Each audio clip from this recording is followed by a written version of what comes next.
Great Elder, after the battle at Filongguan, I seem to have sensed a bottleneck at the Qishui Tianguan, and I am preparing to enter seclusion to challenge the Qishui realm. In the Great Elder's study, the Great Elder sat facing 4th Elder Li Xuanzong, whose excitement was evident as he smiled and spoke. While holding a cup of tea, the Great Elder was about to drink when he perked up at the word, stroking his beard as he laughed heartily. "Excellent news, old C. How confident are you?" 4th Elder hesitated momentarily and replied, "Less than 30%. The Great Elder furrowed his brow, then retrieved a small box from his sleeve and handed it to 4th Elder, saying, "With this your success will be nearly guaranteed." 4th Elder took the box with a trace of skepticism and opened it. Instantly a potent medicinal fragrance filled the room. His pupils widened in astonishment as he tremulously asked, "Is this a Qishui pill?" The Great Elder nodded with a smile. "Indeed, and it is a premium Qishui pill capable of boosting your success rate by 50%. 4th Elder swallowed hard, and after an inner battle of reason and emotion shook his head and said, "A 30% chance is already substantial. Using such a premium Qishui pill would be wasteful. Our family has only just begun to flourish. This treasure should be reserved for those in greater need within the clan." After speaking, he pushed the Qishui pill back. The Great Elder, momentarily taken aback, then shook his head with a wry smile and said, "Rest assured, accept it. This was prepared specifically by the family head for you all." 4th Elder, with an expression of disbelief, said, "Great Elder, surely you are deceiving me. Such a premium Qishui pill is exceedingly precious. Its rarity makes it invaluable. And is there more to it?" The Great Elder laughed heartily. "Don't worry about the details. If you do not trust me, how can you not trust the family head? Breaking through the Qishui realm early will also help ease his burdens." With moist eyes and a deeply moved heart, 4th Elder rose and bowed slightly toward the family head's mansion, saying, "Having a family head in my Li family is truly our fortune." Elsewhere, along the official road of Baihe County, a few riders galloped at full speed and half an hour later halted before the Baihe County Yamen. The leading rider bellowed, "I am the imperial envoy of the prefecture. Where is the Baihe County magistrate, Zhao Wuda?" A clerk dashed out in panic from the county Yamen, his face mournful as he said, "Your envoy, in recent days the demon clan wreaked havoc and attacked the county office. The venerable magistrate has met a tragic end at their hands." Several couriers exchanged bewildered glances. "The venerable magistrate of Baihe County is dead," one of them asked. "Then who now holds power in Baihe County?" The clerk's eyes darted nervously as he sycophantically said, "At present the county is governed by the county captain." The leading courier then shouted, "Hurry, take us to see the county captain. There are urgent orders." The courier bellowed, "Yes, yes." Meanwhile, the Great Elder hurried into Li Xingge's study and announced, "Family head people from the prefecture have arrived." "Prefecture?" Li Xingge frowned. Why would the prefecture send emissaries here? Could it be that the plot behind Zhao Wuda's demise has been exposed? Sensing Li Xingge's doubt, the Great Elder replied solemnly, "It is the military envoy of Commander Zhang Xingge." Li Xingge retorted, "Zhang Xingge doesn't even have jurisdiction over us, does he?" Li Xingge, slightly displeased, remarked, "But the prefecture master has ordered Zhang Xingge to command all the troops of Shanglong Fu to suppress the demon uprising. Moreover, our aristocratic families and sects are also under his control." "I see. What did the envoy say?" Li Xingge asked, suddenly enlightened. The envoy stated, "Baihe County must provide 50 body realm cultivators and no fewer than 5 Qishui realm cultivators. 3 days from now you shall convene at Shihuguan to engage the demons in battle. As for ordinary soldiers, the journey is simply too arduous. 3 days would not suffice." Quite the well-calculated plan. Li Xingge scoffed bitterly. The Great Elder quickly cautioned, "Family head, the military orders must not be defied. Though the Li family is formidable compared to the imperial court, it is as insignificant as an ant. Defying the court's will could bring calamity upon us." Li Xingge replied, "Great Elder, rest assured. I would never be foolish enough to openly defy the court. I shall personally attend this alliance meeting accompanied by my attendant Jiang Dao, and we will select 10 additional body realm cultivators from our clan. The remaining forces will be provided by our aristocratic families and sects. We will rendezvous at Qingfenggu half a day later." Li Xingge arranged the plan, and the Great Elder gladly complied. Half an hour later, reinforcements dispatched by allied forces to support Shihuguan had all arrived. Besides Li Xingge and Jiang Dao, the remaining 3 Qishui realm cultivators were Zheng Lingju and Chen Shuyao and Shangwan Jie. After brief pleasantries, the group mounted Thessanli horses with demonic bloodlines and set off for Shihuguan day and night. Along the way, most cities had been overrun by demonic beasts with scattered bones, mourning wails, and countless casualties. Li Xingge felt a surge of emotion, In this fantastical world, ordinary mortals' lives were as inconsequential as mere blades of grass. Fortunately, his noble lineage spared him from ending up among the roadside bones. 3 days later, the weary group at last arrived beneath Shihuguan. True to its reputation as the premier gate of Shenglong-Fu, Shihuguan stood majestic and grand, stretching dozens of li east to west with walls over 20 zhang high and entirely built of molten iron against which ordinary Qishui cultivators' attacks would barely make a mark. Above the wall, banners fluttered in the wind, and beneath them stood soldier after soldier, broad-shouldered and imposing, exuding an aura of iron-blooded ferocity. Xingge and his entourage, having passed through multiple defensive obstacles, reached the gate. Behind them, an aide presented Commander Zhang Xingge's orders to the guarding soldiers, whose once defiant stares turned to reverence. The strong are respected wherever they go. Sir, once you enter the gate, someone will meet you. The commander has arranged suitable lodgings, said the gate officer respectfully. The city gate officer bowed humbly. Thank you for your service. Much obliged, replied Xingge impassively as he rode into the city. Once inside, attendants promptly escorted them to a luxurious inn.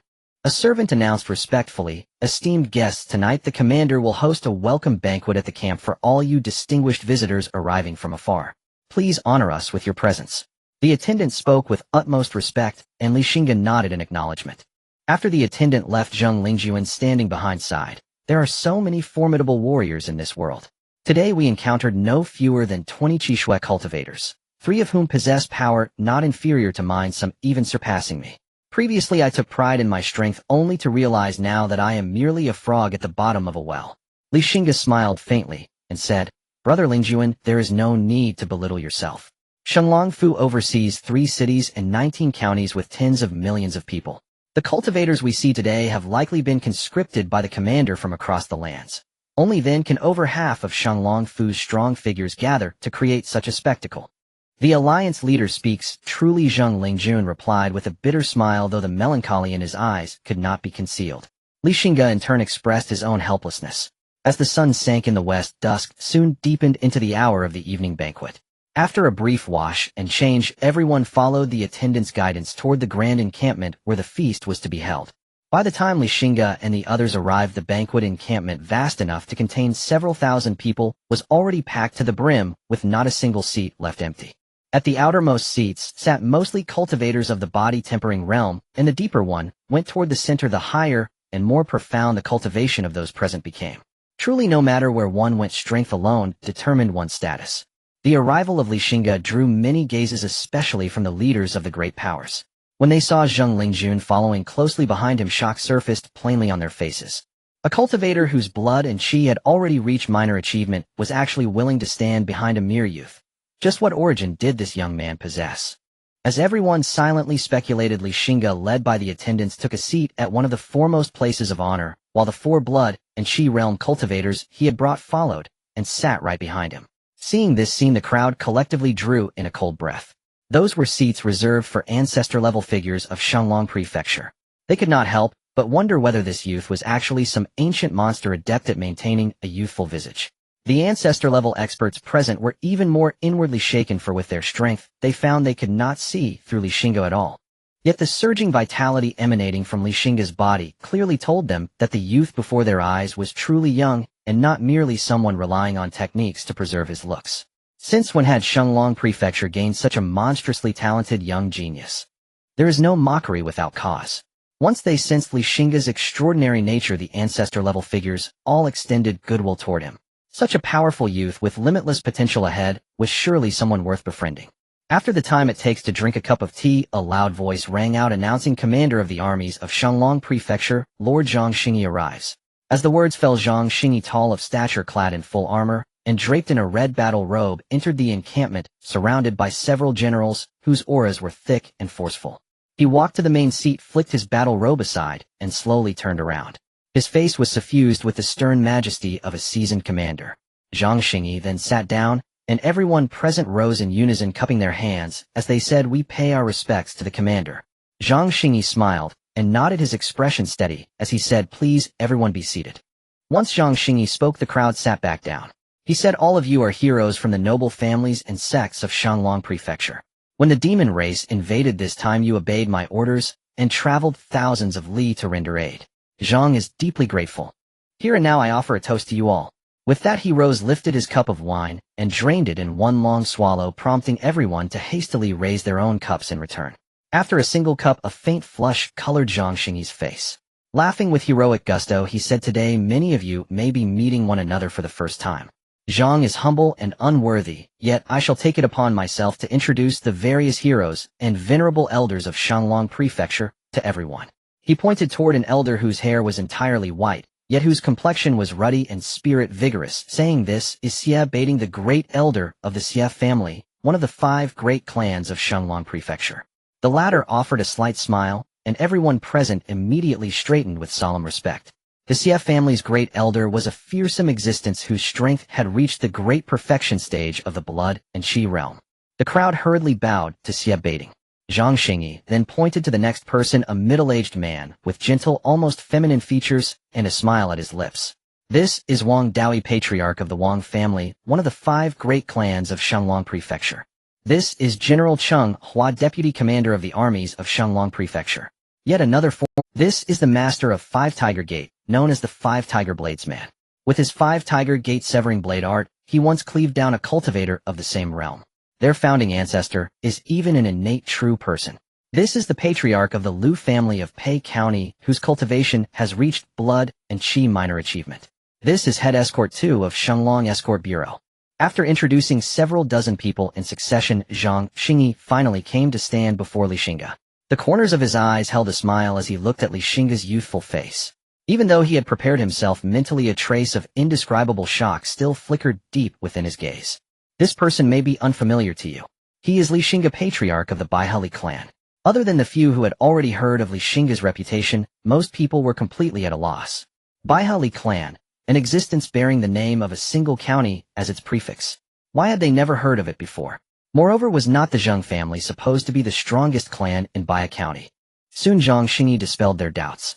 This patriarch Li is only 18 years old this year, yet his accomplishments are remarkable.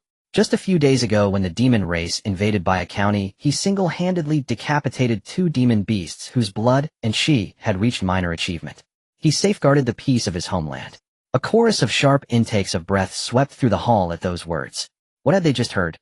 18 years old, and he had cut down 2 demon beasts at blood and qi minor achievement. Had anyone but Zhang Xingyi spoken these words, they would have thought he had taken leave of his senses. But a man of Zhang Xingyi's status and standing would never lightly make such claims in jest. Thus the matter was true. In an instant, as everyone looked upon Li Xingge's exceedingly youthful face, their gazes were filled with nothing but shock and astonishment. An 18-year-old cultivator at blood and qi minor achievement. Just what monstrous talent was this? Moreover, it was common knowledge that demons of the same realm were inherently stronger than humans. To merely defeat such an opponent was already difficult, yet this youth had done better. He had slain them, and slain 2 in succession. What they had assumed to be some ancient monster skilled at preserving his youth turned out, instead, to be an invincible young prodigy. For a moment, countless careful thoughts surged through everyone's hearts as they all pondered whether their clans had any women of high status, great beauty, and suitable age. This youth would surely become an innate ancestor in the future. There could be no excess in seeking to forge. Though a smile rested on Li Xingge's face, his heart was full of vexation. Why was this commander, a man he barely knew, so determined to trumpet his name far and wide? Despite his inner doubts, it was after all a good thing. Li Xingge rose and cupped his hands, saying, "Commander, you flatter me." It was nothing but a stroke of fortune. Zhang Xingyi let out a hearty laugh. "If everyone could be so fortunate as you, there would long since be no demon scourge in Shanglong Prefecture." Without giving Li Xingge a chance to respond, Zhang Xingyi lifted another cup of wine and turned to address the crowd. "Come everyone, let us toast the young prodigy of Shanglong Prefecture. A toast to the young prodigy of Shanglong Prefecture." Everyone rose in unison, lifted their cups, and drank them dry. After this cup of wine, the name Li Xingge would without doubt spread across the entire Shanglong Prefecture at astonishing speed. Once the round of drinking concluded, the gathering returned to the main topic at hand. Seated squarely at the head, Zhang Xingyi spoke with calm assurance. "Everyone, this demon uprising is vast in scale, far exceeding previous incidents. To my knowledge, the commander of this demon turmoil is the fire-winged tiger lord of the Xinghe mountain range." Upon hearing this name, expressions throughout the hall grew extremely heavy. The fire-winged tiger lord's foremost war general was a genuine, innate great demon. That being possessed the terrifying might to burn mountains and boil seas. Though the Fire-Winged Tiger Lord is formidable Prefecture Lord has already arrived secretly at Shirhu Pass. When the time comes, the Fire-Winged Tiger Lord will naturally be handled by Prefecture Lord, Xingge said evenly. At these words, everyone unconsciously breathed out in relief. Prefecture Lord was the only publicly recognized innate expert in Shenglong Prefecture. With him holding back the Fire-Winged Tiger Lord, they felt far more confident about dealing with the remaining demons. After all, they possessed an absolute advantage in numbers. Today there were well over 100 blood and Qi realm cultivators present. Among them were figures such as Xingge, the Xie family's great elder, and the Wang family patriarch, all existences at the great perfection stage of the blood and Qi realm. Everyone, whether we can severely cripple these demons in a single campaign depends entirely on you. Everyone rose together, their gazes blazing. May our human race flourish in prosperity for all. At dawn, golden rays of morning glow slowly rose from the horizon as all things awakened from their slumber. A violent tremor rolled in from the distance, looking out, a black tide surged toward them like a roaring wave. They are coming. On the watchtower, a battle-hardened old soldier bellowed. Immediately after, a long, desolate horn call echoed again and again above Shirhu Pass, reverberating without cease. Ranks of soldiers clad in armor and gripping curved blades and long spears filed out from the barracks, rushing toward the walls. The strings of bed crossbows and stone-throwing engines were drawn to their absolute limit, poised to unleash death at any moment. One figure after another, each exuding a thick and formidable aura, flashed out in all directions and landed atop the walls. They gazed at the approaching tide of demons, their expressions solemn and grave. Clad in full armor, Xingge ascended the wall, surrounded by more than a dozen blood and Qi realm. Resting his hand on the parapet, Xingge clenched his fist. Beads of sweat the size of beans appeared on his forehead, not from fear, but from excitement and strain. If they won this battle and repelled the demon race, then with such towering merit the position of prefect would almost certainly fall into his grasp. Moo! A heaven-shaking bellow of a wild bull rolled out for untold miles, making eardrums ache painfully. On the horizon, a colossal figure like a small mountain thundered forward. With every step it took, the earth shuddered violently. It was a gigantic wild bull, 30 zhang tall and 50 zhang long. Its blood-red hide shone sleekly like silk, its twin horns wreathed in flames that glinted with a chilling light, and its scarlet eyes radiated a savage, murderous aura. Someone recognized it. That is the top-tier great demon of the Xinghe mountain range, the redback. A raptor's shrill cry pierced down from 10,000 zhang above. People tilted their heads back. High in the heavens, a gigantic bird with wings spanning 100 zhang, sword wings spread wide. Blood-red feathers crowned its forehead, azure radiance flowed over its body, and its massive talons, hooked like scythes, gleamed with metallic cold light under the golden morning glow, as though they could tear anything apart. Behind it, a black mass of flying shapes blotted out the heavens and covered the sun, plunging the world into sudden gloom. It is the king among raptors, the red-crowned, azure-feathered eagle. Yet another demon beast at the peak of the blood and Qi realm. Suddenly the earth caved in, sending a column of dust soaring into the sky. Through the haze, a colossal monster could be vaguely seen burrowing up from underground. When its full body emerged, everyone could not help drawing in a sharp breath. Its body was like a mountain ridge. At the center of its brow jutted a horn blade several zhang long. Its entire form was wrapped in scales the size of palm fans, each plate sharp as a blade and glinting with icy light. It is a one-horned burrowing beast. The three demon beasts at the peak of the blood and Qi realm, appearing in succession, cast a pall of gloom over the hearts of the warriors whose fighting spirit had been so high just moments before. Roar! A world-shaking, ear-splitting tiger's roar thundered down from the high heavens. Every demon clan creature that heard it dropped flat to the ground in submission. Even the three-peak blood and Qi realm beasts lowered themselves in obeisance. The invincible innate great demon, the Fire-Winged Tiger Lord, had descended. It beat its flame-wreathed wings, each flap whipping up a wave of searing heat. Its lantern's tiger eyes gazed down upon the boundless living beings below, like those of a king seated high above all. Its overwhelmingly domineering aura spilled out in all directions, squeezing the breath from people's chests until they were on the verge of suffocation. Confronted with that hideous giant beast, and sensing its terrifying aura and the shocking pressure it exuded, everyone could not help swallowing hard. Could such a dreadful creature truly be something the human race could defeat? Tiger Lord, you have crossed the boundary. A gentle voice sounded in the high heavens, instantly dispelling that suffocating sense of despair and easing the pounding in everyone's hearts. They raised their heads and saw high above a middle-aged man in a red official robe with scholarly features, a square face, and a fine beard standing in the air itself. Though he released no visible aura, he brought an inexplicable sense of calm to every heart. He was an innate true person, the prefect of Shenglong Prefecture. "It is clearly you who crossed the boundary," the fire-winged tiger lord spat back. "Despicable humans, return my lord's dragon saliva holy fruit, or not even chickens and dogs will be left alive across these 10,000 li of Shenglong Prefecture." The fire-winged tiger lord spoke in human tongue, its voice brimming with fury, flames spilling from its jaws with each word. The prefect frowned, slightly confusion on his face. "What dragon saliva holy fruit?" he asked. "Despicable humans are best at feigning innocence." Seeing the prefect's seemingly baffled expression, the fire-winged tiger lord's rage surged to its peak.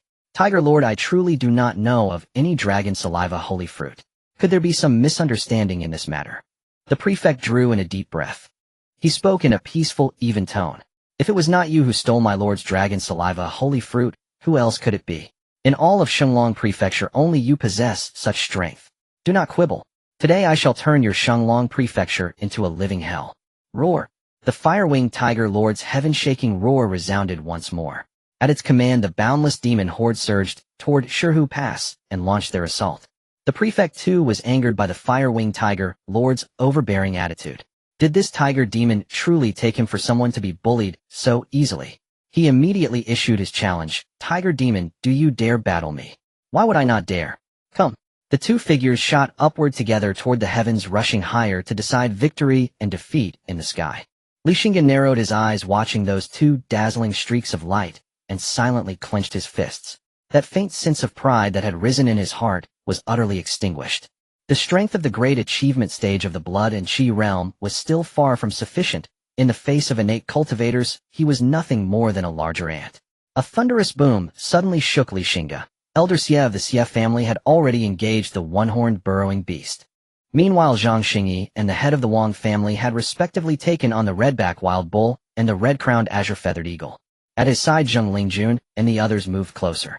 Xingge lowered his voice and said, "Preserving our own lives is the first priority." The few of them nodded, then immediately began to look for opponents suited to them.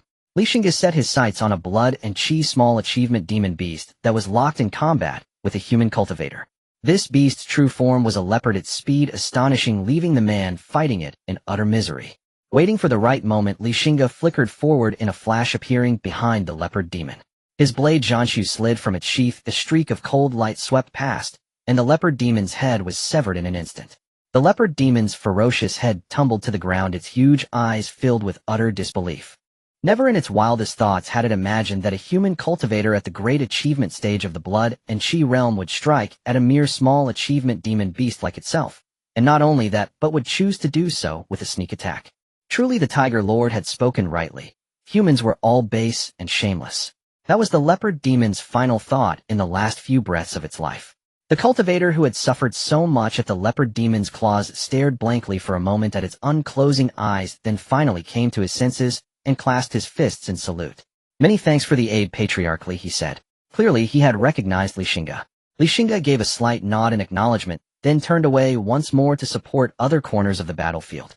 Watching Xingge use the same tactic again to slay yet another blood and chi realm demon beast, the man felt a chill spread across his back. He silently resolved that even in death he must never offend Xingge. Being strong and monstrously talented was one thing, but having not a shred of scruple on top of that was quite another. To have such a man as an enemy would be a nightmare. Li Xing's shameless behavior of bullying the weak and launching sneak attacks was quickly noticed by the powerful beings among the demon race. After killing the third blood chi realm beast, an incredibly powerful blood chi great demon set its sights on Xingge. This was a moon-worshipping silver wolf adorned with a coat of shiny silver, fur measuring over 30 zhang in length, with its exposed fangs radiating a chilling light as it coldly stared at Xingge. A piercing wolf howl erupted, and the moon-worshipping silver wolf launched the first attack on Xingge. Its massive form opened its gaping maw and lunged directly at Xingge, the foul stench making him grimace. Xingge swiftly dodged to the side, evading the wolf's lunge. The wolf turned its head, opened its mouth wide, and unleashed a barrage of silver lightning towards Xingge. Using his agile movements, Xingge evaded again as the lightning struck the ground, creating several massive craters with electric arcs dancing and crackling within them. Having its attacks continuously evaded, the moon-worshipping silver wolf became furious. It howled to the sky, its silver eyes turning red, and its aura growing increasingly ferocious. The moon-worshipping silver wolf charged at Xingge again. This time its speed significantly increased. As it lunged, it spat out silver lightning, sealing off Xingge's escape routes. Seeing this, Xingge tightened his grip on the Zhanshu sword, which suddenly erupted with radiant sword light. The sword energy split into countless sword shadows, merging into a sword wheel that devoured the wolf's lightning onslaught. The sword wheel spun wildly, with terrifying energy fluctuations brewing within. Just as the moon-worshipping silver wolf was about to pounce on Xingge, a silver bolt of lightning as thick as a barrel surged forth from the wheel, crashing into the wolf and sending it hurtling away with immense force. A large patch of its shiny fur was singed, revealing a gruesome wound on its demonic body with flickering arcs of lightning and a faint scent of cooked flesh emanating from it.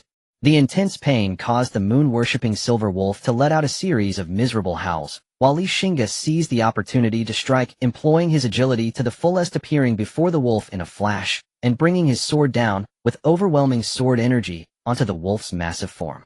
With a resounding boom, the wolf was instantly shredded by the overwhelming sword energy, leaving behind only a demon core radiating a violent aura. Just as Xingge was about to summon the 100-ghost banner to capture its soul, he suddenly seemed to recall something, and a hint of apprehension crossed his eyes, prompting him to abandon the idea. The scene of Xingge slaying the blood-chi great beast, the silver moon demon wolf, was witnessed by many. While the military commander Zhang Xingge had long spoken of Li Xing's remarkable achievements, nothing compared to witnessing it firsthand. Xingge truly lived up to the title of a young prodigy. Blood-chi great beasts are high-tier combat forces of the demon race. On the battlefield of Shihua Pass, there are no more than 10 of this level of beasts. Now, with one slain by Xingge, it greatly boosted the morale of the human side. On the other hand, the demon race was furious.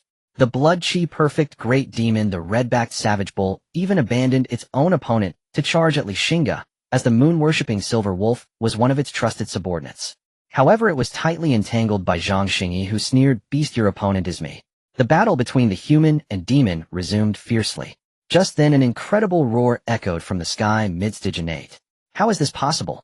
Immediately after, brilliant rays of light painted the entire sky, erupting with violent fluctuations as if the heavens themselves were about to collapse.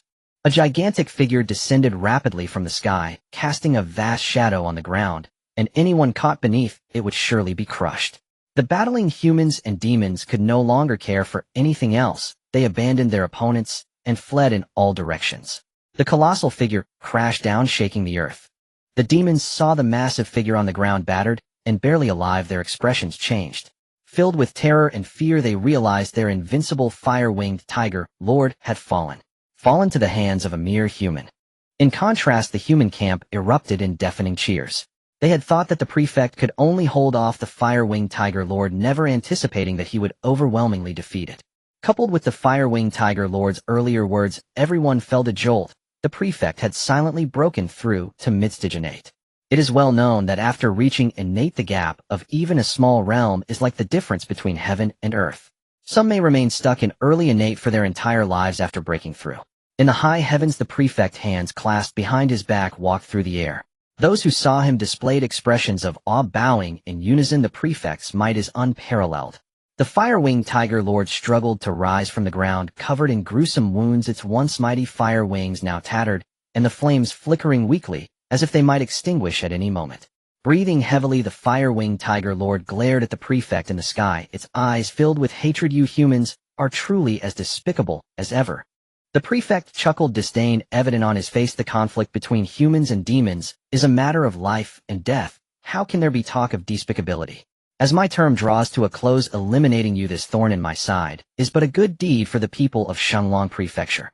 Today I shall send you to your death, Tiger Lord." With that, the prefect's expression turned cold, a murderous intent surging in his eyes.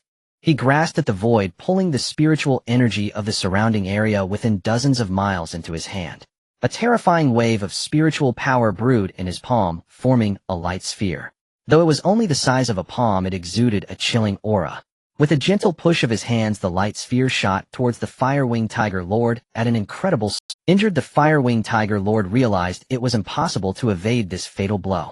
Its tiger eyes slowly closed. "Lord Dragon, I can no longer serve you. Did my people act without my consent?" A dazzling ray of light shot in from an unknown distance, crashing into the light sphere, causing a collision. Boom. A gigantic mushroom cloud erupted from the sky, illuminating the world with blinding brightness. The shockwave from the explosion swept up dust and debris, shattering ancient trees, and at that moment, all living beings seemed to lose their hearing. The clear sky that had been undisturbed was suddenly enveloped by boundless dark clouds which rolled ominously, thunder booming, and the daylight quickly faded. Suddenly, a gigantic figure soared out from the dark clouds, torn apart by an unfathomable power. This is an extremely terrifying creature. It stretches hundreds of zhang in length, its entire body a deep black, as if forged from molten iron. It has a single horn on its head, and its body is covered with black scales the size of palm leaves, each gleaming and ferocious. As it opens its mouth to breathe, torrential rain descends from the heavens, exuding an aura of destruction. Upon seeing this creature, the ruler of Xingge, with a sudden change in expression, exclaimed, "Xingge Dragon Lord." Hearing the ruler's words, those present were all taken aback, their faces pale as paper. It is rumored that deep within the Xingge mountain range there exists a massive lake where a black flood dragon wanders. Its might is boundless, able to summon winds and rain, and it is known to the world as the Xingge Dragon Lord. Roar. Upon witnessing the arrival of the Dragon Lord, the fire-winged tiger Lord let out a roar, then knelt on the ground in submission to the Dragon Lord. What a useless waste. The golden eyes of the Xingge Dragon Lord gazed at the kneeling fire-winged tiger Lord, coldly chiding him. It then turned its head again, saying, "Though it is a waste, it is not something you can move." The ruler's face instantly turned ashen. "Lord Dragon, you have emerged from the Xingge mountain range, violating the agreement with Lord Guardian," the ruler said with a stiff demeanor. "It was you humans who first violated the agreement." The Xingge Dragon Lord circled in the high sky, bathed in the sea of thunder, its might astonishing.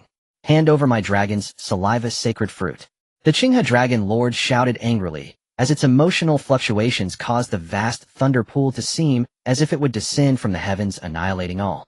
The ruler was at a loss for words, feeling wronged and utterly clueless about what the dragon's saliva sacred. Just as it seemed the Xingge Dragon Lord's patience was wearing thin, a hoarse voice suddenly resonated from above the heavens. "Enough, Dragon Lord, at your age, why trouble a junior?"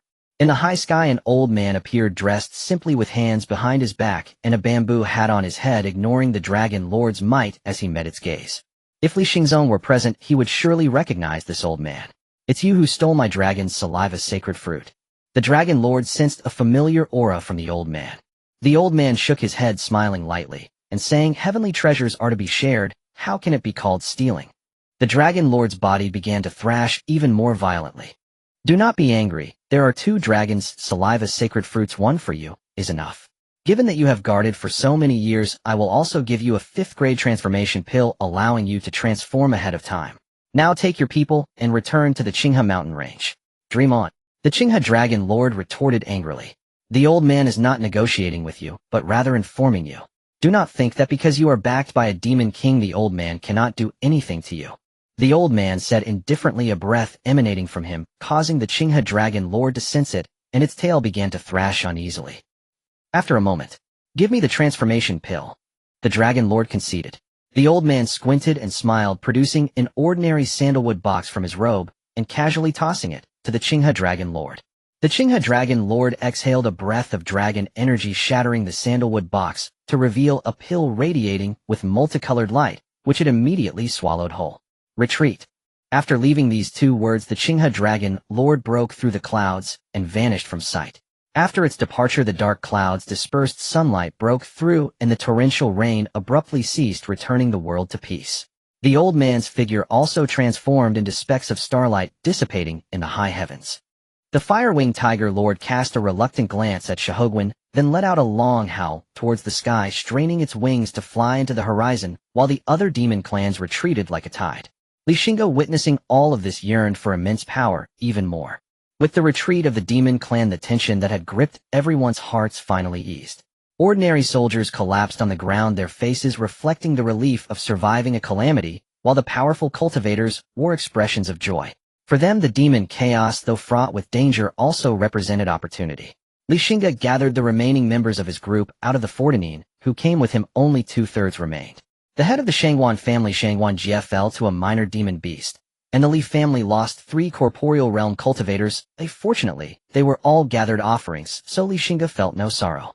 Gradually people began to emerge to clean up the battlefield, which could be said to be a treasure trove, with the blood, flesh, bones, and hides of demon beasts being invaluable resources. Xingge held 4 demon cores in his hand, which he had just obtained after slaying the demon beasts. These are valuable items. If an alchemist could refine them into pills, consuming them would directly enhance one's cultivation. They could also be eaten directly, provided one is not afraid of being overwhelmed by the violent power of the demon beasts. As for the corpses of the blood beasts, they are precious cultivation resources, not something ordinary people can claim. Xingge dispatched a team of cultivators specifically to collect the corpses of blood beasts, which will be distributed to everyone according to the contributions made by each major force after the victory celebration. After counting, the Xingge mansion suffered the loss of 27 Blood Realm cultivators, including 1 at the peak and 5 at the minor peak, alongside over 700 Corporeal Realm cultivators and over 10,000 body refining cultivators, resulting in significant losses. The families that lost Blood Realm cultivators all wore faces of grief, but fortunately the county office would offer some compensation. It is said that the ruler summoned the only 3rd-grade alchemist in Xingge mansion and spent a fortune to refine a batch of blood pills. In the evening, the victory celebration was held as scheduled in Xingge. This time the ruler would personally attend, which delighted many. The ruler not only held the highest authority in Xingge mansion, but was also a genuine innate master. Without this demon chaos, many might never have a chance to even see an innate master in their lifetime. Unlike the reception banquet, this time Xingge was seated further forward, second only to the elder of the Xie family and the head of the Wang family, indicating recognition of his strength. After all, during the day, Xingge's furious slaying of a peak blood beast was still fresh in everyone. There were no unfounded provocations. Everyone showed Xingge sufficient respect, even the elder of the Xie family and the head of the Wang family, both high-ranking and powerful, frequently conversed with him to express goodwill. Xingge naturally did not shy away from their goodwill, and for a time, they conversed joyfully. The ruler has arrived, and the commander has arrived. As the loud calls echoed, the ruler and Xingge arrived fashionably late, instantly becoming the focal point of the gathering. Once they took their seats, everyone stood up, cupping their fists in salute. "We greet you, ruler. We greet you, commander." The ruler smiled faintly, raising a hand to signal everyone to sit down. His aura was restrained. Had it not been for the tremendous power displayed during the day, when he severely injured the Firewing Tiger Lord, everyone might have thought him an ordinary scholar. After exchanging pleasantries, the ruler smiled and said, "I have heard that our Xingge mansion has produced a young prodigy capable of slaying a peak blood beast at the age of 18. I am very pleased, and may I have the honor of seeing him." As soon as the words fell, Xingge stood up, pointing at Xingge. "This is the young prodigy I mentioned to you, ruler. Today he again slayed a peak blood beast on the battlefield, greatly enhancing our human prestige." Called out by name, Xingge had no choice but to stand, cupping his fists respectfully. "Xingge of the Baihe Li clan greets you, ruler." The ruler looked at Xingge with great interest. After 3 breaths, he clapped and laughed. "I did not expect our Xingge mansion to have such a young talent, as you truly deserving of the title of young prodigy. I believe that in the near future you will be able to call me a friend." Upon hearing this, everyone was astonished. This evaluation from the ruler was extraordinarily high. If previously everyone thought Xingge had a great chance of breaking through to the innate realm, now, with the ruler's endorsement, everyone believed that as long as Xingge did not perish midway, he would surely transcend the mundane and ascend to immortality. A future innate powerhouse. Everyone's eyes turned incredibly fervent. "Thank you to all the brothers for your support." Xingge chuckled lightly, humbly saying, "You flatter me, esteemed master of the mansion. I am unworthy of such praise." The master of the mansion stroked his beard and asked with a smile, "I wonder, young friend, do you have the intention to serve the court? This mansion has been favored by Lord Mu Shou, and I am about to take office in the state, assuming the position of Sima of Yangzhou. I am in need of a vice-general. What are your thoughts, young friend?" Upon hearing the words of the master of the mansion, everyone present was so astonished that they nearly bit their tongues. The master of the mansion was actually going to be promoted to Sima of Yangzhou, the highest military officer of the entire state. Moreover, it seemed that if Xingge was willing to follow the master of the mansion, he would be promoted as his vice-general, becoming the right-hand man of the future Sima of Yangzhou, which promised a bright future. Xingge's fortune was indeed remarkable. However, contrary to everyone's expectations, Xingge shook his head and declined the master of the mansion's kind offer. "Thank you for your consideration, esteemed master. I truly wish to serve the court, but my family has only just begun to improve in recent years and is still unstable. I must honor my ancestors' wishes and focus on my family, regrettably turning down your generous offer." The conditions the master of the mansion offered were indeed tempting, but Li Xingge was well aware of his own situation. He could only grow rapidly by relying on his family. Moreover, the state government was not an easy place to navigate. The higher one ascended, the more terrifying the power struggles became. As someone without a foundation, following the master of the mansion to the state would not guarantee a good life. It was better to rely on his family and progress steadily. Thus he chose to refuse without hesitation. The master of the mansion, unfazed by the rejection, instead held Li Xingge in even higher regard. A young man with exceptional talent and foresight, his future path would surely lead him far. Since that is the case, I will not press you. If you ever have the desire to serve the court in the future, feel free to come to the Sima mansion in Yangzhou to find me. I will always keep this position of vice-general reserved for you, the master of the mansion said with a smile. Li Xingge clasped his fists in gratitude, saying, "Thank you for your kindness, esteemed master." What followed was the discussion of merits and rewards. The three cultivators at the pinnacle of the blood qi realm had the greatest contributions, followed closely by Li Xingge, who not only obtained a significant amount of blood qi from the formidable beasts, but also received 2 high-grade blood qi pills, the first batch crafted by Master Tong Ming after his promotion to a third-tier alchemist. 2 hours later, this grand feast came to an end. As Li Xingge and the others were about to return to the inn to rest, a voice suddenly called out from behind him, "Master Li, please hold on." Li Xingge turned around, slightly startled. The one calling him was none other than Xingge, the military commander of the Shenlong mansion. With a puzzled expression, Li Xingge watched as Xingge approached and smiled, saying, "I have heard of your esteemed name from my son on multiple occasions." Li Xingge was momentarily confused and began to search his memory. Soon a plump figure appeared in his mind, and he suddenly realized a smile breaking out on his face. "Are you referring to Brother Zhang Qinhuxi, Commander?" Xingge smiled and replied, "Qinhuxi is indeed my inept second son." Li Xingge hurriedly bowed to Xingge, saying, "It turns out it is my respected uncle. I was rude, please do not take offense." Li Xingge referred to Xingge as uncle in an effort to draw closer to him. After the battle at Shihu Pass, the clamor for Xingge to ascend to the position of master of the mansion was quite high. Building a good relationship with a future master of the mansion would be of immense benefit to both him and the Li family. Even if Xingge ultimately did not rise to power, the Zhang family would still be one of the prominent families in Shenlong mansion. In any case, Li Xingge would not lose out. In fact, among families, the most crucial aspect is not fighting and killing, but forming connections. Seeing this, Xingge laughed heartily, saying, "Since you call me uncle, I shall take the liberty of calling you nephew." "Nephew, you and my son hit it off right away. He often complains about why you haven't visited him since that separation in the capital." Li Xingge patted his head, apologizing. "Please convey my apologies to Brother Zhang, telling him that family matters have kept me too busy to visit. I promise to come and pay my respects soon." Xingge waved his hand repeatedly, saying, "Nephew, you are too modest. Your visit to my Zhang family would bring glory to us." Currently, Li Xingge is a young genius endorsed by the master of the mansion. His status is not much different from that of Xingge. After exchanging a few words, they agreed that Li Xingge would visit the Zhang family after some time, and both smiled as they departed.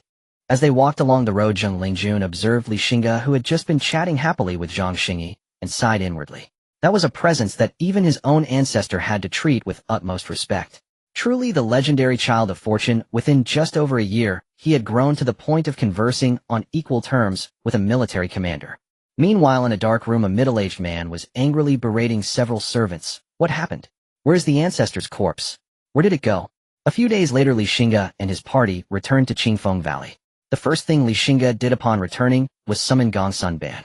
The two talked in the room for a long time, after which Gongsun Ban left in high spirits. The day after Li Xingge returned to Qingfeng Valley, he convened a meeting of the family elders. In the council hall, looking at the 7 elders sitting upright below, Li Xingge slowly began, "Esteemed elders, this trip to Shihu Pass has yielded considerable gains. In addition to a large amount of blood qi from formidable beasts, the master of the mansion also generously rewarded us with 2 high-grade blood qi pills. I have entrusted the delivery of the beast's blood to Shenlong Escort Bureau, and I will hand over the blood qi pills to the Grand Elder for appropriate distribution." After speaking, Li Xingge then asked the 3rd elder, "Third elder, where have the members of the Guo family been settled?" The 3rd elder clasped his hands and replied, "Returning to the master, I have settled the Guo family members in the county's guest house." Li Xingge nodded. Now that the beast calamity has subsided, Dong County is safe. Our Li family's medicinal materials largely rely on Dong County's output. It is time to allow the Guo family to return to Dong County. The 7 elders expressed their agreement upon hearing this. However, the Grand Elder's expression turned serious as he said, "Master, I believe that merely sending the Gua family back to Dong County is insufficient. After the beast calamity, the aristocratic families and sects in Dong County have been thoroughly purged. The current Dong County is extremely vulnerable, and the resources there are abundant. It is certain that someone will covet them. To ensure our Li family's interest in Dong County, I suggest dispatching a group of strong cultivators from the clan to assist the Gua family in stabilizing the situation in Dong County." Xingge stroked his chin looking at the other elders who all nodded in agreement. "Master, the Grand Elder speaks wisely." He then asked, "Who do you think would be most suitable to send?" The Grand Elder pondered for a moment before responding with cupped hands. "Master, how about 5th Elder Li Xingge thought for a moment, and indeed found that only 5th Elder Li Xuanqi was most suitable. The other elders had important responsibilities. Although Li Xuanqi was also the chief overseer of the Yinling mine, after the family's rapid expansion the importance of the Yinling mine had diminished. It was not impossible to relieve Li Xuanqi from that position. With this in mind, Li Xingge said, "Then let us dispatch 100 body refining realm cultivators and 10 flesh realm cultivators from the clan, led by 5th Elder, and additionally, let Jiang Dao assist." The 5th Elder stood up to accept the order, his expression slightly excited, saying, "Please rest assured, Master and esteemed elders, Li Xuanqi will not disgrace this mission and will firmly secure Dong County for our family." With the continuous expansion of the family over the past 2 years, the significance of the Yinling mine that he controlled had diminished greatly. His voice had been reduced to almost nothing among the elders, making him nearly invisible. Now breaking free from the shackles of the Yinling mine and gaining greater power, how could Li Xuanqi? Next, Li Xingge asked the 3rd Elder to construct an underground ice chamber to temporarily store the leftover beast blood, and then they discussed the distribution of the beast blood. By the time the discussions were concluded, it was already dark. "Tomorrow have Gua Taichang come to see me." After returning to the main residence, Li Xingge instructed those around him. "Yes, Master." The next morning, Gua Taichang was already waiting outside Li Xing's courtyard. Half an hour later, Li Xingge sent someone to invite Gua Taichang in. Gua Taichang nodded and followed him into the courtyard. Under the guidance of the servant, Gua Taichang arrived outside Li Xing's study. The servant respectfully said, "The master is waiting for you inside." Gua Taichang adjusted his attire, took a deep breath, and stepped into the study. Inside, Li Xingge was engrossed in his writing at the desk. Gua Taichang clasped his hands in salute, saying, "Gua Taichang of the Gua family pays his respects to Master Li." Li Xingge seemed not to have heard, not even lifting his head, and continued with his work. As Li Xingge remained silent, Gua Taichang did not dare to straighten his back. Since arriving at Baihe County, he had become all too aware of what kind of person Li Xingge was: ruthless and vengeful, willing to employ any means to achieve his goals.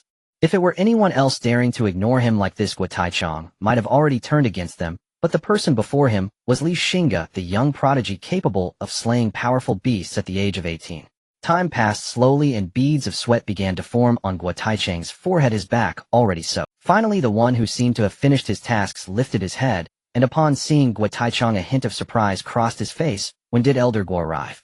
Li Xingge said, "I was so engrossed in clan affairs that I failed to notice. The servants really lack manners. Upon seeing Elder Gua, they didn't even notify me."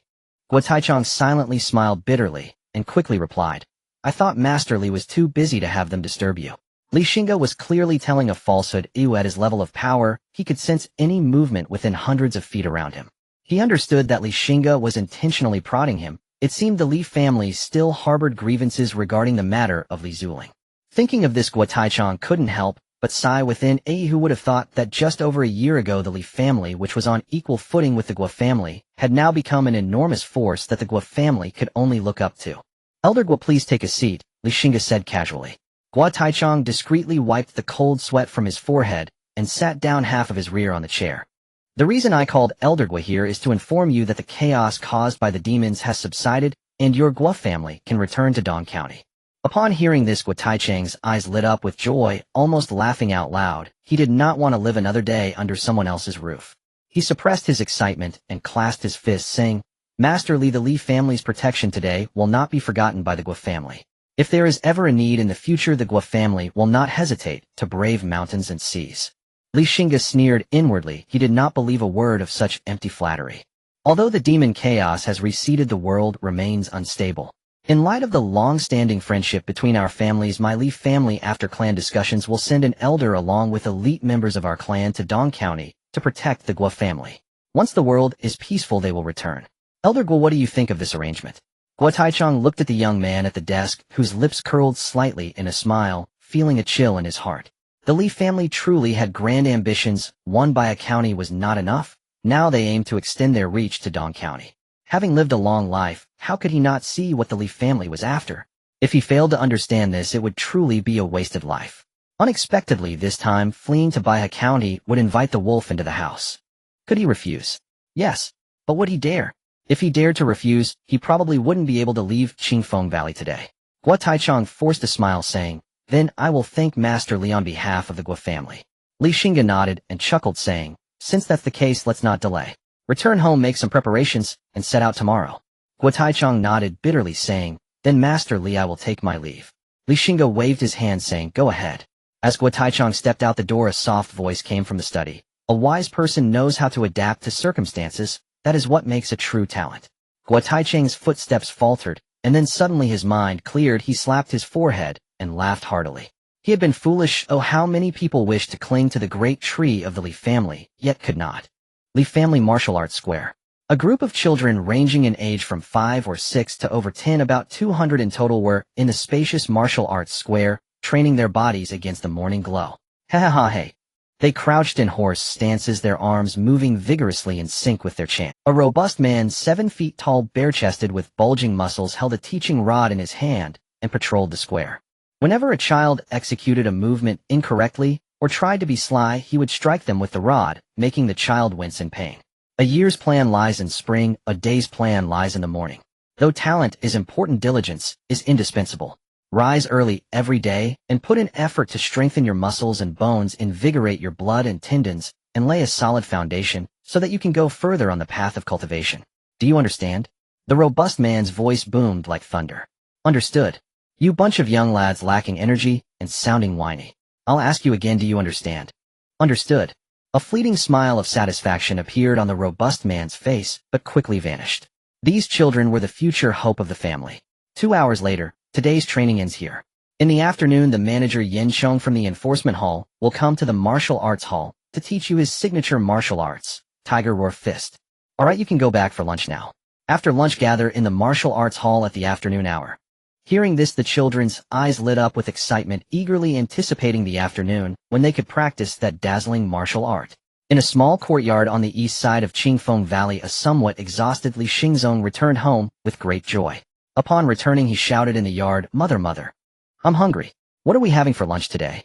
Li Qingshi came out of the kitchen holding a pot and looked at Li Xingzong with a loving expression, saying, "The clan has given you 20 pounds of the finest demon blood meat today. I'll make soup for you at noon. After eating, you'll have the strength to practice. Go wash your hands quickly." Upon hearing this, Li Xingzong's eyes brightened, and he nodded heavily. Before long, at the dining table, Li Xingzong gulped down a large bowl of soup. As the soup entered his stomach, a wave of heat surged within him, coursing through his blood and spreading to every corner of his body. So comfortable. Leaning back in his chair, Li Xingzong sighed contentedly. With this bowl of soup, he felt he was touching the barrier of achieving the great perfection in body tempering. Li Qingshi chuckled lightly, casually saying, "The family treats you well, you must repay the family well in the future. I heard that this demon blood meat is worth a fortune obtained by the master through life and death struggles outside. Other families only distribute 10 pounds, but you got 20 pounds. Upon hearing Li Qingshi mention the master, Li Xingzong's eyes sparkled. The master was the person he admired and respected the most. "I understand, mother. I will definitely work hard in my cultivation and not let the family down." Li Xingzong patted his chest, making a solemn promise. After saying this, he dashed off. Li Qingshi was somewhat puzzled and quickly shouted, "Xingzong, it's rest time. Where are you going?" Without looking back, Xingzong waved his hand towards Li Qingshi, saying, "To cultivate." In the capital city to the east, there lies a vast architectural complex spanning several acres, home to the renowned Yin family. The Yin family is a lineage that has endured for over 500 years, with 4 Qi and Blood Realm practitioners stationed within, the strongest being an ancestor of great prowess. In the conference hall, 11 elders of the Yin family sat on either side, with the family head, Yin Shoda, occupying the main seat, a frown etched on his face. The news of the ancestors' passing cannot be concealed for long. Yin Shoda sighed. The second elder of the Yin family forced a smile, saying, "We must keep it hidden as long as possible. If word of the ancestors' passing gets out, the Yin family will lose its footing in this city." The Yin family has a deadly rival whose strength rivals that of the Yin family. With the ancestors' recent demise, the Yin family is now at a disadvantage. The elder's expression darkened. It's extremely difficult. The head of the C family has visited multiple times requesting to meet the ancestor. I have repeatedly refused under the pretense of the ancestor's seclusion, but the C family is likely growing suspicious. Their recent actions against us have intensified. Therefore, we must prepare an escape route for the family in advance. What do you think is the most suitable location? Yin Shoda asked. The elder pondered for a moment and replied, Family head, after our recent investigations, Dong County seems most suitable. Firstly, the medicinal resources there are extremely rich. Secondly, Dong County has just experienced a beast calamity, and all the capable families and sects have been purged. Our Yin family can easily take control of Dong County without much effort. Even if we withdraw from the capital, we won't lose our vitality. All the elders of the Yin family nodded in agreement, clearly recognizing the elder's words. Seeing this, Yin Shoda painfully pinched his brow. After a moment of contemplation, Yin Shoda seemed to have made up his mind, declaring, Then we shall retreat to Dong County temporarily, avoiding the C family's sharpness. Elder, go and visit the lord of the prefecture. Spare no effort to secure the position of county magistrate. The rest of the elders will fulfill their duties, and once appointed, the family will prepare to move to Dong County. Everyone stood up and clasped their fists in unison, responding yes. On this day in the study, Xingge, who had just completed half a month of secluded cultivation, was reading the geography of the Great Zhou, which detailed the territorial extent, geographical features, resource distribution, and local customs of the Great Zhou dynasty. As a qualified family head, one need not master everything, but must be well informed. Family head, urgent news. A voice from outside the door sounded urgently. Xingge replied calmly, Come in. A man in a black robe hurried and cupping his fists. Family head, there has been an incident at the Yinling mine. A large pack of gray wolves has attacked, causing significant losses among the miners. The elder and second elder went to suppress the situation but were injured by the Wolf King. Upon hearing this, Li Xing's expression shifted slightly. I understand. You may leave now. Yes, family head. Xingge leaned back in his chair. Given the combined strength of the elder and second elder, they were no match for the Wolf King. It seemed he would need to go in person. At the Yinling mine, it was currently sealed off with heavy guards from the Li family. On a large stone, 2 Li family healers were treating the injuries of the 2 elders. I underestimated this beast, the second elder said, his face somewhat pale. The elder sighed bitterly. There's nothing we can do. The strength of this creature is at the early Qi and blood realm. We have done our utmost. Have we informed the family head? We have, but the family head has been in secluded cultivation for some time now. We do not know if he has exited yet, the elder sighed. If the family head does not come out, we truly cannot deal with this beast. Then we can only abandon the Yinling mine for now and wait for the family head to emerge. Thankfully, our Li family is currently thriving, otherwise we would be in dire straits due to this beast. The second elder said angrily. Just as they were worrying about the Wolf King occupying the Yinling mine, a voice as refreshing as spring suddenly echoed beside them. What is the situation inside now? Both elders quickly turned around to find Xingge had quietly appeared behind them. They hurriedly bowed, saying, We greet the family head. The elder then continued, Family head, all our people have now evacuated from the mine. The attackers were a large pack of gray wolves numbering over 300. The Wolf King possesses strength at the early Qi and blood realm, and there is also a Wolf Queen at the initial stage of the Qi and blood realm. After hearing the general situation regarding the gray wolf pack, Xingge nodded, finding it manageable. He gazed into the distance, his eyes suddenly turning cold as a terrifying aura erupted forth, sweeping towards the mine. The force stirred up violent winds and sent sand and stones flying, even uprooting trees. The wolf pack, which was feasting on corpses, sensed this formidable aura and trembled in fear. After emitting a series of mournful howls, they abandoned their delicious meal and fled deep into the mine. In a massive cave deep within the mine, a gigantic gray wolf that had been gnawing on the earth suddenly raised its head, looking towards the direction where Xingge stood, its agile eyes revealing a hint of seriousness and vigilance. After glancing back at the female wolf behind it, it dashed out of the cave, landing gracefully atop a towering boulder. It let out a long howl towards the sky, and beneath the powerful resonance of its howl, the pack of gray wolves slowly gathered beneath the boulder. Xingge approached, hands clasped behind his back, followed closely by the 2 elders and hundreds of elite members of the Li family. The Wolf King tucked its tail between its legs, gazing at the young human figure in the distance, its eyes filled with unease. Owl. As if to rally its spirits, the Wolf King howled again, summoning the pack, and in an instant the chilling howls echoed throughout the mountain, scaring off countless birds and beasts. Li Xingge observed this with a cold smile as the hot blood energy within him surged rapidly, gathering at his fingertips. He pointed, sending a streak of crimson light shooting towards the Wolf King with blinding speed. The Wolf King roared, its body suddenly swelling. In the blink of an eye, it expanded from several meters to over 10 meters. Its silver mane stood erect like steel needles glistening under the sun, exuding a majestic and domineering aura.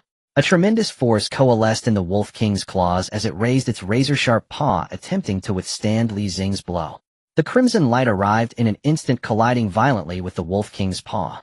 With a tremendous explosion, a vast shockwave erupted, causing the massive stones on the mountain to crumble, sending earth and rocks flying. A massive broken body was hurled out from the center of the explosion, crashing against the stone wall, leaving a deep indentation. The Wolf King's body crashed to the ground, struggling to rise, but it felt as if all its bones had shattered. Too fragile to withstand a single blow, Li Xingge shook his head. The two elders behind him exchanged glances upon witnessing their family head's overwhelming strike against the Wolf King, and stepped forward, preparing to end the Wolf King's life. Another massive gray wolf dashed out, positioning itself in front of the Wolf King.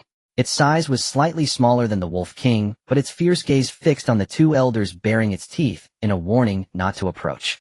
Seeing the female wolf rush out, the Wolf King let out a series of mournful howls, signaling her to flee, but the massive figure of the female wolf remained steadfast, not budging an inch. The two elders, seeing this, joined forces to attack the female wolf.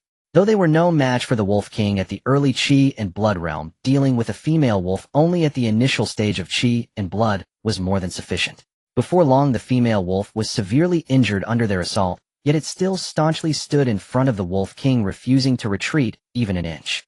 Just as the two were about to deliver a fatal blow to the female wolf, the Wolf King, with an unknown surge of strength, leaped up from the ground, knocking the female wolf aside. From its mouth, a blood-red demon core emitting a fierce aura was spat out. The elder's expression changed drastically. Not good, this beast is about to self-destruct with the demon core. Quickly retreat. The two hurriedly fell back. Li Xingge's expression shifted slightly as he prepared to make a move, but the female wolf tackled the Wolf King to the ground, forcing the demon core back into its body. Then, to everyone's astonishment, the female wolf wagged its tail and prostrated on the ground, displaying a posture of submission. Li Xingge stood with his hands behind his back, observing the two Bloodkey realm wolf demons, raising an eyebrow and calmly saying, "Are you willing to submit to me?" The female wolf let out a faint whimper, nodding its enormous head, while the Tsang Wolf King glared with reluctance, but sensing the increasingly unfriendly gaze of the female wolf, also lay down.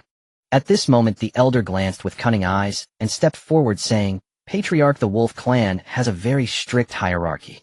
Controlling the Wolf King is equivalent to controlling the entire pack.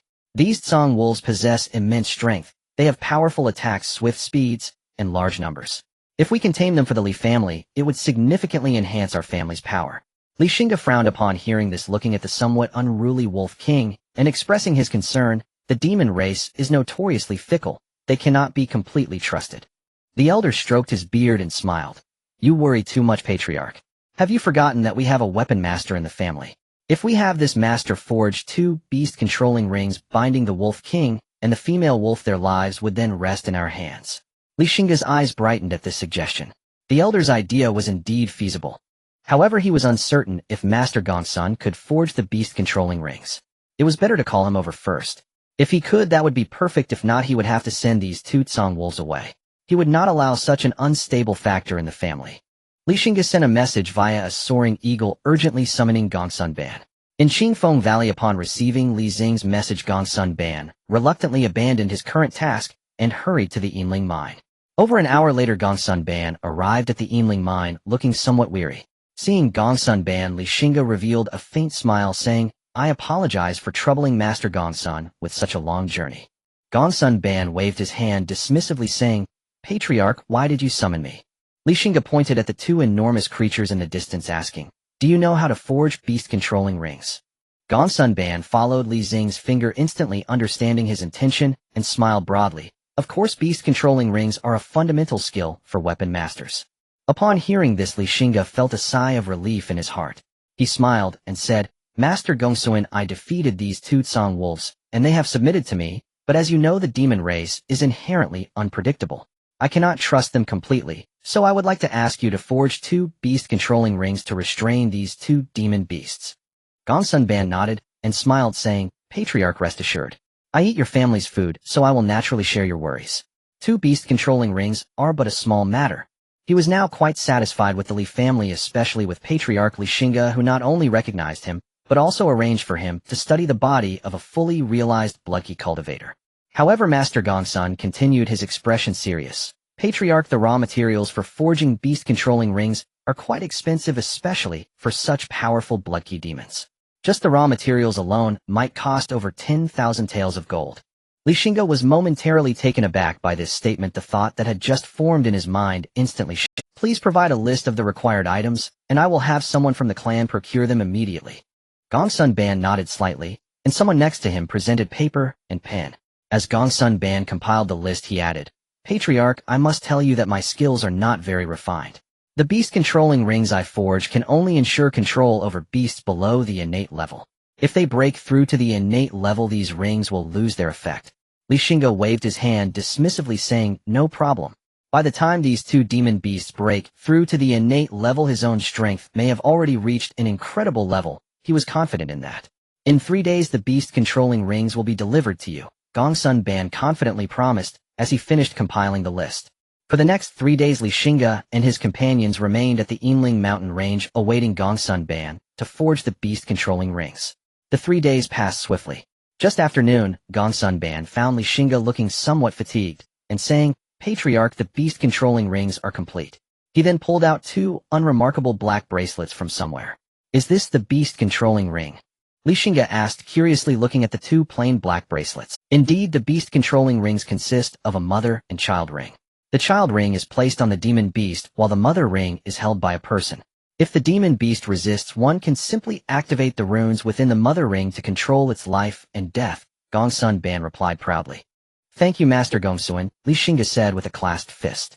Gongsun Ban waved his hand saying, "Patriarch, we can now go and place the beast-controlling rings on those 2 demon beasts." Of course, Xingge clapped his hands with a hearty laugh, and the elder and others gathered upon hearing the news. They all joked and proceeded toward the area where the Tsang Wolf King was confined, which was a massive cave held by the Li family. Soon Xingge and the others arrived before the Tsang Wolf King, which still appeared quite weak. It lifted its heavy gaze to glance at Xingge, then turned its head away. Xingge signaled to Gongsun Ban, who understood the cue and took out the beast-controlling ring. With a subtle surge of bloodkey, Gongsun Ban began to chant incantations.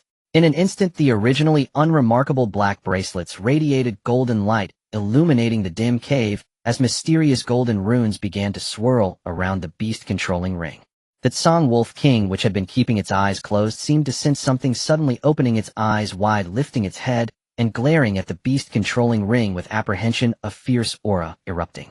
Seeing this, Xingge let out a cold laugh, unleashing a powerful aura that directly suppressed the Tsang Wolf King, rendering it immobile. After a few moments, Gongsun Ban suddenly threw the bracelet in his hand, and a surprising scene unfolded. The bracelet expanded in the wind, transforming into a massive light ring. The light ring descended, encircling the Tsang Wolf King, countless golden runes appearing as Gongsun Ban's lips moved fast. The light ring descended, encircling the Tsang Wolf King, countless golden runes appearing as Gongsun Ban's lips moved faster, causing the golden runes to twist and merge, ultimately transforming into golden chains. Gongsun Ban opened his eyes wide and shouted, "Lock!"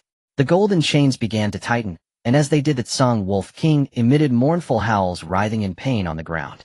After a few moments, the golden chains fully integrated into the Tsang Wolf King's flesh, the golden light vanishing, and the cave returned to darkness. "Patriarch, it's done," Gongsun Ban said with a light chuckle, then tossed the mother ring to Xingge, saying, "As long as you inject bloodkey into this mother ring as I taught you, you will be able to control the life and death of this wolf demon." Xingge took the mother ring, and following Gongsun Ban's instructions, injected bloodkey into it. The dim black mother ring radiated golden light once more, and the previously quiet Tsang Wolf King sprang up, as if electrified, letting out a painful howl, its massive head violently banging against the stone walls, causing the entire cave to tremble. Xingge withdrew his bloodkey, and the mother ring dimmed again, leaving the frenzied Wolf King weakly sprawled on the ground. Seeing this, Xingge laughed heartily, saying, "Not bad, this is a great item. Master Gongsun, you have rendered a great service to the family." Gongsun Ban waved his hand dismissively, saying, "What service? It was nothing." Subsequently, Gongsun Ban used the same method to control the female wolf. After completing everything, Gong's son Ban rubbed his hands together eagerly, saying, "Patriarch, is there anything else? If not, I'm heading back to Qingfeng Valley." Xingge shook his head with a smile. He knew very well why Gong's son Ban was in such a hurry to return. With a wave of his hand, Gong's son Ban promptly disappeared from Li Xing's sight. Xingge couldn't help but be a bit taken aback, while the elder and others burst into laughter. Next, Xingge led the Tsang Wolf King back to Qingfeng Valley, guiding the wolf pack. The next day, Xingge gathered several elders in the assembly hall. Xingge stated directly, "Everyone, I wish to select the elite members of our clan to ride the Tsang Wolves and establish a new family armed force, which I shall name the Tsang Wolf Riders." Dramatic roll call. Plot contribution call. The scale of the Tsanglong Riders is tentatively set at 100, with one leader and one vice leader, both appointed from the elite disciples of the clan. The Tsanglong Riders will only heed the commands of the family head and the elder council.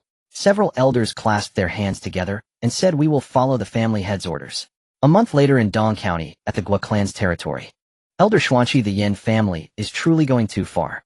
They have been artificially inflating the purchase prices of medicinal materials.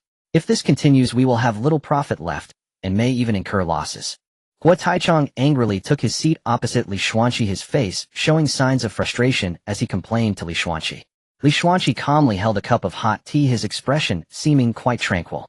"Gua family head, please remain calm. The Yin family will be even more anxious than us." Hearing this, Gua Taichang's anger subsided slightly. He downed a cup of hot tea in one gulp and sighed, saying, "But this situation cannot go on like this. My Li family will not allow the Yin family to act so recklessly. Once we ascertain the details about the Yin family, my Li family will take action." Elder Li Xuanqi of the Li family spoke with a cold expression. Originally, the Li family's plans to control Dong County were progressing smoothly. However, half a month ago, a mysterious Yin family suddenly intervened, competing with the Li family for market shares, using their terrifying financial power, disrupting the Li family's plans. Naturally, Li Xuanqi was furious. It was hard-won trust from the family head, and if he botched this matter, the clan would question his capability. This was intolerable for him. However, he would not act rashly without understanding the true nature of the Yin family, for fear of hitting a snag and bringing trouble to the clan. Meanwhile, at the temporary headquarters of the Yin family. This originally belonged to the Lin family, one of the 5 major families in Dong County, but after the outbreak of the demon chaos, the demon race invaded Dong County, and the Lin family was slaughtered, leaving the territory abandoned. After arriving in Dong County, the Yin family found the buildings relatively intact and claimed the place as their own. I do not understand how a small Gua family possesses such financial strength, allowing them to compete with my Yin family for so long, without showing any signs of decline. The family head of the Yin family said with a puzzled expression from his seat. Initially, he did not take the Gua family seriously, but now it seemed this local family was not simple. At this moment, the great elder of the Yin family suddenly said, "Family head, according to rumors in Dong County, the Gua family seems to have a marital relationship with the Li family from Baya County. Perhaps there is support from the Li family behind them." Yin Xiuda furrowed his brows and asked, "What kind of entity is this Li family?" Hearing the names Baihe and Li family, the second elder of the Yin family suddenly appeared extremely grave. He quickly stood up and clasped his hands, saying, "Family head, if it is indeed the Baihe Li family, then our Yin family could be in serious trouble." Yin Xiuda looked at the second elder in confusion. The latter took a deep breath and slowly explained the Baihe Li family was originally one of the 9 major families in Baya County. Although their strength was decent, it was only limited to one county. However, more than a year ago, a genius youth from the Li family emerged, becoming the family head at the age. In just a year, he stirred up a storm in Baihe County, leading the Li family to become the dominant force in the air. What truly made his name was during the recent chaos, when he demonstrated his peak strength, slaying 3 powerful demon beasts. After the chaos ended, he was received by the provincial governor, who stated that he could address him as a friend from now on. This genius youth's name is Xingge. If the Baihe Li family was not yet famous, then the name Xingge is known far and wide in Shenglong Prefecture. This is backed by the provincial governor, a future innate powerhouse. Hearing this name, all present, including Yin Xiuda, turned pale. With such a young prodigy behind the Gua family, what could they use to compete? Even if their ancestor were to resurrect, facing Xingge, they would likely not stand a chance. They knew their ancestor's strength. In the peak realm, he was merely of average talent. Family head, with such a figure behind the Gua family, we cannot provoke them. The third elder of the Yin family said, his lips trembling slightly, while the other elders remained silent. Against the Shi family, they might still be able to hold on for a while, but if they faced Xingge, their family would likely face annihilation. They knew the gravity of the situation, Those who could rise to power were not fools. Yin Xiuda forced himself to remain calm and scolded, "It is still uncertain whether the Guo family has Li Xingge behind them. To be frightened by just a name is absurd. If this spreads, my Yin family will surely be the laughingstock." He then discreetly wiped the sweat from his forehead. Better to be safe than sorry. First we need to confirm whether the Guo family's backing is indeed that person. If so, we cannot fight for Dong County. The great elder of the Yin family said with a somewhat bitter expression. For now we can only proceed this way. We should pause our offensive and investigate the matter thoroughly. Yin Xiuda decisively stated. Family head is wise. At Qingfeng Valley in the Li family territory in the family head study, a Li family cultivator stood respectfully before Li Xingge, saying, "Family head, the generous gifts from the third elder have been prepared, and you can set out at any time." "Understood, you may leave." Li Xingge replied without looking up. He had instructed the third elder to prepare gifts as he intended to visit the Zhang family in the provincial city. Having already promised Zhang Xingge that he would visit after some time, if he failed to show, Zhang Xingge would surely view him unfavorably. The next day at dawn, a group of 5 departed Qingfeng Valley heading towards the provincial city. A day later, weary and exhausted, they arrived at a small town. Beside them, a middle-aged cultivator in a blue robe respectfully said to Li Xingge family, "Head, we have been traveling for a whole day. The people can barely endure it, and the horses are even more exhausted. How about we find a place to eat something and feed the horses some fodder?" For this trip, the Li family had arranged 4 guards for Li Xingge. However, given Li Xing's strength, these 4 guards were entirely unnecessary. Yet as the head of a prominent family, it would be too lowly not to have a few people attending to him. The middle-aged cultivator speaking was a promising talent from the Li family's collateral line, named Li Shuo, 32 years old at the peak of physical cultivation. He had a round face with 2 little mustaches, and was a servant of the Li family named Pu Hongtao, also at the peak of physical cultivation. The other 2 were direct disciples of the Li family, both with minor achievements in physical cultivation. Li Xingge glanced at the darkening sky and nodded. The group rode on horseback towards a well-known tavern. Walking down a relatively bustling street, the crowd ahead suddenly erupted into chaos as people screamed and scrambled to the sides of the road. Immediately, a group of over 10 riders charged in, and a child caught off guard was knocked away by the lead horse, flying several zhang before crashing heavily to the ground. After a few twitches of his legs, he fell silent. The rider treated the child as if he were merely an ant, showing no sign of stopping as he charged towards Li Xing's direction. Beside him, Li Shuo snorted coldly, spurring his horse forward with his curved blade drawn. With a flash of cold light, he cleaved both horse and rider in half, blood gushing forth and staining the ground red. The following riders hastily reined in their horses, their faces paling at the sight of their companions. It was then that Li Xingge realized that these women who viewed human life as trivial were all women. They certainly bore a great deal of resentment. Among those women, a man with an effeminate appearance rode forward, looking at the deceased woman on the ground with a mix of shock and anger. She had always been the one to kill others. When had it ever come to others killing her? She raised her whip and scolded, "You dog of a man, daring to kill my maid. You must be tired of living." As she spoke, Li Xingge confirmed that this was a woman disguised as a man. He remained unfazed and replied calmly, "What is your name? Where do you reside?" "What? Now you're afraid. My name is Fu Xingnan, and I live in the Red Clothes Alley in town." Li Xing's expression remained unchanged as he glanced back at Pu Hongtao behind him and said with a light laugh, "Go and wipe out her entire family." Pu Hongtao nodded, a sinister smile appearing on his round face as he clasped his fists towards Li Xingge and left with 2 small guards. Seeing them depart, Fu Shangnan thought Li Xingge was trying to flee and hurriedly shouted to her subordinates around. Over 10 riders urged their horses, encircling Li Xingge and his companion. "You dog of a man, now that you're afraid, it's too late. What are you all standing there for? Capture this dog of a man. He looks delicate and tender, he'll let you all enjoy him." Wielding her whip, Fu Shangnan roared arrogantly. Her hatred for men was deeply rooted, not because she had been wronged, but because of her father. Her father was the head of the only cultivation family in the town, the Fu family, who desperately wanted a son, but ended up with 3 daughters over many years. Years ago, the Fu family head fought with an enemy. Although he killed the enemy, he was gravely injured and harmed in a vital area, losing the chance to have any more children. Since then, he treated Fu Shangnan as the continuation of his legacy, but how could the conservative Fu family allow a woman to become the head?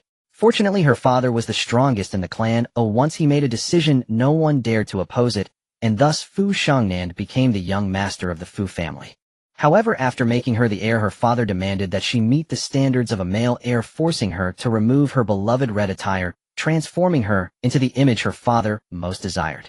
Gradually, Fu Shengnan's personality became twisted and domineering, treating human life as trifling, especially towards men. Over the years, the men she castrated numbered not less than 80, causing the men in the whole town to live in fear. Upon hearing Fu Shengnan's orders, the group of female riders hesitated not at all, drawing their swords and charging at Xingge and his companion. "Leave one of their lives," Xingge said indifferently. Li Shuan nodded, pushing off the ground and leaping off his horse. With his peak physical strength, facing these ordinary women who were not even in the body refinement realm, it was like entering an unguarded territory. In mere moments, all of them were thrown to the ground by Li Shuan. Seeing this, Fu Shengnan's pupils constricted, and she hurriedly turned her horse to flee, only to be grabbed by Li Shuan by her hair and pulled down from her horse. Li Shuan dragged her before Xingge and then kicked Fu Shengnan hard on the knee. She cried out in pain, kneeling before Xingge. Kneeling before a man was more unbearable than being killed. She raised her head and angrily shouted, "You despicable dog of a man, if you have the guts, kill me. Otherwise I will find 10 men to serve you, in turns making you wish for death." Li Xing's gaze suddenly turned icy, causing the temperature around to drop sharply, and the onlookers felt a chilling aura enveloping them.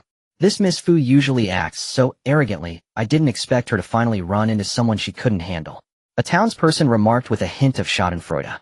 The people nearby hurriedly covered his mouth, saying, "Are you tired of living? Trouble comes from the mouth. If Fu Shengnan learns you're calling her miss, your whole family will die." The man who had just spoken was suddenly filled with fear, his face paling. "I really hope this young master can take care of this female demon. Last time I just looked at her a bit too long on the street, and I..." A muscular man with a pale face and an effeminate tone said, his eyes turning red. The people nearby quickly stepped back, giving him sympathetic glances. On another side, blood flowed like a river in the Fu family courtyard, with over 100 members of the Fu family killed by Pu Hongtao and his 2 companions. In Pu Hongtao's hand was a head that refused to close its eyes. It belonged to the head of the Fu family. How could a family with only a peak body cultivation realm offspring raise such an arrogant daughter? "Now look at what happened. They've dragged their entire family into death," Pu Hongtao said with a sigh. A member of the Li family wiped the blood off his knife with the clothing of a Fu family member, smiling as he said, "Pu, you don't understand. This is the gap between big families and small ones. Only a nouveau riche family like this can raise such an arrogant child. True descendants of great families are low-key and reserved. They might look down on you, but in dealings they're top-notch. They might even sell you and still have you counting the money for them." Pu Hongtao pondered over this, stroking his chin. "You'd better let me go quickly, or when my father comes you all will die." Fu Shengnan glared fiercely. "So your reliance is your father?" For some reason, looking at the calm Xingge, Fu Shengnan felt a strange sense of panic. At this moment, the sound of crisp horse hooves approached, and Pu Hongtao and his 2 companions dismounted, casually tossing a gruesome head onto the ground, respectfully addressing, "Xingge master, we found the genealogy and killed them all. No one escaped." Xingge nodded in satisfaction. The onlookers immediately recognized the head on the ground, and gasps of shock rippled through the crowd. "My heavens, that head seems to belong to the head of the Fu family." "What do you mean, seems? It is. Heaven has eyes, but died while it died well. They finally provoked someone they shouldn't have." As for Fu Xingnan, looking at the head that was now staring back at her, she was overwhelmed with terror, shaking her head frantically and muttering, "Impossible, impossible, this can't be happening." Seeing the woman on the verge of madness, Xingge sneered coldly, saying indifferently, "Tell them that these women are a reward for them." Li Shuan nodded beside him, shouting loudly, "Our young master said that these women are all rewards for you. Today you can have your way. Take revenge for grievances and settle scores." At this, the surrounding men's eyes lit up. They had long been weary of Fu Shengnan. If it weren't for the Fu family behind her, they would have loved to tear this lawless woman apart. Now the opportunity had finally come. Hearing those words, Fu Shengnan's face instantly drained of color, and she threatened, "I want to see who did, you bunch of despicable bastards." The crowd, who had been hesitating, were thoroughly enraged by her words. Their eyes turned red as they surged forward, starting to tear at her. Seeing this, Li Shuan hurriedly shouted, "What can you all do together? Line up behind me." His words restored the crowd's reason. These were the ruthless people who had exterminated the Fu family, killing without blinking. With that thought, they all shuddered and began to form a long line. However, at that moment, a somewhat skinny man with a shifty gaze stepped forward, awkwardly and nervously addressing Xingge. "Young master, I have a bit of a cleanliness obsession. Can I go first?" Seeing the man in front of him full of expectation, Xingge chuckled lightly, finding him somewhat bold, and nodded. Upon seeing Xingge nod, the man was overjoyed, suddenly dropping to his knees and knocking his head against the ground 3 times. "Thank you, young master. Thank you, young master." When he raised his head, Li Xingge had already taken his people far away. He turned back, looking at Fu Shangnan, who was struggling madly on the ground, his eyes filled with deep hatred. Without the slightest psychological burden towards treating a woman like Fu Xingnan, Li Xingge thought to himself, those who insult others will always be insulted in return. Early in the morning, Li Xingge stepped out of the inn and just happened to encounter Li Shua and the others returning after completing their mission. The latter respectfully said, "Master, everything has been dealt with." A few days later, Li Xingge and his companions finally arrived at the capital city. The Zhang family has been passed down for over 1,000 years, and their ancestral land spans dozens of miles. At this moment, outside the Zhang family gate, the Zhang family, having received the news in advance, had already set up a welcoming arrangement. Hundreds of Zhang family cultivators with robust auras lined both sides, while beautiful maidservants stood waiting with their heads bowed. At this moment, outside the Zhang family gate, the Zhang family, having received the news in advance, had already set up a welcoming arrangement. Hundreds of Zhang family cultivators. Could it be that the governor is visiting the Zhang family? Curious onlookers were secretly speculating. Father, although Li Xing's talent is extraordinary, is it really worth your dignity to wait for him like this? Zhang Qinhua grinned nearby. Zhang Xingge glanced at him, saying, "What do you understand?" Li Xingge is a young genius backed by the governor. As long as he doesn't fall midway, his ascension to the innate realm is a certainty. Is it not worth my treatment? Zhang Qinhua chuckled. "I think my father's intentions go deeper than that. There must be more to it." Zhang Xingge raised an eyebrow and smiled. "Then tell me what you think. If you're right, the Eastern market will belong." Hearing this, Zhang Qinhua's eyes brightened as he spoke confidently. "Father's extraordinary treatment of Li Xingge is nothing but an attempt to draw him into our Zhang family camp. The competition for the governor's position has become increasingly fierce, yet many families are still observing. If at this moment Father brings Li Xingge into our camp, those watching families will surely lean towards us. After all, the future innate true person, Li Xingge, trusts Father right." Zhang Xingge clapped his hands in agreement. "My son is indeed wise, but why?" Zhang Qinhua quickly interrupted. "Zhang heir is just a frivolous youth." Seeing this, Zhang Xingge couldn't help but sigh. "They are coming," suddenly pointed out Zhang Qinhua, whose sharp eyes caught sight of the distant street. Zhang Xingge followed his finger's direction and saw several riders approaching swiftly down the street. Li Xingge spotted Zhang Xingge and the others waiting outside the Zhang residence from a distance and hurried his pace, while Zhang Xingge and his son Zhang Qinhua also moved to greet them. Dismounting, Li Xingge cupped his hands in greeting, saying, "Greetings, Commander." Zhang Xingge laughed heartily, grasping Li Xing's hand. "Xingge, your arrival has truly brought glory to the Zhang family." Li Xingge hurriedly waved his hand. "Uncle, your words embarrass me." He then turned to Zhang Qinhua, saying, "Brother Zhang, it's good to see you." Zhang Qinhua laughed heartily. "Brother Li, you really played a trick on me." The group chatted and laughed as they entered the residence, while on the other side those observing the Zhang family were dumbfounded. Heavens, the commander personally welcomed a young man. What status does this young man hold? I don't know, his face looks unfamiliar. He must be a young master from a prestigious family in the state. No wonder the commander is so determined to secure the governor's position. It turns out he has connections with the state government.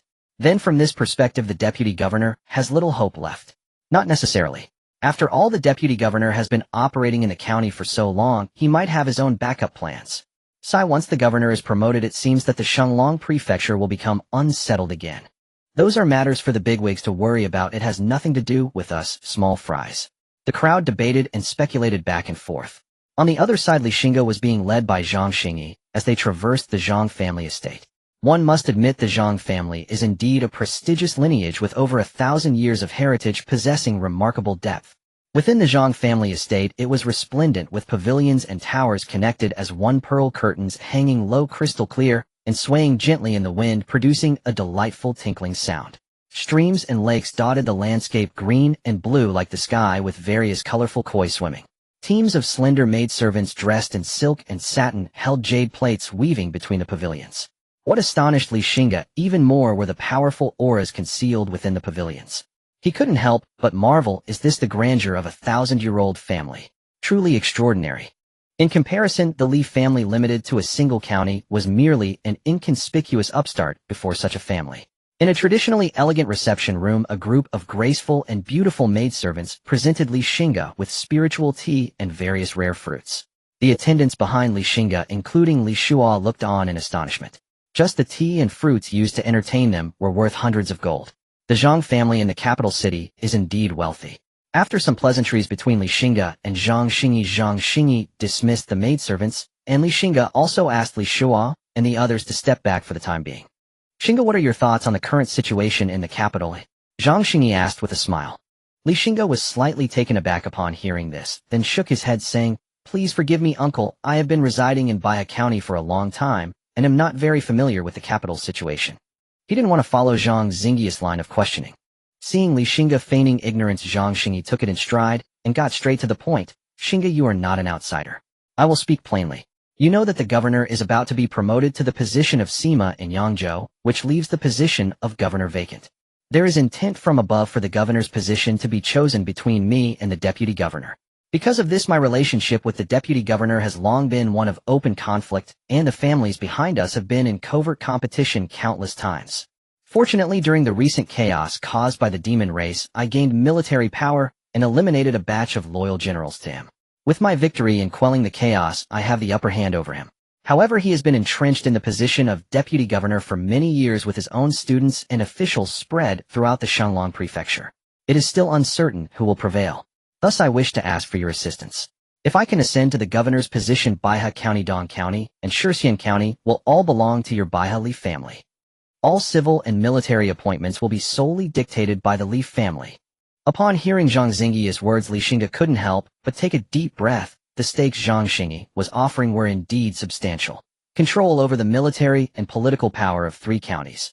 If he could truly hold sway over the 3 counties, the Li family would leap to become a prominent family in the prefecture. However, as the saying goes, the more one gains, the more one must give.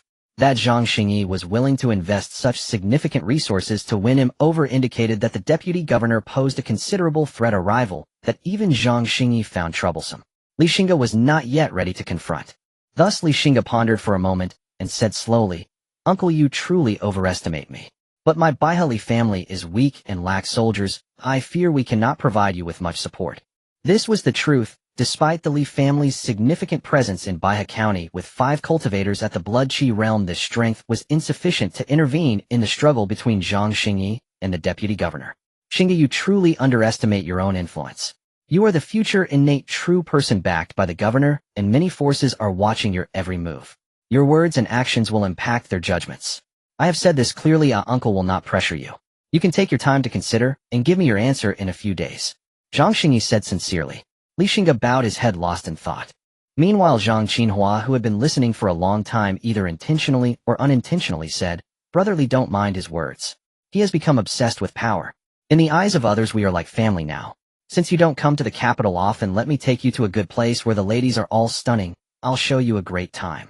As he spoke, Zhang Qinhua seemed extremely excited, his eyes squinting into slits. "Shameful stuff, get!" Zhang Xingye scolded loudly while Xingge suddenly raised his head. Zhang Qinhui's words startled those lost in dreams. No matter how he denied it, in the eyes of outsiders, he had already become a member of the Zhang family. Otherwise, how could one explain Zhang Xingye's tireless efforts to elevate Li Xing's reputation, and why he made such a grand show of welcoming Xingge at the gates of the Zhang mansion today? Is it truly just because the mansion master casually mentioned that we could refer to each other as friends in the future? Although innate true beings are lofty and unattainable, could anyone genuinely believe that a prestigious family like the Zhang clan, which has been inherited for over 1,000 years, could lack old relics? Perhaps in the eyes of many he was already a part of the Zhang family camp. So did he still have a choice? "Brother Li, are you aware of the Yin family in the mansion city?" Zhang Qinhui asked with a smile, holding the jade stone in his hand. Xingge frowned slightly. He seemed to have some impression of the Yin family, and soon recalled that not long ago news came from Dong County that a family with the surname Yin had suddenly emerged, secretly opposing the Li family. Could it be that this Yin family is the so-called Yin family of the mansion city? "This Yin family is a loyal supporter of the mansion's governor," Zhang Qinhui remarked with a playful expression. At that moment, Li Xing's gaze turned cold. It turned out that the mansion's governor had long regarded the Li family as an enemy. Since that was the case, he had no more concerns and resolutely declared, "Uncle, I have decided that the Baihe Li clan will align itself under your banner and serve you." Upon hearing this, Zhang Xingye's face lit up with joy. He laughed heartily, clapping his hands repeatedly. "Good, good. Xingge, having you pledge your loyalty is truly like adding wings to a tiger. Rest assured, once I ascend to the position of mansion master, I promise not to go back on my word." Xingge smiled softly and nodded. "I will rely on your care from now on." An hour later, Xingge got up to take his leave. Despite Zhang Xingye's repeated attempts to retain him, he left the Zhang mansion citing family matters. At the moment he stepped out of the Xingge mansion, he glanced back at the imposing golden characters of Xingge mansion on the grand entrance. A trace of an inexplicable smile crept onto his lips before he left without looking back. In Qingfeng Valley, in a smoke-filled ancient stone chamber on the back mountain, a middle-aged man dressed in a blue robe and of slender build was intently staring at a bronze alchemical furnace before him, where flames blazed, warping the very air around it. Beads of sweat rolled down his forehead, and the middle-aged man paid no mind to wiping them away as the contents of the furnace seemed extremely important to him. I need more Huangjing, 2 more tails should suffice. The man muttered to himself as he grabbed 2 tails of Huangjing from a pile of herbs beside him and tossed them into the bronze furnace. The alchemical fire is too vigorous. There's a risk of explosion. I need to reduce the heat. I need to add some heavy brightness to balance the medicinal properties.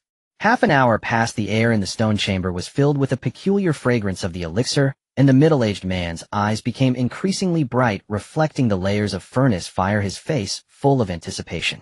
Success or failure hinges on this moment.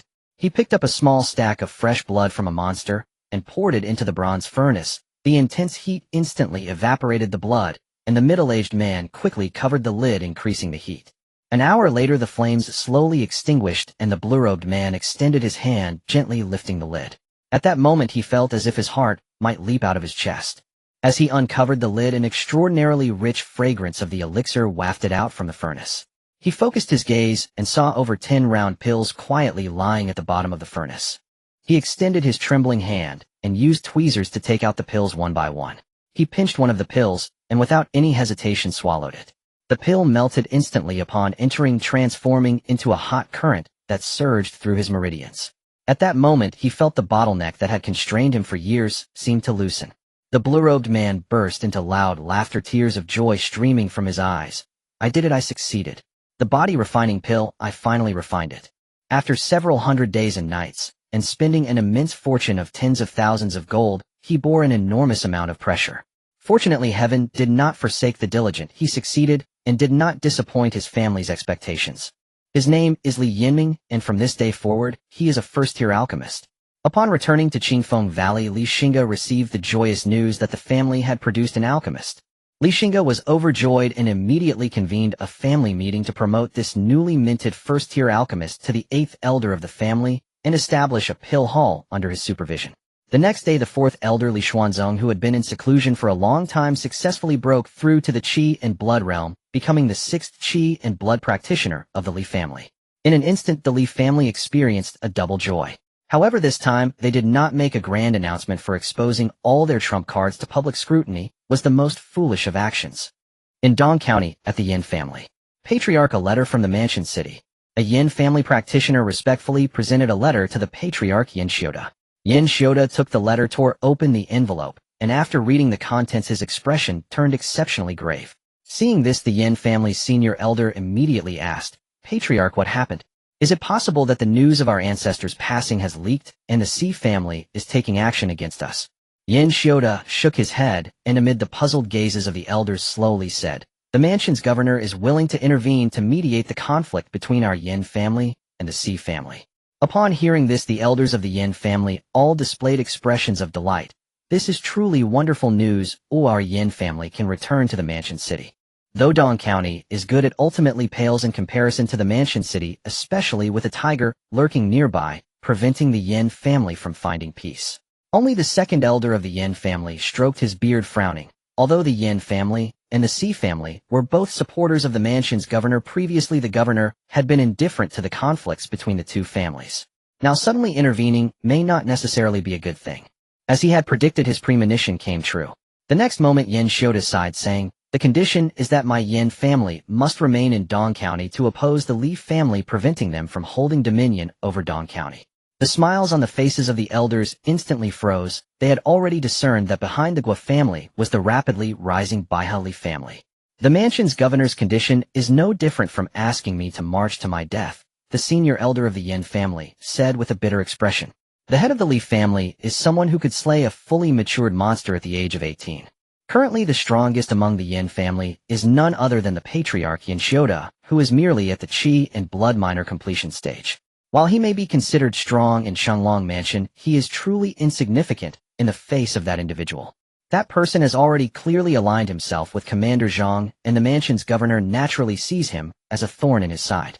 Yin Xiota said with a wry smile. The mansion's governor is our Yin family's support. We have no choice but to obey his orders, he sighed.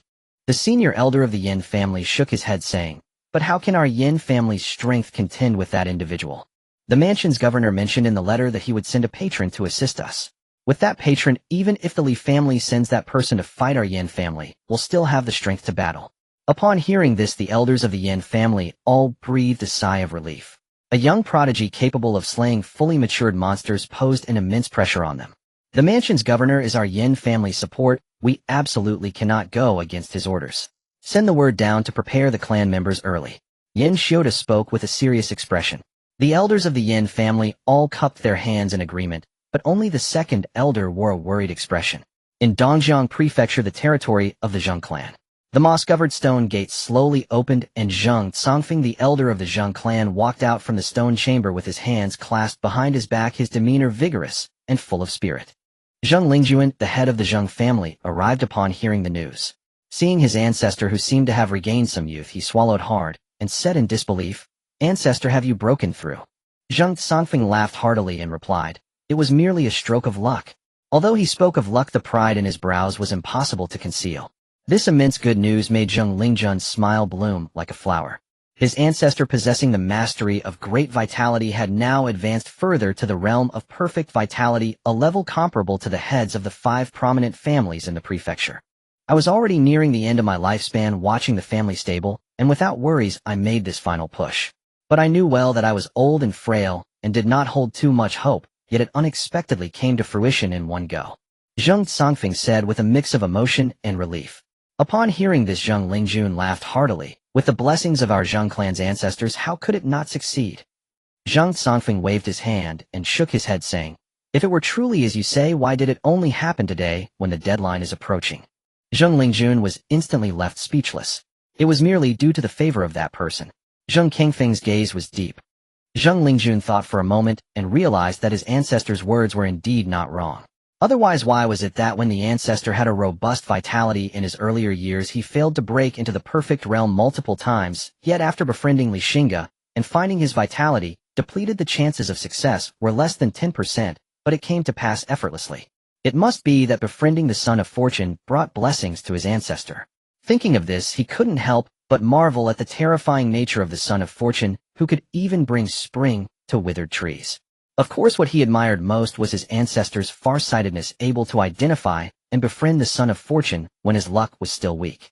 Had he followed his initial thoughts, not only would the ancestor have failed to ascend to the perfect realm, but the entire Zheng clan might have turned to ashes.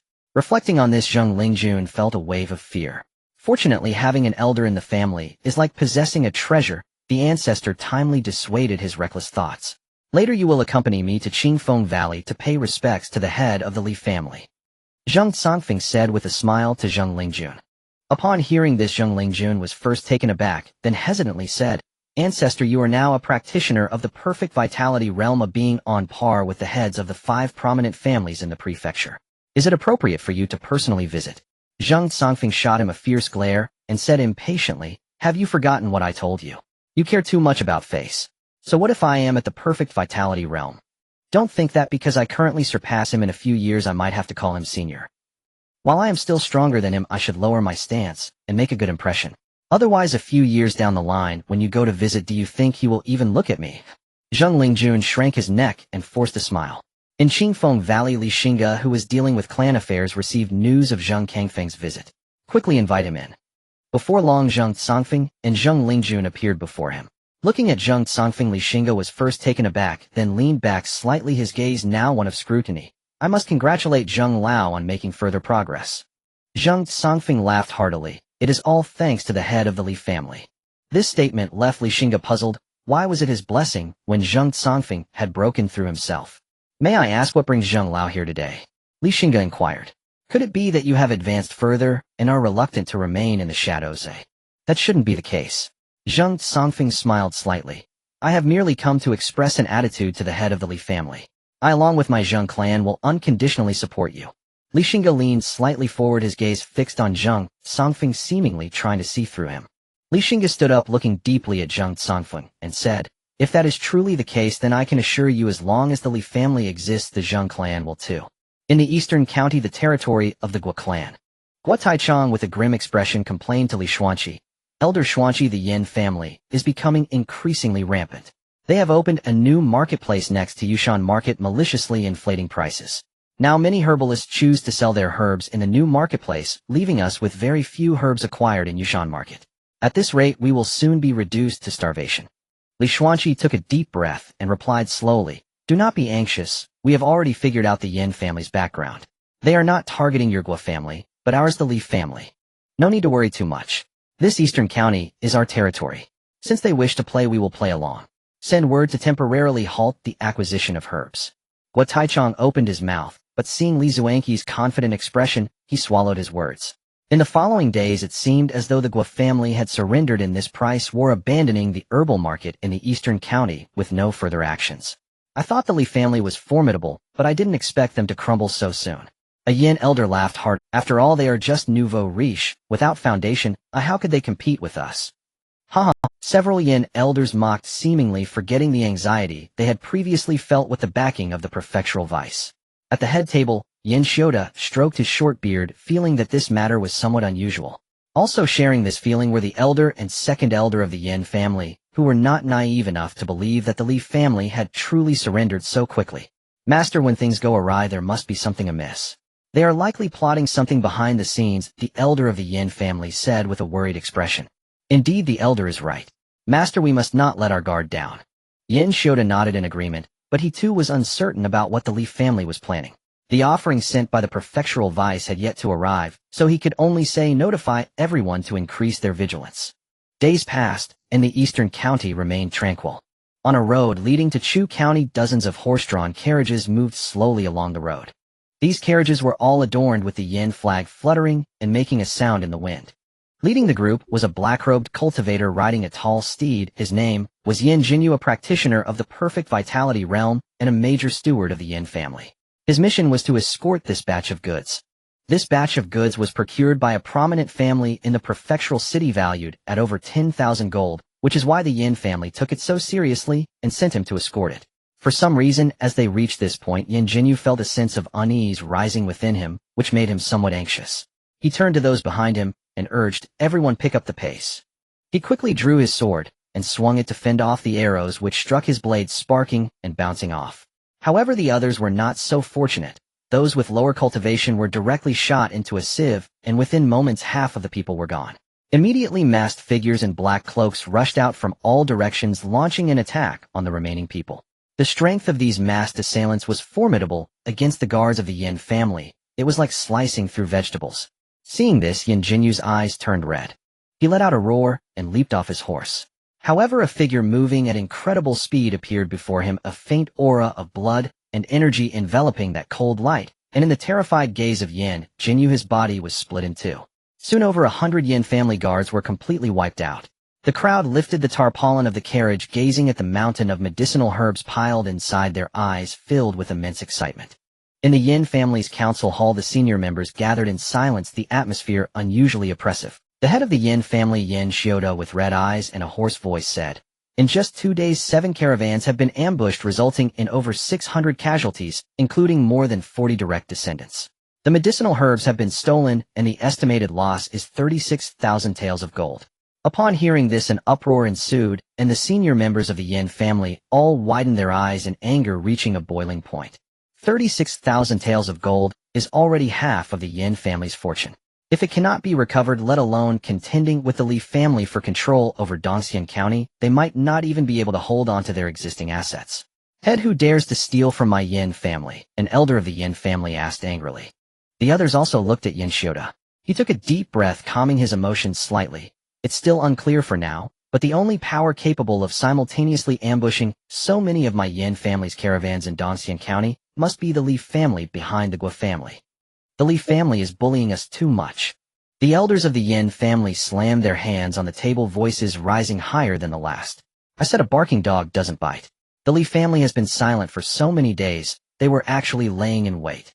This is a direct confrontation with my Yin family. Head, give the order to teach them a severe lesson." Yes, Elder Six is right, otherwise they'll truly think my Yin family is easy to bully. For the revenge of the fallen family members. Watching the frenzied shouting elders, Yin Shoda felt overwhelmed as if his head was about to explode. Seeing this, the elder said loudly, "Enough. Each of you making a ruckus in front of the head, what kind of decorum is that? Sit down." The crowd looked at the somewhat displeased head, and though they were reluctant, they all obediently sat back down. Yin Zayid's expression improved slightly as he slowly said, "I know you are all very angry. I understand how you feel. In fact, I am even angrier than you. I wish I could rush to the Li family right now and make them bleed rivers. But among us, who has the strength to surpass Li Xingge? In the end, will it be the Li family that bleeds rivers, or will my Yin family's centuries of foundation be destroyed?" Yin Shoda looked at the elders, but no one dared to meet his gaze, all lowering their heads. If we lack strength, we must endure. Acting impulsively is merely the behavior of a brute. Until the reinforcements sent by the magistrate arrive, no one from my Yin family can act rashly. Do you understand? Understood.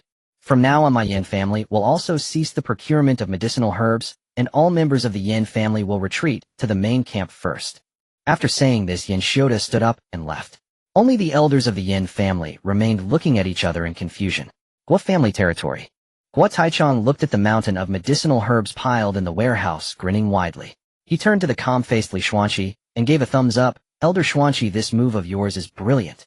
With such a huge loss of medicinal herbs, the Yin family must be seriously injured." Li Xuanqi squinted his eyes and smiled with satisfaction. "While he hoards grain, I hoard weapons. His family is my granary." Hearing this, Guo Taichang laughed so hard that tears nearly fell. "Elder Xuanqi, let's keep a close watch on the Yin family. Whenever they attempt to ship goods, we'll intercept them midway.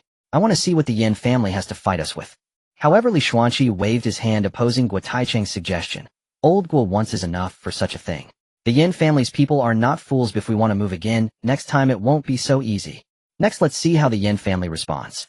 With such a significant loss of medicinal herbs, they certainly won't be willing to give up." Guo Taichang nodded, then said with some worry, "Elder Xuanqi, the Yin family's strength is formidable. If they choose to fight to the death, then we." Li Xuanqi, confident, replied, "Rest assured, old Guo, before we acted I consulted with the head. The reinforcements from my Li family will arrive shortly." Upon hearing this, Guo Taichang finally felt relieved. Qingfeng Valley Council Hall. The 7 elders of the Li family sat in order. Li Xingge occupied the main seat, leaning slightly back. He glanced at the elder, who understood, and stood up. "Let me explain the situation of the Yin family. The Yin family is an old family in the capital with 4 Qi and Blood realm cultivators among them, 1 in the perfected Qi and Blood stage, 1 in the minor perfected stage, and 2 in the early stage. There are 37 physical realm cultivators. However, according to intelligence analysis, the Yin family's perfected Qi and Blood ancestor is suspected to have passed away." After speaking, he sat back down. At this time, the 3rd elder raised a question. "Head, if the Yin family's perfected Qi and Blood ancestor has passed away, how dare they confront my Li family?" The 2nd elder's eyes gleamed as he said lightly, "Isn't the Yin family backed by that magistrate? Perhaps he secretly provided them with support." Upon hearing this, the other elders revealed serious expressions. The magistrate, both in terms of personal strength and the family behind him, is someone the Li family must regard with utmost importance. "If the magistrate provides support to the Yin family, then handling them will be troublesome," said the 3rd elder. "Troublesome or not, we must handle it. The Yin family is clearly a nail driven into us by the magistrate. If we don't remove them, how can the family develop?" The 2nd elder spoke with a face full of killing intent. Although the magistrate and his backing family are powerful, with the Zhang family holding them back, they probably can't provide much help to the Yin family. Listening to the words of the elders, Li Xingge propped his face with one hand, thinking quietly. The council hall at some point had turned silent, so quiet that one could hear a pin drop. After a long while, Li Xingge slowly spoke, "Everyone." The elders all perked up their ears. "Since the Yin family has become the vanguard of the magistrate against my Li family, then my Li family need not hold back. Since a battle is inevitable, we might as well send them on their way sooner rather than later." Upon seeing the head of the family make a decision, all the elders stood up in unison, without a trace of hesitation, and said, "Please give the order, head of the family." Regardless of whether that ancestor of the Yin family has passed away, or how much support the minister of the mansion has for the Yin family, since we've decided to take action, we must put forth our utmost effort, and the speed must be swift. "Elder, how has the training of the Canlong riders progressed?" asked Li Xingge. The elder stepped forward, saying in response to the head of the family, "After these days of training, the Canlong riders and the clansmen have developed a good synergy. they should be able to fight. Then deploy the Xinglong riders. It is time for them to see some blood. Furthermore, draw 7/10 of the physical realm cultivators from the clan and gather all the offerings from the offering hall. Except for elders Sanchi and Ba who will remain to protect the family, all other elders will accompany me to Dong County. Xingge issued the order. Then, as if recalling something, Xingge quickly added, also send someone to relay a message to the vassal families of the Li family instructing them to send strong individuals to participate in the battle with cultivation levels not lower than the physical realm and no less than 3 people. Those in the Qi blood realm must be present. If there is any disobedience, the entire family will be exterminated. Write another letter to the Zheng family asking Zheng Cangfeng to come assist in the battle. In 3 hours gather at Qingfeng Valley. With Zheng Cangfeng's prowess at the peak of the Qi blood realm, he would be able to handle any unforeseen circumstances. A physical realm cultivator from the Li family who was teaching martial skills in the martial arts hall was suddenly called away, which left the young members of the Li family quite disappointed. Li Wu, feeling somewhat dejected, complained to Li Xingzong, I have been looking forward to learning the dragon claw technique for so long, why did the instructor suddenly leave? Li Xingzong, recalling the serious expression of the instructor just before leaving and the hurried pace with which he departed, thought to himself that there must be some significant event occurring within the family. He clenched his fists, secretly feeling that he was still too weak and could not help at all. He needed to become stronger quickly in order to serve the family. With that thought, he hurriedly dragged the bewildered Li Wu towards the training room. 2.5 hours later. The atmosphere at the Li family's training square was filled with a sense of impending doom. 100 Xinglong riders were arranged in 10 rows, forming a neat formation. The Xinglong, over a meter tall, had glossy fur, its entire body wrapped in dark armor, revealing only a pair of eyes, exuding wildness and ferocity. The knights riding on the Xinglong were armed to the teeth, draped in black cloaks. Each exuded an extraordinary aura, and the most striking were the 2 towering wolf kings at the front. Beside the Xinglong riders were nearly 100 physical realm cultivators from the Li family and their vassal families. Although the numbers were few, they were all elite among elites. As for the combat power in the Qi blood realm, just on the Li family side there were a total of 7 plus Zheng Cangfeng and Zheng Lingjun from the Zheng family, and Qin Shuyu from the Qin family, totaling 10. If Zhang Dao and Guo Taichang were counted, that would make 12. With 1 at the peak of the Qi blood realm, 1 at the major completion stage, 3 at the minor completion stage, and 7 in the early stages of the Qi blood realm, such strength would make even the 5 great families of the mansion think twice. Ask yourself, how could the Yin family hope to win against the flying dragon riders? Xingge waved his hand, saying, let's set off. The physical realm cultivators leapt onto the backs of the Xinglong. Once everyone was ready, the Xinglong king let out a long howl to the sky, and after a few jumps, they exited Qingfeng Valley, with the Xinglong riders closely following behind. At the Yin family estate, Yin Shoda sat in a chair flipping through the family's account books. However, for some reason, he could not settle down as a sense of unease lingered in his heart, and his right eyelid twitched continuously, causing him to feel extremely anxious, as if something bad was about to happen. Irritated, he tossed the account book onto the table and rubbed his temples, saying, what exactly went wrong? This must not be mere coincidence. At that moment, someone suddenly reported from outside, head of the family, someone has come to see you. He gave me a token saying that once you see it, you'll know who he is. Yin Shoda stepped out of the door, and the servant respectfully presented a token with both hands. Upon seeing the prominent character Lu on the token, Yin Ziyud's body trembled, and he hurriedly said, quick, take me to him. Before long, under the guidance of the servant, Yin Shoda hurriedly arrived at the front gate. As he exited the gate, he saw an elderly man in a Taoist robe with meticulously groomed silver hair, exuding an air of an immortal. Upon seeing this elder, Yin Ziyud's eyes widened in surprise, and he exclaimed, I didn't expect the minister of the mansion would even send you. The Taoist elder chuckled, and replied, after all, the person we are dealing with is no ordinary individual. The minister of the mansion places great importance on him. Originally, he wanted the elder to personally deal with this threat, but the elder was entangled with the Zhang family, and couldn't come, so he had to send me instead. Hearing this, Yin Shoda secretly gasped. The minister of the mansion truly regarded Xingge highly. The elder of the Lu family is a cultivator at the peak of the Qi blood realm, possessing immense strength. Unfortunately, he could not come, otherwise Xingge would surely have met his end. Thinking of Xingge made Yin Shoda grind his teeth in hatred. The losses of the Yin family during this period had been too great. If not for their strong foundation, the clan members would likely be reduced to drinking the northwest wind by now. Yet he was still wary of Li Xing's presence, and dared not act recklessly. With your presence, dealing with a Xingge will naturally be a piece of cake, Yin Shoda flattered. The Taoist elder waved his hand, saying, "Head of the Yin family, I can't say that. That person is not ordinary, even I have my uncertainties about facing him. But rest assured with me here, even if he were to come personally, he wouldn't be able to do anything to your family. I can ensure the safety of the Yin family." The Taoist elder spoke with a proud expression, clearly having great confidence in his own strength. Yin Xiuda nodded vigorously without a shred of doubt about the Taoist elder's abilities, saying, "Then I will have to trouble you from now on." The two of them entered the estate chatting and laughing. Following this, the Yin family held a grand banquet to welcome the Taoist elder and wash away the dust. After the welcoming banquet, Yin Xiuda hastily summoned the elders of the Yin family in the conference. Yin Xiuda, seated at the head position, spoke with great enthusiasm, saying, "Elders, now that the offerings sent by the minister of the mansion have arrived, Xingge is no longer a concern. It is time to settle the previous grudge. I have decided to launch a surprise attack on the Guo family tonight, and first eliminate this dog from the Li family." The elders of the Yin family, having suppressed their emotions for too long, naturally did not object. They all stood up, cupping their fists in unity, and proclaimed, "The head of the family is brilliant." The night was as clear as water, adorned with twinkling stars.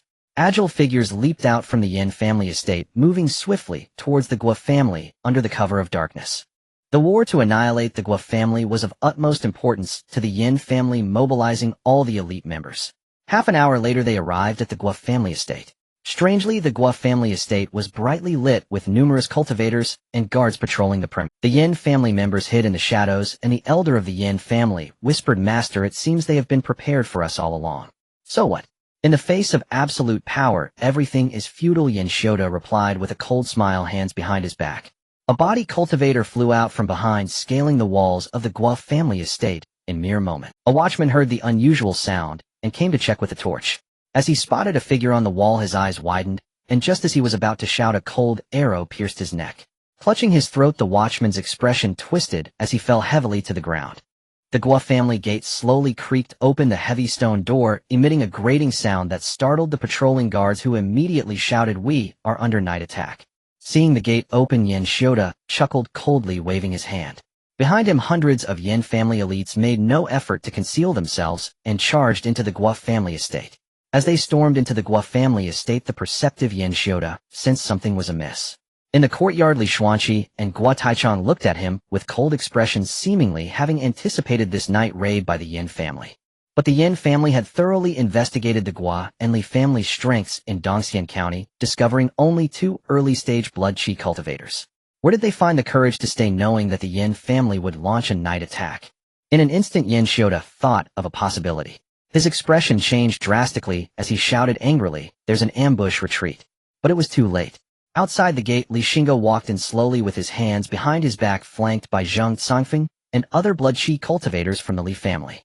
Around the high walls, figures with dense auras appeared one after another, various weapons glinting coldly under the moonlight. Li Xingge looked at the panicking Yin family members and smiled slightly. "Master Yin, I have been waiting for you. Your Yin family acts decisively. Had it not been for my Li family's swift Songlong cavalry, you might have succeeded." Without needing to think, Yin Xiuda guessed the identity of this young man, the young genius from the Shenglong prefecture, the head of the Li family, Li Xingge. "Today I invite you all to death." Li Xingge slightly cupped his hands. From the top of the high wall, over 100 body cultivators jumped down, launching an attack on the Yin family's elites. Although the Yin family had many members, they were merely elite warriors. Compared to the Li family's grand display, they resembled a rabble.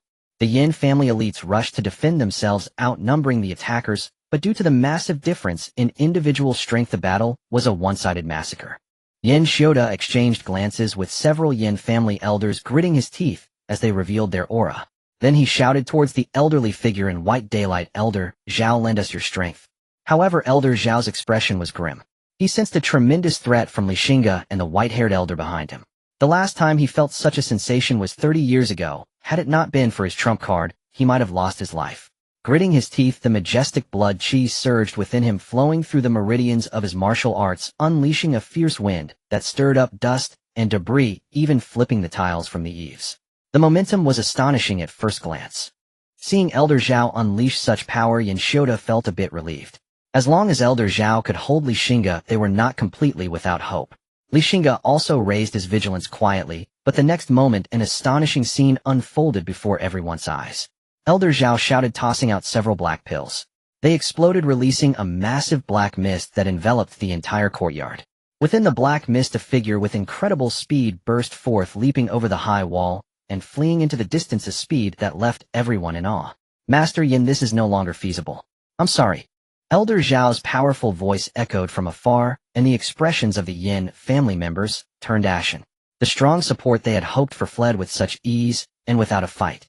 Xingge clapped repeatedly, realizing that Elder Zhao's apparent bluff had even fooled him. In a fit of humiliation and anger, he ordered Xingge, Songfeng, Elder Xingge, take care of this person. Do not let him leave Dongxian County alive. Since the steward has regarded him as an enemy, I will not be polite. A complete blood chi cultivator falling here would surely be painful for him. Xingge Songfeng nodded, laughing heartily. Rest assured, Alliance leader. With that, he chased after the direction Elder Zhao had fled. Xingge turned his gaze to Yin Xiuda, who felt a chill down his spine. Master Li, our Yin family has the steward behind us. Are you really going to take such extreme measures? Xingge chuckled softly, his eyes suddenly turning cold. In a flash, he appeared in front of Yin Xiuda. The latter sensed danger and tried to retreat, but he had no time to react before his feet left the ground. Ants, do you think the steward can protect you? Xingge raised a hand and grasped Yin Xiuda by the throat, lifting him off the ground, his gaze icy. Yin Ziyud's expression was filled with terror. His legs kicked frantically, and he clutched Li Xing's wrist, desperately attempting to pry it open. However, Li Xing's seemingly delicate hand was as unyielding as iron, not budging an inch. Master Li, I won't dare. Please spare me. Yin Ziyud's face contorted in pain as he began to convulse, pleading for mercy. Crack! Xingge directly snapped his neck. The sound of shattering bones sent chills down spines. With an expressionless face, Xingge tossed the bloodshot, lifeless Yin Xiuda to the ground, as if discarding a piece of trash. The Yin family members saw their leader die in such a humiliating and tragic manner, and their fear was instantly cast aside. With red eyes, they charged frantically at Xingge. Especially the remaining two early-stage blood chi elders of the Yin family, who were determined to take Xingge down with them.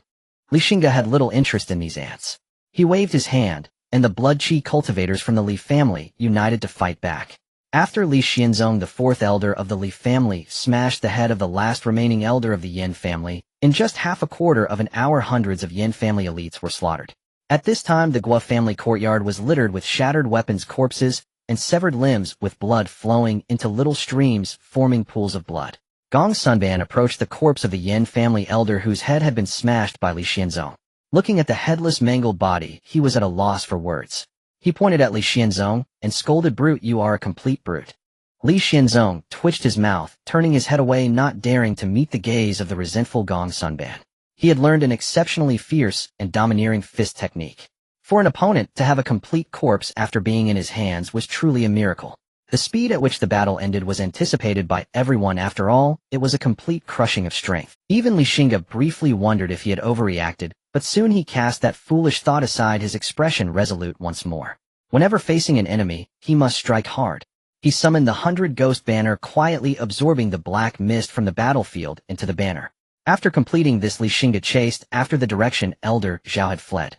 In the territory of the Yin family, the massive figure of the Wolf King leaped several hundred steps, landing in front of the Yin family's gate, followed by a pack of slightly smaller wolves. The Wolf Riders of the Li family have arrived. On the back of the Wolf King, the leader of the Wolf Riders, Li Yinxiao, with only his eyes visible, waved his hand, stating the family head has given orders, leave no one alive. The Wolf King let out a long howl towards the sky, and one by one the Wolf Riders leapt over the courtyard walls. The patrolling guards, alerted by the commotion, hurried over only to see a gigantic shadow on the ground. They raised their heads, and in their pupils the enormous shadow was infinitely magnified. What followed was a bloody massacre. The Wolf Riders rampaged through the Yin family's territory, killing everyone they encountered, sparing even the toddlers who could barely speak. After half an hour, the courtyard was littered with corpses, and blood flowed like a river. Commander, the area has been cleared. These Wolf Riders are truly extraordinary. They can even sniff out those hiding in secret paths. Now there is not a single living person left in the Yin family. The deputy commander of the Wolf Riders stepped forward to report solemnly. Li Yinxiao nodded, his gaze icy. Decapitate all the bodies and pile them at the gate, so the world knows the fate of opposing the Li family. Understood. Meanwhile, the offering sent by the house steward, old Zhao, was fleeing for his life. He had run an unknown distance, and after confirming that there were no pursuers behind him, he gasped for breath and collapsed onto a rough stone. Fortunately, the old Taoist has diligently studied the mysterious martial art divine steps, allowing me to run fast enough, otherwise I would have lost my life today. Old Zhao patted his chest, his face showing lingering fear. If I were to face Xingge, I would have confidence in my own abilities to tangle with him for a while. But that white-haired elder behind him makes me want to curse. If I'm not mistaken, he should be a practitioner at the peak of the Qi and Blood realm on par with the House Steward. Yet, such a being willingly becomes a subordinate to Xingge. No matter how talented Xingge is and how bright his future may be, he shouldn't sacrifice his dignity, right? After disdainfully spitting, old Zhao stood up from the stone, ready to flee again. However, just as he stood up and hadn't taken 2 steps, he suddenly froze. "Friend, have you rested enough?" Zhang Tsangfeng asked with a smile. "Yes, I have," old Zhao replied with a bitter expression. "Then you can proceed with peace of mind." With that, Zhang Tsangfeng stepped forward, and an invisible ripple of power caused the decayed leaves on the ground to rise into the air. With a wave of his hand, countless leaves rained down upon old Zhao. Ordinary leaves transformed into lethal weapons in Zhang Kangfeng's hands. At that moment, old Zhao felt a tingling sensation on his scalp. Although he considered himself exceptional facing a practitioner at the peak of the Qi and Blood realm, Hedon left him with no confidence. Thinking of this, he gritted his teeth and unfastened a gourd from his belt. Looking at the gourd, a hesitant expression crossed his face, but for the sake of his life, he had no choice. He twisted open the gourd, and in an instant 2 eerie shadows, one large and one small, floated out. As these shadows appeared, the weather suddenly became chillingly cold. Zhang Kangfeng's pupils constricted as he looked at the 2 shadows emerging. His expression darkened as he said, "Mother Son Evil, you are remnants of the Red Dust Demon sect, a demon of the dark arts. The Mother Son Evil requires extremely harsh conditions for its creation. The practitioner must genuinely love a woman with a Yin spirit body, then have her bear children. At the moment of childbirth, both mother and child must be slain simultaneously and their souls extracted and refined using special methods to become the fearsome Mother Son Evil. The last successful practitioner of the Mother Son Evil was the Red Dust Demon Lord, who roamed the Great Zhou over 3,000 years ago. With his innate cultivation, he used the fully formed Mother Son Evil to slay a practitioner at the Divine Mansion realm. Afterward, he established the renowned Red Dust Holy Sect, which lasted for hundreds of years and had an unparalleled reputation. However, due to the reckless actions of the Red Dust Demon Lord, who abducted a princess with a Yin spirit body from the Great Zhou, disaster finally struck when the court dispatched heavy troops to annihilate him. However, it is rumored that the court also paid a hefty price in that battle. Since then, the Mother Son Evil has been regarded as a forbidden technique, and those who attempt to create it are considered traitors. What righteous or demonic path? As long as it's a path that leads to progress, it's a good path. Old Zhao sneered. He made hand seals, and in an instant a chilling wind surged, dark mist swirling as the Mother Son Evil let out piercing, agonizing wails. In the darkness, 2 pairs of crimson fierce eyes were particularly eerie. The Mother Son Evil raised a hand, and a strange black mist erupted from thin air, engulfing the countless leaves. Since the appearance of the Mother Son Evil, Zhang Tsangfeng became extremely cautious, as he was well aware of the dangers of this demonic creature from ancient texts. A dense and overwhelming aura of Qi and blood surged forth, coalescing in midair into a towering phantom of a mountain lord. Due to the density of the Qi and blood, this mountain lord phantom was almost corporeal. It opened its mouth and let out a roar, the terrifying tiger's roar, accompanied by boundless malevolence echoing through the forest. In an instant, all the creatures in the forest were startled by this tiger's roar. Birds flew into a panic and beasts fled in all directions. The mountain lord leaped forth, its massive paw raised high, slamming down fiercely. Wherever its paw landed, trees were severed in half, earth and stone were sent flying, and the air felt as if it were being compressed.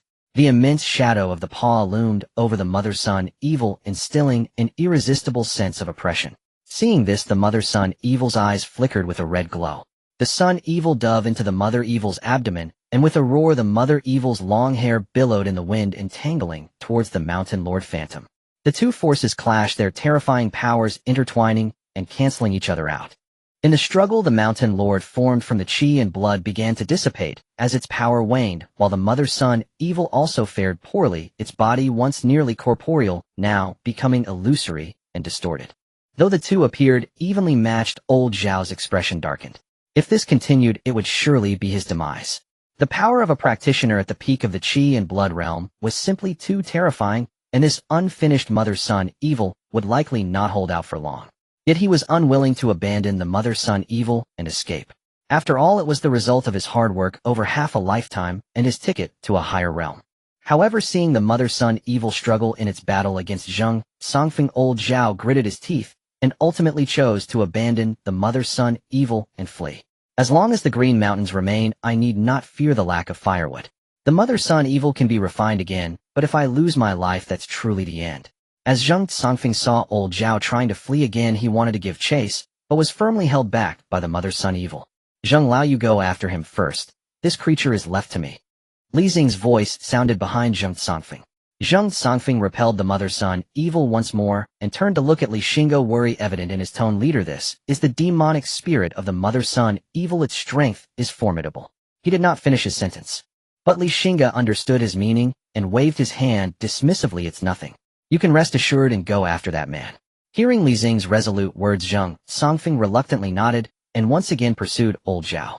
Seeing Xingge Songfeng chase after old Zhao again, the mother-son evil hurriedly followed, attempting to hold Xingge Songfeng back, but was blocked by Li Xingge. Looking at the ferocious, ghostly creature before him, Li Xingge felt no fear, but rather delight. What a rare find indeed. If it were anything else, it might be troublesome, but a ghostly creature like you is simply delivering yourself to my... He formed seals with both hands and summoned the 100 Ghost Banner. With the 100 Ghost Banner in hand, Li Xingge waved it, and in an instant boundless ghostly energy enveloped the entire forest, sealing it off completely. The banner flapped in the wind, accompanied by the eerie and crisp sound of bells, as if responding to his summoning. A series of mournful, vengeful, ghostly wails erupted akin to malevolent spirits clawing their way out of hell, sending chills down one's spine. Zimu Sha gazed at the ghostly aura emanating from Li Xingge, momentarily bewildered. Am I the ghost, or is he? Why do I feel he resembles a ghost more than I do? After a brief moment of confusion, Zimu Sha lunged at Li Xingge with claws bared. Observing the approaching Zimu Sha, a cold smile crept onto the corner of Li Xing's lips. He suddenly swung the 100 Ghost Banner. The bells hanging from the banner rang out in a hurried din. Hearing this sound, Zimu Sha felt as if her head was about to split open, and her ghostly form began to tremble and distort. What on earth is this monstrous thing? The scant remnants of her intelligence allowed Zimu Sha to sense an unprecedented fear.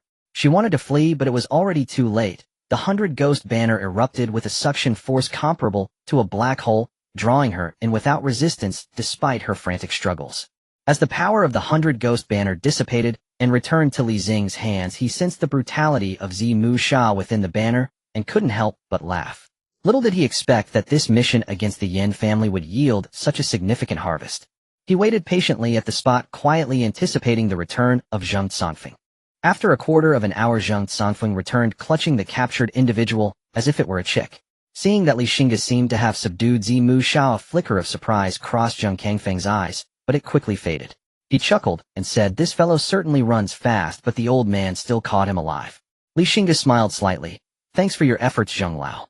Serving the Alliance Master is only right." Xingge Songfeng did not seek praise, and Li Xingge made a mental note of his performance as the two exchanged light-hearted banter on their way back to the Gua family estate. Everyone was waiting for their return. Xingge Songfeng casually tossed the waning Zhao Lao onto the ground. The latter felt as if his entire skeletal structure was about to collapse, emitting painful groans. One person, upon seeing Zhao Lao, was transfixed. He rushed forward, eagerly squatting down and groping Zhao Lao, his eyes shining with a strange light. "Alive, alive, it's alive." The individual who rushed over was none other than Gongsun Ban. Seeing Gongsun Ban's unabashed gaze, Zhao Lao felt his heart race, his scalp tingling. Ignoring the pain in his body, he hurriedly crawled backward, exclaiming, "Don't come any closer. A gentleman may be killed, but he cannot be insulted." Gongsun Ban chuckled and ran over to Li Xingge, rubbing his hands together with a flattering smile, saying, "Master, look at this. Hee, you know I have this little hobby."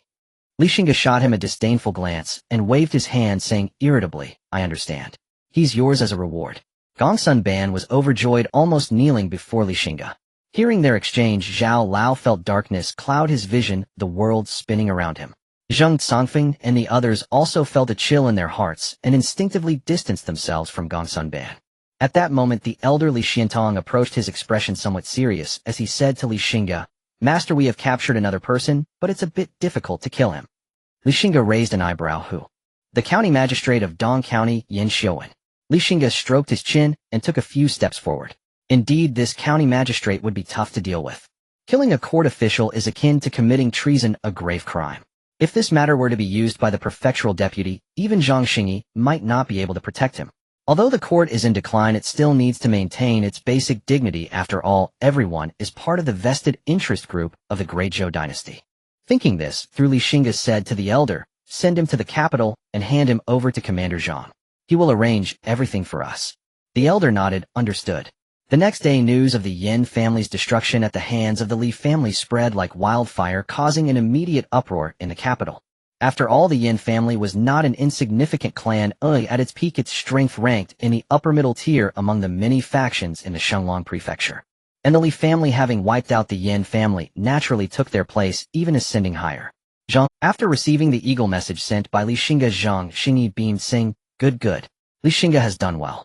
Not only has he destroyed a major clan under that old dog, but he has also eliminated a bloodline master of the Lu family. I reckon that old dog won't be able to sleep tonight. The elder of the Zhang family also smiled broadly. Fortunately, master, you have an eye for talent, bringing this kind of genius into our Zhang family's camp.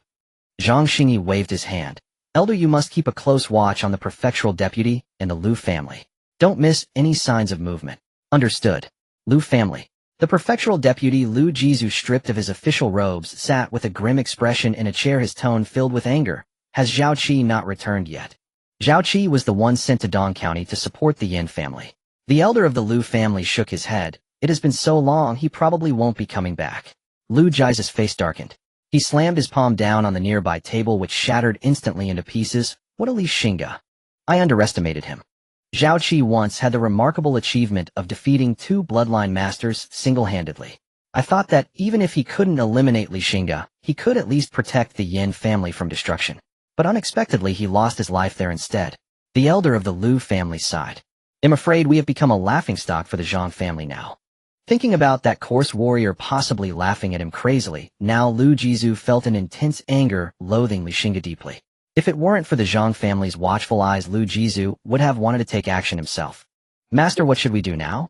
There is only 1 year left before the prefectural sovereign ascends. If we can't secure the position of the prefectural sovereign, my Lu family may be trampled underfoot by the Zhang family for the next few hundred years. The elder lowered his head. After repelling the demonic chaos, Zhang Xingge gained immense prestige, and with the endorsement of the young prodigy Xingge as his wing, a large number of neutral forces have sided with the Zhang family.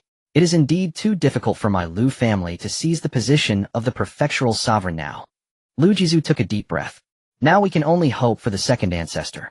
If he is successful, even if Zhang Xingge assumes the position of prefectural sovereign, it will not pose a threat to my Lu family. The elder of the Lu family clenched his fists. Lu Jizu nodded. The loss we suffered in Dong County we will bear for now. Pass down orders that for this year all family members should keep a low profile. Once the second ancestor achieves great success, we will settle old and new grievances alike. Understood. After the destruction of the Yin family, the Li family faced no opposition in taking control of Dong County, which was officially incorporated into the Li family's territory. Since the conflict in Dong County, Xingge had been wary of retaliation from the prefect, but to his surprise, half a month had passed with no signs of activity from the prefect's side. Xingge did not consider this a good sign, for the calm before the storm is always the most deceptive. After advising his clan members, Xingge chose to enter seclusion, as it was imperative to enhance his strength in preparation for any unexpected situations that might arise. Half a year later, a panicked servant rushed in to report, "Elder, something's wrong. Miss Li Wuyo is..." The elder, who was engrossed in a game of chess with the second elder, crushed his peace in anger and glared at the servant, scolding, "What are you all doing? So many people couldn't keep an eye on a single child." Seeing the normally kind elder enraged, the servant turned pale with fear, kneeling down and knocking his head on the ground, terrified. "Elder, please spare me." The elder shot a cold glance at the servant and shouted, "Bring someone here."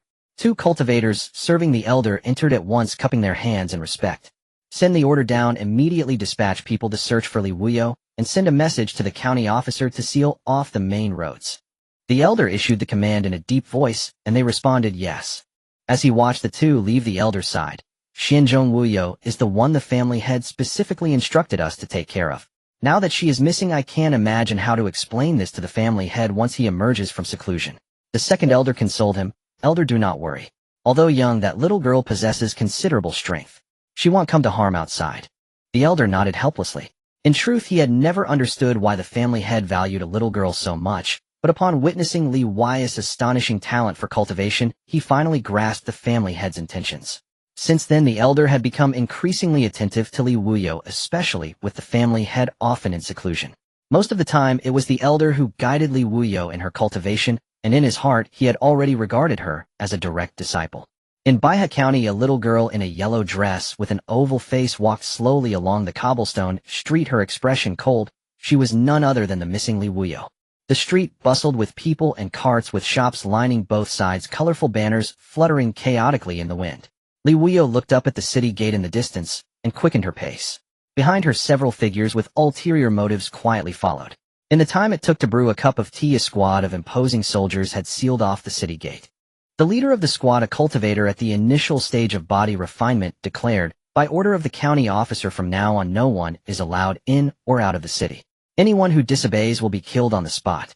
As soon as these words were spoken, the crowd erupted in an uproar. "This can't be right. The goods we are transporting must be delivered within 3 days. If you seal the city, who will bear our losses?" A merchant immediately protested, but the squad leader remained indifferent, drawing his knife with a cold expression. "Who gave you the audacity to seal the city, you mere county officer?" A middle-aged man in a luxurious robe stepped forward, shouting loudly, "Let me see what will happen if I force my way through." As he spoke, he displayed his formidable strength, preparing to charge through. The squad leader raised his knife and ordered loudly, "Raise your shields and prepare your spears." A small team of soldiers raised shields in front, while another team of soldiers leveled their spears, advancing slowly. "Kill!" The soldiers shouted in unison, causing some timid individuals to turn pale and retreat repeatedly. The middle-aged man in the luxurious robe, however, remained unafraid. His family was not weak, with a cultivator at the initial stage of blood refinement stationed within, and he truly did not regard a mere county officer. Just as he was about to act, one of his companions grabbed his robe and urgently said, "Brother, don't be impulsive. Don't bring trouble to our family." The middle-aged man frowned. "What do you mean, brother?" His companion leaned closer and whispered, "Brother, the county officer of Baiha County is a direct descendant of the Baiha Li family. Offending him is equivalent to offending the Baiha Li family. You should know how great the reputation of the Baiha Li family is." The middle-aged man was stunned, unable to believe. "Brother, are you not joking with me? Would I joke about such matters?" The middle-aged man's face immediately drained of color, turning pale as paper. His family was not weak, but facing the behemoth that was the Baiha Li family, they were insignificant. If his family had learned that he had clashed with someone from the Baiha Li family, he would likely be torn to pieces before personally apologizing. Thinking of this, the middle-aged man's teeth began to chatter. He forced himself to calm down, squeezing out a smile, and said to the soldiers, "Brothers, I was just joking with you. Don't take it to heart. I have 10 taels of gold here. Please go enjoy some fine wine and a good meal." He placed a gold ingot on the ground, and then turned and fled without looking back. The soldiers, seeing this, felt even prouder. On the other side, after Li Wuyo exited the city gate, she headed towards a small path on the west side of the city. The few figures trailing her exchanged glances and quickened their pace. The small path became increasingly narrow, flanked by towering ancient trees with green vines winding up the stone walls. Realizing there were few people around, the followers could no longer restrain themselves and drew their daggers, sprinting after her. "Stop!" Hearing the voice behind her, Li Wuyo slowly turned around, revealing her delicate little face. The few men surrounded Li Wuyo, and one of them glanced at her, licking his lips, and grinned. "You know, Seven Bro has a good eye. Such beauty and charm are truly 1 in a million." One of the slightly taller, somewhat lewd-looking youths chuckled, "Of course. How could Seven Brothers I be wrong? If we take this little girl back to the boss, he will be overjoyed. He has a particular taste for this kind of thing. If the boss is happy, won't we receive generous rewards?" They all laughed heartily. But one of them expressed concern, saying, "Seven Bro, the fabric of this girl's clothes is clearly not something just anyone can afford. Could she be the daughter of a wealthy family? If we kidnap her, won't we cause trouble for the boss?" Seven Bro chuckled dismissively. "You think too much. At most, she is the daughter of a rich merchant. If she were from a prominent family, wouldn't she have several experts protecting her?" After Seven Bro said this, everyone felt it made sense. He then stepped forward, placing his dagger against Li Wei's neck, sneering, "Little girl, will you come along with us voluntarily, or shall we drag you?" Li Wei's cold eyes glanced at Seven Bro, and inexplicably that single glance caused him to break out in a cold sweat. This little girl is a bit eerie. He glanced at his oblivious companions, feeling a sense of relief. If they knew he was frightened by a little girl with just a look, they'd surely laugh at him. He shot Li Wuyo a fierce glare, wanting to teach her a lesson, but recalling that she was meant for the boss, he swallowed his anger. Little thing, follow us, or we will kill you. Li Wuyo obediently nodded. Seven Bro then revealed a satisfied smile saying, at least you know your place. The group escorted Li Wuyo up the mountain, walking for 2 to 3 hours. Seven Bro wiped the sweat from his forehead, looking at the bandit camp not far away. He chuckled. After such a long journey, we've finally arrived. He glanced at Li Wuyo again, noting that a girl just over 10 years old could walk this far without losing her breath, and he felt secretly amazed. Little girl, we are almost at the bandit camp. You must serve our boss well from now on. If he is satisfied, you will enjoy endless wealth and honor in the future. He looked at Li Wuyo, who showed no reaction, and Seven Bro was not annoyed. Now that they had arrived, she could not escape their grasp. A few individuals walked towards the mountain stronghold. As they reached the entrance, 2 gatekeepers approached them with flattering smiles, saying, Seventh Master, you have returned. Seventh Master nodded and asked, where is the chief? The gatekeeper respectfully replied, he is drinking with the other leaders in the main stronghold. Seventh Master waved his hand dismissively, saying, you have nothing to do here, guard the gate well. The group continued forward and soon arrived at the main stronghold, where the sounds of revelry could be heard from within. Chief, I have returned. Seventh Master shouted hoarsely. Come in, a rough voice responded from inside. Seventh Master entered with a smile. Inside the stronghold, several shirtless men were gathered around a table covered with food and wine, each one with a woman in their arms drinking to excess. A scarred-faced man sitting at the head of the table, seeing Seventh Master, drunkenly exclaimed, Little Seven, why are you back so soon? I took care of the matter I was supposed to handle. Did you manage it well? Seventh Master replied with a sycophantic smile, of course, Chief. I found you a gem this time. Hearing this, the chief's eyes brightened, and the drunkenness faded somewhat. Is that true? If you dare to deceive me, you'll regret it. Chief, how could I dare deceive you? You'll see for yourself, Seventh Master flattered. He turned and shouted outside, bring the person in. 2 henchmen entered escorting Li Wuyo. The moment the chief saw Li Wuyo, his eyes widened in astonishment. During her time with the Li family, she had been well taken care of. With red lips and white teeth, her skin was so tender it seemed to glisten with moisture. Coupled with her youthful, yet charmingly beautiful face and an air of nobility, she was simply a vision that struck at the chief's heart, leaving him unable to wipe the drool from his mouth. With a smile, he approached Li Wuyo, extending his hand to touch her face, leeringly asking, little girl, what is... Li Wuyo lifted her head, her somewhat innocent face looking at the chief, slowly extending her fair little hand. The scarred-faced man felt a sharp pain in his chest as he lowered his head slowly, only to see Li Wuyo's hand clutching a still-beating heart, freshly extracted, pulsating, and emanating heat. His hulking body crashed heavily to the ground. Li Wuyo tilted her head, gazing at the heart, and after a few moments, she shook her head, uttering a single word, dirty. She crushed the heart, releasing a faint stream of blood energy that Li Wuyo absorbed, her eyes closed in sheer enjoyment. Indeed, this was the fastest way to grow stronger. Uncle Wuyo will be able to help you soon. This bizarre and horrifying scene left the drunken crowd stunned. They thought they were hallucinating from too much drink and rubbed their eyes vigorously, but the still warm corpse of the chief on the ground told them otherwise. The drunkenness was instantly dispelled, and fear filled their eyes. Seventh Master was also stunned, realizing he might have brought a monster. The other leaders exchanged glances, gritted their teeth, and grabbed their nearby blades, all striking towards Li Wuyo's head. Just as the knives were about to land, Li Wuyo remained calm. Her pupils had quietly transformed into a crimson hue, appearing extremely eerie. Upon seeing her enchanting gaze, the leaders froze in place, unable to move, as if paralyzed by some terrifying presence. Seventh Master, startled, widened his eyes, watching as the leaders aged visibly before his eyes, transforming from vigorous men into frail old men, and finally into mere bones within moments. A gentle breeze swept by, and the bones turned to dust, carried away by the wind. A foul stench filled the air, and Seventh Master fell to his knees, banging his head on the ground, crying, Lady, spare me. Lady, spare me. His pleas abruptly ceased. A quarter of an hour later, the once bustling stronghold of hundreds was plunged into a deadly silence. Li Wuyo walked out of the stronghold, as if guided by an unseen force. After an unknown amount of time, as dusk fell, she arrived at the edge of a steep cliff. Without any hesitation, Li Wuyo leapt off the precipice.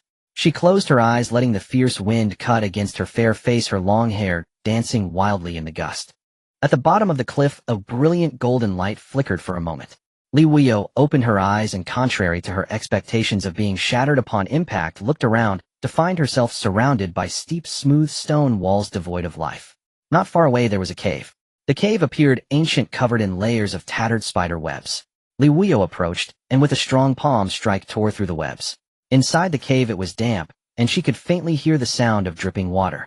The light was so dim that she could not see her own fingers. The cave was deep, and Li Wuyo was unsure how far she had walked. In the distance, she spotted a glimmer of light, and quickened her pace, her vision clearing. It was a massive circular stone chamber with eternal lamps placed around the perimeter. At the center of the chamber was a mat upon which sat a skeleton in a meditative posture. Li Wuyo approached the skeleton, scrutinizing it closely. Unlike ordinary bones, this skeleton was crystal clear and exuded a faint glow. Rather than bones, it resembled an exquisite artifact carved from jade. On its hands, the left hand bore an ancient black ring, while the right hand clutched a dusty ancient scroll. Li Wuyo first took the scroll from the skeleton's hand. As soon as she held it, the scroll erupted in depth. The scroll flew into the air, slowly unfurling as golden cryptic symbols seemed to come alive, leaping from the scroll and surrounding Li Wuyo. Li Wuyo gradually closed her eyes as the golden symbols transformed into twinkling starlight, infusing her mind. After a while, Li Wuyo slowly opened her eyes, a rare smile appearing on her usually cold face, like an orchid in bloom. The scroll contained an ancient technique. This technique was called Blood Demon True Art. However, Li Wuyo felt a tinge of regret that the scroll only contained the first half, although it was already significantly superior to the fragmented version she had practiced before. The suspended scroll disintegrated into dust after losing its mystical aura, dissipating into. Li Wuyo then turned her gaze to the ring on the skeleton's hand. Although it looked ordinary, she believed there must be something extraordinary about it, considering the skeleton wore it even in death. She tried to remove the ring, but found it seemingly fused to the skeleton's finger. No matter how hard she pulled, it wouldn't come off. Driven by determination, Li Wuyo gritted her teeth, grasped the ring, and with all her strength delivered a fierce kick to the skeleton. The skeleton was sent flying, crashing against the stone wall.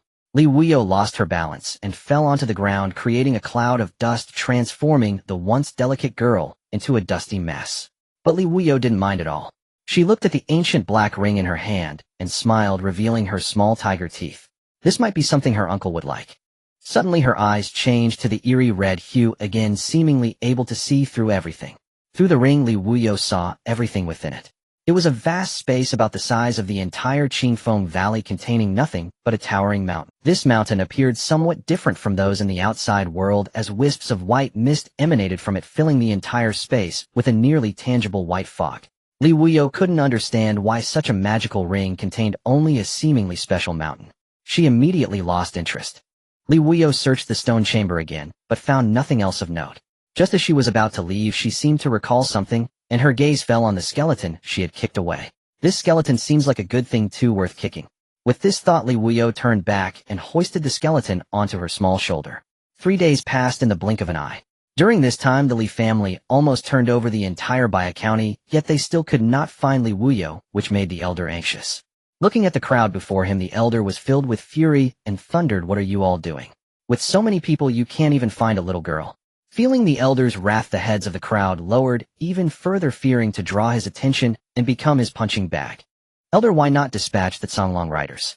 Their sense of smell is incredibly sharp, and with their help we might find Miss Wuyo," a steward boldly suggested. The elder's eyes brightened at the suggestion. "That makes sense. Issue a command to mobilize the Songlong riders to search for Wuyo." Deep in the mountains, after slaughtering the last bandit stronghold in this forest, Li Wuyo finally broke through to the realm of physical perfection. At the age of 9, achieving physical perfection, this news would certainly shake the entire Xinglong prefecture and even Yangzhou.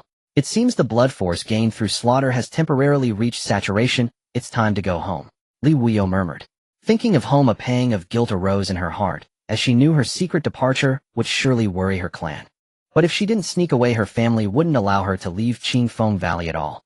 Without leaving Qingfeng Valley, how could she grow stronger quickly? If she didn't grow stronger, how could she help her uncle with his troubles? In fact, over the past year, under the meticulous care of the Li family, Li Wuyo had developed a sense of belonging to the family. Especially the elder, who was both a mentor and a father figure, held a position in her heart second only to her uncle Li Xingge. Li Wuyo descended the mountain along the path she had taken. Halfway down the road, she encountered its Songlong rider, who had come following her scent. Upon receiving the news of Li Wuyo's return, the elder was overjoyed. Looking at the somewhat disheveled Li Wuyo, the lecture he had prepared was instantly forgotten. Instead, he bent down and asked with concern, "Wuyo, did anyone bully you out there?" Seeing the elder's caring expression, Li Wuyo felt a warmth in her heart and shook her head. The elder sighed in relief. "That's good. You must not run off again, do you understand? Do you have any idea how anxious we were while you were gone? Li Wuyo nodded guiltily. Wuyo, can you tell me what you did these past few days? The elder suddenly asked. Li Wuyo was taken aback thinking of her activities over the past few days. Her hands intertwined, and her thumbs twirled nervously as she lowered her head. Seeing that Li Wuyo seemed unwilling to speak, the elder did not press further. Elder Miss Wuyo returned with a rather special bone. A nearby Songlong rider interjected timely. The elder frowned. A special bone? Yes. It's outside the courtyard. The elder's curiosity was piqued. Take me to see it. Upon arriving at the courtyard, the elder saw the bone Li Wuyo had brought back. He stepped forward and examined it closely, circling it up and down. He reached out to touch it. The bone felt smooth and delicate, resembling a flawless piece of jade, which made the elder click his tongue in wonder. Such a special bone was a first for him. He exerted a slight force with his palm. With his level of cultivation, let alone a jade-like bone, even the hardest black iron would be easily crushed, yet this bone showed no signs of deformation. The elder, skeptical, allowed a faint surge of blood force to envelop his palm. The elder clenched his fist and struck the bone. The bone flew out, crashing into the courtyard wall, creating a hole, yet the bone remained completely unscathed. The elder gasped, his expression growing serious. Quickly summoned Master Gongsun. Master Gongsun had traveled extensively and seen much. Perhaps he could recognize the origin of this bone. After a while, a displeased Master Gongsun approached, grumbling, "Elder, what now? I'm in the middle of carving runes for my people."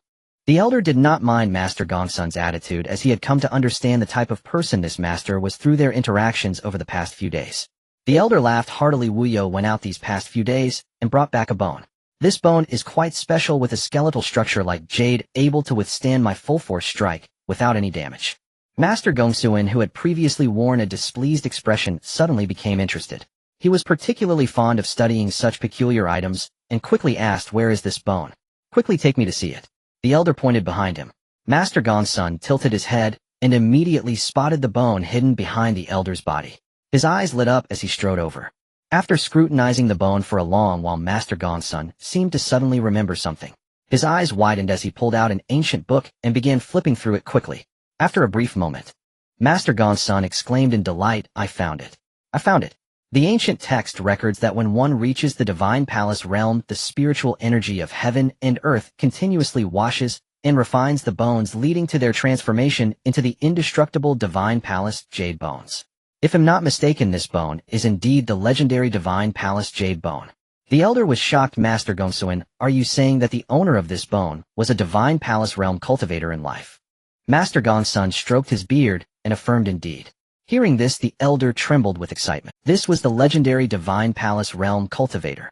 Every one of them stood at the pinnacle of the Dazhou dynasty. The elder had lived over half his life and had never seen a divine palace realm cultivator, let alone a cultivator of the innate realm. At this moment, Master Gongsun continued, "Elder, your Li family is truly blessed with fortune to have obtained a divine palace jade bone. A cultivator of such a realm is akin to a celestial being, and even a mere bone will undoubtedly retain immense power. If one can activate it, it would be unmatched beneath the divine palace realm." Hiss. The elder quickly asked Master Gongsun, "How can we activate the power of this divine palace jade bone? If the power of this jade bone could be activated, wouldn't the Li family gain a formidable ancestral weapon?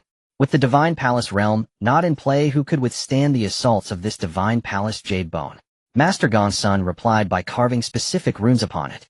Looking at the elder's eager expression, Master Gongsun sighed and shook his head. "To carve runes on this divine palace jade bone, one must at least be a third-tier weapon master, and I'm far from that." This bucket of cold water dashed the elder's hopes, and his face immediately fell. In Shanglong Prefecture, even first-tier weapon masters were extremely rare, let alone third-tier. Suddenly the elder seemed to recall something, and raised an eyebrow. "Master Gongsun, isn't your master Fengshan, old man, a third-tier weapon master?" Master Gongsun sighed. "My master is indeed a third-tier weapon master, but getting him to take action is not simple. Mundane treasures hold no allure for someone of his caliber." The elder quickly prodded, "What does he need then?" "Of course, spirit stones. The last time a cultivator of the innate realm had him forge a beginner-level mystic weapon, it cost 1,000 low-grade spirit stones. This divine palace jade bone is even more challenging to forge, so the cost will undoubtedly be even higher." At this point, the elder felt utterly despondent. The spirit stones required could not be gathered even if the Li family sold everything they owned. Did they have a treasure mountain, yet be unable to utilize it? "There is one more way," Master Gongsun suddenly said. "What method?" The elder, sensing a glimmer of hope, quickly inquired. My master has another hobby besides forging, and that is playing Go. He is an exceptional Go player with almost no rivals. Decades ago, he painstakingly set up a Go board and claimed that anyone who could break it would be granted one condition. However, years have passed and countless attempts have been made, yet none have succeeded. After hearing this, the elder fell into deep thought.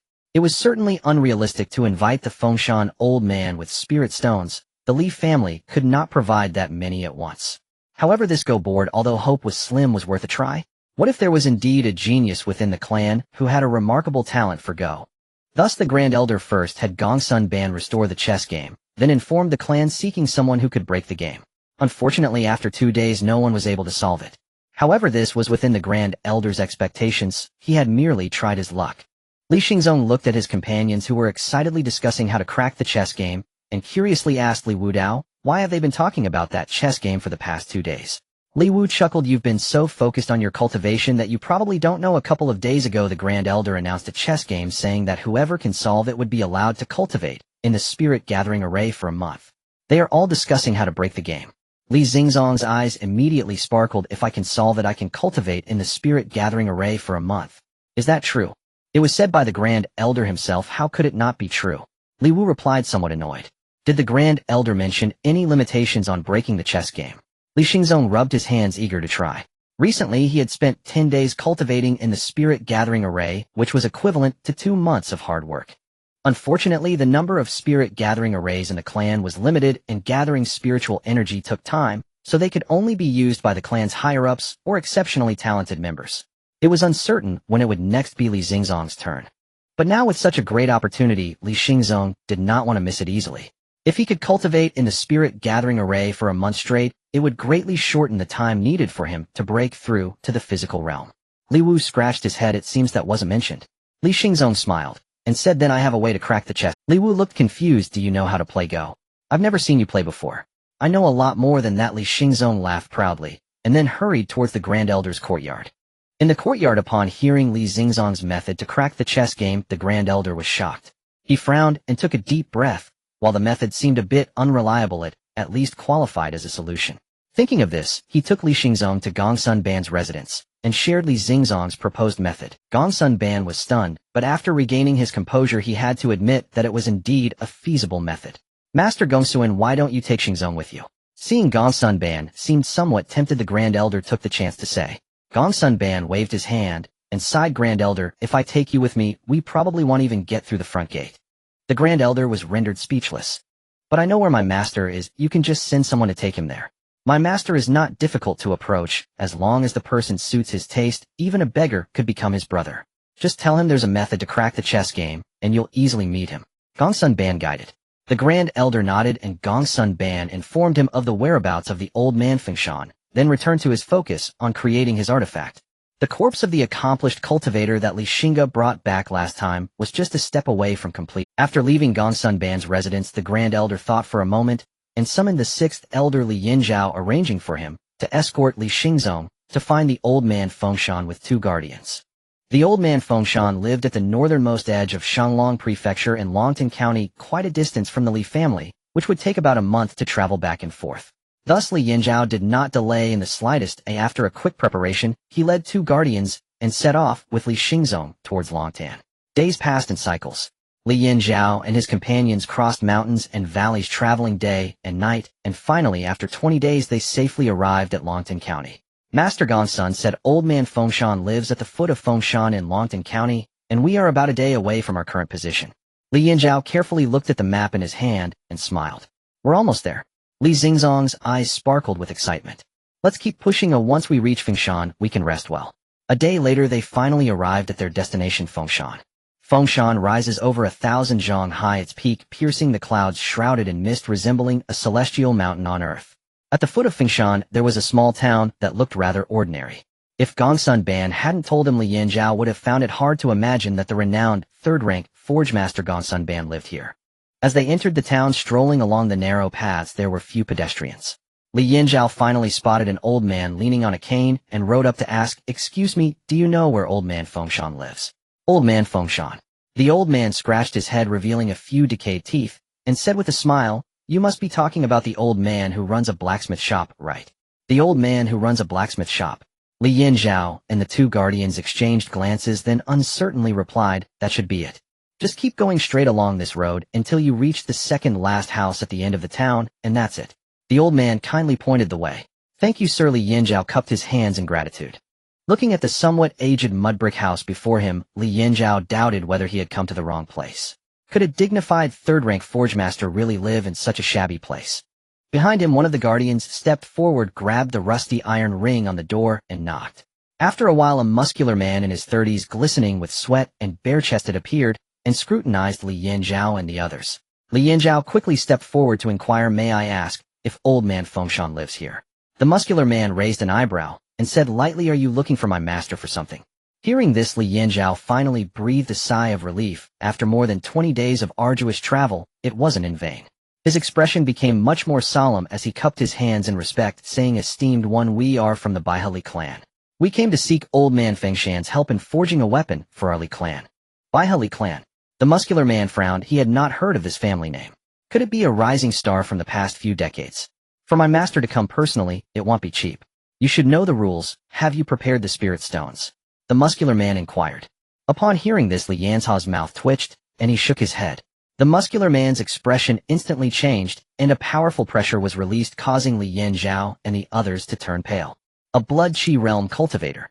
And not just any blood chi realm cultivator. The muscular man snorted coldly, "Are you here to make fun of us? My master has a kind heart. I will let you go this time, so please return the way you came." Saying this, he was about to close the door. Seeing this, Li Yanzhao quickly called out, "Please wait, esteemed one. Although we haven't prepared spirit stones, I heard that old man Fengshan set up a chess game, and whoever can solve it can request one condition from him." The muscular man scoffed, "Just you? A chess game that even innate experts spent 3 months trying to solve? Do you think a mere physical realm cultivator can do it?"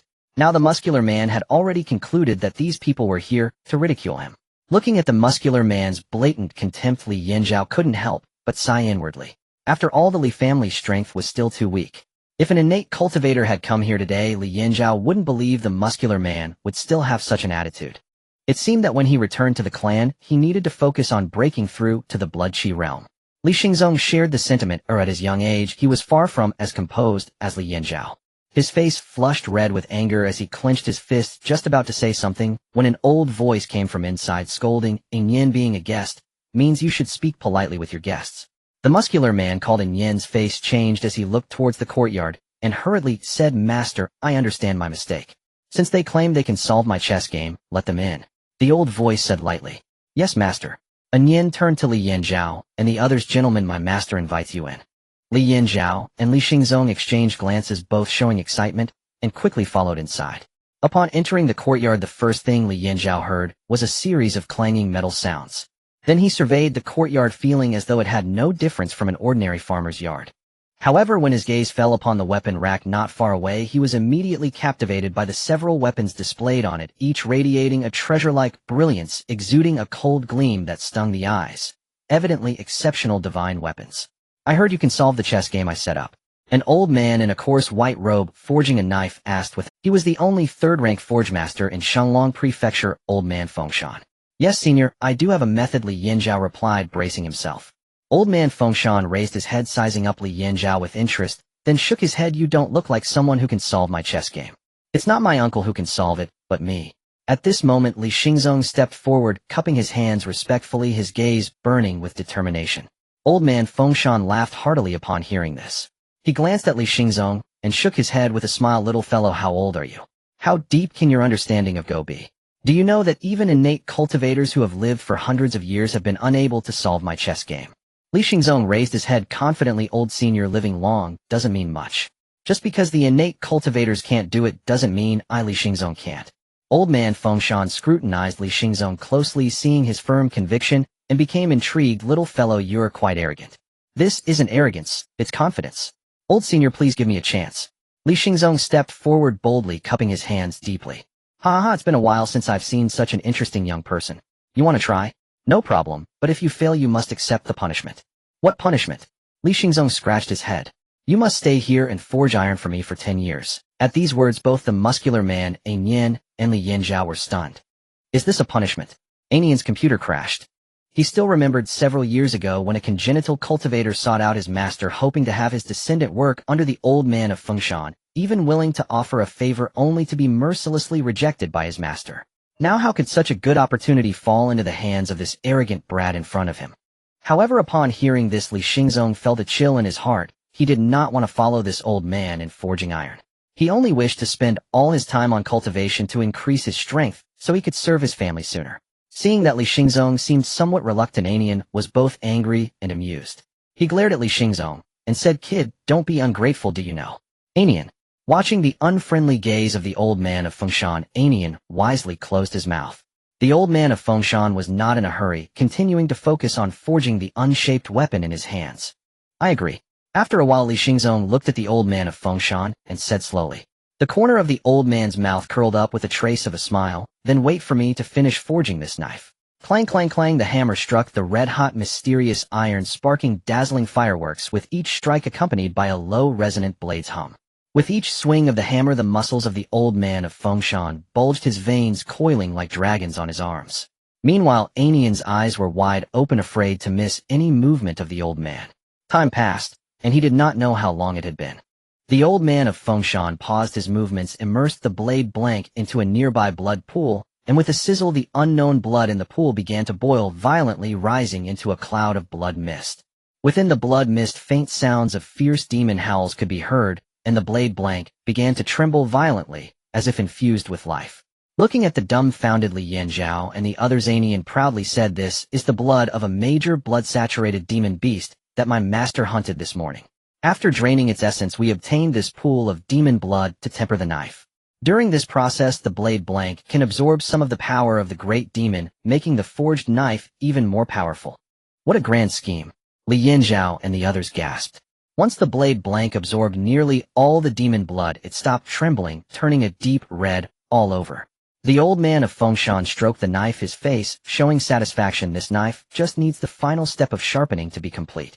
Anian looked at him with utmost reverence and excitement, saying, "Congratulations, master, on forging another profound-grade treasure weapon." The old man of Fengshan waved his hand, placing the knife on the weapon rack, then with great interest said to Li Xingzong, "Kid, come with me.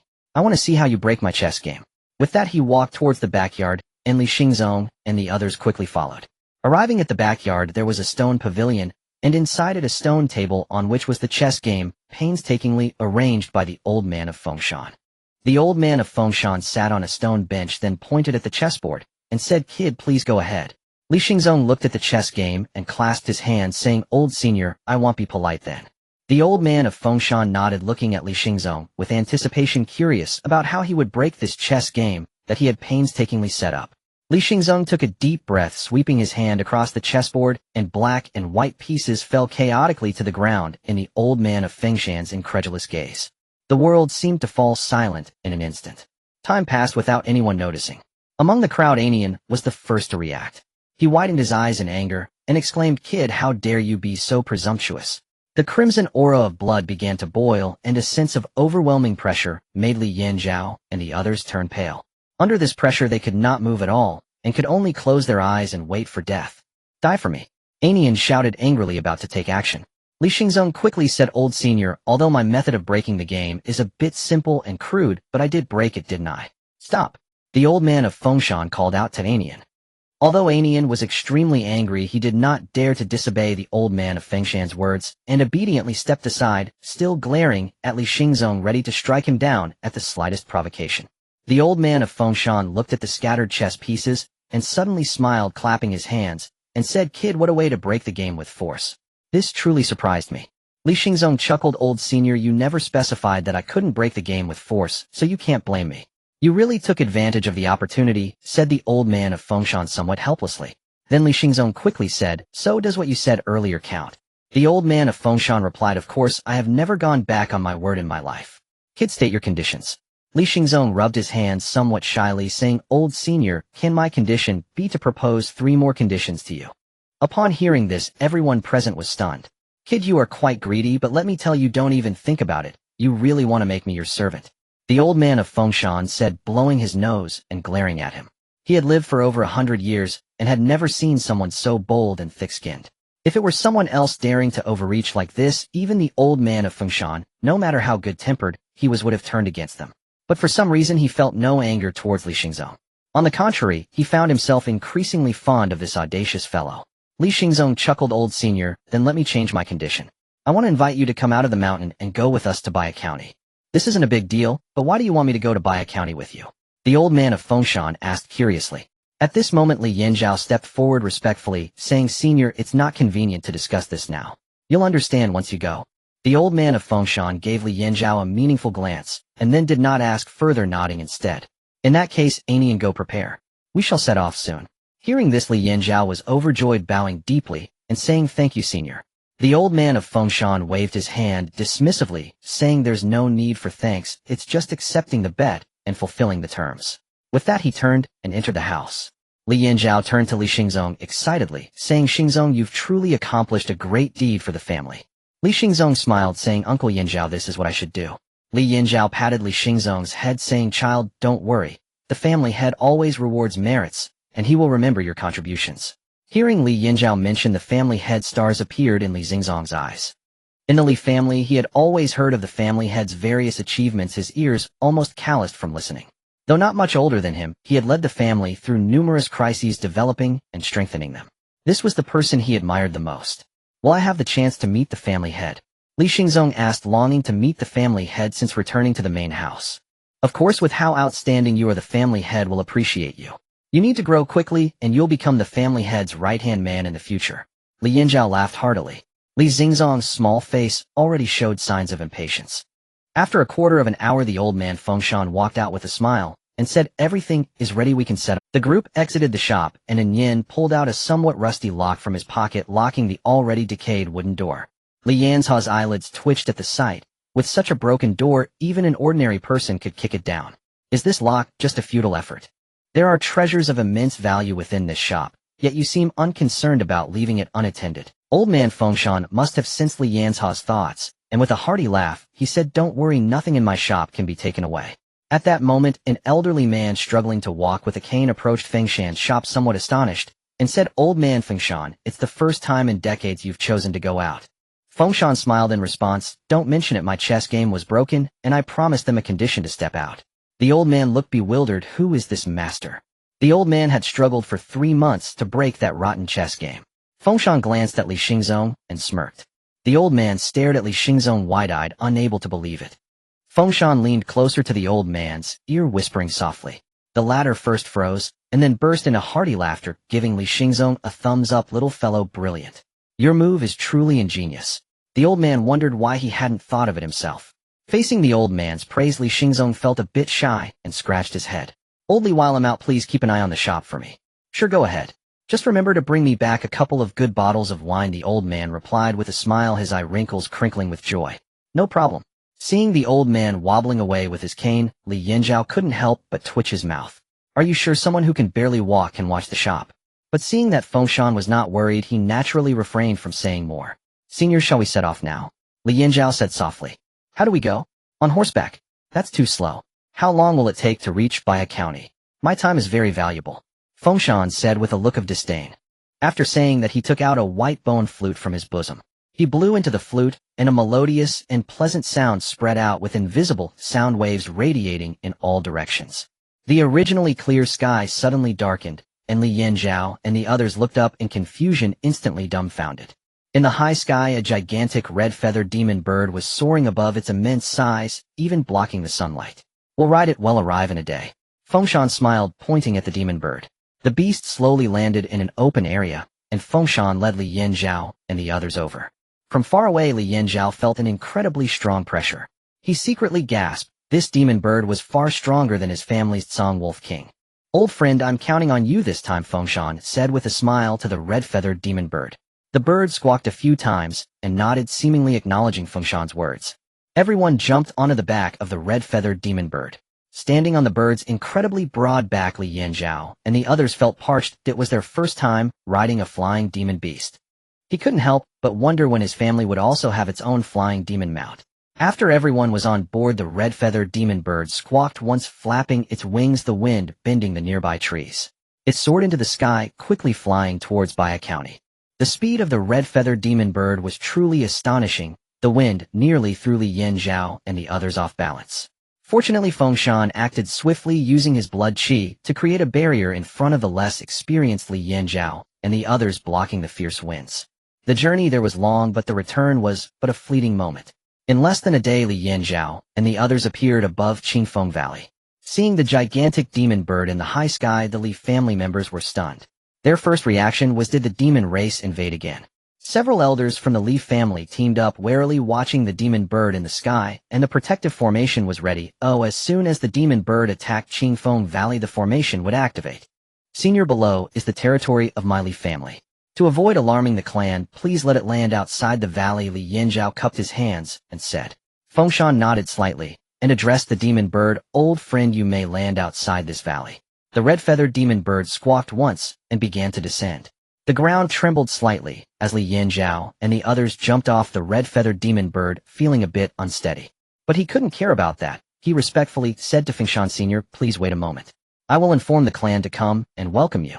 Fengshan, a third-tier artifact master, though not an innate cultivator, held a status that surpassed that of innate cultivators. It would not be excessive for the Li family to roll out the red carpet to welcome him. Fengshan did not refuse Li Yanzhao's proposal. Lowering oneself too much does not earn respect, rather it invites contempt. Watching Li Yanzhao dash away, a Nian beside Fengshan asked with confusion, Master, this Li family seems quite ordinary, lacking any decent strong individuals. What could possibly warrant your personal visit? Just moments ago, while in the sky above Qingfeng Valley, a Nian had sensed the overall strength of the Li family: 4 initial stage blood qi realm cultivators and 2 minor stage cultivators. Such strength might be considered a giant in a county. Yet in Nian's eyes it was hardly impressive. Despite appearing subservient before Fengshan, he was actually a strong cultivator at the perfected blood qi realm. Fengshan shook his head at Nian's words. In my view, this family is quite extraordinary. Nian looked puzzled. Master, what do you mean? Fengshan stroked his beard, his eyes gleaming. Just now, while hovering above the Li family, I felt an invisible force locking onto me. Should I make any reckless move, this force would trigger. This power is formidable, and I do not have confidence in being able to withstand it. If I am not mistaken, there likely exists a powerful formation beneath this Li family.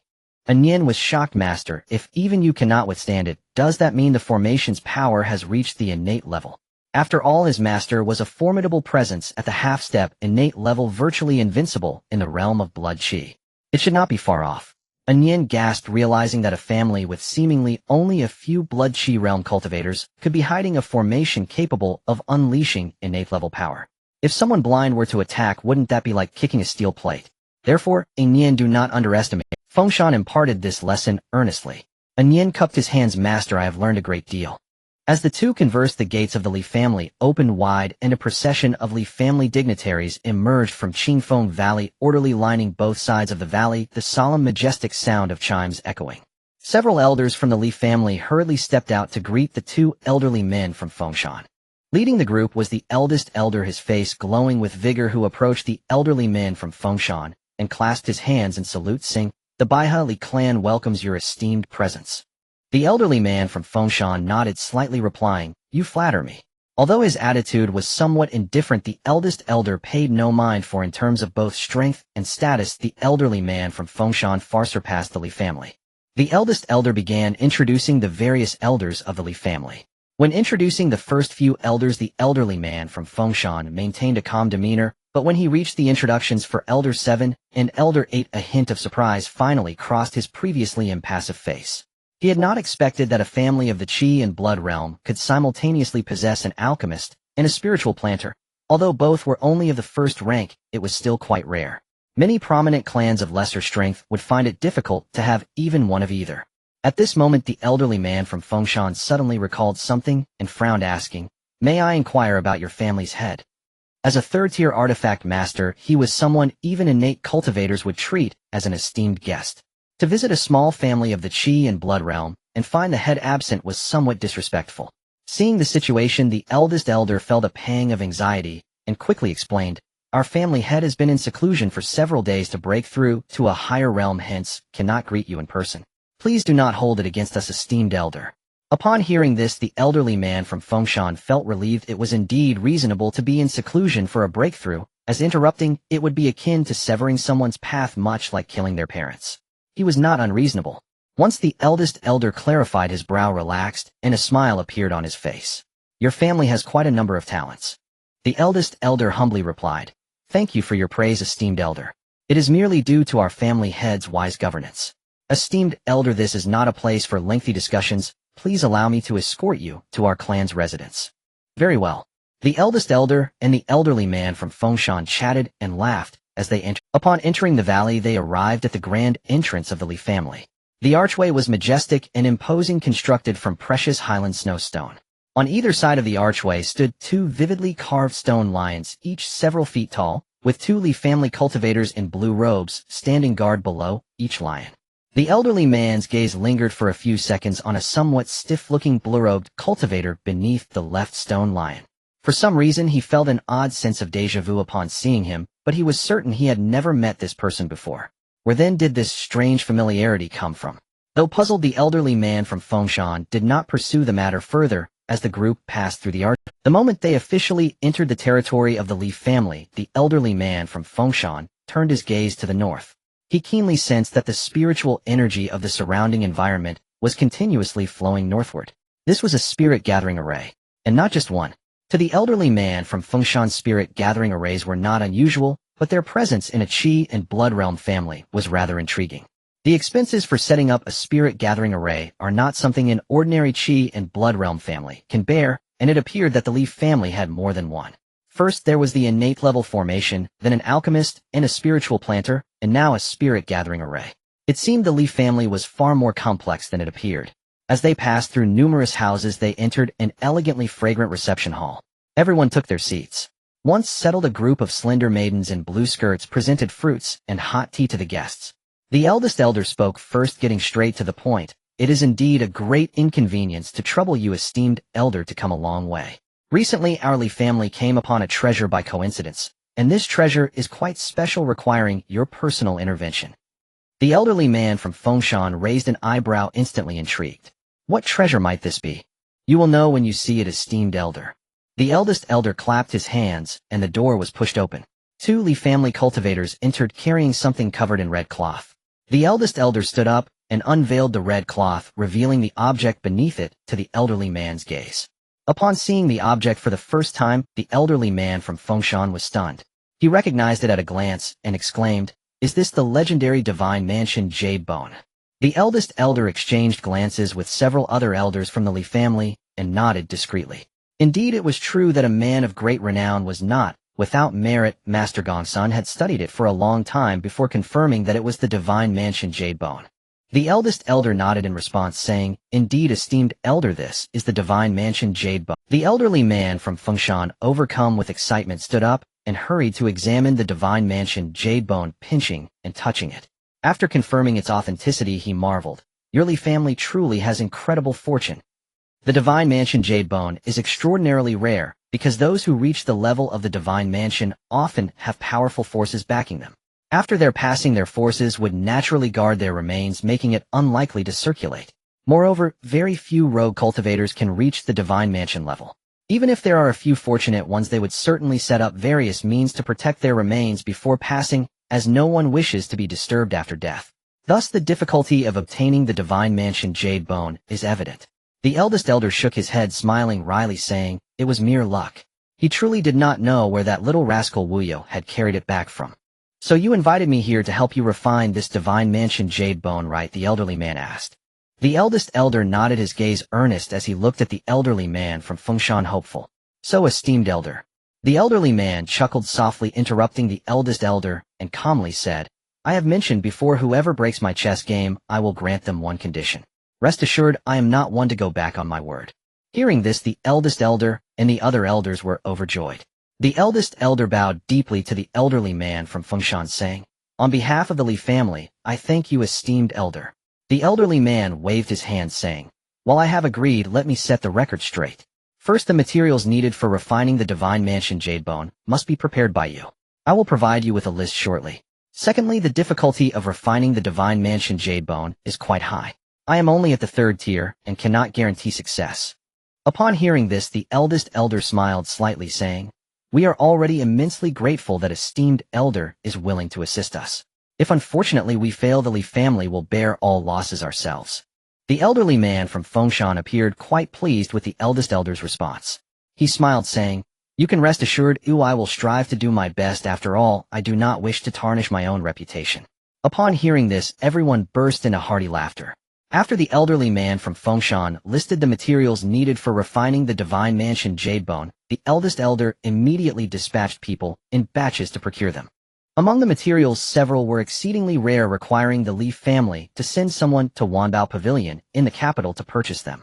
This back and forth would take quite some time. The eldest elder arranged for the elderly man from Fengshan to have a place to stay in Qingfeng Valley, and then let Li Xingzong stay across from the elderly man's residence. This arrangement also involved the eldest elder's own little scheme, as he noticed the elderly man from Fengshan's attitude toward Li Xingzong seemed quite special, often praising him in conversation. If he could convince the elderly man to take Li Xingzong as a disciple, it would add significant strength to the Li family. Unknowingly, the old man Fengshan and his disciple had been residing in Qingfeng Valley for 3 days. During these 3 days, the old man Fengshan had never left the courtyard, focusing intently on studying the divine mansion jade bones. After all, he had never refined divine mansion jade bones before, and although the Li family stated that any failures would be borne by him, he didn't want to leave any regrets in his professional career unless absolutely necessary. Suddenly a knock sounded from outside the courtyard. Anian opened the door and saw Li Xingzong holding a basin of fruits at the door, smiling broadly. As he said, "Uncle Ian, the elder instructed me to bring a basin of spiritual fruits for the old predecessor. These are cultivated by our clan's own spirit planter, and just freshly picked, very fresh." "Come in," Anian replied lightly. The two of them arrived outside the old man Fengshan's room, and Anian whispered, "Master, the Li family sent a basin of spiritual fruits, saying they want you to taste them." The voice of the old man Fengshan came from within. "Bring it in." "Yes." Inside the room, the old man Fengshan was looking down at a book. Li Xingzong gently placed the fruit basin on the table and said softly, "Old predecessor, please enjoy." Hearing Li Xingzong's voice, the old man Fengshan looked up and smiled. "So it's you, little fellow." Li Xingzong scratched his head and grinned. The old man Fengshan looked at Xingzong and said with a smile, "The spiritual energy contained in these fruits is too little to be of much use to us. Why don't you eat them? Although the spiritual energy is sparse, it will still benefit your cultivation at this stage." Li Xingzong, hearing this, felt a bit tempted, but ultimately shook his head firmly. "No, old predecessor, these are a gift from the family for you. I can't eat them." The smile on the old man Fengshan's face grew wider. "Since they were given to me, they are mine. If I say you should eat them, then you should. Who dares to say otherwise?" Seeing that the old man Fengshan's words seemed sincere, Li Xingzong tentatively said, "Then, old predecessor, I won't hold back.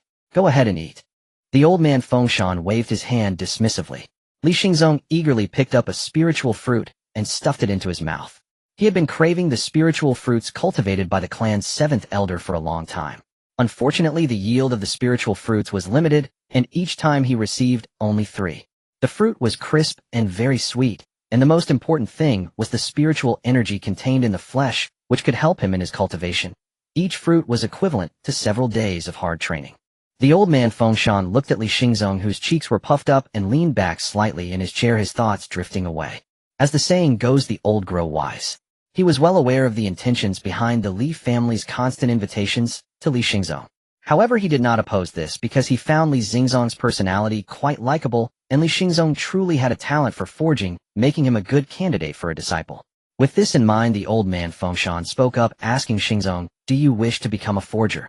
Anian, hearing this, was momentarily stunned, but quickly realized that the master was interested in Li Xingzong and wanted to take him as a disciple. It seemed he was soon to have another junior brother. A forger. Li Xingzong swallowed the spiritual fruit he had in his mouth and widened his eyes, saying, "Old predecessor, will becoming a forger make me stronger?" The old man Fengshan was momentarily taken aback by Li Xingzong's question. He pondered seriously for a moment, and then replied, "No.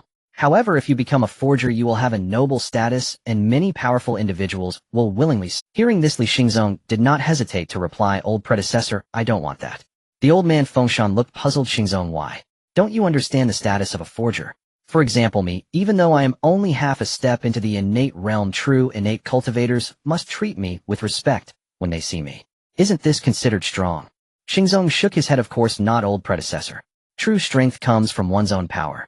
You say that becoming a forger will have many strong people serving me, but that is merely because they have needs. What if one day you encounter an enemy who has no desires for you? An ant remains an ant with no change whatsoever.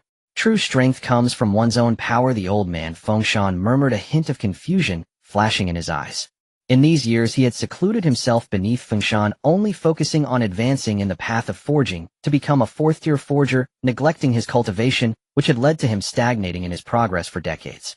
He looked down at his calloused hands, which had forged countless divine weapons that attracted many strong individuals, yet now he felt a sense of helplessness. Those strong individuals respected him and sought him out only because of his forging skills, not his own strength. If one day he encountered an enemy who desired nothing from him, how would he cope? He was already over 170 years old, and the limit of his blood energy realm was 200. If he did not break through to the innate realm, he had few years left to live. In that case, even if he successfully advanced to a fourth-tier forger, what meaning would that have? Li Xingzong, your words have awakened me from my dream. The old man Fengshan stood up, his expression solemn as he bowed respectfully to Li Xingzong, saying, young friend, I have learned from you. Li Xingzong, seeing this, was shocked by the old man Fengshan's gesture and hurriedly supported him, exclaiming, old predecessor, what are you doing? If the elders of the clan find out, I won't have any good fruit to eat. However, the old man Fengshan insisted on bowing with a serious expression, young friend, your words have awakened me. For these years I have been obsessed with the path of forging while forgetting the fundamental of cultivation. If it were not for your words today, I might still be oblivious, only to regret it when the end draws near. This bow is well deserved. Li Xingzong forced a smile and quickly stepped aside, saying, old predecessor, you exaggerate. I merely spoke my mind. Yin watched in astonishment.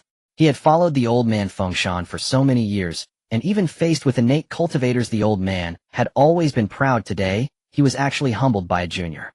After the great ceremony, the old man Fengshan straightened up and curiously asked, young friend Xingzong, could you tell me why you wish to become stronger?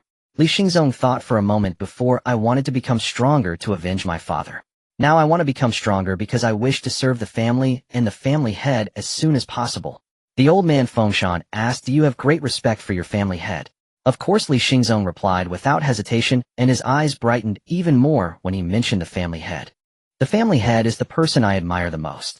He is a towering figure, only a few years older than me, yet he can shoulder the burdens of the family and defeat one enemy after another.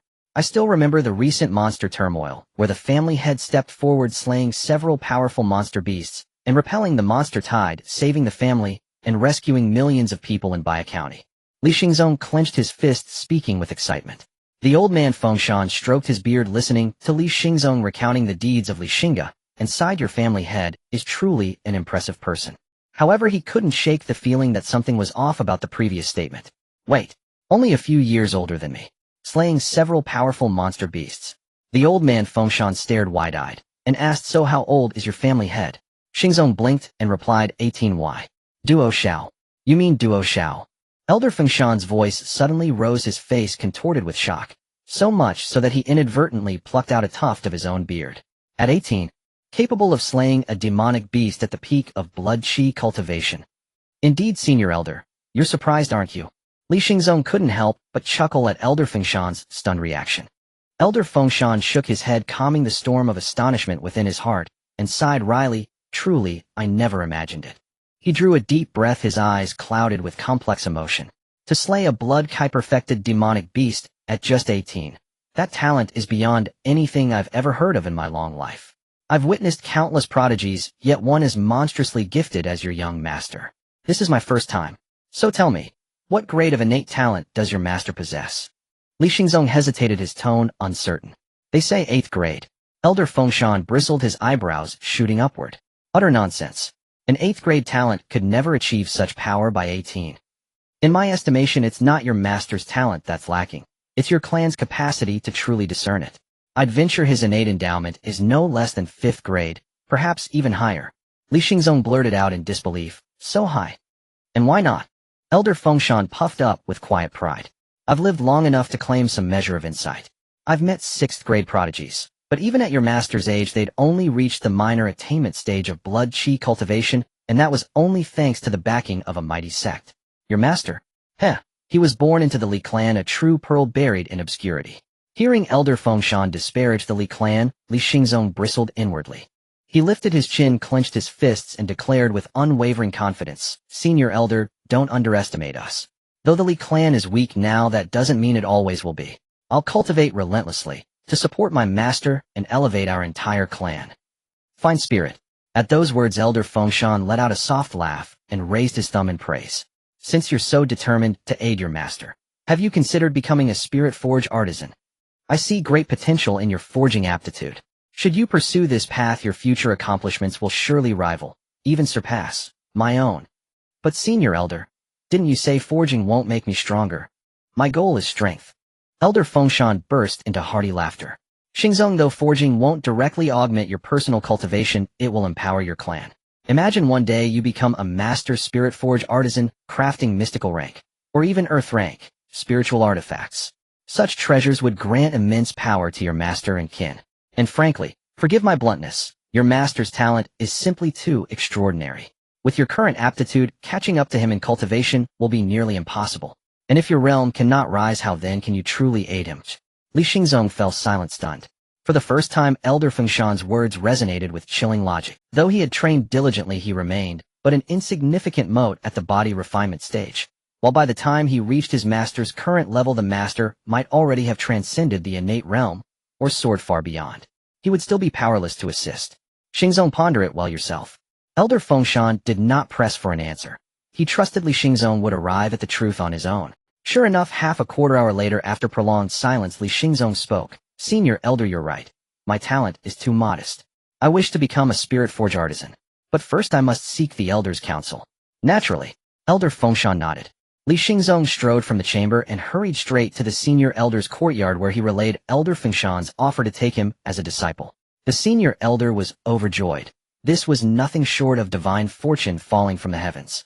His calculations had proven flawless.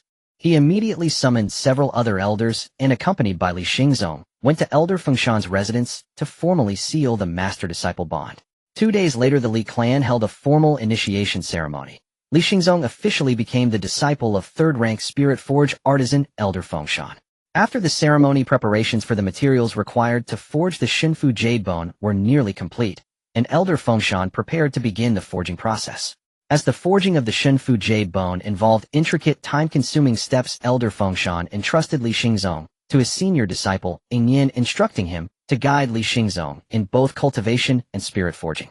Yin was no ordinary disciple.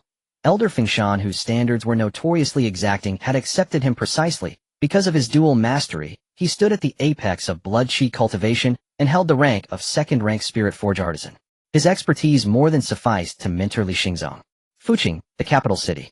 Among its 5 great clans stood the Lu clan's ancestral estate. Inside a stone chamber, spirit stones piled high like miniature mountains, there effused spiritual energy, filling the room in a dense milky white mist. Within that haze sat an elderly man draped in violet robes, cross-legged upon a meditation cushion, hands sealed in a solemn mudra. Slowly he opened his eyes, deep, fathomless orbs flashing with incandescent clarity. He parted his lips and drew in a torrent of pure spiritual energy, as if swallowing the heavens themselves. His aura began to ascend steadily and inexorably. Above the Lu clan's estate, a colossal vortex suddenly tore open in the sky. That vortex, bottomless and ravenous, devoured ambient spiritual energy from heaven and earth. Instantly gales roared, dust and stones whirled skyward. This awe-inspiring omen drew immediate attention from all who beheld it. What in the world is happening? An astonished cultivator stared upward. This appears to be the celestial phenomenon heralding breakthrough to the innate realm. Another voice, hesitant yet awed, the innate realm. HSS. Could it be? The Lu clan is about to produce an innate realm cultivator. If true, he'd be the second innate realm true immortal in Fuqing since the Lord Prefect himself. With such a sovereign presence anchoring them, wouldn't the Lu clan instantly ascend to supremacy among Fuqing's 5 great clans? Undoubtedly. TSK, now things grow interesting. If the Lu clan's cultivator achieves the innate realm, the Zhang clan will have quite the headache on their hands. Indeed, I'd assumed the commander's appointment as Lord Prefect was all but certain, yet now the fate of the prefecture seat hangs in delicate balance. How unpredictable the world truly is, murmured the crowd, voices overlapping. Zhang clan estate. The Zhang clan's senior elder burst into Zhang Xingge's study, breathless and urgent. Lord clan head, grave news. Zhang Xingge lifted his gaze from a mountain of official documents, his brow furrowed in confusion. Senior elder, what is the meaning of this frantic behavior? What has occurred? A messenger just arrived.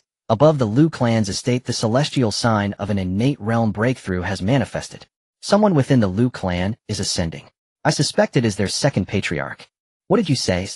Zhang Xingye shot upright, snapping his ink brush cleanly in two. Impossible. The senior elder offered a bitter smile. Yet the evidence is undeniable. Enraged, Zhang Xingye swept the entire stack of documents from his desk with a furious sweep of his arm. Unforgivable. Lord Clan Head, what shall we do now?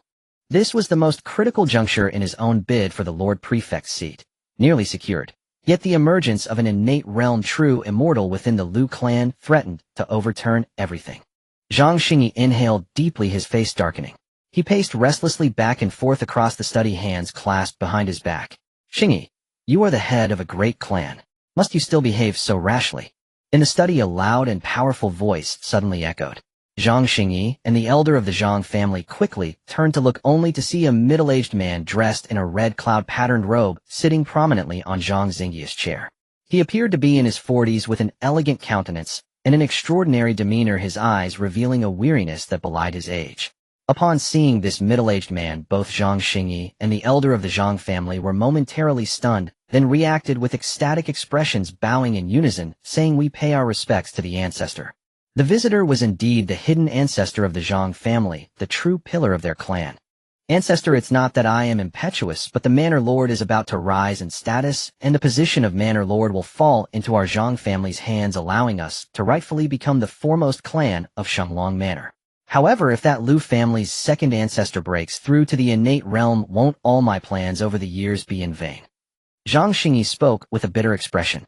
Suddenly, as if he thought of something, a glimmer of hope appeared in his eyes. He hurriedly addressed the Zhang family ancestor, saying, "Ancestor, could you lend a hand to thwart this Lu family's second ancestor?" Before he could finish, he was directly interrupted by the Zhang family ancestor, who scolded, "No. To obstruct someone's path is akin to killing their parents. Do you wish for our Zhang family and the Lu family to be at odds forever? You must understand, Shenglong Manor is not solely comprised of our Zhang and Lu families," Zhang Xingye said with a worried expression. "But if the Lu family's second ancestor breaks through, having two innate experts in one family, given the relationship between our Zhang and Lu families, won't that be perilous?" The Zhang family ancestor waved his hand dismissively, saying, "So what if they have two innate experts? As long as I am here, they cannot touch our Zhang family unless they wish to become isolated."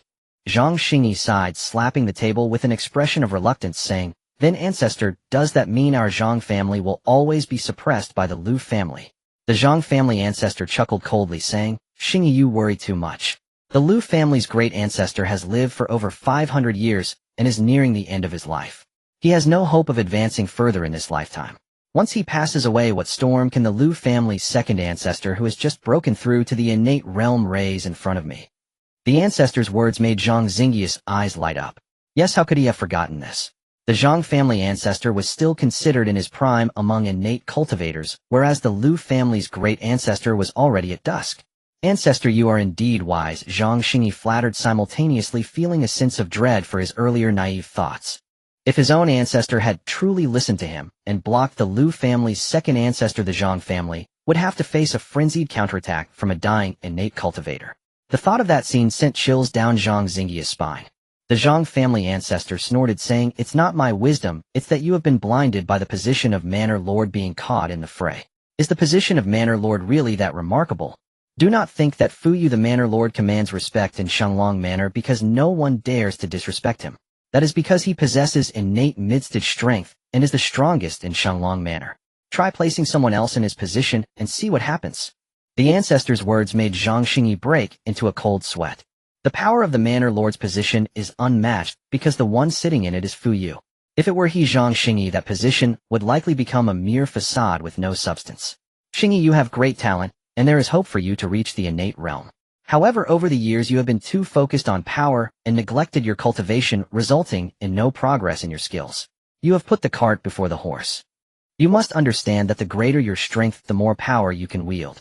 You are the successor I have high hopes for, and in the future you must carry the burden on my shoulders. If you cannot break through to the innate realm when my lifespan runs out, won't the 1,000-year legacy of our Zhang family end with you?" The Zhang family ancestor looked at Zhang Xingye, his tone slightly disappointed.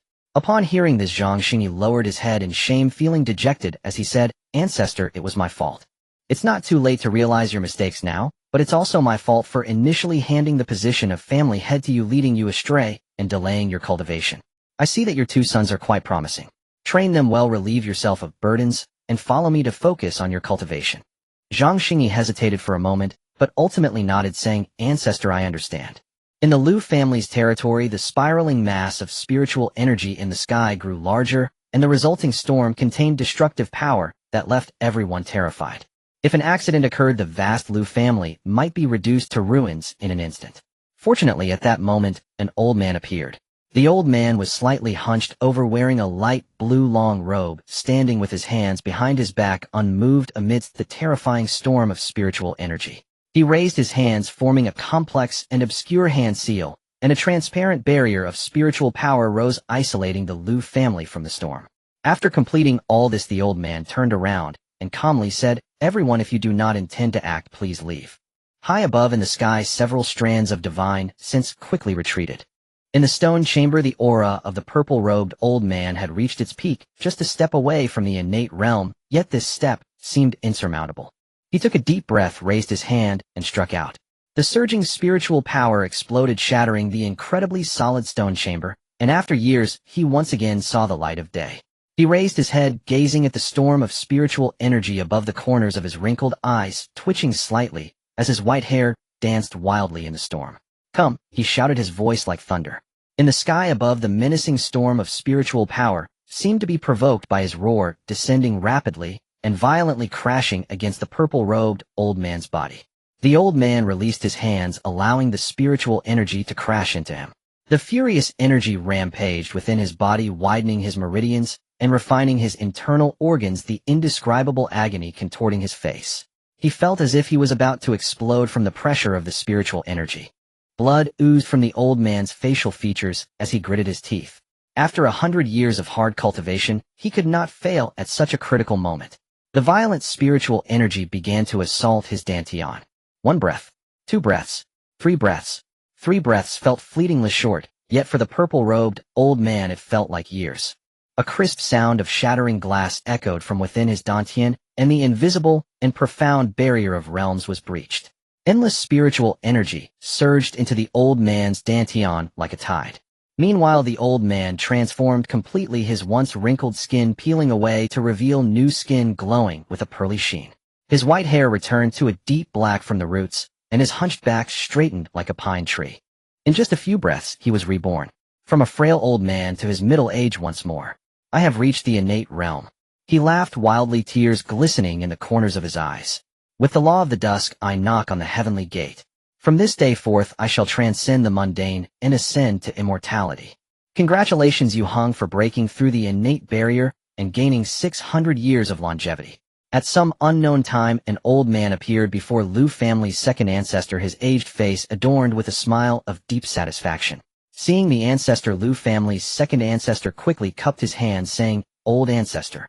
Lu family's great ancestor laughed heartily and waved his hand. You have achieved the innate realm. From now on you may address me as an equal. Lu family's second ancestor was somewhat taken aback. Suddenly the ancestor, who was several hundred years older than him, had become his peer, and for a moment, he found it hard to accept. Old ancestor, this. Lu family's great ancestor interrupted him, saying, A practitioner should not be constrained by worldly rights. So what about my elder brother? Lu family's second ancestor tentatively inquired. Lu family's great ancestor laughed heartily. At this moment, Lu Jizu, the head of Lu family and the vice-governor of Shenglong Prefecture, hurriedly arrived with a group of elders. Seeing the rejuvenated Lu family's second ancestor, they were naturally overjoyed. First they bowed to the great ancestor, then they all bowed to the second ancestor, congratulating him. Congratulations, second ancestor, for breaking through the innate realm and transcending into immortality. In recent years, Lu family's ancestor's lifespan was waning and his demise was imminent. Seeing that Lu family was about to lose the protection of an innate realm cultivator, Lu Jizu was so anxious that his hair turned white. If it weren't for this, he wouldn't have rushed to compete with Zhang Xingge for the position of governor, planning to find a way out for Lu family after the ancestor's passing. After all, with the position of governor as protection, even if the ancestor passed away, certain family matters could not be handled too recklessly. However, he never expected that just as the crisis was about to arrive, the second ancestor would successfully break through and ascend to the innate realm. Truly there is no road that heaven will close off completely, Lu Jizu secretly sighed. Lu family's second ancestor helped Lu Jizu up and chuckled. We are all one family, no need for excessive formalities. Over the years I have been in closed-door cultivation with the great ancestor while you have borne the burden of supporting such a large family. This is what the younger generation should do, Lu Jizu humbly replied. Suddenly Lu family's great ancestor asked, Jizu, how has the situation in the county been during our closed-door cultivation? Lu Jizu pondered for a moment before answering. Compared to previous years there haven't been significant changes. However, this year the Governor Fu is stepping down and moving up to the state governor position, leaving the governor position vacant. I am currently contesting this position with Zhang Xingge, but the situation is quite unfavorable for our Lu family, as Governor Fu favors Zhang Xingge more. Since you the second ancestor have broken through the innate realm, there is no need to contest the governor position. Let it go to the Zhang family. Without the absolute power of Governor Fu, sitting in that position would merely be an empty shell, and it would draw too much attention, making one a target. Lu family's great ancestor spoke with deep insight. Lu Jizu nodded, saying, I think so too, but great ancestor, while we may forego contesting the governor position, there is one person who must die. Upon recalling that person, a cold glint of killing intent flashed in Lu Jizu's eyes. For the past 6 months Lu family had nearly become a laughingstock in the circle, having been humiliated and forced to endure. Lu family's great ancestor raised an eyebrow, somewhat surprised, and asked who. Lu Jizu blurted out, Li Xingge. Lu family's great ancestor and second ancestor exchanged glances, clearly unfamiliar with this name. Seeing their reaction, Lu Jizu suddenly recalled that Li Xingge was a rising figure from the past 2 years, and that the ancestor was unaware.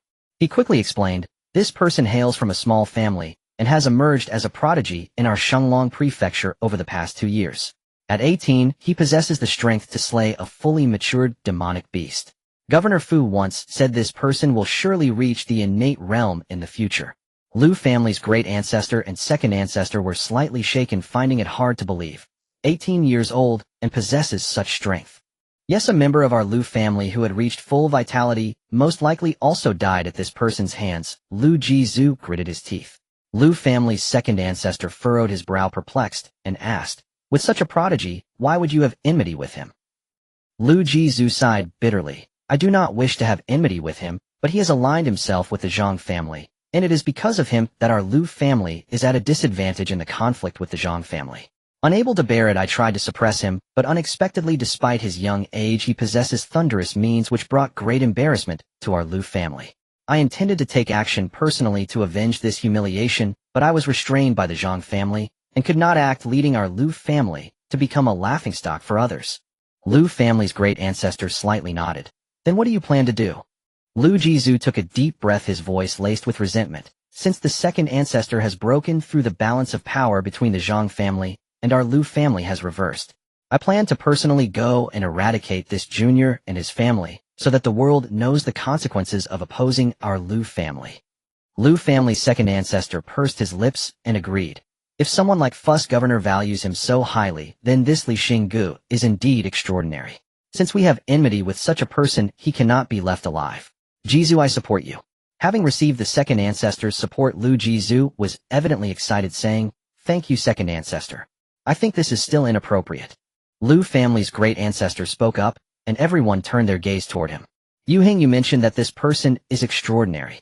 At just 18 years old he has reached this level. It cannot be simple. No matter how much we value him in our Lu family, it is not overboard. He indeed deserves to die, but it cannot be Yu Jizu.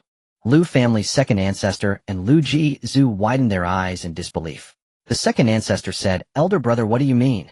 We both shall go together and eliminate this little brat. Hiss.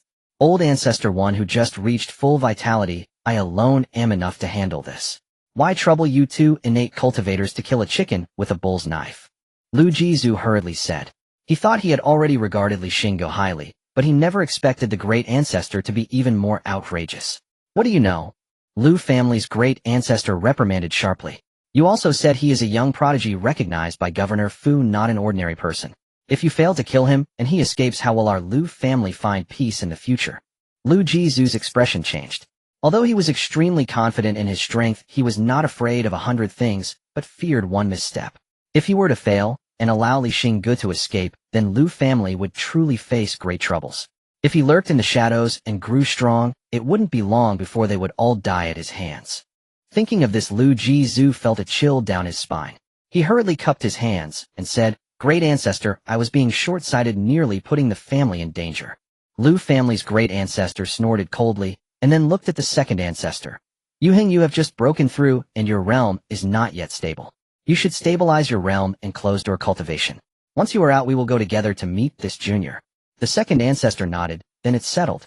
Lu family's second ancestor entered closed-door cultivation once more. Meanwhile, the news of Lu family's second ancestor breaking through the innate realm spread quickly. As the 5 great families in the prefecture publicly had no innate cultivators, Lu family's second ancestor became one of the only 2 visible innate cultivators in Shenglong Prefecture, causing Lu family's prestige to rise sharply, hinting at overshadowing the Zhang family.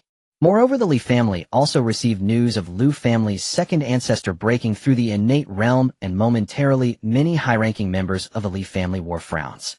While preparing a way out for their family, they could only wait for Elder Fengshan to refine the Divine Mansion Jade Bone.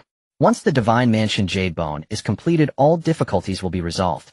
5 days later, the second ancestor of the Lu family emerged from seclusion. At this moment, he was unlike the sharp and imposing figure from 5 days ago. All the spiritual energy around him was retracted within his body, and his aura was restrained to the utmost, resembling an ordinary person. A wisp of divine sense swept out, and half a tea time later the grand ancestor of the Lu family appeared before him. Looking at the second ancestor, the grand ancestor of the Lu family nodded in satisfaction, saying, "It seems your retreat this time was quite successful." The second ancestor of the Lu family smiled slightly. "My foundational realm is as solid as Mount Tai." The grand ancestor's expression suddenly turned cold. "Then it's time to settle the score." "Excellent." The 2 transformed into a streak of light darting out of the Lu family's territory, heading towards the direction of Baya County. Zhang family territory. The grand ancestor of the Zhang family, who was playing chess with Zhang Xingge, suddenly looked up at the sky, his expression becoming grave. Zhang Xingge, observing his expression, hurriedly asked, "Grand ancestor, what happened?" The 2 innate beings of the Lu family just left their territory, the grand ancestor of the Zhang family said sternly. Zhang Xingge stood up in shock, exclaiming, "Could it be that they are coming for our Zhang family?" Otherwise, he truly could not think of anyone else worthy of the Lu family's 2 innate ancestors traveling together. The grand ancestor of the Zhang family shook his head. "No, it seems they are headed southeast." "Southeast?" Zhang Xingge was puzzled. Wait, Zhang Xingge suddenly realized, isn't that Baya County? Could it be that the 2 ancestors of the Lu family are going after Li Xingge? That can't be right.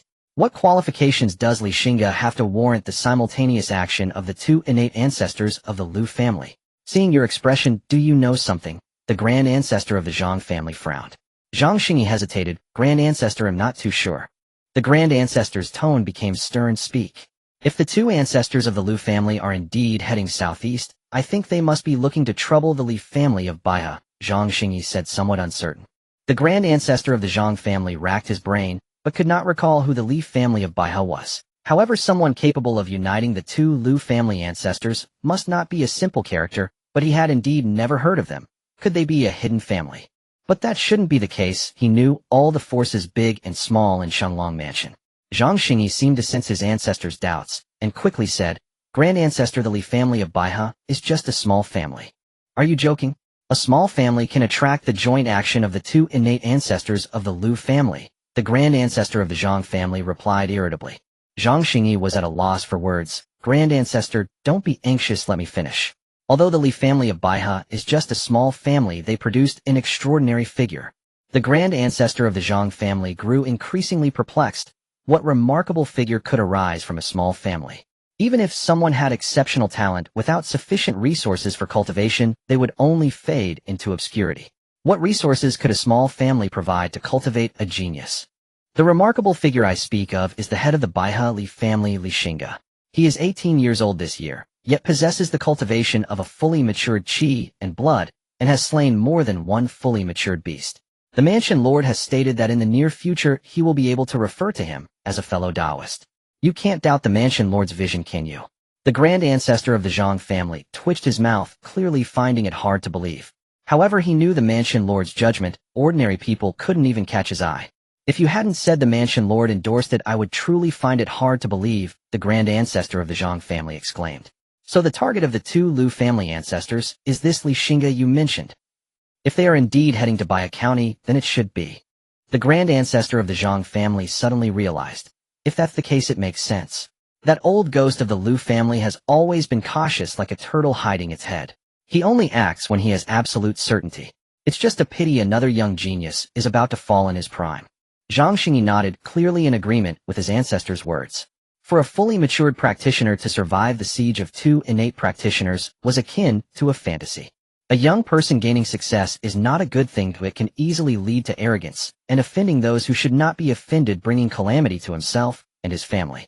How did he offend the Lu family to the extent that they would go so far as to mobilize two innate beings to eliminate him? The grand ancestor of the Zhang family asked curiously. Upon hearing this, Zhang Xingge froze for a moment, then awkwardly said, "It should be when I competed with Lu Jizu for the position of Mansion Lord. I used some tricks and was forced to take sides with my Zhang family, which made Lu Jizu resentful. He wanted to retaliate, but instead we lost one of our fully matured offerings, and the Lu family wanted revenge, but got held back by my Zhang family, turning the Lu family into a laughingstock. This must be the reason I offended the Lu family." The grand ancestor of the Zhang family was momentarily stunned. After reacting, he angrily scolded, "Why didn't you say this earlier? Grand ancestor, what happened?" Zhang Xingge was confused as to why his ancestor suddenly got angry. He offended the Lu family for our Zhang family. Now the Lu family is going for revenge, and we are standing by idly. If this matter gets out, who would dare to follow my Zhang family in the future?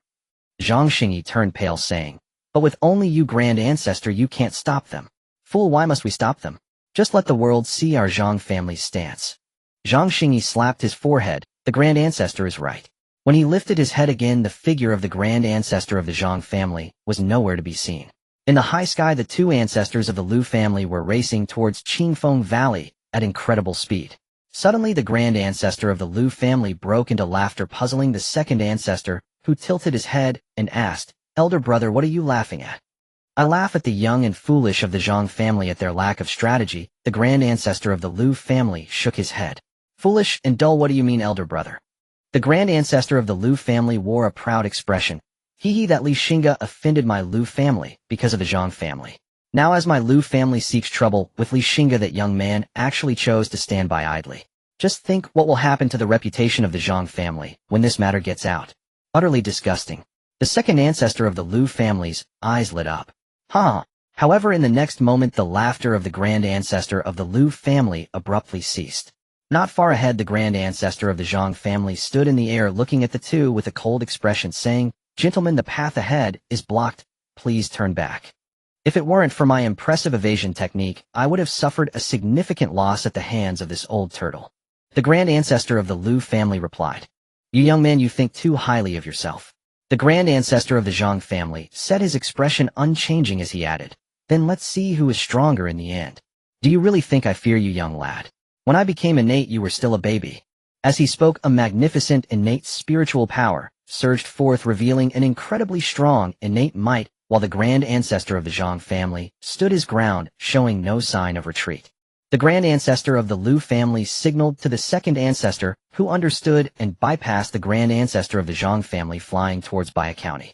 This time the grand ancestor of the Zhang family did not obstruct them. It was enough to put on a show. He did not have the confidence to take on two opponents, and Xingge was not worth him risking his life. In the high sky, the two innate practitioners engaged in a fierce battle, tearing apart the clouds with various brilliant and dazzling divine lights appearing one after another. Half an hour later, the second ancestor of the Lu family arrived above Qingfeng Valley, gazing down at the orderly arrangement of ancient residences, continuous and unending, with high walls, deep courtyards, and flying eaves. Indeed, quite impressive. Unfortunately, having offended the Lu family today, this place will be reduced to rubble. The second ancestor of the Lu family sneered, his fierce momentum exploding forth with his purple robe fluttering wildly in the wind. He slowly raised his hand palm facing the sky as terrible innate spiritual power instantly coalesced. With a single palm strike, a gigantic handprint of spiritual power descended upon Qingfeng Valley like the weight of Mount Tai. Within the valley, the group of Qi and blood practitioners from the Li family seemed to sense something and hurriedly flew out of their residences, looking up with their pupils suddenly constricting. A colossal handprint descended with a roar, carrying the might to annihilate worlds, seemingly about to strike down in the next instant. Within Qingfeng Valley, the members of the Li family wore expressions of panic, their pupils filled with despair. However, at that moment a series of golden lights erupted from behind them, and ancient arcane runes slowly manifested in the air, forming a massive array pattern. The light grew brighter, and the array's pattern seemed to come alive, transforming into an invisible barrier that shielded the entire Qingfeng Valley. The boundless destructive force of the illusory handprint struck against this invisible barrier, and the protective array erupted with an unprecedented brilliance, actually blocking this earth-shattering blow that could have destroyed Qingfeng Valley. However, after withstanding this strike, the runes began to collapse, cracks rapidly spreading until a clear sound akin to glazed tiles shattering upon impact echoed out, signaling the complete disintegration of the array, dissipating into the void. High above in the sky, Lu family's second ancestor was stunned by this sight. After a moment, he regained his composure and spoke in a chilling tone. "I never expected such a small family to possess a protective array at the innate level, truly remarkable. Fortunately, my brother had the foresight, otherwise the ancestral master would have struggled to even enter the mountain gate. However, this ends here. I have broken your protective array, and I shall see how you withstand the next strike." The massive commotion naturally disturbed Xingge, who was in closed-door cultivation. He suddenly opened his eyes wide. A powerful foe is invading Qingfeng Valley. Even the protective array has collapsed. The intruders are likely innate cultivators. With this thought, Xingge frowned. He was not afraid of innate cultivators. He had plenty of means to counter them. However, this was a crucial moment in his cultivation. If interrupted, all the hard work from the past 6 months would be in vain. Dressed in a red moon-patterned skirt, Li Wuyo stepped out from the small courtyard. She looked up, her clear eyes gazing at the godlike figure standing in the sky, clenching her fists tightly, unaware that her nails had pierced into her flesh. Why? Why do some people always want to ruin her peace? Why do they always wish to harm those close to her? Above the emerald-like sky, a terrifying strike was about to fall again, aiming to obliterate everything. Inside the stone chamber, Xingge could no longer sit still and was about to take action. Suddenly, an anomaly occurred. A faint glimmer appeared in the sky, flickering like stars. Soon after, the light became dazzling, forming a massive halo. As the light intensified, the space within the halo began to warp violently, as if being kneaded by an invisible hand. The halo slowly began to rotate, the speed increasing rapidly, and when it reached its peak, a 5-colored light beam tore through the void, bursting forth from the halo. Within this 5-colored light beam, a blurry figure gradually emerged. Moments later, the phenomenon vanished and tranquility returned to the world. Everyone stared in stunned silence at the suddenly appeared figure in black robes, and the world seemed to fall silent in an instant. Cough, cough, cough. That damned old Taoist from the Xiantian holy sect. If it weren't for the teleportation scroll I would have truly fallen into your hands today. Remember this. The figure in black robes spoke fiercely. At this moment he seemed a bit disheveled, his golden-threaded black robe tattered with traces of fresh blood on his lips, as if he had just gone through a fierce battle. Damn it, what kind of desolate place is this? The spiritual energy is so thin here. Where have I been sent? As he complained, he scanned his surroundings and quickly spotted Lu family's second ancestor, who was staring at him intensely. Strange, why do I find this person so disagreeable today? Seeing Lu family's second ancestor, the figure in black robes felt puzzled as to why he disliked a stranger he had never met before. But never mind, although my realm is a bit lower, I have vigorous vitality which should suffice, just right for me to replenish myself. Haha. Looking at the malicious gaze of the figure in black robes, Lu family's second ancestor shivered, an ominous premonition rising in his heart. In the next second, that premonition came true. The figure in black robes reached out toward the void, and Lu family's second ancestor was horrified to find himself bound by an irresistible force, unable to move a muscle. What level of powerhouse is capable of binding the void? Please spare me. Lu family's second ancestor pleaded in panic. The figure in black robes scoffed, blame your bad luck. He shifted and appeared before Lu family's second ancestor, placing his palm on his head, causing Lu family's second ancestor to start convulsing immediately. After a few breaths, Lu family's second ancestor's gaze became vacant, as if he were a walking corpse. Shenglong Mansion. Yangzhou. The Great Zhou Dynasty. What is this place? Where is my Zhongtian realm? Where is my Tianma holy sect? Where have you sent me? Damn. The figure in black robes' eyes turned red. That old man said the young master would emerge, and I would gain great fortune. Now the young master hasn't been found, and I've been sent to this damned place. Where is my great fortune? The figure in black robes completely broke down, roaring in anger. In an instant, the heavens and earth changed color, lightning flashed, and thunder rumbled. After venting his rage, the figure in black robes seized Lu family's second ancestor and vanished from the spot. Has the crisis of my Li family been resolved? The elderly Xiantong was dumbfounded. It should be right. The second elder also found it hard to believe his eyes.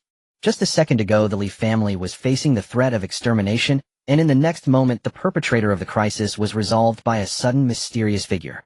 Meanwhile, Li Xingge, who was sensing the situation outside, was somewhat taken aback. This was a bit ridiculous.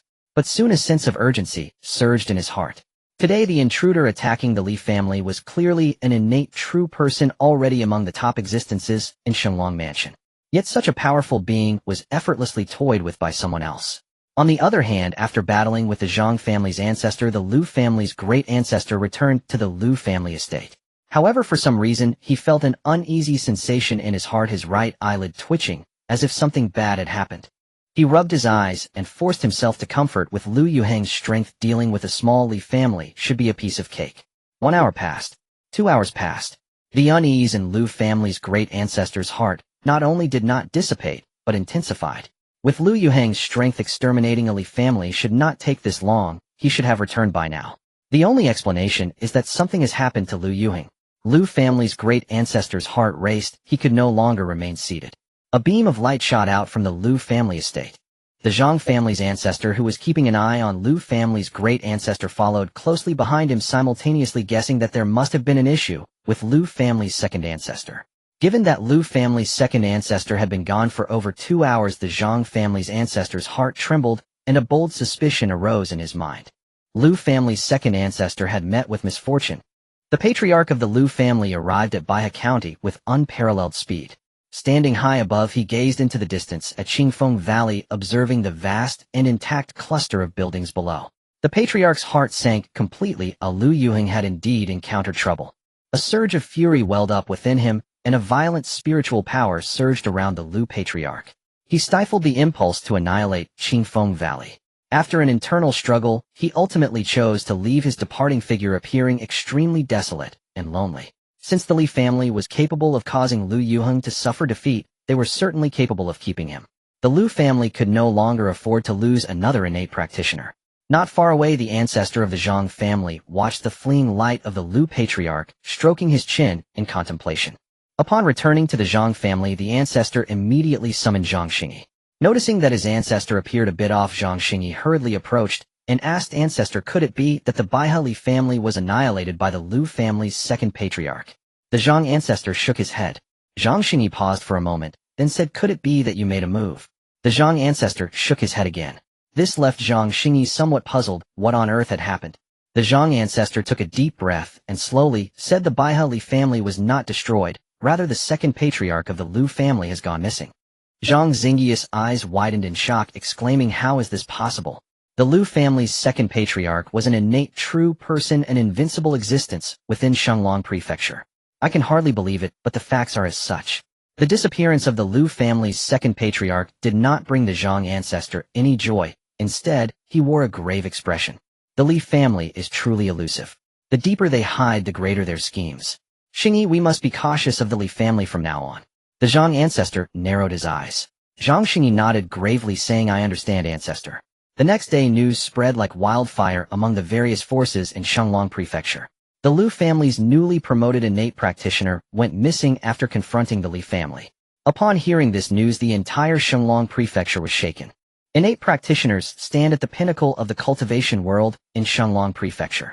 One innate practitioner can elevate an obscure small force into one of the most powerful factions in Xinglong Prefecture. And now such a transcendent existence had gone missing after seeking revenge against the Baihe Li family. What did this signify? Everyone was filled with a sense of dread. Everyone believed that the Li family was concealing a formidable innate combat force. In an instant, the name Baihe Li family became known throughout Xinglong Prefecture. Moreover, after the Zhang, Lu, Wang, Deng, and Ge families, the Baihe Li family seemed to implicitly carry the name of the sixth great family of Xinglong Prefecture. When this news reached the Li family, everyone couldn't help but laugh and cry if they had witnessed the entire sequence of events with their own eyes. However, after some thought, they decided not to clarify, as this misunderstanding brought immense benefits to the Li family. From then on, the Li family was said to have an innate true person in their ranks. A A few days later, the elder of the Li family announced he would enter seclusion to break through to the minor realm of vitality and blood. After half a month, the elder successfully broke through and attained the minor realm of vitality and blood. Meanwhile, good news also arrived from Elder Fengshan. The Divine Palace Jadebone had been successfully refined. The elder hurriedly led the other elders of the Li family over. Upon seeing the arrival of the elder and the others, Elder Fengshan smiled proudly and pointed to the Divine Palace Jadebone behind him, saying, "Elder, as expected, I have successfully refined the Divine Palace Jadebone." The elder and the other elders of the Li family struggled to contain their excitement, bowing to Elder Fengshan, saying, "The Li family thanks you, senior. In the future, should you require our assistance, the Li family will never refuse." Elder Fengshan clearly appreciated the elder's words and smiled, saying, "Although the Divine Palace Jadebone has been successfully refined, its remaining power is limited. It can only eradicate cultivators below the Divine Palace realm and can only be used 3 times. After 3 uses, the Jadebone will shatter, so use it with caution." The elder nodded. Although it could only be used 3 times, he felt satisfied. After all, this was a great weapon. From today onwards, the Li family finally had their own foundation to protect the clan. Subsequently, the elder had the Divine Palace Jadebone enshrined. "Elder, the Divine Palace Jadebone has been refined and my task is complete. It is time for me to return." Elder Fengshan smiled and said, "Speaking of which, this time I owe it to your Li family. After refining the Divine Palace Jadebone, I felt the bottleneck that has troubled me for many years loosening. I am eager to return to enter seclusion and break through my realm. After all, I am already over 170 years old. This may be the only opportunity of my life." Hearing this, the elder suddenly understood. Since that was the case, he could not insist on keeping him. He took out a beautiful sandalwood box from his bosom and handed it to Elder Fengshan. "Senior, you have helped the Li family greatly this time, but we have nothing of value to repay you with. This is a few demon cores from the bloodthirsty beasts killed by our family head during the chaos. Please accept them as a token of gratitude." Although Elder Fengshan had helped the Li family without charge, they could not truly be ungrateful. 3 demon cores were precious, but compared to the Divine Palace Jadebone he had refined, they were insignificant. Elder Fengshan initially intended to decline, but the elder insisted on him taking it. Reluctantly, he accepted the demon cores, secretly admiring the Li family for their ability to conduct themselves well. "Xingzong, come here." The elder called over Li Xingzong, who was standing aside. Li Xingzong hurried over. The elder grasped his hand and urged Xingzong, "When you go to Fengshan, listen to what the senior says. Learn well from him. This is an opportunity that many desire but cannot obtain. Do you understand?" Li Xingzong nodded earnestly, saying, "Elder, rest assured, I will learn well from my master." The elder nodded in satisfaction, then looked at Elder Fengshan, saying, "Senior, I entrust this child to you. If he does anything wrong in the future, please bear with him." Elder Fengshan laughed heartily, his eyes filled with affection for Li Xingzong, saying, "Rest assured, Elder. In a few years I will return the Li family a weaponsmith." The members of the Li family respectfully saw Elder Fengshan off from Qingfeng Valley. Elder Fengshan took out a bone flute and summoned the red-feathered demon bird. The 3 of them jumped onto the back of the red-feathered demon bird. With his hands clasped behind him, Elder Fengshan smiled lightly, saying, "Everyone farewell." The red-feathered demon bird soared into the sky. The members of the Li family bowed in farewell, saying, "We send off the senior with respect." On the back of the red-feathered demon bird, Li Xingzong watched as Qingfeng Valley grew increasingly distant until he could no longer see it, and tears finally began to flow uncontrollably. Half a year has passed in the blink of an eye.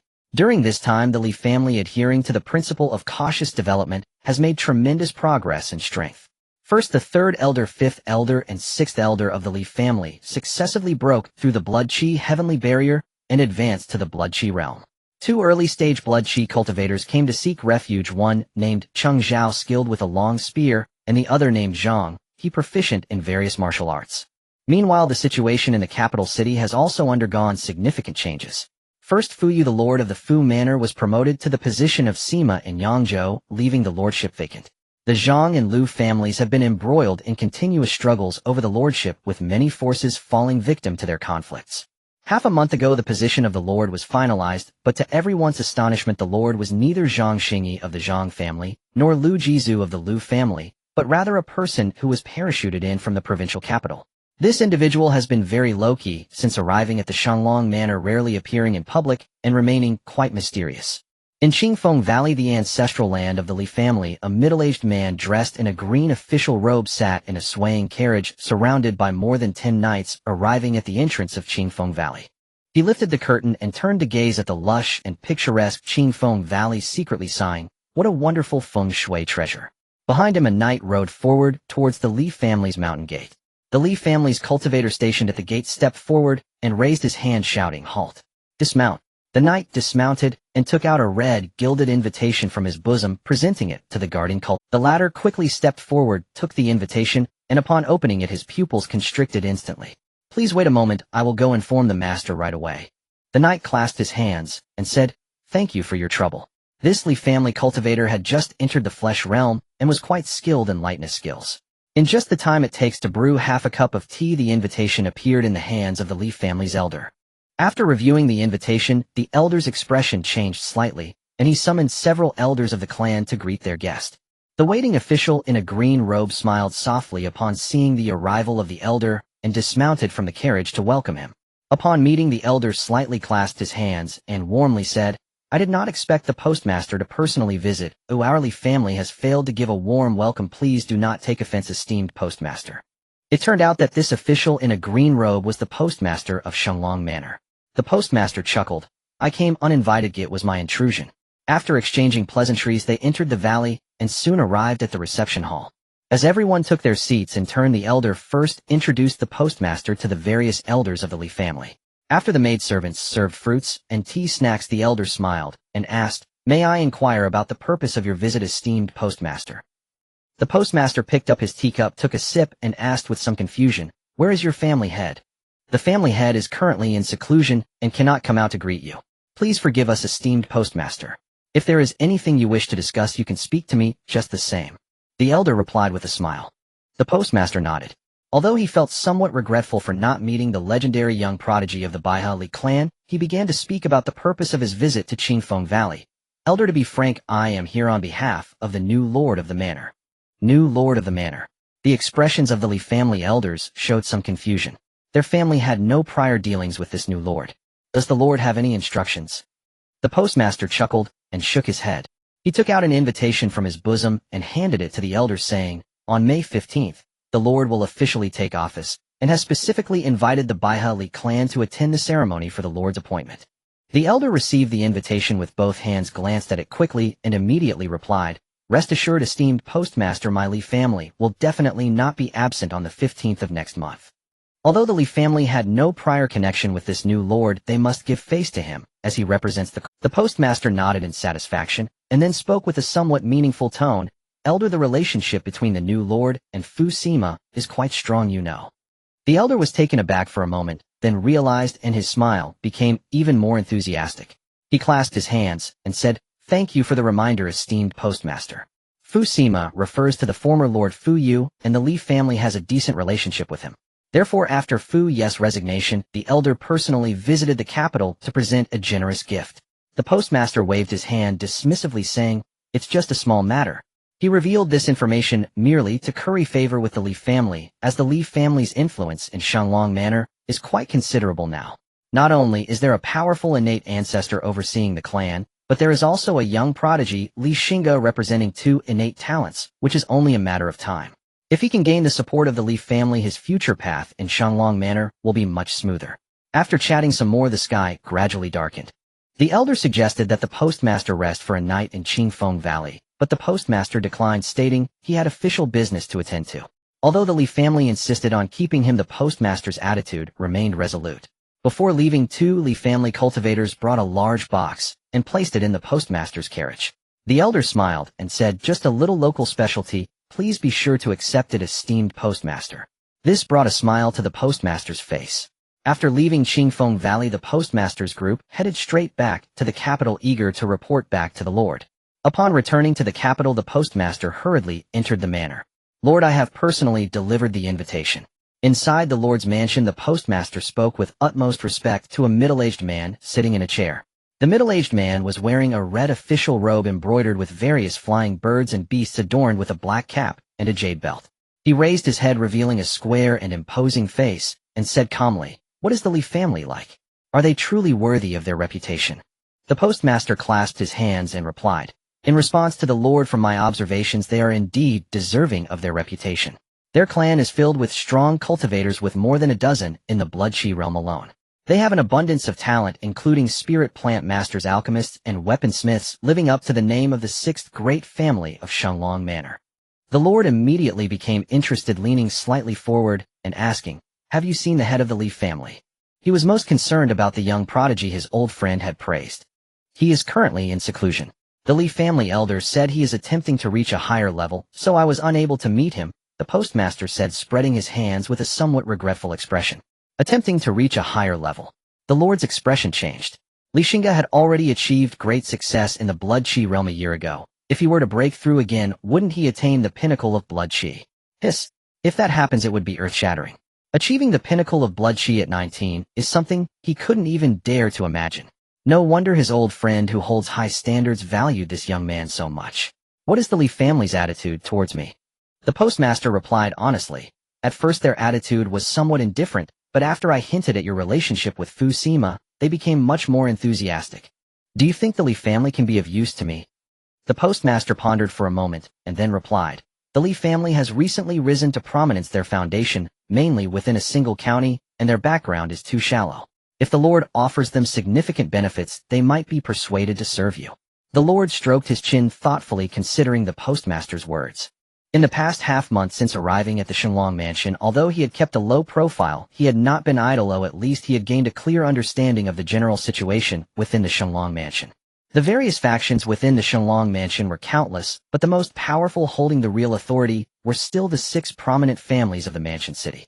At the top of the six families was the Xingge family, which controlled the majority of the military power of Shenlong mansion, with most generals being promoted from within their ranks, granting them a strong grip on the army. The Liu family, on the other hand, dominated the civil service system, with their students and former officials spread throughout Shenlong mansion.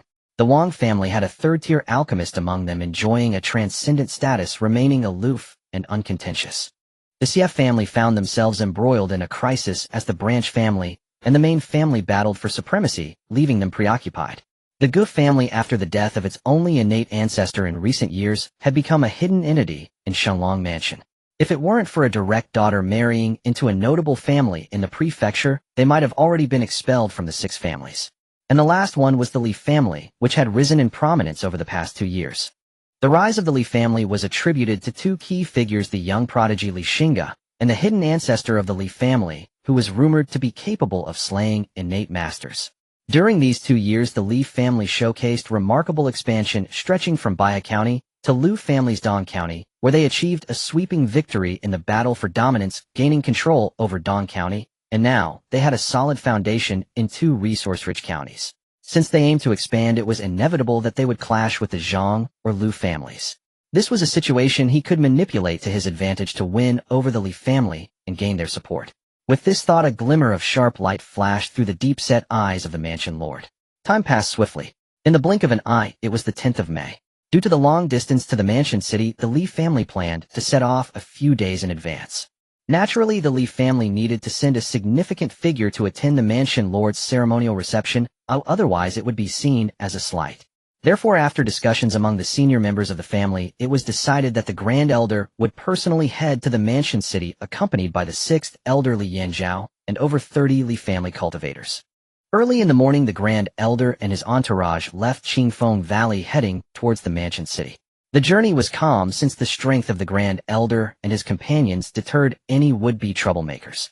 On the evening of the 14th, the Grand Elder and his party arrived at the mansion city, weary from travel, and sought a well-known inn to freshen up and rest. The next day, at 1:15 the SI hour, the Li family members departed the inn and proceeded to the mansion lord's residence. By 3/4 the SI hour, a crowd had gathered under the golden sign that read "Officially Established Governor's Mansion," with the 2 stone beasts at the entrance already worn smooth. On either side of the residence, a group of foreboding soldiers clad in armor and wielding weapons stood with sharp gazes, numbering around 200. On the bluestone steps, figures in crimson robes and brocade garments mingled. As the saying goes, those who engage in conversation are learned, while those who come and go are not ordinary. The county magistrate of Changshan, Lord Zhou, has arrived, presenting a scroll of the fishing in the cold river. The head of the Qiao family from Nanjiang Qiao has arrived, presenting a complete set of writing implements. Lord Jin, the deputy general from Hongfeng City, has arrived, presenting a treasured blade. Each announcement stirred the crowd's excitement. Today those attending the mansion lord's ceremonial reception were all notable figures within Xingge. Suddenly a sound of galloping hooves resonated from afar. The crowd turned to look, and dozens of riders were seen escorting 3 exquisite and ornate carriages slowly approaching. Upon seeing the prominent Wang character fluttering on the flags atop the carriages, everyone gasped in awe, quickly parting to make way. At the entrance of the residence, the official in charge of reception was taken aback by the sight of the procession. He whispered a few instructions to a nearby attendant who hurried into the residence, while the official approached with a welcoming smile. The carriages came to a slow stop, and a respectful attendant lifted the curtain of the carriage. An elderly man in a yellow robe with a long beard and a friendly demeanor stepped out. Upon seeing this elder, the official was momentarily stunned, then quickly reacted, cupping his hands in salute, and respectfully said, "Master Tongming, what brings you here?" The visitor was none other than Wang Tongming, the third-tier alchemist of the Wang family. Everyone present cast admiring glances at Wang Tongming upon hearing his name. Wang Tongming chuckled. "The family head has important matters to attend to and cannot be present, so I had to come personally." "Master Tongming, you are a distinguished guest. Please wait a moment, the supervising official will arrive shortly." The official replied respectfully. Among the 6 prominent families of the prefecture, even the mansion lord had to treat them with utmost seriousness, a task not fit for a minor official. Otherwise it would be deemed disrespectful, a crime he could not afford. Meanwhile, within the residence, upon receiving the news, the supervising official hurriedly came out, his face lighting up with a radiant smile upon seeing Wang Tongming. He quickly approached Wang Tongming, bowed his hands in greeting, and respectfully stated, "I am Ma Jinsai, the supervising official of Shanglong Mansion, honored to meet Master Tongming." Though Wang Tongming had only reached the peak of his blood and qi cultivation, he was indeed a genuine third-tier alchemist, holding a status comparable to innate masters, and could stand on equal footing with the mansion lord. Wang Tongming nodded calmly, casually returning the greeting. "You are too kind. Master Tongming, please do come in. The mansion lord has been waiting for you inside for quite some time." Wang Tongming nodded, following the supervising official into the residence. Behind them, the attendant presented the list of gifts. The Wang family of Jinshuan sends a third-tier elixir, the 9 Treasures Spirit Pill. While as expected of Master Tongming, his generosity is truly remarkable. Someone exclaimed in admiration. Indeed, the 9 Treasures Spirit Pill can save an innate cultivator 10 years of hard work. Though one can only consume 3 in a lifetime, it is still an extremely rare treasure. I couldn't afford it even if I sold everything I own. Even if you could buy it, does your family have any innate After Master Tongming of the Wang family, the Zhang Lu Gu and Xie families also arrived in succession, with either the family heads or the grand elders attending, all heavyweight figures of their clans presenting gifts of equal value to the 9 Treasure Spirit Pill. Just when everyone thought that the prominent figures for today had mostly arrived, a sudden commotion echoed from a distance. The crowd turned their heads and were stunned to see dozens of riders rushing in. Upon seeing the flags bearing the Li character, everyone froze, but quickly reacted with someone speaking up. "First, these should be the people from the Baihe Li family, right?" "It should be." The Baihe Li family is a newly risen noble family in the prefecture, boasting young prodigies, like the Li family head, and a powerful, innate master overseeing them. I have heard that the Lu family's recently ascended innate master was killed by the Li family's ancestor. Weren't they said to be missing? You fool. Do you really believe everything you hear? The Lu family's innate master went seeking revenge and disappeared soon after. What else could it mean but that he was killed by the Li family's ancestor? They are not mere mortals, but innate masters comparable to celestial beings. What the head of the Qi family said is correct. The Lu family's innate ancestor did indeed perish at the hands of the Li family's ancestor. A man dressed in fine robes spoke mysteriously. "How do you know?" The man in fine robes lowered his voice. "Let me tell you, but you must not spread it. I witnessed it with my own eyes. The Li family's ancestor killed the Lu family's innate ancestor with a single slap." Wow. His words made everyone gasp in shock. So strong. I suspect the Li family's ancestor is most likely at the mid-stage of innate cultivation, or perhaps even the late stage. My goodness, the Li family is hiding too deep. No wonder they were the last to arrive. Turns out they have such confidence. Indeed. The crowd buzzed with discussions. Meanwhile, the Li family remained unaware that they had been unjustly burdened with a significant misunderstanding. The sound of hooves grew closer as the Li family's carriage rolled steadily along the bluestone path, flanked by vigilant cultivators standing tall and proud. As the carriage came to a slow stop in front of the official residence, the curtain was lifted, and the imposing figure of Grand Elder Li Xiantong appeared, instantly silencing the murmurs before the residence. A welcoming official hurriedly approached, a respectful smile on his face. Bowing slightly, he humbly inquired, I wonder if the esteemed guest is from the Baihali clan.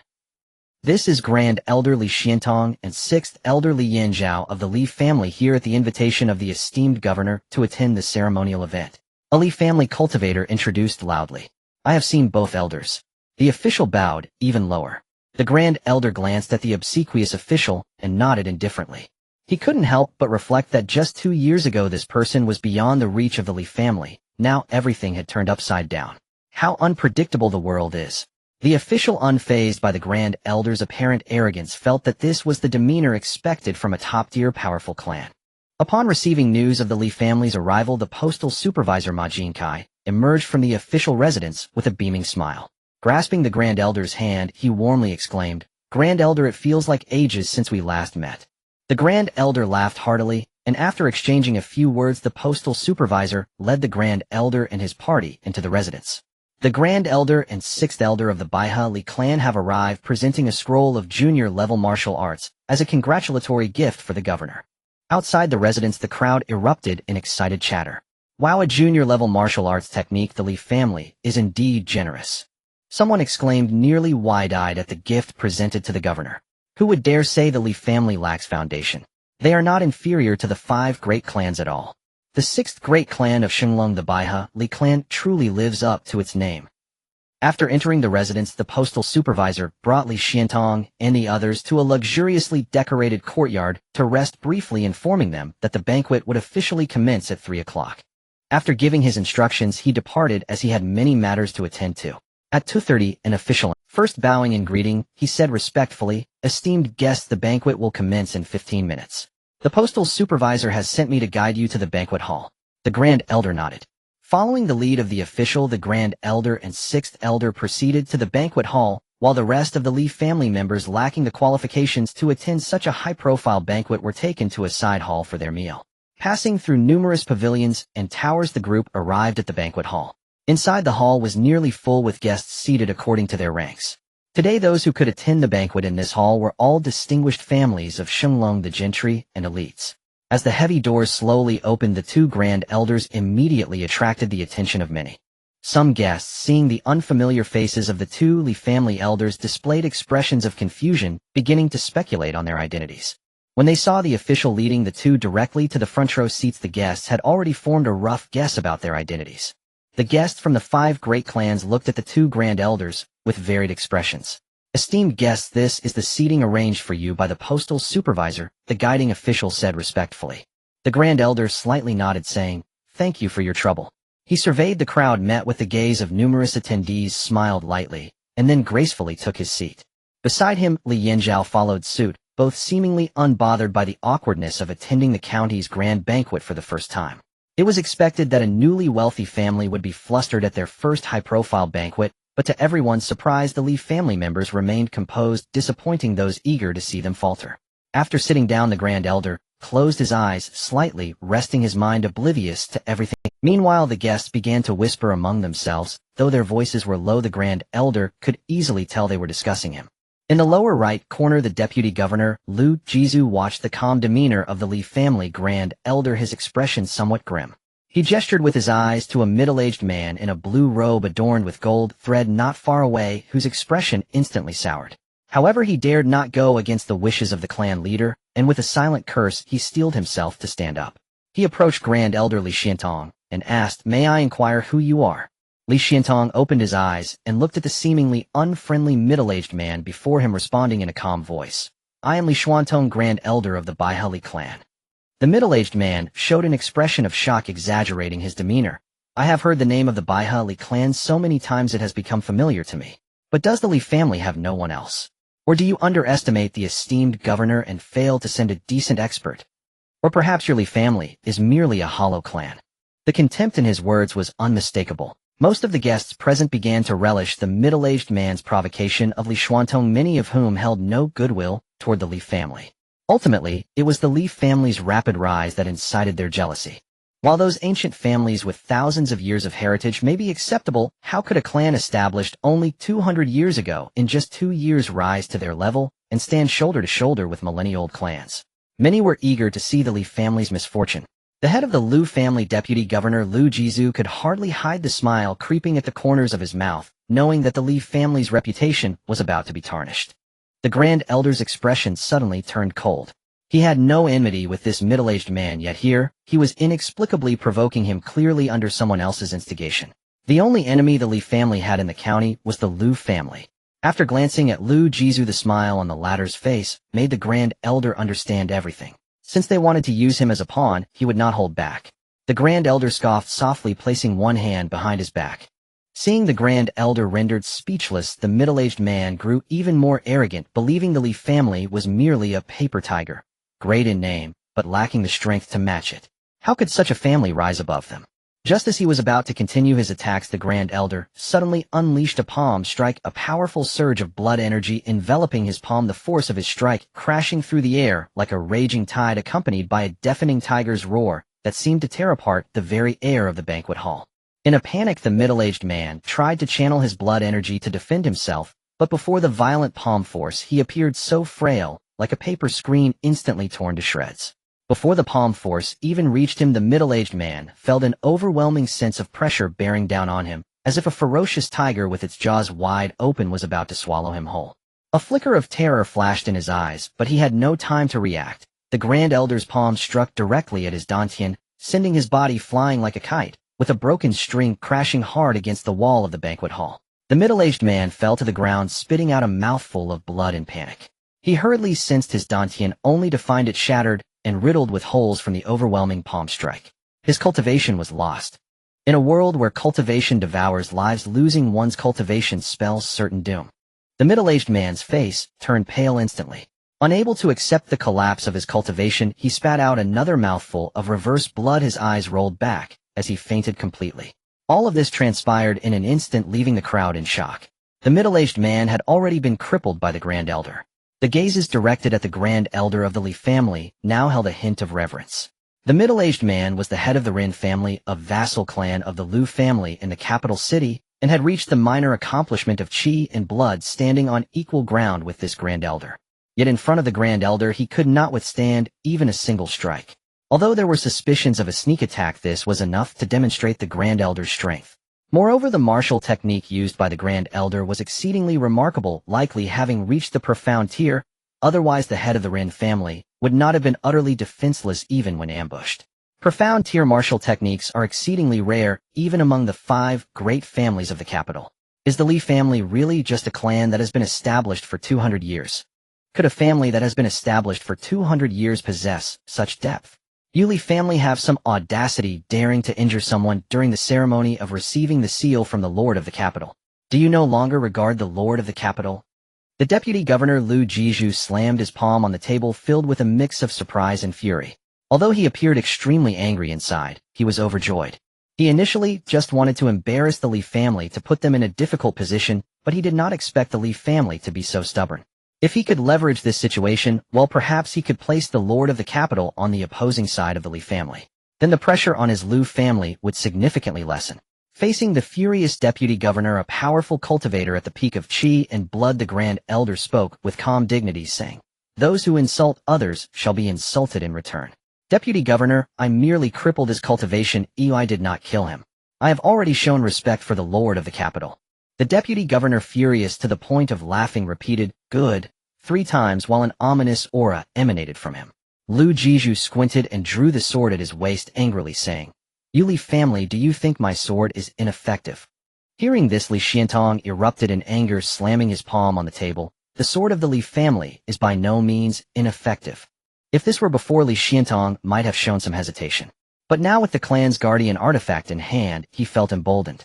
If Lu Jizu truly dared to risk a conflict between the 2 clans, then this old man would gladly sacrifice himself as the clan head, could use Lu family's blood to solidify the Li family's standing in the capital. No matter what, he would not yield today. The 2 men stood at odds, and the atmosphere in the banquet hall turned. Even the members of the other 4 great families lowered their heads, not daring to intervene. This Grand Elder of the Li family, with merely a minor accomplishment of qi and blood, dared to confront the head of the Lu family, who was at the peak of qi and blood. If he claimed not to have confidence, it would be a lie. It now appeared that some rumors were not without basis. Lu Jizu, witnessing the firm attitude of Li Xiantong, felt veins bulging on his hands, truly feeling powerless to voice his grievances.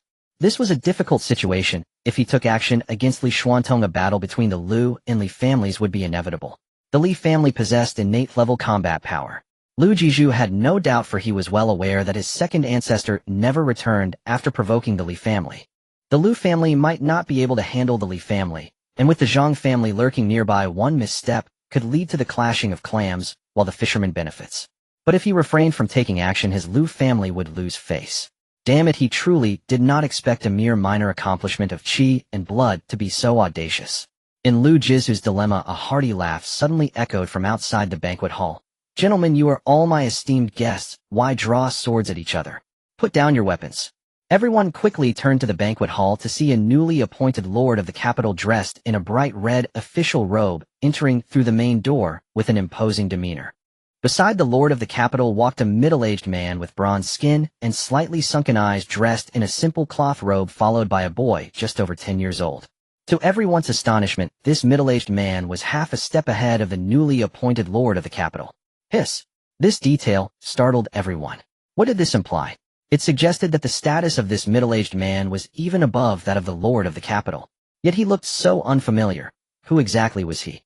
Upon seeing the boy behind the middle-aged man, the grand elder of the Li family was visibly shaken. The arrival of the newly appointed lord of the capital relieved Lu Jiju, who took the opportunity to retract his sword. He then stepped forward and clasped his hands, saying, "Lord of the capital, it is not that I sought trouble, but this reckless person from the Li family openly committed violence during your ceremony. This is a blatant disrespect towards you. I stood up to defend your authority and reprimanded him, but did not expect him to be so arrogant as to challenge me." Lu Jiju, the villain, made a preemptive accusation, shifting all the blame onto Li Xuantong. The lord of the capital cast a glance at Lu Jiju, his expression slightly displeased. This deputy governor harbored ill intentions. Hearing this, the grand elder coldly laughed, bowed his hands to the lord of the capital, and calmly stated, "Lord of the capital, it was the deputy governor who instigated the provocation against my Li family first. I had no choice but to act to defend our family's dignity, and only gave him a minor lesson. I hope the lord of the capital will see clearly." With each party holding their ground, the lord of the capital scanned the crowd, noticing everyone had their heads lowered, fearing to be seen by him at this moment. The lord of the capital suddenly felt a headache coming on. At that moment, the middle-aged man in the cloth robe beside him spoke, smiling, "Lord, and I know this grand elder of the Li family quite well. He is upright, courteous, and behaves in a straightforward manner, unlike what this gentleman has claimed. Lord, and do not be misled." When he mentioned this gentleman, there was an obvious hint of sarcasm in his tone. Upon hearing this, the lord of the capital's eyes flashed with surprise. He did not expect that the Li family had connections with this person. The surprises the Li family brought him just kept. Meanwhile, Lu Jizhu's expression darkened at the middle-aged man's words, as he was implied to be a petty gossip-monger in comparison to Li Xuantong's elegance and courtesy. Had it been anyone else daring to insult him like this, Lu Jizhu would have already lost his temper. But seeing the lord of the capital's attitude toward this person, which was evidently not ordinary, he was not a fool, and he suppressed the anger within. Lu Jizhu bowed his hands to the middle-aged man, saying, "Esteemed sir, you must have been misled by this person." The middle-aged man's expression changed instantly, and a terrifying pressure erupted, pressing down towards Lu Jizhu. He coldly stared at Lu Jizhu, saying, "So you are questioning my judgment?" Under the weight of this pressure, Lu Jizhu felt as if he could hardly breathe, his face turning as pale as paper, and a storm of fear surged within him, an innate being. "Master, please cease the wrath of thunder." The Anfuzun beside him spoke up to persuade. Although he also held no regard for Lu Jizhu, he could not afford to ignore someone under his command. This was extremely unfavorable for him, who had just taken office. The middle-aged man snorted coldly, retracting his astonishing pressure, and the murderous intent in the hall dissipated. He cast a disdainful glance at Lu Jizhu, a hint of contempt in his brow, and said lightly, "On account of Anfuzun, I will spare you this once, otherwise the one behind you Lu family cannot protect you." Lu Jizhu felt a tightness in his throat, clenching his fists, cold sweat seeping into his inner garment through his official robe. Just now he truly felt the murderous intent of this middle-aged man. He was capable of killing him. He forced himself to calm down, wiped the cold sweat from his forehead, and cupped his hands in a salute, saying, "Thank you for your mercy, senior." The middle-aged man did not spare Lu Jizhu another glance, turning his gaze instead to Li Xuantong, the elder of the Li family. The originally cold and frosty face instantly blossomed with a smile, as warm as spring. "Elder Xuantong, long time no see." Li Xuantong stepped forward, bowing respectfully with cupped hands, and said, "Li Xuantong greets Elder Fengshan." Here on behalf of the Li family, I congratulate you on transcending the mundane and ascending to immortality, achieving the innate realm and advancing further. This middle-aged man was none other than Elder Fengshan, a third-tier artifact master who forged the divine mansion Jade Bone for the Li family 6 months ago. After returning from Qingfeng Valley, Elder Fengshan entered seclusion to break through to the innate realm, and finally a month ago, he successfully achieved it. After breaking through to the innate realm, Elder Fengshan gained a deeper understanding of the art of art. He brought Li Xingzong to the capital, preparing to purchase a batch of forging materials from Wanbao Pavilion, intending to forge a high-grade mystery-level divine weapon. If successful, he would step into the threshold of a 4th-tier artifact master. However, as soon as he arrived at the capital, the influential An Fuzun's invitation was delivered to his door. Since he was already there, he naturally had to give An Fuzun face, but he did not expect that as soon as he entered, he would witness this confrontation between Lu Jizhu and Li Xiantong. As the saying goes, one should help friends, not wrongs. Li Xiantong was the elder of his closed-door disciple Li Xingzong, so Elder Fengshan could not stand by and let Li Xiantong suffer. The guests present, hearing Li Xiantong's words, immediately realized that this middle-aged man was actually Elder Fengshan, a renowned 3rd-tier artifact master of the Shenglong Prefecture. In fact, many people present knew Elder Fengshan, but after he broke through to the innate realm, his lifespan significantly increased, and he appeared younger, causing many not to recognize him. At that moment, Li Xingzong dashed out from behind Elder Fengshan, rushing to Li Xiantong's front, and saluted him, saying, "Li Xingzong greets the elder." Li Xiantong saw Li Xingzong and laughed heartily. "Little fellow, you've grown taller in half a year." Not only taller, but his strength had also improved. Now Li Xingzong already possessed the cultivation of the initial stage of the physical realm. Li Xingzong scratched his head and chuckled. "My master thought I spent too much time on forging, so to not delay my cultivation, he specially asked Grandpa Changdong to set up a spiritual gathering array for me. Not just one spiritual gathering array, but practically had everything one could want, responding to all requests, making Li Xingzong's senior brother, Yin, envious." Li Xuantong, hearing this, twitched his mouth. "You little brat, you are truly extravagant. Even I, the grand elder of the Li family, do not enjoy such treatment." Thinking of how much effort Elder Fengshan put into Li Xingzong, Li Xiantong bowed deeply to him from the heart, expressing immense gratitude. "Xingzong, has troubled you, elder?" Elder Fengshan quickly helped Li Xiantong up, smiling, and said, "What are you talking about? Xingzong is my disciple. This is what I should do." Elder Fengshan was extremely satisfied with Li Xingzong. Not only did they get along well, but he also noticed Li Xingzong's diligence and talent in forging. In just half a year of learning with his senior brother, he could independently forge low-grade, yellow-level weapons. It took him a full 3 years to take this step, and even then he was praised by his master for his extraordinary talent. Elder Fengshan now had high hopes for Li Xingzong. He believed that Li Xingzong's future achievements would certainly surpass his. An Fuzun, listening to their conversation, immediately understood the relationship between Elder Fengshan, and it turned out that a young man from the Li family had been taken as a disciple by Elder Fengshan. No wonder Elder Fengshan would stand up for the Li family. It seemed he valued this disciple greatly. Meanwhile, Lu Jizhu's face turned even paler. As for the other guests, they all appeared contemplative. After chatting for a while, Elder Fengshan brought Li Xingzong to the seat specially prepared for him by the An Fuzun. Opposite him sat the master Tong Ming from the Wang family. The two nodded to each other as a greeting, while An Fuzun took his seat at the main table. Once seated apart from An Fuzun, Elder Fengshan, and Master Tong Ming, all the others stood up in unison, cupping their hands and greeting. "We greet Lord An Fuzun, Master Fengshan, and Master Tong Ming." An Fuzun smiled slightly, raised his hand, and said, "You are all too polite, please sit." With An Fuzun's words, everyone returned to their seats. At this point, the officiant shouted loudly, "Let the envoy of the prefecture be invited." Amidst the grand and solemn sound of bells, drums, and flutes, the envoy of the prefecture, dressed in a scarlet official robe and with a sharp sword at his waist, strode in. Behind him followed a scholar in a blue robe, respectfully holding a sandalwood box, closely trailing the envoy of the prefecture. An Fuzun stood up and walked down to the stage. The envoy of the prefecture ascended to the main seat, turning around to solemnly survey the crowd. Including An Fuzun, everyone bent down in unison and cupped their hands in greeting. "We greet the envoy of the prefecture." Although this envoy of the prefecture had low cultivation only at the completion of blood qi, he represented the Great Zhou court and was the representative of the local governor. No one dared to be negligent. The envoy of the prefecture nodded slightly, his expression solemn, and raised his hand to signal everyone to be at ease. "I am Zhang Huaiming from the governor's office, entrusted by the local governor to present the seal to Lord Xingyu. Long live the local governor. Lord, and please step forward." And Xingyu lowered his head and stepped forward.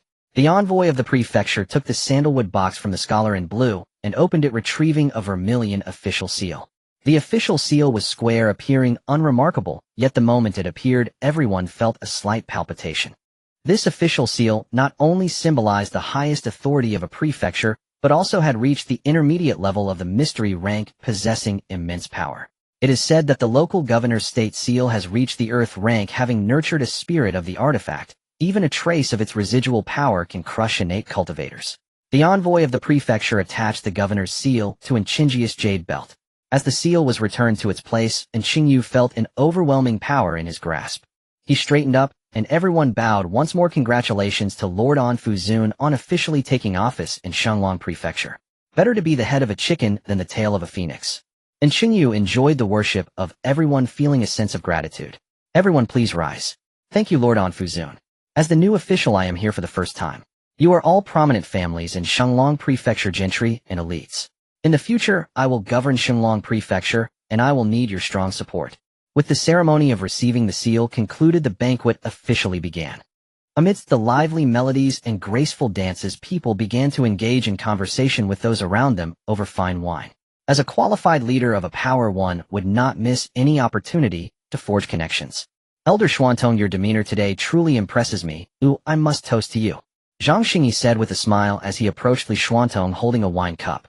Li Xuantong raised his wine cup and stood up. Commander, we have some acquaintance between our families. Why do you treat me so formally, Elder Xuantong? Zhang brother. Zhang Xingge grinned and raised his cup. Cheers. The two covered their faces with their sleeves and downed the wine in their cups. Elder Xuantong, why is it that my esteemed nephew is absent from today's ceremony of receiving the seal? Zhang Xingge asked lightly. Li Xuantong replied with a smile, the family head is currently in closed-door meditation and cannot attend. I see. Zhang Xingge nodded, then suddenly asked, I have long admired your family's innate ancestor. May I have the honor of visiting him personally? Li Xuantong was somewhat taken aback, but quickly shook his head with a wry smile. Brother Zhang, you must be mistaken. My Li family is but a minor house. How could we have an innate ancestor? Such a good act. If it weren't for the Liu family's second ancestor being defeated by your Li family, I might have almost believed it, Zhang Xingge thought to himself. However, he did not show it on his face. Since the Li family was unwilling to let him meet, he could not force the issue, otherwise it could lead to unnecessary hostility against the Li family. The two exchanged a few more pleasantries before Zhang Xingge took his leave. Just after he left, an elderly man dressed in a dark robe approached. He cupped his hands in greeting to Li Xuantong and smiled. You, the head of the Dou family, has come to meet Elder Xuantong. Your grace today has truly captivated me. I wish we could have met sooner. Li Xuantong was stunned for a moment, but then he recalled who he and the Dou family were. A top family in Shanglong Prefecture, the Dou family publicly had 8 Qi Blood Realm cultivators, and the head of the Yu and Dou families had reached the pinnacle of the Qi Blood Realm. If it weren't for the absence of an innate ancestor to oversee them, the 5 great families of Shanglong Prefecture might have become 6. Now a leader of such a great family was actively lowering himself to befriend him. This was something he had never even dared to dream of. Though he felt a sense of amazement inside, his expression remained calm and unflustered. He replied with a serene demeanor, Head of the Dou family, your praise is too much. It is merely a duty to uphold the family's dignity. Elder Xuantong, you have great courage. Dou Changjin sincerely praised. He thought to himself, if he were in Li Xuantong's position, he might have chosen to endure the humiliation, as the lack of an innate ancestor was the Dou family's greatest weakness. Yet Li Xuantong, a minor achievement in the Qi Blood Realm, could confront the deputy governor and the Liu family behind him without fear. Although he had backing, it was still commendable. After all, no one knew whether the deputy governor, who might lose face, would resort to violence. He was risking his life to defend his family's honor. I merely did what needed to be done. He added, By the way, Elder Xuantong, why is it that the head of your family is absent? His name is indeed well known to me.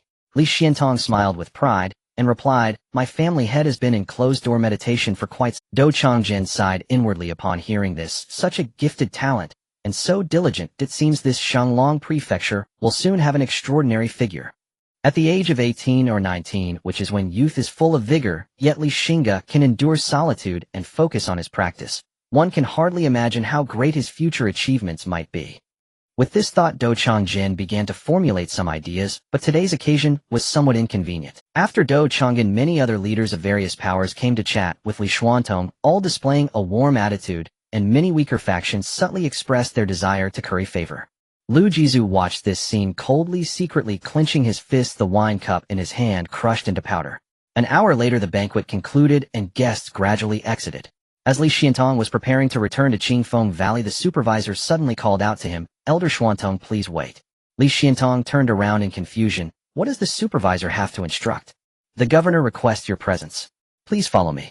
Li Xiantong's expression tightened as he looked at the supervisor leading the way, beginning to speculate about the governor's intentions. After a while the supervisor stopped outside an elegant room and smiled. "The governor is waiting for you inside." "Thank you, supervisor." Li Xiantong nodded and stepped inside. In the study the governor and Xingge looked at him. Li Xiantong cupped his hands. "Governor." And Xingge pointed to the chair beside Li Xiantong and said with a smile, "Please sit." Li Xiantong sat down, and Xingge smiled slightly. "Elder Xuantong, when I was in the state capital, Master Fu entrusted me to send his regards to your family head. I appreciate the concern of Master Fu. The family head is doing well." The elder responded with an expression of gratitude. "Master Fu and I have been friends for many years. During our gatherings in the state capital, he praised your family head endlessly. In all the years I've known him, this is the first time I've seen him so commend a young person." And Xingge said with a smile, "By the way, Elder Xuantong, do you know why I specifically wanted to keep you here?" Li Xiantong was perplexed and shook his head. "I do not know, humble one. The esteemed elder of the Li family is no humble person, Elder Xiantong. Given my relationship with Master Fu, I won't beat around the bush. I'm new here in Shenglong Prefecture and lack a strong foundation. The Zhang and Lu families have a tight grip on my authority, preventing my policies from being implemented. Therefore I wish to collaborate with your Li family." Li Xiantong's heart raced, and he quickly stood up, cupping his hands. "Governor, my Li family is weak. What merit do we have to collaborate with you?" And Xingge waved his hand, looking unconvinced. "Elder Xuantong, you might deceive others with that claim, but you cannot deceive me. The fate of the Lu family's second ancestor is well known throughout Shenglong Prefecture." Li Xiantong felt bitter inside and opened his mouth to speak, but upon seeing Xingge's unwavering gaze the words were swallowed back. The truth was that he could not explain. The facts were simply too absurd, and he doubted the governor would believe him if he spoke up. Seeing Li Xiantong's silence, Xingge thought he had acquiesced. "Now the Lu family has become your Li family's sworn enemy. You should have noticed that from today's ceremony of receiving the seal." "What of it? My Li family fears no Lu family," the elder said firmly. "Though we are not afraid, the Lu family has a legacy of over 1,000 years. If they are determined to clash with your Li family, it will surely not be easy for you."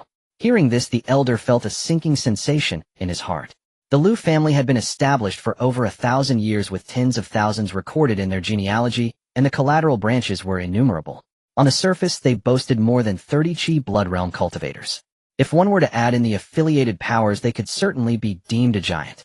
Considering the prospect of such a giant family clashing with the Li family, Li Xiantong felt a chill run down his spine. Yet he maintained a calm facade, and after all, showing even a hint of fear could lead to being easily manipulated by the governor.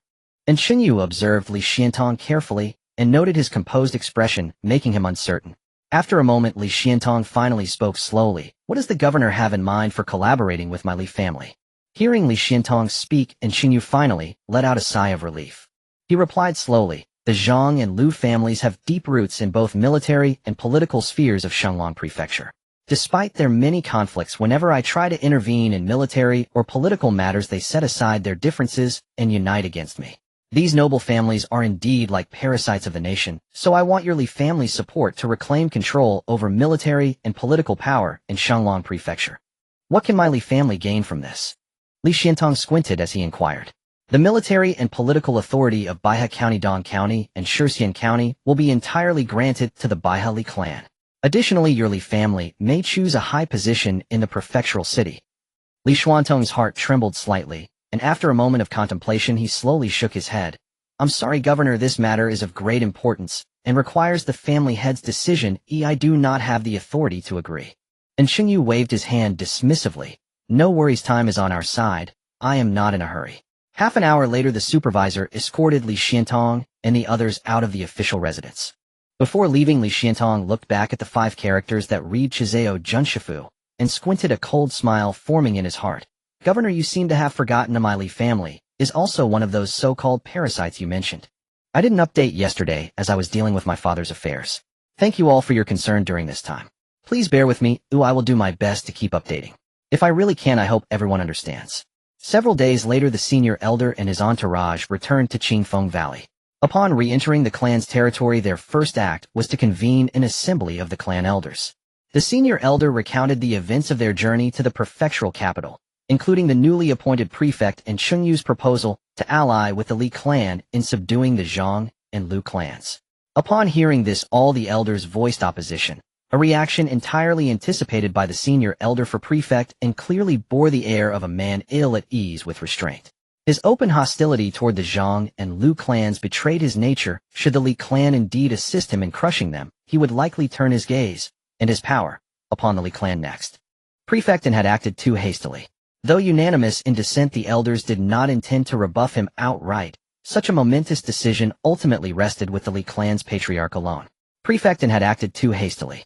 Though unanimous in dissent, the elders did not intend to rebuff him outright. Such a momentous decision. Li Xuanqi clasped his hands respectfully. Senior Elder Dong County's magistrate has been replaced by one of our own. Its garrison of 2,000 county soldiers fully brought under Li clan command, and the medicinal herb market wholly monopolized. Dong County is now firmly, irrevocably in our grasp. The senior elder nodded in quiet satisfaction. Well done, Elder Xuanqi. Your efforts are deeply appreciated. Revenues from Dong County now constitute the lion's share of our clan's treasury. Thus its stability must remain absolute. No misstep may be tolerated. Li Xuanqi solemnly inclined his head. Now that Dong County is secure, it is time we turned our attention to Shi County. Seizing it will unite our domains into a single contiguous realm. Having spoken, the senior elder cast his gaze toward the chamber door and called aloud, Yin Jing. Enter. The heavy Nanmu doors swung slowly inward. A middle-aged man strode in, broad-faced, long beard, eyes sharp as drawn blades, clad in black robes embroidered with golden thread. With deep reverence, he bowed to each elder and declared in a resonant voice, Li Yinjing greets the honored elders. Yinjing, you were entrusted by the patriarch to establish the Night Owl Hall. Nearly a year has passed since its founding. Has this blade of our clan been honed to lethal keenness? The senior elder's voice lowered, grave and measured. Tell me, have you fully ascertained Shi County's present condition? The Night Owl Hall, founded by Li Xingge before his seclusion, specialized in intelligence gathering, subversion, assassination, and training of sworn retainers. Li Yinjing himself had been personally appointed Grand Steward of the Night Owl Hall by Li Xingge. Possessing cultivation at the threshold of Qi blood realm, he was widely regarded among the Li clan as the most promising direct bloodline member poised to break through the legendary Qi blood barrier. Li Yinjing gathered his thoughts and reported, Senior Elder, over this past year the Night Owl Hall has embedded numerous agents within Shi County. Its situation is now thoroughly mapped. Following the last demon incursion, only 2 of Shi County's 4 great families survived, the Wei and Qi clans.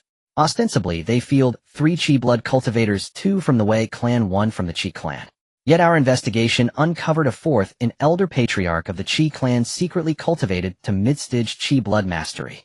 Shi County's magistrate is Jiang Mao, a confidant of the prefectural secretary himself, a mid-stage Qi blood cultivator.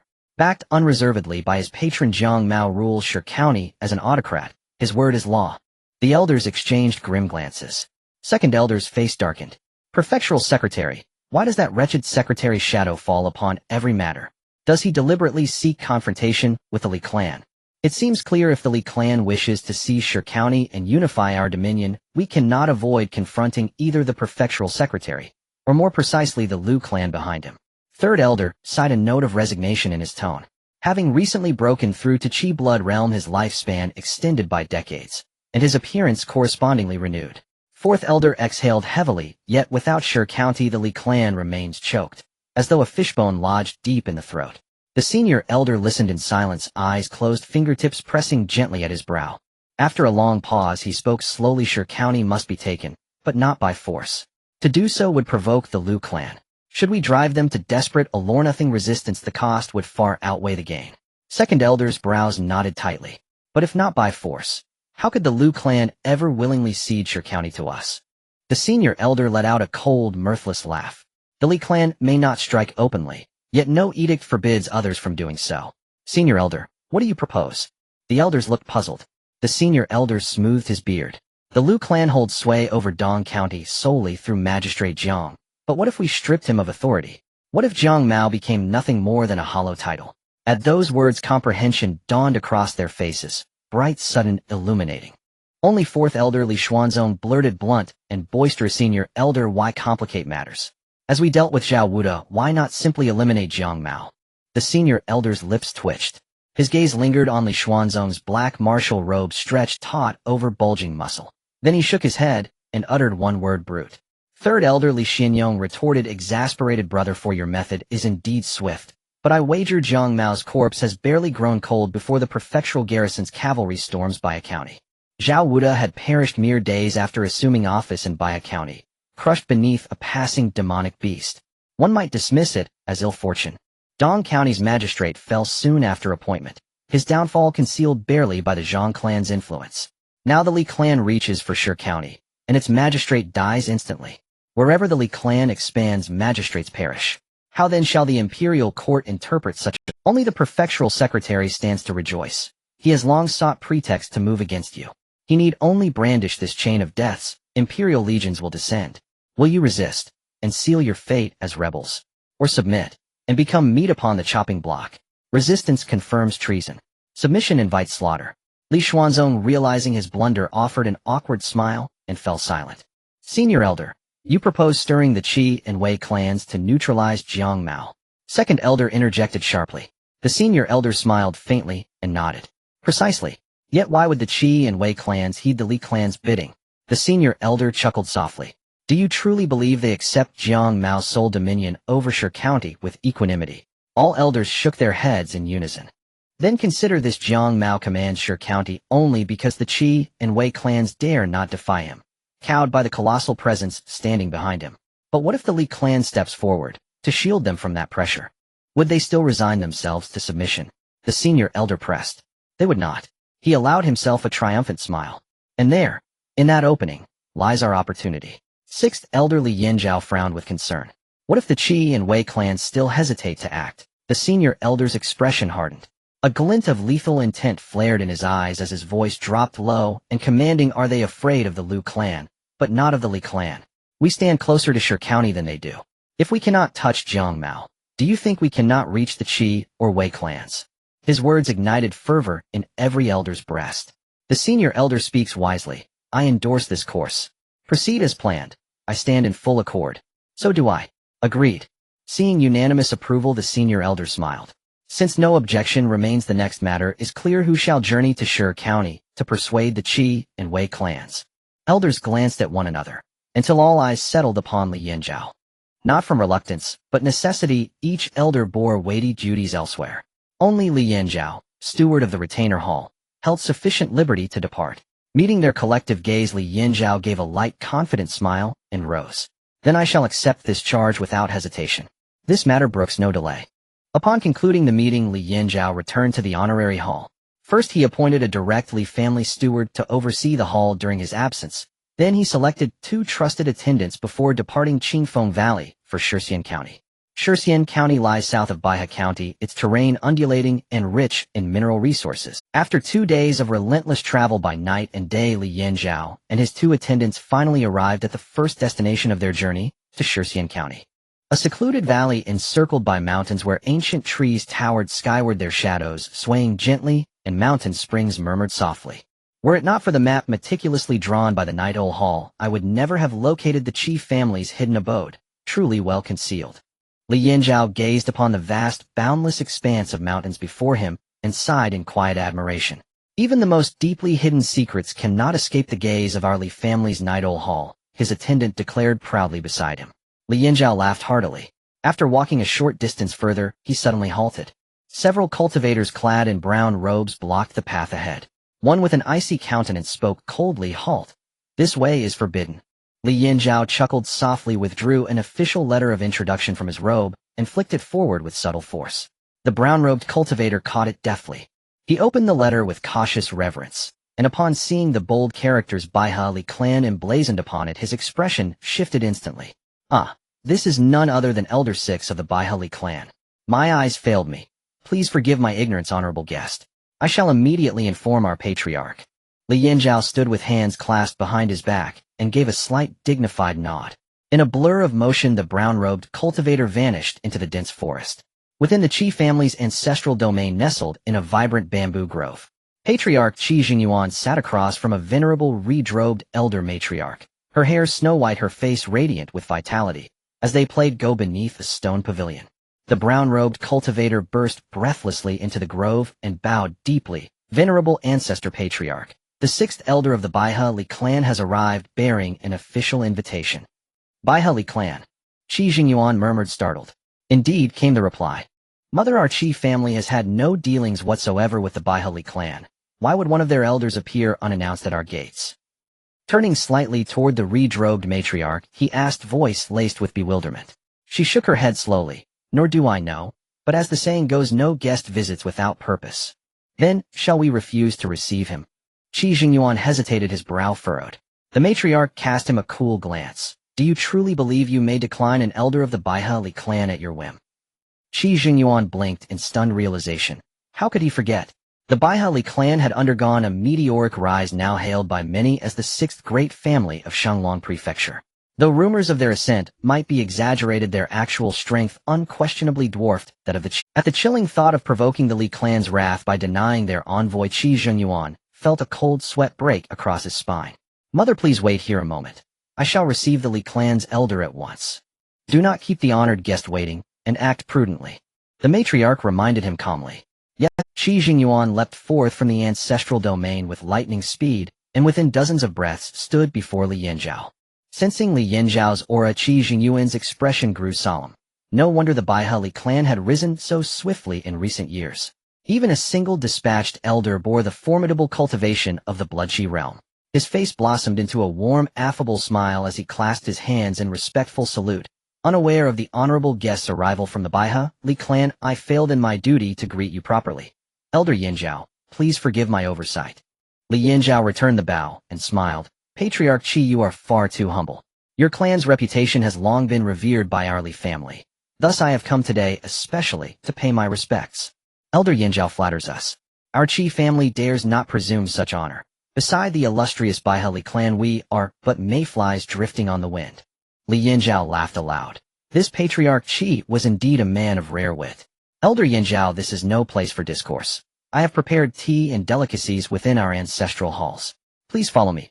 They walked side by side toward the Qi family's ancestral domain, perched precariously on a steep mountainside, a natural fortress so perilous that even ordinary mortals would find ascent impossible. Yet for cultivators of profound attainment, such a celestial barrier posed no obstacle. Using lightness techniques along the bluestone steps, they ascended to the mountainside in less than half a teacup's time. The vista unfolded before them. Eaves and bracket arms pierced through mist-laden clouds of vermilion-painted corridor bridges, like jade ribbons, suspended midair-linked pavilions, and towers of blue brick and white tile. Terraced fields cascaded down the slopes, heavy with golden-red grain swaying rhythmically in the mountain breeze. Li Yanzhao gazed upon it all and whispered in awe, truly, a paradise beyond the mortal world. Traversing a narrow bluestone path under Qi Jingyuan's guidance, they arrived at a bamboo pavilion built directly into a sheer cliff face, offering a breathtaking panorama of heaven and earth. Elder Yanzhao, please be seated. Qi Jingyuan gestured gracefully. They settled onto cushions while the others stood respectfully at a distance. After exchanging pleasantries and establishing rapport, they were finally ready to broach the matter at hand. Li Yanzhao lifted a steaming cup of tea, lightly tapped the lid against its rim, blew gently across the surface to cool it, and took a slow, deliberate sip. Then said, Patriarch Qi, I confess openly I have come to your esteemed domain under explicit mandate from my clan. Qi Jingyuan straightened in his seat, his expression turning grave. Elder Yanzhao, pray speak plainly. Do you know Jiang Mao, the magistrate of Shixian County? How could I not? Qi Jingyuan sneered faintly, a flash of disdain crossing his eyes, caught instantly by Li Yanzhao. Li Yanzhao's lips curved subtly. And how does Patriarch Qi regard this magistrate Jiang? Qi Jingyuan's tone turned scathing. He is arrogant, obstinate, and autocratic, utterly dismissive of Shixian's great families. Were it not for the powerful patronage shielding him, our clans would long ago have taught him the perils of this world. So the Patriarch holds him in little esteem. A lone tyrant. How could one possibly esteem him? Qi Jingyuan ground out between clenched teeth. Indeed, the emperor rules with the great families as proclaimed by the grand progenitor himself, a principle upheld for millennia. Magistrate Jiang's conduct violates this ancient covenant. Patriarch Qi, you must not allow such a man to run amok. Li Yanzhao spoke with narrowed, knowing eyes. Qi Jingyuan sighed deeply. We wish otherwise, but Magistrate Jiang stands under the protection of the prefectural vice-governor. We dare not provoke him. What if the Li clan were to shield you from the vice-governor's influence? Patriarch Qi, would you then dare restore order? Li Yanzhao asked abruptly. Qi Jingyuan's heart tightened. He knew well the adage, no kindness without motive. Recalling recent rumors from the prefectural capital, he began to suspect the truth. He could not let his Qi family become mere pawns in the power struggle between two great houses. Elder Yanzhao, let us drop this matter. Ours is a humble clan. We cannot afford to offend the vice-governor. Li Yanzhao's expression hardened instantly.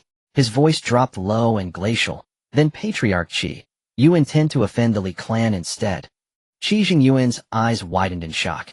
He had never imagined the genial Li Yanzhao could shift so abruptly from warmth to ice.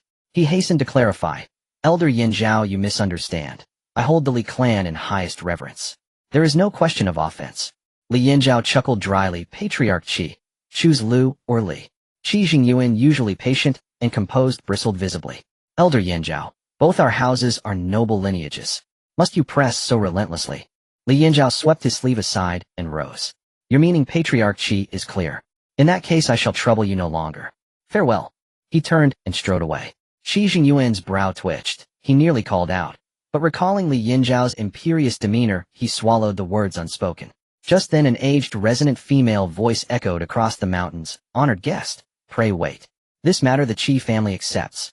The hunched figure of the old woman in the red robe nimbly leaped between the pavilions and towers, and in just a few breaths, she landed before Li Yanzhao. Li Yanzhao scrutinized the silver-haired old woman in front of him, thinking to himself that this must be the Qi family's practitioner at the minor success stage of Qi and blood. He clasped his hands in greeting and spoke in a nonchalant tone. Li Yanzhao pays respects to senior. The old woman in the red robe chuckled, her wrinkles gathering together, and she returned the greeting, speaking gently. A person from the Baihe Li family is indeed extraordinary. I am the old woman Zhou from the Qi family. It's an honor. May I ask if what you just mentioned is still valid? Li Yanzhao had no interest in small talk and asked directly. The old woman in the red robe smiled slightly. Although I am old, I can still say a thing or two about the Qi family's matters. Satisfaction flashed in Li Yanzhao's eyes, and a smile returned to his face. That's good. The Qi family still has reasonable people like you, senior. Behind him, Qi Jingyuan's mouth twitched.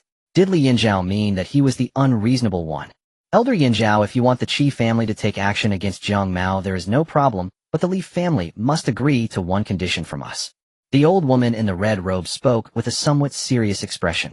Li Yanzhao raised his brow. I would like to hear the details. As long as it is within the Li family's capabilities, we can consider it. The Qi family has a daughter. She is 18 years old with exceptional beauty, waiting to marry. We are willing to betroth her to a son of the Li family. As long as the Li family agrees to this condition, the Qi and Li families will be united in marriage, and from now on the Qi family will follow the Li family. Li Yanzhao pondered for a moment, and then nodded. That will do. Exchanging a marriage alliance for the Qi family's support for the Li family is quite worthwhile. Then it is settled. Half an hour later. The old woman in the red robe and her son watched Li Yanzhao's departing figure, and Qi Jingyuan questioned in confusion from behind. Mother, although the Li family is powerful, the Lu family is an ancient clan with unfathomable depth. Is it a bit hasty for our Qi family to align with them? The old woman shook her head. Jingyuan, do you know what would happen to our Qi family if you rejected the Li family today? Qi Jingyuan widened his eyes. Surely they wouldn't attack our Qi family just for not complying with their wishes. What do you think? The old woman in the red robe scoffed. The Li family, which has only been established for over 200 years, has now grown to a level where they can stand shoulder to shoulder with ancient clans. Do you think this is achieved by coincidence? They have stepped over the corpses of others to reach this point. The graves of those who oppose them are already several inches high, especially that Li family head. Although his talent is exceptional, I have heard he is narrow-minded, ruthless, and will repay grievances tenfold. Just think what would happen to our Qi family if he knew we defied the Li family. What would the self-proclaimed refined and courteous Li Xingge think upon hearing the old woman's evaluation of him? After hearing his mother's words, Qi Jingyuan suddenly felt a chilling dread. It was a near miss. The Qi family, which had been passed down for over 400 years, was almost destroyed by his hands. He wiped the cold sweat from his forehead and gratefully said to his mother, people say having an elder in the family is like having a treasure. If it weren't for your presence today, I might have brought disaster upon the family. The old woman in the red robe waved her hand dismissively. Between us, mother and son, there is no need for such flattery. Since we have decided to align with the Li family, we must show them our sincerity. Jingyuan, you must write to the major families of Shixian and inform them that they no longer need to endure. Qi Jingyuan clasped his hands. I will take care of it immediately. Next, Li Yanzhao and his party went to the Wei family. However, to Li Yanzhao's surprise, the head of the Wei family actually rejected his proposal and was very resolute in his attitude. This left Li Yanzhao furious, but he could do nothing against the Wei family by himself, and could only leave in frustration. After holding in his anger, Li Yanzhao hurried back to Baya County. Upon returning to Qingfeng Valley, he reported the results of this trip to the elders of the family. Hearing that the Qi family decided to align with the Li family, the elders were all very pleased. Upon learning about the Wei family's attitude, Elder Li, the second in command, sneered, "It seems the Wei family is somewhat ungrateful." Ungrateful? The Grand Elder snickered, a hint of cold, killing intent visible in his deep gaze. Since the Qi family has already sided with us, the Wei family is now expendable. As I said, our Li family cannot touch that Jiang County respected one, but that does not mean we cannot deal with the Wei family. Perfect, we can use the Wei family to establish our authority. Come here, summon the commander of the Songlong Riders, Li Yanxiao. Yes. Half a quarter of an hour later, Li Yanxiao, whose cultivation had reached the perfection of the physical body, appeared before the elders. He clasped his hands in greeting. Commander of the Songlong Riders, Li Yanxiao pays respects to the elders. Yanxiao mobilized the Songlong Riders to go to Shixian and annihilate the entire Wei family. The Grand Elder ordered in a low voice, squinting his eyes. Yes. Li Yanxiao clasped his hands and departed with the order. He arrived at the back mountain of Qingfeng Valley, where a group of Li family's Songlong Riders were conducting their daily training. The vice commander of the Songlong Riders, Li Zhenghe, strode over and curiously asked, "Commander, did the Elder Council summon you for something? There are some who are blind and seeking death. The higher-ups have ordered us to erase them." Li Zheng's eyes lit up at these words, licking his dry lips with excitement. That's fantastic. The brothers' blades are about to get rusty. The melodious horns sounded in the back mountain square, echoing through the mountains as 100 Songlong Riders began to slowly assemble. Over this year, the strength of the Songlong Riders had undergone tremendous changes. Among the Songlong Riders, a wolf had reached the minor success stage of Qi and blood half a year ago, and another wolf with pure bloodline had also broken through to the Qi and blood realm. Therefore, the current Songlong Riders had 3 warriors in the Qi and blood realm, 2 in the minor success stage of Qi and blood, and 1 who had just entered the Qi and blood realm. This level of strength was enough to destroy over 90% of the forces of Shenglong Mansion. Li Yanxiao stood on a high platform. Beside him was the tall and majestic Songlong King with shiny fur. Li Yanxiao surveyed the assembled Songlong Riders and proclaimed loudly, "Brothers, target Shixian, Wei family, wipe them out completely." The Songlong Riders all raised their heads sharply, their eyes filled with a terrifying bloodthirst. Without shouting and screaming, everyone silently mounted their Songlong, and the sound of clashing armor echoed as they all pulled down their visors, revealing only a pair of cold eyes. Set off. The iron hooves of the Songlong Riders trampled the ground, causing the earth to tremble. In the deep of night, the bright moon was obscured by dark clouds. The world lay as dark as ink, and one could not see their fingers in front of them. The Wei clan's territory was located outside Shixian County. In the patriarch's study, lamps made of more than a dozen night pearls illuminated the room as if it were daylight. "Elder brother, I don't know why, but I always have this feeling of unease. Could there be some misfortune approaching?" Wei Lingyue, the second brother of the Wei clan's patriarch, frowned, his expression somewhat anxious. Wei Lingfeng, the patriarch of the Wei clan, laughed heartily. "Second brother, why is it that the stronger your power becomes, the more timid you are? Our Wei clan has always been benevolent. We've never offended anyone. Where would misfortune come from? You are overthinking it. But didn't you refuse the Li clan's proposal a couple of days ago to undermine Jiang Xingge?" Wei Lingfeng shook his head nonchalantly, saying, "Even though I refused, the Li clan shouldn't hold a grudge over such a trivial matter. That would be too tyrannical. They as a prominent family aren't afraid of the Lu clan, but our Wei clan cannot afford to offend the Lu clan. Who doesn't know that Jiang Xingjuan is a trusted confidant of the Lu clan's official? Undermining him is equivalent to opposing the Lu clan, isn't it?" "That may be true, but Alright, stop worrying so much." Wei Lingfeng interrupted Wei Lingyue, sighing. "You should not be foolish. The Li clan is instigating us to undermine Jiang Xingjuan with ulterior motives. Our Wei clan cannot be used by them, ultimately becoming a pawn for the Li clan. But I still feel uneasy." Wei Lingyue furrowed his brows tightly. Wei Lingfeng smiled and urged, "It's getting late. Go back and get some good rest. Stop being so paranoid all day long." "Alright." A long wolf howl echoed from a distance, reaching the ears of the 2 brothers. Wei Lingyue abruptly stopped after taking a few steps. He turned back somewhat puzzled and asked, "Elder brother, where did that howl come from?" There were no wolf packs in the vicinity of the Wei clan. I don't know either. Wei Lingfeng stood up, just about to call someone to investigate. Suddenly, a tremendous noise erupted as the ceiling beam collapsed with a thunderous crash, and the glazed tiles shattered with a sound like crystal exploding. The two brothers quickly looked up, their hair standing on end as a large shadow loomed over them. A massive wolf paw descended upon them like a mountain pressing down, and if it landed, both of them would surely be turned into meat patties. Retreat. Wei Lingfeng's throat rolled as he shouted, and both of them simultaneously leapt backward, their heels scraping against the bricks, sending sparks flying. The wolf paw struck the ground with a thunderous crash, and the terrifying shockwave sent the two flying. Cracks in a spiderweb pattern rapidly spread across the ground, and the beams groaned as they tilted under the aftershocks, ultimately collapsing with a loud crash. In an instant, a large study was reduced to ruins. The two brothers exchanged glances, their hearts filled with lingering fear. When they turned their eyes toward the instigator, their faces instantly turned grim. Before them stood a colossal gray wolf over 10 zhang in size, exuding a powerful aura that made the brothers gulp. What shocked them even more was that above the gray wolf stood a figure who was looking down at them with indifferent eyes, as if observing two corpses. Such a powerful beast was being controlled by a human. How terrifying was that? And the person capable of commanding such a formidable beast was certainly not simple. When had their Wei clan provoked someone like this? Suddenly Wei Lingfeng seemed to recall something, and turned pale as he asked, "Are you from the Li clan?" Li Yanxiao chuckled, having no habit of conversing with the dead, and instead lowered his head to issue orders to the Grey Wolf King beneath him. "Wolf King, tear them apart." The Grey Wolf King's eyes shimmered with red light, as it let out a howl that echoed through the sky. Its sharp claws scraped the ground as it lunged once more at the brothers. The two brothers exchanged a glance, despair evident on their faces, knowing that the Wei clan, which had been targeted by the Li clan, was doomed. Wei Lingfeng gritted his teeth and shouted to Wei Lingyue, "Second brother, run. I'll hold them off for you." Wei Lingyue hesitated for a moment, but upon seeing Wei Lingfeng's determined gaze, his eyes turned red. He was not an indecisive person. He immediately used a secret technique to enhance his speed and fled into the depths of the darkness. Wei Lingfeng, burning his vital energy, stood in front of Li Yanxiao and the Grey Wolf King. However, the gap in strength between the two was insurmountable.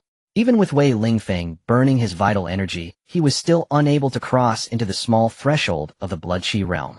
One slap from the Grey Wolf King sent him tumbling to the ground, his organs displaced. Blood gushed from his mouth like a fountain, yet his gaze remained fixed on the direction Wei Lingyue had. The Grey Wolf King opened its blood-stained maw and swallowed Wei Lingfeng, whole, showing satisfaction in its eyes after consuming a Blood Qi realm cultivator. For the Grey Wolf King, a Blood Qi realm cultivator was a great supplement. After a dozen breaths, it returned, carrying the weakened Wei Lingyue in its jaws. At this moment, the Grey Wolf Riders were rampaging through the Wei clan territory, slaughtering the clan members as if cutting down rice. The bodies were devoured by the Grey Wolves, some even eaten raw. Witnessing this scene, Wei Lingyue let out a heart-rending roar before losing consciousness. The Grey Wolf King looked at Wei Lingyue, who was being carried by the wolf, drooling in hunger. However, when it saw the cold gaze of the wolf, it couldn't help but shiver and turned its head away. Half an hour later, the Wei clan territory fell silent. Over 2,000 people were slaughtered by the Grey Wolf Riders. Even those few who were not in the clan territory and escaped would face relentless pursuit from the assassins of the Li clan's Yishao Hall. "Search the Wei clan's treasury and bring everything back," Li Yanxiao commanded in a deep voice. "Yes." The next day, a small clan leader visiting the Wei clan was stunned upon seeing the devastation and the river of blood within the Wei clan territory, unable to recover for a long time. Upon receiving the news of the Wei clan's destruction, Qi Xingyuan, the head of the Qi clan, immediately sought out his mother, speaking with a hint of panic. "Mother, I just received news that the Wei clan has been exterminated." Qi Zhoushe calmly trimmed the stray branches beside the flowers as if she had anticipated this event. "Mother, are you not surprised at all?" Qi Zhoushe looked up at Qi Xingyuan, straightened her back, and handed the scissors to a waiting maid. Then in a nonchalant tone she said to Qi Xingyuan, "What is there to be surprised about? Aren't you curious who did it?" "What's there to be curious about? I know without guessing that it was the Li clan. As soon as I learned that the Wei clan did not comply with the Li clan's wishes, I knew this day would come. I just didn't expect it to arrive so quickly." There was a hint of melancholy in Qi Zhoushe's words. A great family that had lasted for hundreds of years vanished overnight due to a wrong choice. This world truly is a devouring one. Fortunately, I still have my mother, otherwise the Qi family's hundreds of years of legacy would have been buried in my hands. Qi Xingyuan patted his chest, looking extremely relieved. His mother's words were indeed never wrong. "How has the matter I asked you to handle progressed?" Qi Zhoushi inquired. Qi Jingyuan was taken aback, then he understood what Qi Zhoushi was asking. Please rest assured most of the families in Shurxian obey my Qi clan's orders. Now that the Wei clan has been exterminated overnight, my Qi clan has completely grasped the power in Shurxian. With just a command from Yu Jiangmao, will become a puppet in our hands. Qi Zhoushi nodded in satisfaction, then spoke with a meaningful tone. Remember, it is not my command, but the order of the Baihali clan. Do you understand? Qi Jingyuan pondered for a moment, then nodded heavily. At Qingfeng Valley, the flow of spiritual energy in the world suddenly accelerated. Strands of spiritual energy surged forth like countless silver silks, pouring ceaselessly into the stone chamber, where Xingge cultivated in seclusion. At the chamber's center, Xingge now resembled an insatiable void, a boundless abyss devouring every iota of spiritual energy that flooded in. After a long while, Xingge exhaled deeply, expelling the last trace of turbid qi from his body, then opened his eyes, sharp light flashing across them like a fleeting meteor. An overwhelming aura of immense power emanated unintentionally, sending tremors through the hearts of all Li family cultivators at the Blood Qi realm. As one, they turned their gazes toward the direction of Xingge's secluded chamber, minds churning with storm-like astonishment. One by one, they activated their cultivation techniques and deployed lightness arts, streaking swiftly toward Xingge's seclusion site. Xingge raised his hand. The crimson force of Blood Qi and the milky white radiance of spiritual energy coiled and intertwined upon his palm like twin yin-yang fish. A portion of my Blood Qi has already transmuted into spiritual energy, far surpassing Blood Qi perfection, yet still beneath the threshold of the nascent realm. So this is the half-step nascent realm straddling both. He murmured to himself, gazing upon the two fundamentally distinct forces. Without lingering on doubt, he rose slowly to his feet. Pushing open the stone gate, weighing several thousand jin, blinding sunlight poured in, forcing him, long unaccustomed to daylight, to instinctively narrow his eyes. The elders of the Li family, hastening to the scene, beheld their patriarch, whom they had not seen in a year, and their faces lit with unrestrained joy. As one, they clasped fists and bowed deeply. We welcome the patriarch's emergence from seclusion. Their voices rang out in perfect unison, thunderous resonant, rippling the nearby lake into concentric waves and startling schools of ornamental carp leaping skyward. An unintended disturbance. I fear I've inconvenienced you all, Xingge said, lifting a hand in gentle gesture, a faint smile playing upon his lips. The senior elder stepped forward, his expression alight with fervent anticipation. Patriarch, during this seclusion, your cultivation. Under the senior elder's expectant gaze, Xingge nodded slowly. I have made modest progress. Among kin there was no need for concealment. Though long suspected, hearing it confirmed by Xingge himself struck them with far greater awe. Before seclusion, their patriarch had already attained Blood Qi perfection, now having advanced further. Did this mean he had reached the pinnacle of Blood Qi mastery? At 19 years of age, Blood Qi mastery perfected. How distant could the nascent realm truly be? Would the Li family truly produce an authentic nascent realm cultivator? And not merely any cultivator, but a peerless young prodigy of extraordinary combat prowess. Sensing the elders' strengthened Blood Qi cultivation, Xingge's smile softened like spring thawing snow. Clearly, during his year of seclusion, none among them had stood idle. Laughing and conversing, they proceeded together to the Li family's hall of deliberation, where after each seclusion, the patriarch's foremost concern was always the clan's advancement. You mean, you secretly ventured out, returned with a divine mansion jade bone, and you had it forged into our clan's supreme weapon. Xingge listened to the senior elder's account, his expression tinged with genuine astonishment. He had not anticipated such a momentous undertaking during his seclusion. A treasure capable of slaying nascent realm cultivators would allow the Li family to stand tall, no longer trembling beneath the shadow of nascent realm threats. Indeed, Patriarch, this divine mansion jade bone has fortified our confidence immeasurably. The senior elder stroked his beard, smiling. Without the bold assurance granted by the jade bone, how could he ever have dared confront Magistrate Lu Heaton? Then the senior elder recounted recent developments. Magistrate Lu's suppression during the new prefect's inauguration ceremony, the senior elder's countermeasures, the Li family's plan to seize control of Shurxian County, including its execution, and the eradication of the Wei family. Xingge nodded repeatedly. He had not imagined so much transpired during his year-long seclusion. Recalling how the senior elder had defied Magistrate Lu outright at the prefect's inauguration, determined not to let the Li family lose face, Xingge felt a chill run down his spine. The elder had staked his very life for the family's honor. Should Magistrate Lu have broken convention and struck him down with a single sword stroke, even if Li Xingge avenged him, death would remain irrevocable. At this, Li Xingge sighed inwardly. Perhaps this was what family meant, each member striving relentlessly for its ascendance, unafraid even of death. The Lu family. One day I shall drown them in blood, until their oars float upon crimson tide. The Lu family had opposed the Li family repeatedly, Li Xingge had endured long enough. Were it not for the lack of absolute certainty in eliminating their nascent realm ancestor, he would have moved against them long ago. Patriarch, word will soon reach the prefecture city that we intend to move upon Shurxian County. Should we prepare preemptively? The senior elder asked suddenly. Li Xingge nodded, pausing in quiet contemplation. Your strategy for seizing Shurxian County is sound. The Lu family's control rests entirely upon Jiang Mao. If he is neutralized, their dominion collapses.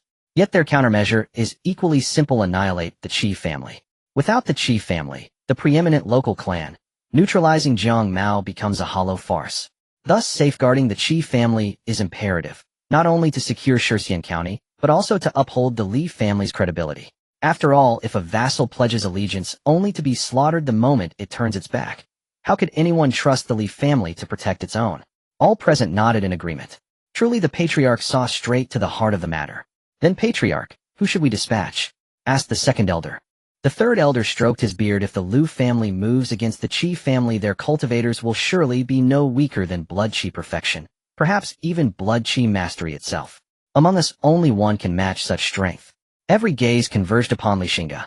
Aside from the clan's supreme weapon, the divine mansion Jade Bone, the sole candidate was Patriarch Li Xingge himself. Yet deploying the Jade Bone would be akin to firing a cannon at a gnat. But sending the Patriarch, the sovereign of the Baihe Li clan, to serve as a personal guardian for another family, that seemed profoundly inappropriate. Li Xingge closed his eyes briefly, then spoke calmly. Send emissaries to the Zheng family. Summon Elder Zheng Songfeng to me. At these words, all eyes brightened. How had they forgotten him? 2 hours later, Zheng Songfeng stood outside Li Xingge's study. Elder Zheng, the patriarch requests your presence. Zheng Songfeng nodded and stepped into the study. Inside, Li Xingge looked up at the sound and smiled warmly upon seeing him. Rising, he approached. Elder, a year apart, and your bearing remains as resplendent as ever. Zheng Songfeng laughed heartily, studying Li Xingge with keen amusement. Alliance leader, you flatter me. An old man half buried in earth has no bearing left to speak of. But Elder Yan Zhao told me you've made remarkable strides during this seclusion. At the title Alliance Leader, Li Xingge's smile deepened perceptibly. The Baihe County Clans Alliance had formed 1 year prior during the Demon Uprising, when local clans united under Li Xingge's leadership to resist the calamity, formally appointing him Alliance Leader and thereby entrusting him with supreme authority over Baihe County. After the uprising subsided, the alliance did not disband, not for lack of desire, but because the Li family never broached the subject, and thus none dared raise it. So long as the Li family remained silent, the alliance endured. Now, hearing Zheng Songfeng invoke the title, once more Li Xingge mused perhaps the time had come to expand the alliance. Of course, that was a matter for the future. Indeed, there has been some progress. Alas, I must confess my talent is rather limited. I initially thought that during this retreat I could break through to the innate realm in one fell swoop, but unexpectedly I faltered and got stuck at the threshold of the half-step innate realm. Li Xingge sighed, a look of regret on his face. Leader, on the path of cultivation, how can there be a smooth sail? Zheng Kangfeng's words were abruptly cut off, and he paused. Failing to break through to the innate realm and being stuck at the half-step innate realm. Zheng Kangfeng's eyes widened in disbelief as he stammered, half-step. Innate realm. Yes. Li Xingge continued to sigh, seemingly troubled by his inability to break through to the innate realm. Zheng Songfeng nearly fell to the ground, looking at Li Xingge with disbelief, as if he were staring at a monster. 17 years old blood Qi realm. 18 years old blood Qi perfected. 19 years old half-step innate. Are you still not satisfied? What more do you want? While others find their path of cultivation increasingly challenging with each realm they ascend, why does it seem to reverse for you? Is there still any justice? Is there still any law? While he felt resentful in his heart, Zheng Kangfeng's expression turned immensely respectful. He slightly bent over and clasped his hands to say, congratulations, leader. Congratulations on achieving the half-step innate realm. Longevity is within reach. Li Xingge quickly helped Zheng Songfeng up and smiled. Senior, you are too kind. Given the friendship between our two families, there is no need for such formality. Seeing Zheng Kangfeng's humble demeanor, Li Xingge couldn't help but feel emotional. How unpredictable the world is. From the beginning calling him young friend from a high position to now seeing him bow respectfully, these changes are all brought about by the rise in strength. In a world where martial prowess is revered, this is indeed the reality. May I ask why you summoned me here? Zhang Songfeng asked respectfully. Having lived for so long, and not being foolish, he was once a low-key person. Now he was showing off his strength as if to intimidate this old man into serving him. But if he needed something from him, that was a good thing. He would willingly sell his life for it. Xingge at 19 had already reached the half-step innate realm. What about a few years from now? What about later? Zhang Songfeng didn't even dare to think further. In any case, he must firmly cling to this great support. If Xingge knew that Zhang Songfeng regarded him as a child of fortune, he would probably be both amused and exasperated. If I were a child of fortune, you old man would likely be ruined by now. Let me reiterate, I Xingge am merely an ordinary wall hanger. Xingge smiled softly. In fact, I do have a matter that troubles me, senior. Please, leader, just instruct me. Zhang Songfeng clasped his hands. Xingge was straightforward, saying, I would like you to go to Shixian to oversee the Qi family and protect their safety. Zhang Songfeng was taken aback. When did the Qi family in Shixian have any dealings with the Li family? But he didn't have time to think further, and without hesitation agreed to the matter. Hesitating for even a second would be disrespectful to a child of fortune. After all, I, this old bone, am counting on your fortune to elevate me to the innate realm. Seeing Zhang Songfeng so agreeable, Xingge couldn't help but twitch the corner of his mouth. How could there be such an understanding person in this world? He cleared his throat, lightly coughed, and smiled. Rest assured, Senior Zhang, I won't let you work for nothing. My Li family holds a 30% interest in Shixian. Although he believed that even if he gave nothing, Zhang Songfeng would still serve him, he believed even more that only by tying their interests together could he secure Zhang Songfeng and the Zhang family as willing allies in his Li family's endeavors. Thank you, leader. There is no time to lose. Senior, please prepare at home and set off as soon as possible. Shortly, my Li family will send a team of Songlong riders to accompany you. Zhang Songfeng nodded solemnly. He had long heard of this Songlong riders from the Li family. Although not many in number, they were all elite warriors paired with the swift demon beast Songlong. Their combat power was exceptionally formidable. It seems that the Qi family is indeed very important to the Li family. After sending off Zhang Songfeng, not even a quarter of an hour had passed. Someone outside reported, Head Miss Wuyo is here to see you. Xingge raised an eyebrow. It had been a year since he last saw this child of fortune. It seems he should find more time to PUA her in the future so that she would willingly serve the Li family. Thinking this, Xingge said, Let Wuyo in. Yes, head. Shortly after, Li Wuyo entered quietly. Xingge looked at Li Wuyo with a hint of surprise in his eyes. After a year apart, Li Wuyo had grown. She wore a simple black dress with golden threads, her long black hair casually tied back with a silk ribbon, leaving a few strands of hair to frame her exquisitely beautiful face. Her bright eyes, high nose, and fair skin combined with her cool demeanor made Xingge take a second glance before quickly averting his gaze. That dirty little girl curled up in the corner had indeed grown up, displaying a hint of stunning beauty. But then again, while a child of fortune might have an ordinary appearance, a child of fortune can't be ugly. They are usually described with the overused four-character idiom, stunningly beautiful. Li Xing's lingering gaze did not go unnoticed by Li Wuyo. A slight smile crept onto her lips like a snow lotus blooming in winter, quickly fading away. Uncle. Li Wuyo spoke softly, her voice bright and clear. Wuyo, you're here. Xingge smiled slightly jokingly, saying, Little Wuyo, after not seeing you for a year, you've grown into a great beauty. I wonder which young man will benefit from you in the future. For some reason, after saying this, Xingge felt the temperature in the room drop significantly, as if it suddenly turned to winter. Wuyo will only be a member of the Li family. The crisp voice was icy. Xingge was momentarily taken aback, then quickly corrected himself. That's all right. You can always find a talented husband later on. The room grew as cold as an ice cellar, and Xingge couldn't help but shiver. Li Wuyo bit her lip, her chest rising and falling violently. She tightened her fists and after a while finally relaxed. She hurriedly walked up till Xingge took an ancient ring from her hand, pressed it into his, and then left without. Xingge stared at Li Wuyo's retreating figure, utterly confused. What did I do to offend this ancestor? But soon he was captivated by the ring in his hand. The ring looked like it had some age, dark and shiny, covered in various obscure and esoteric runes that were nearly invisible unless examined closely. There were at least 100 such runes. One can only imagine how much effort it took to carve so many runes into such a small ring. What on earth is this? Li Wuyo is a child of fortune. If she gave this to me, it must be something extraordinary. Wait a minute, a child of fortune. Suddenly Xingge thought of a possibility.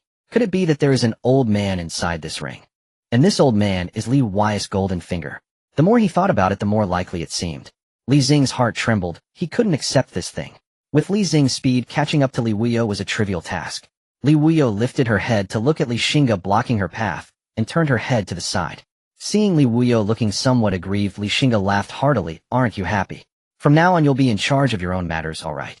Li Wuyo was taken aback for a moment, and then a hint of joy surged onto her face, nodding eagerly like a chick pecking at rice. Watching this scene, Li Xingge thought to himself, the daughter of fortune can only be gently coaxed. "Wuyo, where did you get this ring?" Li Xingge raised the ring in his hand and asked aloud. "It was taken from that skeleton frame." Skeleton frame? Li Xingge was momentarily stunned, but then he quickly realized that the skeleton frame Li Wuyo mentioned must be the divine jade bone she had brought back. So this ring belonged to that deceased powerhouse. The probability of it containing an old grandpa has greatly increased. Li Xingge felt the ring becoming even hotter in his hand. He pried open Li Wuyo's hand and shoved the ring back into her palm. Her hand felt very cool. In the midst of her puzzled gaze, Li Xingge said earnestly, "The skeleton frame you brought back is no ordinary thing. It is the remnant of a divine realm cultivator after their passing. Since this ring is one of their personal belongings, it must be extremely precious. There may be great fortune within it, so I cannot accept it." Li Wuyo opened her mouth, her bright autumn-like eyes fixed on Li Xingge, as if trying to see through him, while he showed no signs of evasion. "Uncle, still the same uncle," Li Wuyo murmured softly. "Uncle, there's no great fortune with this ring, but just has a very large space, and a particularly big mountain inside it." Li Wuyo shook her head. "A very large space. A particularly big mountain. How did you discover that?" Li Xingge looked somewhat astonished. He had studied it for a long time without discovering what Li Wuyo referred to as the space. "It's what my eyes saw," Li Wuyo replied, puzzled, wondering if her uncle couldn't see it. Li Xing's mouth twitched. So did that mean he was blind? However, according to Li Wuyo, could this ring possibly be the legendary Void Ring? The Void Ring is crafted by artifact masters of the 6th rank and above, made from extraordinarily unique and precious spatial materials. Its interior is inscribed with spatial formations and runes, enabling it to possess storage capabilities. However, even a Void Ring made by a 6th rank artifact master has only a storage space the size of a box. If Li Wuyo said there was a mountain inside, how large must the space in this Void Ring be? Li Xingge couldn't even begin to imagine. To allow a divine realm cultivator to store a mountain within a void ring, that mountain must surely be something extraordinary. Unfortunately, such void rings are all set with restrictions. With his current strength, he couldn't break the restrictions to investigate further. Li Wuyo returned the ring to Li Xingge, and after subtly confirming there was no old grandpa inside, Li Xingge finally felt at ease to accept the void ring. At this moment, Li Xingge finally noticed Li Wuyo's cultivation and was momentarily dumbfounded. Perfected physical body. No, have you taken an elixir? If he remembered correctly, Li Wuyo was only 10 years old this year, right? A perfected physical body at 10 years old. Li Xing's mouth twitched. So this is the favored child of heaven, the daughter of fortune. In fact, Li Wuyo wanted to tell Li Xingge about the first half of the blood demon true art that she had obtained. However, this blood demon true art seemed to have a significant flaw. It appeared to only be suitable for her cultivation. If others practiced it, they would easily go mad and become mindless killing machines. Moreover, more importantly, she couldn't replicate the first half of the blood demon true art. 2 days later, Xingge, the county office. County head Jiang Mao sat with a grim expression in his armchair, surrounded by his trusted subordinates. "Can anyone tell me why overnight my policies cannot even leave the county?" Jiang Mao gritted his teeth, suppressing his anger. One of Jiang Mao's trusted subordinates stood up and cupped his hands, saying, "Replying to county head, after investigation by my subordinates, this is all due to the Qi family's scheming behind the scenes. They have united all the families in Xingge to oppose your commands, county head." Jiang Mao slammed the table, unable to contain his fury any longer. How dare the Qi family be so bold? Do they seek death? The old Nanmu table instantly turned into a pile of wood shavings. "Please calm down, county head. I believe there must be something amiss in this matter," a subordinate said respectfully. Jiang Mao panted heavily. "I wish to hear more details. County head, the Qi family has always been respectful towards you. Now suddenly acting out against you, it's likely someone is instigating them from behind," the advisor said, his eyes shining with insight. At these words, Jiang Mao felt as if a cold bucket of water had been poured over his head, and he immediately calmed down. Jiang Mao was self-aware. He knew that he could control Xingge, not because of his own strength, but because of the powerful lord of the mansion standing behind him.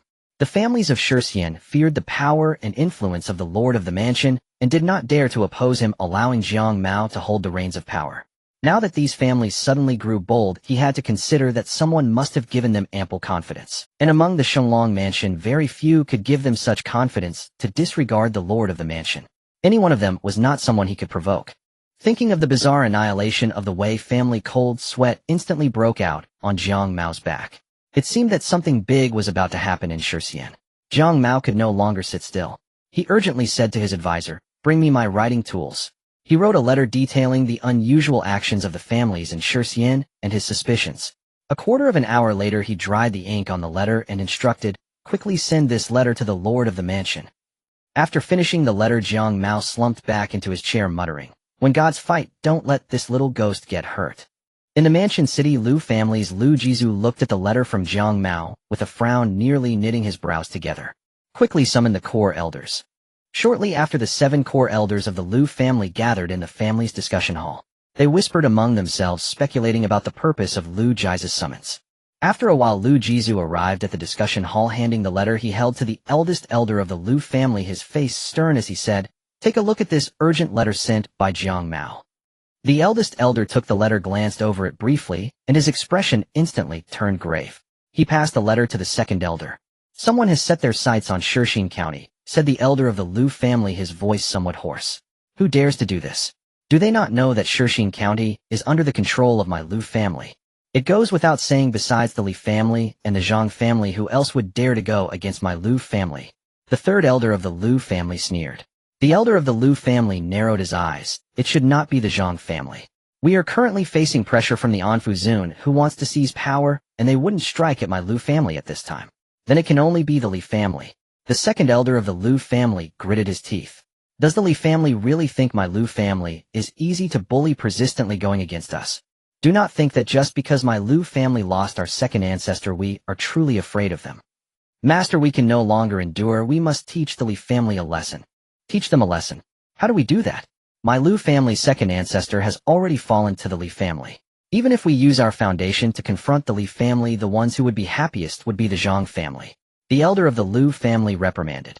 The second elder of the Lu family furrowed his brow. "But we cannot just hand over Shixian County.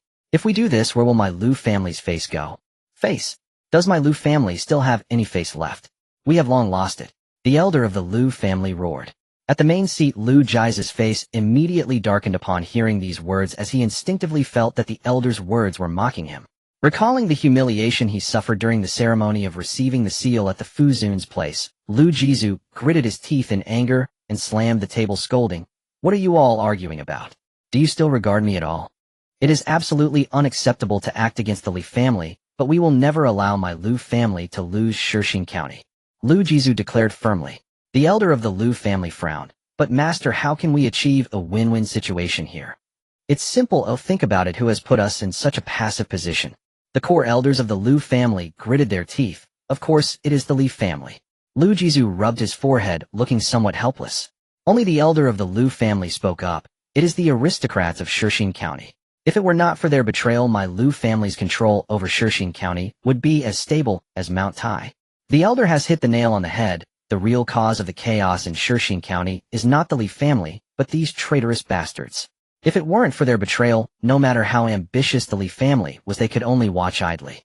Lu Jizu gritted his teeth, evidently filled with hatred for these aristocrats who had stabbed his Lu family. Hearing Lu Jizu's words, the second elder of the Lu family brightened up. "So master, if we want to protect Shixian County, we just need to eliminate these aristocrats of Shixian County." Lu Jizu glanced at the second elder and nodded in appreciation, glad that his mind had finally opened up. "That's right, but we don't need to eliminate all the aristocrats of Shixian County. Just getting rid of their leader, the Qi family, will suffice. Without the Qi family, they are just a scattered sand. How would they dare to oppose Jiang Mao? If after eliminating the Qi family, the Li family still wants to control Shixian County, they will inevitably have to go through Jiang Mao. Humph, if anything happens to Jiang Mao again, I want to see if the Li family can withstand the might of the court." Upon hearing this, the elders of the Lu family gasped in unison. "Clever master, your plan is indeed brilliant." The third elder of the Lu family gave a thumbs up in praise. Lu Jizu ignored the third elder and looked at the 2 core elders sitting at the end, decisively saying, "Sixth elder, seventh elder, you two take a team of elite troops to Shixian County and wipe out the Qi family. My Lu family hasn't acted in many years. It seems people think our swords have dulled. The 6th elder and 7th elder of the Liu family were both practitioners at the Great Achievement Realm, and dealing with just one Qi family could be said to be using a sledgehammer to crack a nut. The 2 elders stood up in unison, clasped their fists, and said yes. Behind the Li family, in the back mountain. While inspecting the spiritual fields with the 7th elder Li Yinxiu, Li Xingge suddenly paused in his steps. Master, what is it? Li Yinxiu asked in confusion. Li Xingge waved his hand. In Li Xing's mind, ding task triggered. Please let the family bound to the host become the #1 family in Shenglong Mansion within 3 years. Task progress 17. Task reward 1. The host will receive a volume of low-grade, Earth-level secret technique. Using this secret technique can greatly enhance strength. Task reward 2. The host will receive a low-grade, Earth-level spiritual weapon. Breaking forbidden pearl. Task reward 3. The host will receive a low-grade, Earth-level spiritual weapon. Heavenly net essential for exterminating a clan. Guarantees no one escapes. Task reward 4. The protection array of the clan will be upgraded to the 2nd tier, capable of withstanding a full-force attack from a latest-stage innate practitioner. Task reward 5. Randomly receive 3 volumes of 2nd-grade pill recipes. Task reward 6. Randomly upgrade 1 family enhancement buff. Task reward 7. 1 randomly selected elder-level member of the family will randomly awaken a combat-type special physique. Listening to this long-lost system voice, Li Xingge couldn't help but be filled with tears of joy. System, you finally remembered me. His system should have the lowest sense of presence among all systems. While other systems jump up every day, his system only jumps up once every few years. He thought about the task issued by the system just now to become the #1 family in Shenglong Mansion within 3 years. Li Xingge rubbed his hands. Time was a bit tight. Shixin County Qi family.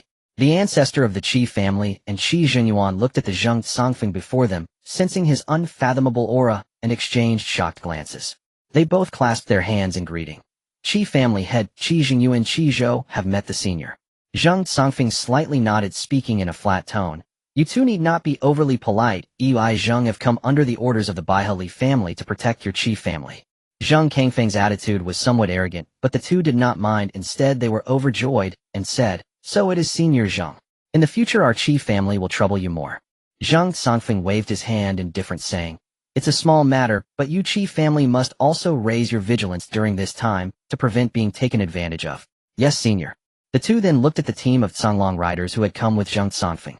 This team of Songlong riders consisted of 20 people led by the deputy commander Li Zhenghe and the Wolf Queen. The two examined the team of Songlong riders, their expressions tightening, as most of them were actually at the body refinement realm. Just this team of 20 Songlong riders could contend with the Qi family, which had been inherited for hundreds of years. Is this the top aristocracy of Shenglong Mansion? Just a casual strike is horrifyingly powerful. At this moment, they still did not know that Zheng Songfeng was a powerhouse at the Great Perfection Realm, only thinking he was at the Great Achievement Realm. If they knew the true strength of Zheng Songfeng, they would not know what to think. After all, this was the strength of a top family head, or elder. A day later, the Liu family members arrived at the foot of the Qi family's ancestral mountain at dusk. Looking up at this towering mountain, the 6th elder of the Liu family revealed a cold, murderous intent in his eyes. Today let there be none left of the Qi family. Yes. The people around responded loudly. Though few in number, they were all elites, and a mere Qi family was nothing to them. To the eyes of mortals, the mountain peaks appeared as a natural fortress. They used their lightness skills to leap freely, as if walking on flat ground. In no time, the Liu family members had reached halfway up the mountain. The cultivators atop the Qi family's watchtower spotted the Liu family members at once. In panic, they hurriedly rang the alarm bell. The dull, urgent clang echoed across the entire Qi family territory, resounding persistently. One by one, Qi family cultivators emerged from all directions, armed with various weapons, gathering with a shared enmity towards the direction of the bell's toll. The head of the Qi family, Qi Zhengyuan, along with several Qi Zhou family members, descended into the courtyard, where Zheng Songfeng was resting, urgently, saying, Senior Zheng, it's likely the Liu family has come to our door. We beg you to take action. The door was pushed open by a gust of wind, and Zheng Songfeng stepped out with his hands behind his back, his expression calm. He looked at the panicked Qi family mother and son, smiling gently. Do not be alarmed with me here. I will ensure your Qi family's safety. Allow me to meet this Liu family of the city. If it were up to his usual steady nature, he would have been eager to curry favor with a behemoth like the Liu family. However, having chosen to stand with the Li family, their enemies were now his enemies as well. In the struggle between the Liu and Li families, he firmly believed that the Li family would ultimately prevail. With this thought, he looked ahead, his gaze suddenly turning cold. The Qi family mother and son, upon hearing Zhang Kangfeng's words, finally felt a sense of relief. The group flew past pavilions and towers heading towards the front. At the Qi family's archway, the cultivators from both sides had already engaged in a fierce battle. However, how could the Qi family's cultivators possibly match the Lu family's? Both sides were not on the same level in terms of cultivation weaponry or martial skills. In just a few breaths, dozens of Qi family cultivators had been killed. Under the onslaught of the Lu family's cultivators, the Qi family collapsed like a house of cards. Had it not been for the fact that they were at home, they might have already scattered. The 6th and 7th elders of the Lu family stood with their hands behind their backs, coldly observing the one-sided slaughter. The 6th elder sneered, saying, "This ant-like family dares to oppose my Lu family. Today we will eradicate them completely, so the world knows the consequences of betraying my Lu family." Behind him, several cultivators at the Blood Qi realm laughed heartily. One among them said, "The head is too worried. Such a minor clan does not merit the 2 elders personally taking action. We can handle it ourselves." Hearing this, the 6th elder's expression darkened, and he sternly reprimanded presumptuous. "The head is not someone you can criticize." The man immediately turned pale upon hearing this. In a panic, he hurriedly cupped his hands and said urgently, "I beg the elder to forgive me. I was wrong." The 6th elder shot him a cold glance and snorted, "Fortunately, you spoke this to me today. If the head had heard this, you would have been dead, or at least severely punished." Cold sweat trickled down his forehead. Seeing his terrified expression, it seemed he had learned his lesson.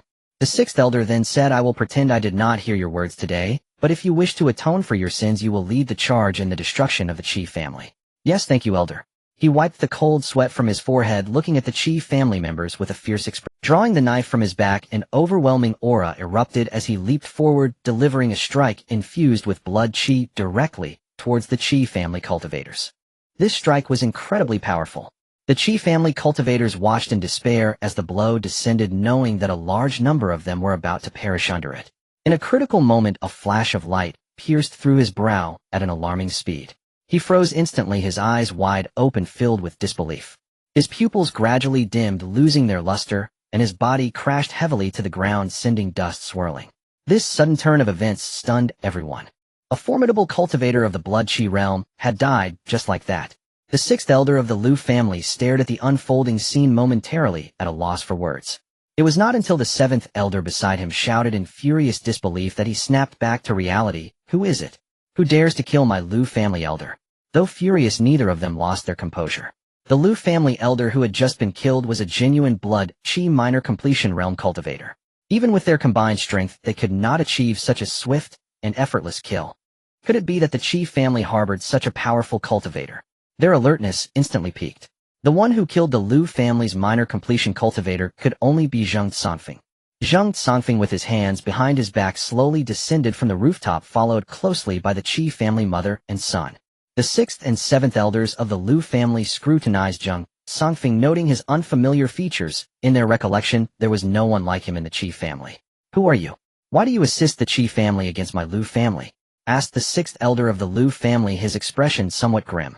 Xingge Songfeng squinted his eyes and did not answer the 6th elder's question. Instead, he simply stated, "With me here, your efforts will be in vain. Please leave." Arrogant. The temperamental 7th elder of the Lu family erupted in fury, darting forward. As he activated his techniques, red patterns appeared on his arms, and his blood Qi surged forth.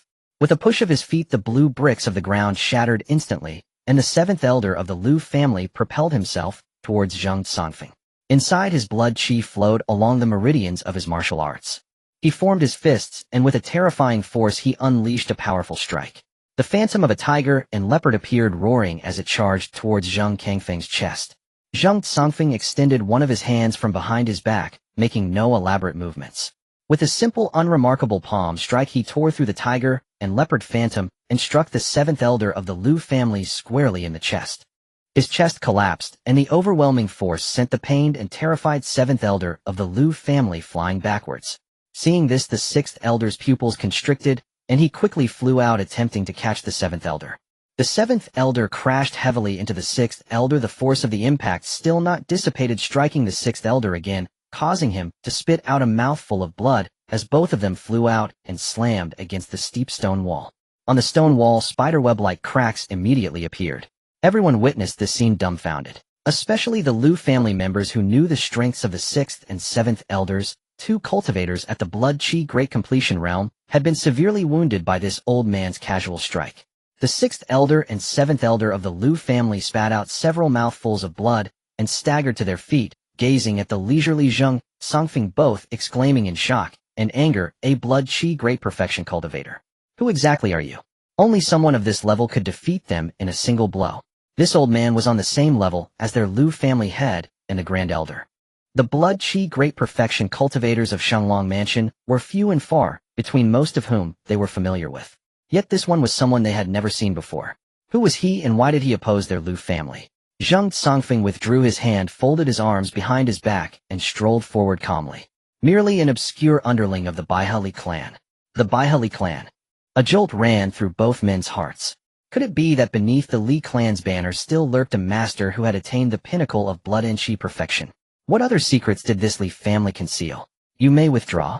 I bear no intent to slay you." Having spoken these words, Zhang Songfeng turned and walked away. He could have slain the two elders of the Liu clan, but he must not. Both men bore unmistakable hallmarks of elite status, their cultivation realms, and the seventh elder's formidable mystic rank martial technique. Each detail pointed toward their likely identity as the highest echelon of the Fu City Liu clan. After all, only those of exceptional standing were granted access to mystic rank techniques. To eliminate two such figures at once would force the Liu clan, despite its restraint, patience, and deep-seated caution, to risk total war with the Li clan, even if it meant allowing the Zhang clan to seize advantage like a fisherman reaping gains from a quarrel between two others. Watching Zhang Songfeng's retreating figure, the two elders uttered no foolish threats. Such bravado belonged solely to protagonists. They exchanged a glance, then sat cross-legged upon the ground and began suppressing their internal injuries. A single strike from a blood and chi perfection master was no trivial matter. Had Zhang Songfeng not deliberately restrained his force, the Liu clan's seventh elder would already have perished beneath that palm. The rest of the Liu clan dared not press the assault further. Instead, they converged upon the sixth and seventh elders, weapons drawn, forming a protective ring around them, while watching the encircling Chi clan members with wary vigilance. Thus the two sides stood locked in tense stalemate, until half a quarter hour later the elders rose shakily to their feet, having barely contained their wounds. With reluctant glances at the Chi clan, they clenched their teeth and commanded, "Withdraw." With a blood and chi perfection master now guarding the Chi clan, its foundation stood unshakable, like a mountain rooted in bedrock. Unless the Liu clan deployed a cultivator of equal rank, the Chi clan could not be eradicated. The group fled in disarray from the Chi clan's ancestral domain, retreating under the silent gaze of the Chi clan's assembled forces. Liu clan ancestral domain. What? A blood and chi perfection master guards the Chi clan. Are you jesting with me? Liu Jizu's eyes widened in disbelief. Clan lord. Cough, cough, cough, cough, cough. The truth is precisely as I state. Had that man not feared our Liu clan, we might never have returned alive. As he spoke, the injury flared anew. The sixth elder, freshly arrived at the ancestral domain, broke into violent coughs, his face flushed as he spoke. Seeing the two elders' withered, depleted auras, Liu Jizu had no choice but to accept this startling reality. Since when has the Chi clan possessed a blood and chi perfection master? If such a master existed among them, how could they possibly have endured in obscurity until now? A clan shielded by a blood and chi perfection master commanded respect, even from the Liu clan. At the provincial level of Shanglong Prefecture, such a cultivator stood atop the very apex of the power pyramid. In the absence of innate realm masters, none could counterbalance such strength. Though the Liu clan possessed an innate realm ancestor, they could hardly summon him for every minor crisis. Were that the case, he would cease to be a revered ancestor and become little more than a personal attendant. The sixth elder gave a bitter smile and shook his head. It is not a Chi clan master. That man claimed to serve under the Baihali clan. What? Liu Jizu's voice shot up sharply, followed by a rapid-fire barrage of questions. The Baihali clan. Where did they acquire a blood and chi perfection master? Could their clan lord have broken through to blood and chi perfection? Impossible. Long regarding the Li clan as adversaries, Liu Jizu had meticulously studied every facet of the Baihali clan. For only by knowing one's enemy thoroughly can victory be assured in 100 battles. Often one's most intimate observer is one's sworn foe. No, he is not. Their current clan lord is only 19 years old, whereas that man was clearly an aged elder. The sixth elder dismissed the notion. Could he be another hidden master like their innate realm ancestor? Liu Jizu frowned, deeply speculating. Unlikely. He declared himself a subordinate under the Baihali clan, not of it. So you are telling me a blood and chi perfection master along with his entire lineage has sworn fealty to the Li clan, serving them as vassals. Lu Jizu stared speechless. The sixth elder's face paled. Indeed, it appears so. Lu Jizu felt the world itself had gone mad. Though rumors spoke of an innate realm master within the Li clan, no one had ever laid eyes upon him. True, the Lu clan's second ancestor, an innate realm master, had vanished within the Li clan's territory. Yet many means existed to slay such a master's secret treasures, grand formation arrays, and more. Beyond that elusive, near-mythical, innate realm elder, the Li clan's strongest known figure remained its young clan, Lord Xingge. Renowned as a prodigy, yet still only at the blood and chi great completion stage, far from perfection. Could anyone truly stoop so low, offering obeisance as a blood and chi perfection master to one who had not yet transcended blood and chi great completion? To Lu Jizu, such a notion seemed utterly preposterous. Among the 5 great clans of Shenglong Prefecture, neither the Li nor the Lu clans officially acknowledged each other's supremacy. Each of these 5 great clans retained numerous retainers, including masters at the blood and chi great completion stage, but none boasted a single blood and chi perfection master among their ranks. For this realm lay infinitesimally close to the innate realm threshold. Every blood and chi perfection master across the great clans was born of their own bloodline. Should such a master seek vassalage, he would pledge himself to a provincial-level great house, not to clans like the Lu or Zhang. Ordinary clans simply lacked the resources to sustain a blood and chi perfection master whose cultivation now demanded spirit stones to absorb spiritual energy for the final breakthrough into the innate realm.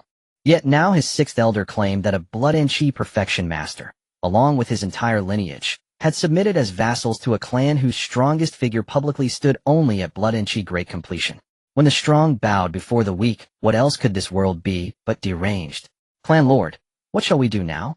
Shall we still attempt to eradicate the Chi clan, the sixth elder? Lu Jizu drew a long, slow breath. It has grown exceedingly difficult. With a blood and chi perfection master guarding the Chi clan, our only recourse would be to summon the ancestor, or expend the clan's deepest reserves. But do you truly believe either is feasible? Impossible. Damnation. That man has utterly ruined our grand design. Lu Jizu struck his palm with a clenched fist, gritting his teeth. Alas! The sixth elder sighed deeply. He had believed the second ancestor's ascension to the innate realm heralded the Lu clan's ascent, yet instead their decline had begun. Clan Lord, if we abandon the eradication of the Chi clan, Jiang Mao will achieve nothing in Shurxian County.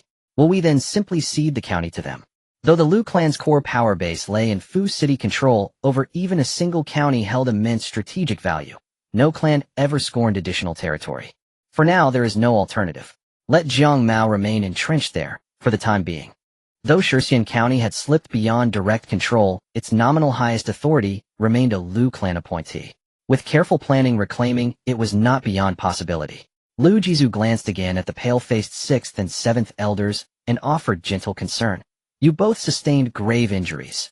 Hasten to the apothecary hall for treatment. Do not let latent damage take root. Rest assured this grievance will be avenged. The 2 elders silently scoffed. You'd best avenge your own humiliation first. Ever since the seal investiture ceremony, whenever anyone praised the Li clan's senior elder for his fearless courage, they inevitably added a barbed jab at Lu Jizu, making him the laughingstock of all Shenglong Prefecture.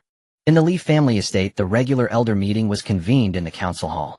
8 elders of the Li family, along with the commander of the Canglong Riders, Li Yinxiao, and the chief steward of the Night Owl Hall, Li Yinjing, were all present, taking their seats in turn. Li Xingge leaned back, slightly squinting his eyes as he listened to each elder reporting on their respective family affairs. After half an hour, everyone had finished their reports.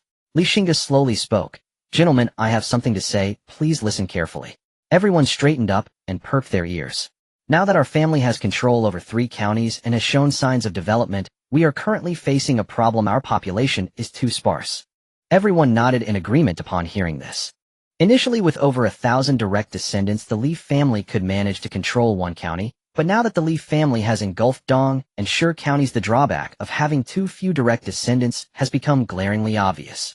Therefore, I wish to implement a policy in the family to encourage childbirth, not only to have more children, but also to take more wives in order to expand our direct lineage. Additionally, we should absorb outstanding descendants from the collateral branches into the main line. Gentlemen, what do you think? After a brief contemplation, everyone replied in unison, the family head is wise, we have no objections. Li Xingge nodded slightly. At this moment the Grand Elder cupped his hands and said, "Family head, I also have an idea." Xingge raised an eyebrow. "Grand Elder, please speak." The Grand Elder organized his thoughts and slowly spoke. "Family head, after the chaos caused by the demon disaster in Dong and Shi counties, the power of the noble families has become quite weak.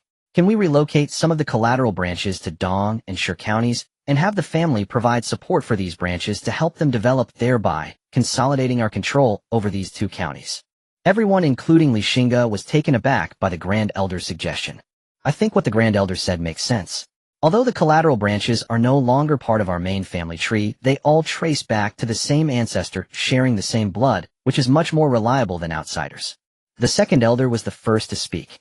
Indeed, while those noble families that follow the Li family appear to be loyal now, it is only because the Li family possesses sufficient strength.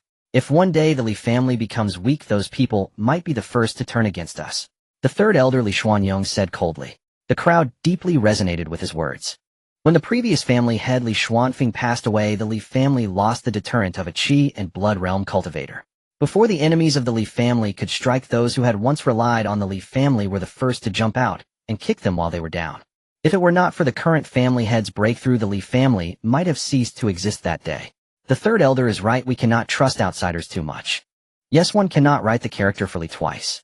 The Grand Elder's plan is indeed clever. The discussions among the crowd reflected their agreement with the Grand Elder's idea. Xingge lowered his head, contemplated for a moment, and then decisively stated, "Then we shall follow the Grand Elder's suggestion and relocate some collateral branches to Dong and Shi counties. As for the support policies, I leave it to the elders to discuss among themselves." The efficiency of the Li family's upper management was quite high. Within just one day, relevant policies were drafted, and after Li Xing's approval, they were announced to the collateral branches. Li Family Town, the largest gathering place for the collateral branches of the Li family, where there are reportedly hundreds of branches totaling around 50 to 60,000 people. Among them, the most prominent collateral families are the Town Chief's branch, the Xiamen Mountain branch, and the Dahu Village branch. Each of these three branches has a population of over 1,000, and within them, there are cultivators at the physical body realm. Xiamen Mountain, over 500 zhang tall, is the highest peak in Li Family Town. At the foot of the mountain, houses are clustered together and fertile fields stretch endlessly. The golden rice tall as an adult bows heavily under its own weight. At this moment it was around noon. The summer sun was particularly fierce. The members of the Li family from Xiamen Mountain wore straw hats, braving the scorching sun, wielding sickles and harvesting rice. In the world of cultivation, with abundant spiritual energy, even ordinary crops yield astonishingly high harvests after prolonged nourishment by qi. Near the village entrance on a ridge, this year is another bountiful harvest. An old farmer sat on the ground, picked up a water gourd resting on the earth, twisted the cap open, and after gulping down a large mouthful, he burped and laughed. Indeed, not just this year. Thanks to our ancestors' blessings, these past 2 years have been smooth sailing. We have saved quite a bit of surplus grain, and I plan to sell it to buy some foundational medicinal materials for body refining, hoping to help my son break through into the body refining realm. Next to the old farmer, a middle-aged man with bronze skin spoke with anticipation. Upon hearing this, the old farmer showed a look of envy. "I really envy your family for having such an ambitious son. If your son truly breaks through to the body refining realm, your whole family will enjoy a good life." The Xiamen Mountain branch has nearly 2,000 people. However, there are only over 30 cultivators, most of whom are at the early to mid-stages of body refining. May your words bring good fortune. He will definitely succeed. When he becomes prosperous, please do help our family's little rascal. They have played together since childhood. The old farmer joked. Ha ha ha. Quickly. A group of riders raced towards the village. At the entrance of the village, the lookout tower with a wide view, several members of the Xiamen Mountain Li family on guard immediately heightened their vigilance. The newcomers halted at the village entrance, took out a token from their sleeve, raised it high, and shouted, "I am the messenger of the main lineage of Qingfeng Valley. Let us pass quickly." Upon hearing this, several Xiamen Mountain family members trembled, not daring to delay for a moment, hurriedly moved away the roadblocks at the village entrance. The riders charged in. On the ridge, did I just hear correctly? A messenger from the main lineage. The old farmer who heard the messenger's words looked shocked. I heard it right, I heard it too. The middle-aged man looked excited. I can't remember the last time I saw a messenger from the main lineage. Look at that leading messenger's aura. It's not any less than our family head. Of course, back in the day, one of my ancestors was a major steward of the main lineage. The old farmer said proudly. The middle-aged man chuckled. Far uncle, aren't we all from the same ancestor in Xiamen Mountain for generations? The old farmer scratched his head and smiled awkwardly. Xiamen Mountain Li family, the family head's courtyard. Li Nanfeng, the current family head of Xiamen Mountain Li family, hurriedly came out to greet the several main lineage messengers standing at the door. Taking a deep breath, he respectfully cupped his hands and bowed, saying, "I am Li Nanfeng, the head of the Xiamen Mountain Li family, greeting the main lineage messengers." The leading main lineage messenger looked at Li Nanfeng with interest and praised, "Your physical body has reached a small accomplishment, quite impressive. I am Li Yinsong, an official of the main lineage's internal affairs hall." Li Nanfeng felt a shiver run through him, and his tone became even more fearful. "You flatter me, Elder Yinsong." Li Yinsong could see through him, yet he could not see through Li Yinsong, which implied an unspoken truth. How powerful has the main lineage become now? Even a casual envoy is so unfathomable. Lord Nanfeng, there is no need for such formality. For generations above us, we share the same ancestry, Li Yinsong said, with a genial smile. I come by the order of the main branch to convey an urgent matter. Li Nanfeng's gaze hardened for a moment. Then he said, "Steward Yinsong, please speak." Li Yinsong inclined his. Half an hour later, Li Yinsong and his companions departed from the clan head's courtyard. Li Nanfeng wore a solemn expression. "Steward Yinsong, we will consider the main branch's intention with the utmost care." Li Yinsong nodded. "Very well. Lord Nanfeng, please excuse us. We must make a trip to Daya village. We will not trouble you further. Steward Yinsong, travel safely." Watching Li Yinsong and his party speed away, Li Nanfeng drew a deep breath and immediately instructed those around him, "Notify every cultivator of our clan at once. Except for those in seclusion, all of you must come to me. There is an important matter to discuss." Yes. Half an hour later, 37 cultivators of the Li branch from Xiamen had assembled in the clan head's courtyard. Facing their puzzled stares, Li Nanfeng said slowly, "Just now envoys from the main branch arrived." The crowd was stunned. To those present, the main branch was a lofty, almost unreachable power. In recent years, under the leadership of that young head, the main branch had grown ever more eminent. It's been over 10 years since anyone from the main branch came to Xiamen. "Why did they arrive now?" asked an elderly man with a head of silver hair, his face full of puzzlement. Everyone turned to Li Nanfeng. He did not withhold the matter. He told them plainly why the main branch's emissaries had come to Xiamen. The moment he finished, the assembly erupted. "Relocate." Clan head, "Absolutely not. Our branch has survived on Xiamen for over 100 years. The foundation and legacy left by our ancestors are all here. If we abandon it, how shall we answer our forebears?" The silver-haired elder was the first to protest. He was a veteran of the clan who had rendered great service in his youth, and therefore enjoyed considerable prestige among them. His words drew immediate agreement from many. "Yes, head of the clan, please reconsider. We cannot relocate. The main branch did not force this on us. I do not wish to leave my homeland. If, as the clan head says, the main branch will support us after relocating, then perhaps it might be possible," a middle-aged cultivator in a hemp robe offered. The silver-haired elder frowned and reprimanded him. "Genuine, what do you mean? Do you intend to abandon the inheritance our ancestors labored 100 years to build?" "Uncle, don't pin such a heavy label on me. I cannot accept such blame," the middle-aged man retorted coldly. Seeing the two on the verge of quarrel, Li Nanfeng felt a headache coming and hastened to calm things. "We are one family, all wishing the best for the clan. Do not grow so angry." The two turned their heads aside. "Allow me to speak my mind."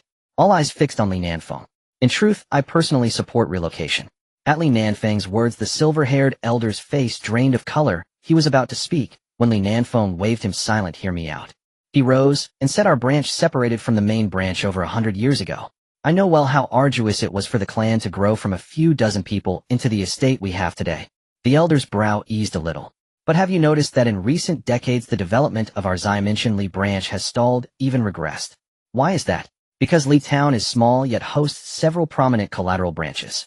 Li Town has no more room to expand. We cannot obtain additional cultivation resources. I believe many of you here know this, but have been unwilling to say so. You have grown accustomed to comfortable days. You do not want change, you fear it."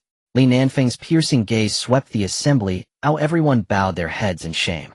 "You may be comfortable now, but have you thought of our descendants? Without cultivation resources, their strength cannot advance. If their strength cannot rise, how will they preserve this legacy in the future?" Li Nanfeng's voice rose sharply, sending a chill through the crowd. The silver-haired elder's face turned ashen. "I believe relocating the clan is a sound choice. The main branch sits at the pinnacle of its power. Its senior leaders are willing to support us. I see this as an opportunity for the rise of the Xiamen Li branch." Having said this, Li Nanfeng resumed his seat, lifted the teacup on the table, and drank it in a single swallow. The clan head's courtyard fell into an absolute silence. After a long pause, the silver-haired elder spoke, his spirit seemingly spent, and his tone subdued. Clan head is right. In these years it was my own conservative, unambitious nature that held the clan back. I agree with your view. I will respond to the main branch's summons and relocate the clan. Seeing the elder thus, Li Nanfeng felt a twinge of pity. The man had tended the clan his whole life. Uncle, do not say that. If anyone is at fault, it is I as clan head who has been negligent. The silver-haired elder opened his mouth, but Li Nanfeng raised a hand in a shushing gesture and turned to the assembly. If there are still those unwilling to relocate, state your position now. 6 or 7 elderly men hesitated and then raised their hands. Is there anyone else? 2 more hands went up. Very well. Those of you who refuse to relocate need not be forced. Xingge is the ancestral land of our branch, and our forebears rest here. We cannot abandon it. You shall remain to guard the ancestral ground. I will leave a portion of the clan's property to you. Any objections? The assembly answered in unison, we have no objection. Then the matter of relocation is provisionally settled. Xingge, the main branch's officials in charge of collateral relocations, will arrive in Li Town in a few days. When they come, go and inform the main branch's leaders of our decision. Li Xingye, the hem-probed middle-aged man who had first voiced support for relocation, rose, excitement plain on his face, and cupped his hands in salute. Yes, clan head.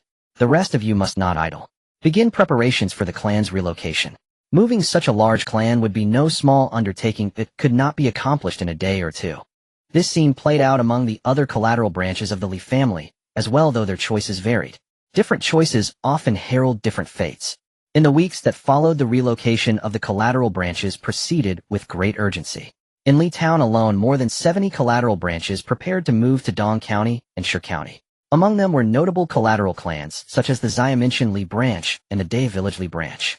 For those willing to relocate, the Li family granted generous privileges, not only gold and silver, but also cultivation techniques and martial skills. Of course, the teachings were limited to the yellow rank. Higher, more profound methods and martial arts would not be handed out lightly to collateral branches. On this day, Li Xingge sat by the koi pond on the back mountain of the clan's land, holding a bamboo fishing rod with a straight hook, engaging in casual chit-chat with the Grand Elder. As they chatted, Li Xingge suddenly seemed to recall something and asked, Grand Elder, did our ancestor arrange a marriage for me while he was still alive? The Grand Elder was taken aback by the question, then began to recall in his mind. After a while he uncertainly replied, it seems there was such a matter. Who was it? Li Xingge asked curiously. It seems to be the granddaughter of an old friend of the late clan head. If I remember correctly, she should be from the Yu family of Yuhe County. Yuhe County Yu family. Li Xingge murmured. Seeing this, the Grand Elder thought that Li Xingge had some thoughts about the marriage and hesitated to say, Clan head, there is something I don't know whether I should say or not. Li Xingge chuckled lightly. Grand Elder, feel free to speak your mind. The Grand Elder sighed in relief and said slowly, Clan head, the Yu family is just a small family. The ancestor of the Yu family is merely at the early stage of qi and blood. Is it appropriate for the daughter of such a small family to be the matriarch of our Li family? It was not that he wanted to control Li Xingge's marriage, but he simply felt that a girl from a small family was not worthy of his clan head. Among families, social status was still taken seriously. With Li Xingge's current standing, even a prominent family would not hesitate to marry off their legitimate daughter to him. Moreover, since the late clan head passed away, the Yu family has also cut off contact with us. The Grand Elder added. Li Xingge nodded upon hearing this, smiling as he said, Grand Elder, I understand your meaning. Don't worry, I am not that kind of narrow-minded person. He only inquired about this matter to understand the other party's situation. If she were a noble daughter from a prestigious family, as long as it could benefit the Li family, marrying her would not be an issue. It was merely a title of a legitimate wife.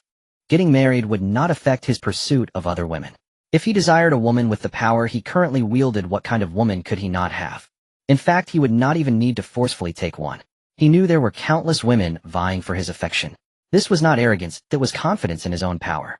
However, with the status and strength of his grandfather during his lifetime, what kind of prominent families could he connect with? At best, he might be a level above when his grandfather Li Xuanfeng was head of the Li family. Hearing Li Xingge's words, the Grand Elder could not help but feel relieved. After all, if Li Xingge insisted on marrying the daughter from that small family, there was nothing he could do to stop it. Fortunately, the clan head was still the wise and discerning clan head. By the way, Grand Elder, what is the talent of that granddaughter of the Yu family, my so-called fiancée? Li Xingge asked. The Grand Elder furrowed his brow and said, I heard she has a 9th grade talent. 9th grade talent. Li Xingge stroked his chin and asked again, has she suddenly turned into a waste and been ridiculed by her clansmen? The Grand Elder's mouth twitched, and he said with a mix of laughter and tears, "Clan head, there are so many clan affairs. How could I have the leisure to care about a Yu family?" Li Xingge smiled awkwardly. "Li Yinjing," he called out as he looked at the koi swimming around the hook in the pond. Li Yinjing, the head steward of the Night Owl Hall, appeared from nowhere, clasped his hands, and respectfully said, "Clan head, go investigate the details of the Yu family in Yuha County for me," Li Xingge instructed. Although the Grand Elder mentioned that the Yu family was a small family and the strongest among them was merely at the early stage of qi and blood. In his past life, having deeply experienced the clichés of web novels, he was aware of how many supreme powerhouses were born from the phrase breaking off the engagement. He also knew that those who uttered the words breaking off the engagement often did not end well.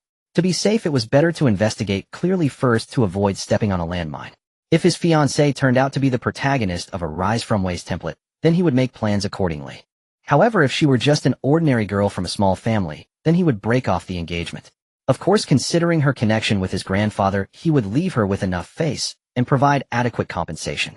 Following Li Xing's order, Li Yinjing wasted no time and set off with his men to Yuha County.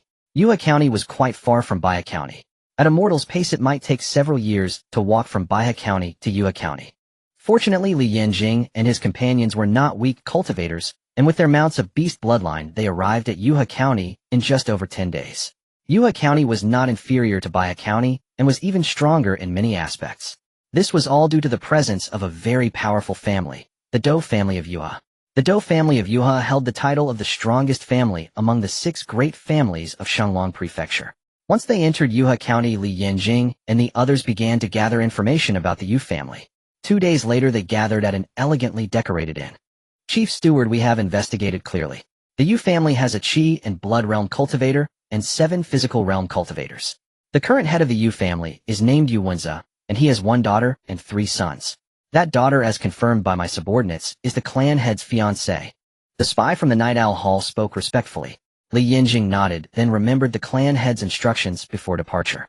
So he asked, "Does this Miss Yu exhibit any abnormal behavior, such as suddenly turning from having decent talent to becoming a waste, and then being ridiculed by her family members?" The Night Owl Hall spy shook his head. "No, everything seems normal. Miss Yu is currently one of the 7 physical realm cultivators in the Yu family. However," seeing the hesitant expression on his subordinate's face, Li Yinjing frowned a bit displeased and said, "However what? Speak plainly, don't beat around the bush." The Night Owl Hall spy swallowed hard and lowered his voice. "Well, it seems that Miss Yu has found herself a fiancé. Just a couple of days ago, they threw a grand engagement ceremony, and they are to be married in half a month. I also learned that initially the ancestor of the Yu family strongly opposed this, but Miss Yu is already pregnant." Before he finished speaking, Li Yinjing slammed his palm onto the table in the inn, causing the table to splinter into pieces and the food to scatter everywhere. The loud crash immediately drew the attention of everyone in the inn. How outrageous! How outrageous! Li Yinjing's body trembled violently. Whether it was a misperception or not, his subordinates seemed to see a deep fear in his eyes. A drunken man, seemingly well-lubricated, staggered over and said unhappily, "What the hell? Apologize to me, you disturbed my drinking." The sound of grinding teeth echoed with a bitter resonance. "Which family do you belong to?" Li Yinjing suppressed his anger and thought furiously. The drunken man in a brocade robe had a flushed face, swaying slightly as he declared, "What's the matter, little beggar? Not convinced? I am from the Yao family. Do you know?" Li Yinjing glanced at several elite members of the Night Owl Hall beside him. They shook their... Suddenly their expressions changed, and they drew their curved blades in unison. In an instant, the drunken man was sliced into several pieces, blood spraying everywhere. "With no one behind you, why are you pretending?" Li Yinjing spat, and stepped on the still steaming head, exerting force, as if crushing a watermelon, splattering red and white everywhere. All of this happened in just a few breaths. Those witnessing this scene were stunned by the brutality of Li Yinjing and his companions. Fortunately, those who came to dine were not ordinary people. Although somewhat frightened and uncomfortable, they did not scream, clearly accustomed to life and death. After venting his anger, Li Yinjing took a deep breath and said solemnly, "Return to the clan at the fastest speed." "Yes." Under the awed and curious gazes of the others, Li Yinjing and his companions hurriedly made their way to the door. However, at that moment a waiter stepped forward nervously, saying, "Esteemed guests, you haven't settled the bill yet, and moreover..." He glanced at the messy tavern, leaving his words unsaid. Li Yinjing gave him a deep look, took out a gold ingot weighing 1 tael from his pocket, and coldly asked, "Is this enough?" The waiter felt a chill down his back, but upon seeing the gold ingot his eyes lit up, nodding like a chick pecking at rice, saying, "It's enough." Li Yinjing tossed the gold ingot, and the waiter quickly caught it. Looking at the ingot in his hand, the waiter couldn't help but smile widely, thinking about how much this would benefit the owner. He wondered how the owner would reward him. "Then get out of my way," Li Yinjing shouted. This thunderous voice startled the waiter so much that he collapsed onto the ground, his head buzzing. Li Yinjing and his companions hurried to leave. Behind them, an urgent voice called out, "Esteemed guests, please wait." The hands of several elite members of the Night Owl Hall were already on their blade handles. A plump middle-aged man nimbly blocked Li Yanjing's path, wearing a flattering expression, and said, "Esteemed guest, you don't need this much. I forgot to return your change." After saying this, he took out 10 gold ingots from his pocket and presented them with both hands. Li Yinjing gave the plump tavern owner a meaningful glance and replied irritably, "We are not here to eat for free." With that, he shoved the owner aside and strode out. Watching them leave, the owner let out a sigh of relief. Behind him, the waiter, who had been sitting on the ground, collected himself and stood up, loudly complaining, "What kind of people are these, committing murder in broad daylight while trying to dine and dash?" Then he looked eagerly at his owner, asking, "Owner, how did I perform today?" The owner nodded blankly, saying, "Very well." The waiter was overjoyed. With such a performance in preventing losses for the tavern, it seemed that a promotion was almost guaranteed. However, the owner's next words made his face turn pale. "Next time, don't perform at all. Go to the accounting room and collect 3 months' salary. My little tavern can't afford someone like you." Head of the family. 10 days later, in the dead of night, Li Yinjing appeared before Li Xingge with a somewhat anxious expression. "You're back? What's the result of the investigation?" Li Xingge asked cheerfully while holding a teacup. Li Yinjing, trembling slightly, respectfully presented the investigation results from his trip to Yuha. "You could just say it directly, no need to." Li Xing's words were abruptly cut off. Li Yinjing heard the sound of the cup shattering, his body shivered, and the surroundings instantly felt like an icy cave. Even with his half-step blood realm cultivation, he found it hard to endure the biting cold. With a hint of fear in his voice, Li Yinjing said, "Head of the family, please calm your anger." Instead of the outburst he expected, Li Yinjing, mustering his courage, cautiously raised his head to see the smiling head of the family sitting in the main seat, causing his heart to drop even further. Those familiar with the head of the Li family knew how happy he looked when he smiled. While angry, the fate of the person who angered him would undoubtedly be disastrous. "Go fetch the Grand Elder." "Yes, head of the family." Li Yinjing retreated on tiptoes, stepping out of the room, feeling as if he had survived a calamity. After half a tea time, the Grand Elder hurriedly arrived, looking at Li Xingge and asking, "Head of the family, what happened? How many people are aware of my marriage engagement?" The Grand Elder frowned, stating, "Your engagement was made verbally. At that time, only I, your grandfather, and the ancestor of the Yu family were present. Aside from the 3 of us, it would have been only those you sent to investigate the Yu family. As for whether the ancestor of the Yu family mentioned it to the family, I wouldn't know." Li Xingge sighed in relief, his smile growing even brighter. "That's good. Head of the family, what's wrong?" the Grand Elder asked, somewhat puzzled. Li Xingge did not answer the Grand Elder's question, but looked at him seriously, saying, "Great uncle promised me to forget about this matter." The Grand Elder, seeing Li Xingge in such a manner for the first time, was momentarily stunned, then nodded heavily, saying, "I know nothing. I need to leave the clan for a while. I entrust the clan's affairs to the Grand Elder," Li Xingge said with a "Rest assured, head of the family." Li Xingge walked out of the room with his hands behind his back, gazing at the starry sky with deep eyes. The next day, Li Xingge left Qingfeng Valley with dozens of elite members of the Li family. In Yuha County, the Yu family was festooned with lights and decorations, and the faces of the people coming and going wore festive expressions. All of this was because the family's eldest young lady was getting married tomorrow. The groom's family was quite powerful, with 4 members in the blood realm, and the ancestor was even at the minor completion stage of the blood realm, ranking in the top 3 in Yuha County. Though the Yu family was also a blood realm family, they were far inferior compared to the groom's family. In a simply decorated courtyard beneath a large locust tree, the current head of the Yu family, Yu Wenza, looked helplessly at the old man in a blue robe, who was pretending to doze off on a reclining chair. "Father, are you still angry?" This blue-robed old man was none other than the ancestor of the Yu family. Hearing this, the ancestor lifted his gaze and shot a glance at Yu Wenza, but did not speak. Yu Wenza sighed. "Father, things have come to this point. It's pointless for you to remain angry. Xingge is already pregnant. Even if you call off the marriage now and let her marry that person from the Li family, they may not even want her. Moreover, the Tong family is superior in every aspect compared to the Li family, isn't it? The Li family is only comparable to our Yu family, and besides, your old friend has passed away. Whether the Li family can preserve itself is still in question." If you force Xingge to marry them, aren't you pushing her into a fire pit? The Yu family ancestor finally reacted, sitting up from the reclining chair and looking up at Yuanza with a cold smile. So, is this about premarital pregnancy and cooking the rice before it's done to shut this old man's mouth? Yuanza chuckled awkwardly. Father, young people are fiery and full of vigor. Sometimes mistakes are inevitable. Besides, don't you have any idea about how I came about? Yuanza's last few words were very soft, yet they were still clearly heard by the Yu family ancestor. The old man's face immediately turned red.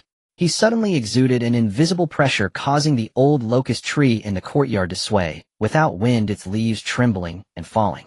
A glint of cold light appeared in the ancestor's eyes as he said icily, "Do you dare to say that again?" Seeing that his father had truly become angry, Yuanza trembled and hurriedly knelt on the ground, saying anxiously, "Father, please calm down. I haven't said anything." After all, he was his biological son. Even if he exposed the old man's shortcomings to his face, the Yu family ancestor still managed to restrain himself from acting violently, only letting out a cold laugh as he stood up from the reclining chair. With his hands behind his back, he looked up at the sky and shook his head. "Yuanza, it has been so many days, and you still don't understand." Yuanza raised his head, looking confused. "You don't want Xingge to marry into the Li family, which isn't wrong. After all, since my old friend has passed away, the clan is left in a state of decline, unable to provide substantial aid to our Yu family. The marriage was arranged merely because I saw some potential in my old friend's grandson." The Yu family ancestor said indifferently. "Father, then why?" Yuanza looked puzzled. The Yu family ancestor took a few steps forward and sighed. "But what you did was too much. Regardless of the situation, that young man from the Li family is still engaged to Xingge, and the engagement has not been dissolved. You encouraged Xingge to do something so disgraceful, and if this matter spreads, do you know how the world will view our Yu family? Do you know that if the Li family learns of this, they will see our family as mortal enemies after being humiliated like this? Father, you worry too much. Only you and I know about the engagement within the clan. As for the Li family, they are a declining family, and are too occupied with their own troubles to dare come looking for trouble with our Yu family, right?" Yuanza said disdainfully. The Yu family ancestor narrowed his eyes, expressionless. Yuanza, some things simply cannot be done too ruthlessly. Even though Yuanza was unwilling in his heart, he could only comply. "Father, you are right. I have learned once Xingge's marriage is settled, I will pay a visit to the Qingfeng Li family." The Yu family ancestor. Yuanza was taken aback for a moment, and then hurriedly waved his hand. "Father, I can go to apologize to the Li family. There's no need for you to go personally." The Yu family ancestor shook his head, his voice cold. "Who said I am going to apologize?" Yuanza was baffled, but what the Yu family ancestor said next left him dumbfounded. "My old friend's grandson has decent talent, but he could be a future threat. I will go and eliminate him to prevent future troubles." Yuanza thought, "Who just told me to not be too extreme in doing things? Compared to you, I seem as pure as a white lotus flower."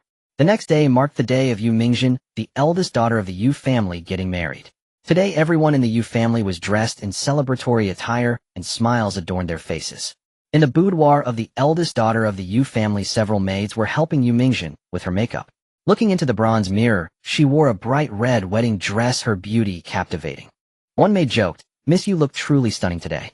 If the groom sees you, he might be so enchanted that he won't be able to move." Hearing this, Yu Mingxin covered her mouth and giggled softly. "You sweet-talking little girl." After saying that, she lowered her head and touched her slightly protruding belly, murmuring, "Child, please help your mother out a bit. You must be a boy. I am counting on you for my entire life." Her beloved fiancé was the legitimate eldest son of the Tong family with considerable talent. In the future, he had a great chance of becoming the head of the Tong family. Otherwise, she wouldn't have risked her reputation to give herself to him before marriage, resulting in this hidden pregnancy. As long as she could give birth to a legitimate son for her husband, her position in the Tong family would be as stable as a mountain. Inside the Yu residence, there was a sea of people, and guests filled the place. Outside on the street, there were also banquet tables set up, all occupied. At this time before the feast began, people were chatting animatedly. The Yu family really puts on a grand show. I can see that many important figures have come today. Although the Yu family has some influence, it's not enough to attract so many important figures. Many of them have come because of the Yu family's new son-in-law, the eldest son of the Tong family. Indeed, the eldest son of the Tong family has already been designated as the future head of the family. As long as he breaks through to the Blood Qi realm, the head of the Tong family will step back and pass the position on to him.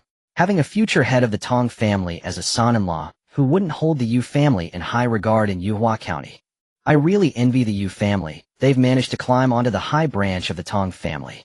Someone said with envy. Upon hearing this, someone immediately scoffed. What are you laughing at? The one who scoffed lowered his head and spoke in a hushed tone. Let me tell you a secret, but you must not spread it.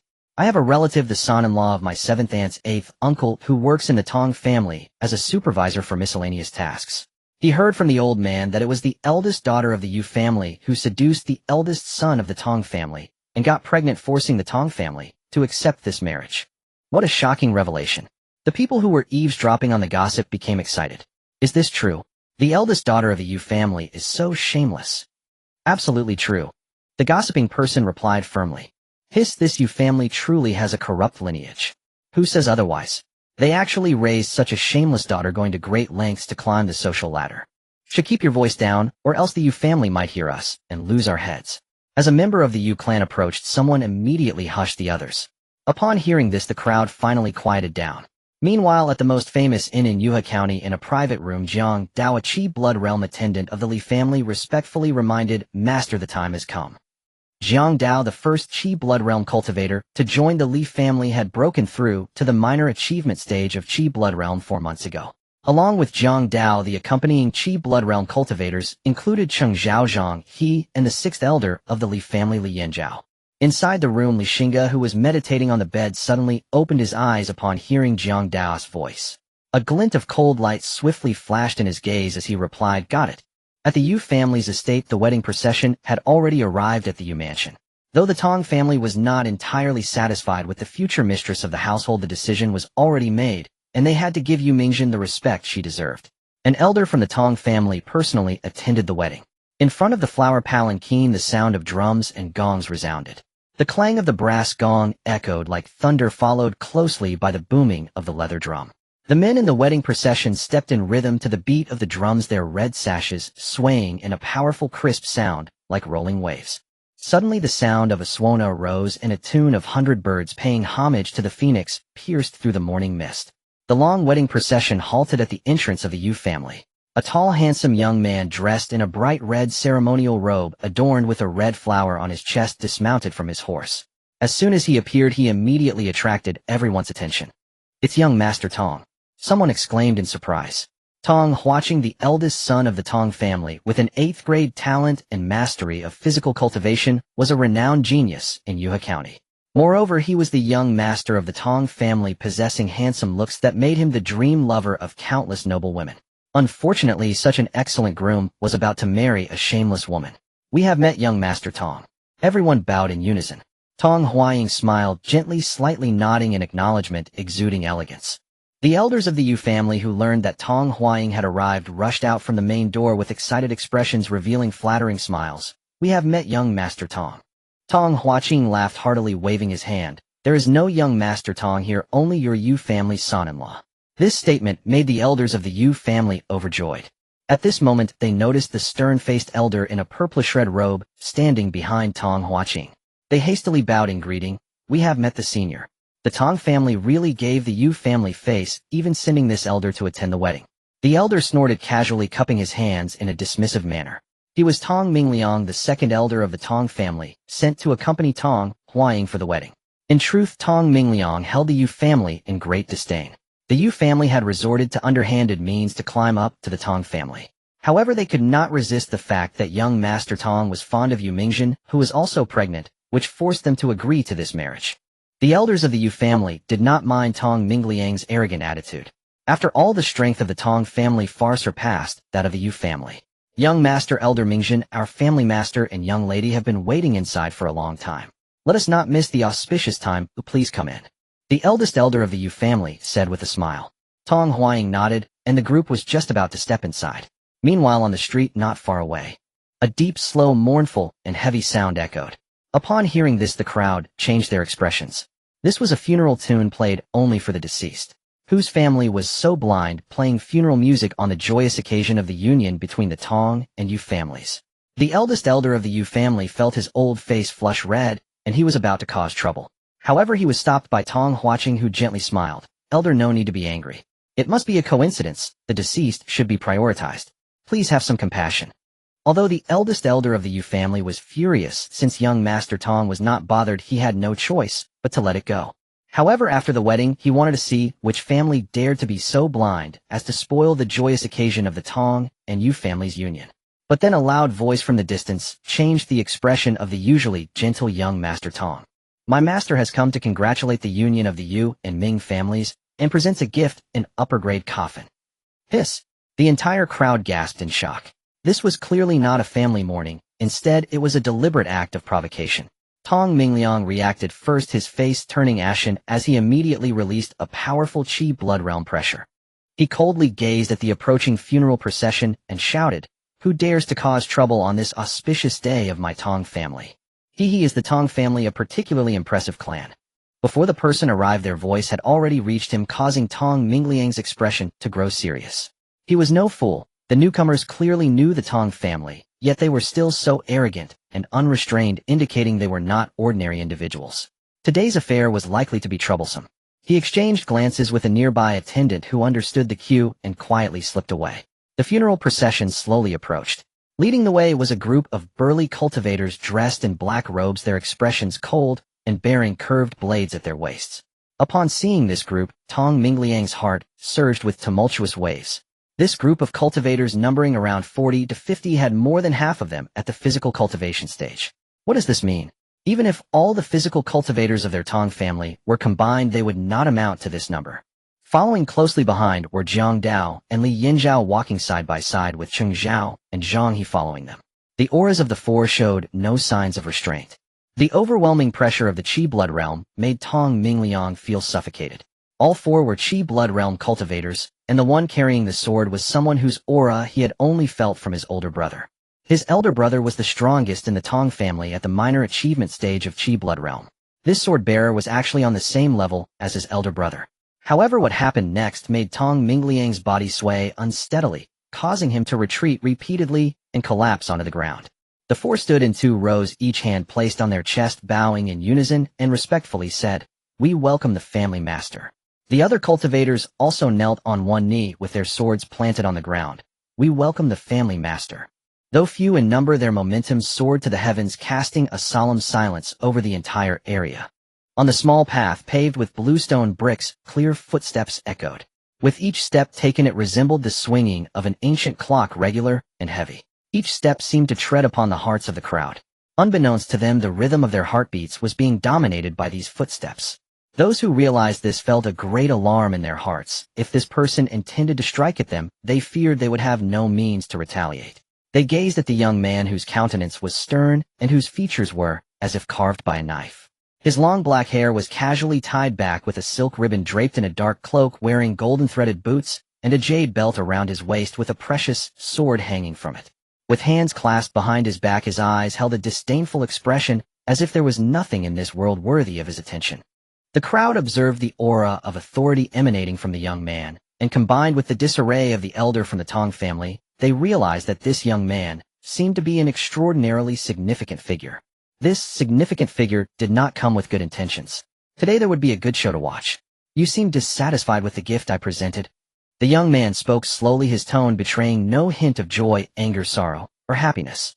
His voice was not loud, yet it distinctly reached everyone's ears. Huang Qing's expression darkened with anger as he was about to erupt, but was abruptly seized by the side by Tong Mingliang. The latter lowered his voice, speaking in fear. "Huang Qing, speak, and act with caution. This person is not someone our Tong family can provoke." Even a practitioner of the same level as his elder brother had to bow before this young man. He could hardly imagine the identity of this young man. When had their Tong family attracted such a person? Upon hearing this, Huang Qing's body stiffened, disbelief showing in his eyes as he looked at Tong Mingliang. He was well aware of the elder's character. Usually he took pride in his strength and the Tong family's lineage, displaying great arrogance. In the vast Yuhe County, few could catch his eye. And today such words that inflated others' egos while diminishing his own authority had come from his mouth, making Huang Qing instantly realize the severity of the situation. Suppressing the anger within, he forced a smile and cupped his hands in salute, saying, "I very much appreciate the gift you have sent. I invite you to my humble abode for a drink of thin wine to express my gratitude." Hearing this, Li Xing's eyes revealed a hint of surprise. He was indeed a person of considerable cunning and adaptability. Such a person would surely achieve great things in the future, but unfortunately, Behind him, the thick-browed and Baiji Jiang Dao stepped forward, displaying an arrogant demeanor. He shouted loudly, "What status do you have to drink with my family's master?" Huang Qing, born into a prestigious family, had never been belittled or looked down upon like this. Jiang Dao's words could be considered the greatest humiliation he had ever faced in his life.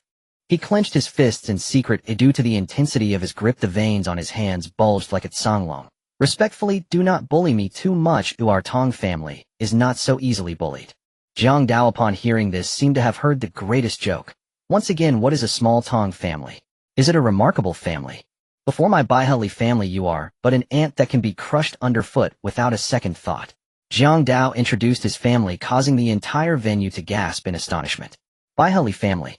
They could not have misheard. These uninvited guests were actually from the Baihali family. Today, who in Shenglong Prefecture does not know the name of Baihali family? Who does not understand? This is one of the 6 great families of Shenglong Prefecture. Let alone the Tong family, even the most powerful family in Yuhe County, the Yuhe family, must lower their stance when facing the Baihali family. Connecting this with the earlier titles the crowd used to refer to the young man, family master, his identity became clear.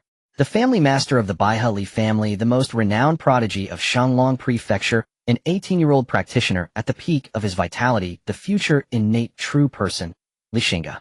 In an instant, apart from the Tong and Yu families, the rest looked at Xingge with excitement, exhilaration, respect, and curiosity. This was a figure who only existed in legends. To have the fortune to witness him today was enough to be a topic of conversation for a lifetime over tea and meals. However, the members of the Tong and Yu families were trembling with fear. Tong Mingliang felt as if everything before him had turned dark. If things went awry today, their Tong family might face annihilation. Thinking this, he suppressed the terror in his heart, stepped forward, and bowed respectfully. With a tone of utmost humility, he said, "I am the second elder of the Tong family, Tong Mingliang, and I greet Master Li." Xingge glanced at him. A mere ant at the initial stage of vitality had no right to speak to him. Seeing this, Jiang Dao sneered, drew the large blade from behind his back, and pointed it to the sky.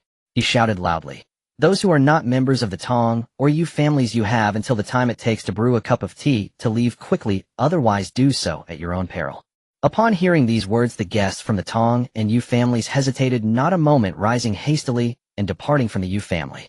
It was clear that the Tong and Yu families had offended the Baihali family, and that they had crossed the family master. They did not wish to be caught in the crossfire.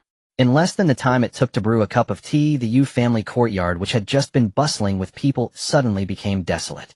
Inside, the Yu family master Yu Wenze and the elder of the Yu family could no longer sit still and quickly walked out. Upon exiting, they saw Tong Mingliang trembling like a leaf. A bad premonition surged in their hearts, and the elder of the Yu family urgently asked, "Mingliang, what happened?" He pointed at Xingge and the others. "And who are these people?" Tong Mingliang did not answer the elder's question, but grabbed the elder's collar. He interrogated sternly, "Yu Wenhui, did your Yu family offend the Baihali family? Did you offend the family master?" Thinking of the possible calamity that might befall his family today, Tong Mingliang felt as if he wanted to swallow the Yu family members whole. The elder of the Yu family was bewildered, responding, "Mingliang, what are you talking about? Even if you lent us a few more guts, we would not dare to offend the Baihali family or the family master. The Baihali family is a high-ranking family with an innate true person guarding it, a colossal entity that he can only look up to. He would not dare to offend them, let alone seek to provoke them. That would be like lighting a lantern in a toilet." Seeing that the elder of the Yu family did not seem to be lying, Tong Mingliang grew even more puzzled. Logically speaking, families of their level should not even have the qualification to interact with the Baihali family. What could have happened that would provoke the master of the Baihali family to personally come and demand an explanation? Baihali clan, Baihali clan. Beside him, Yu Wenze murmured softly. Then, as if struck by a sudden realization, his pupils contracted sharply. Li.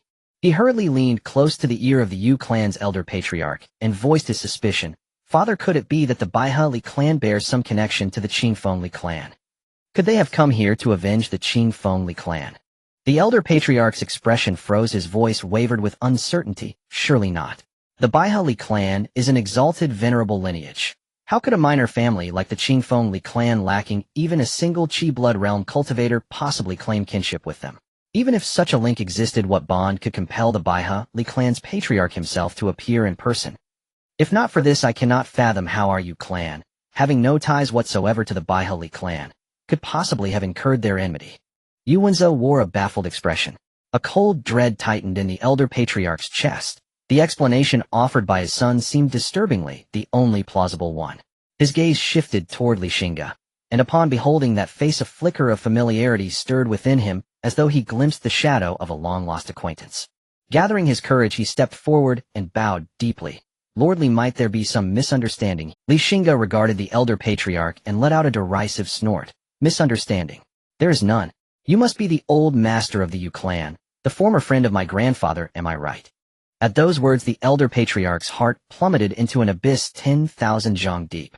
His legs buckled, he staggered backward, collapsed onto the ground, and in that instant the heavens themselves seemed to shatter above him. So, the Baihali clan was the former Qingfengli clan, and Xingge, the young patriarch of the Baihali clan and the famed prodigy of Shanlong Prefecture, was the very grandson-in-law with whom he and Li Xianfeng had once sealed a betrothal pact. Everything now fell into place.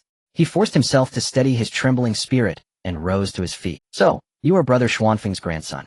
It has been over a decade. How time flies, you've grown so tall. Brother Xianfeng, do you dare address him thus?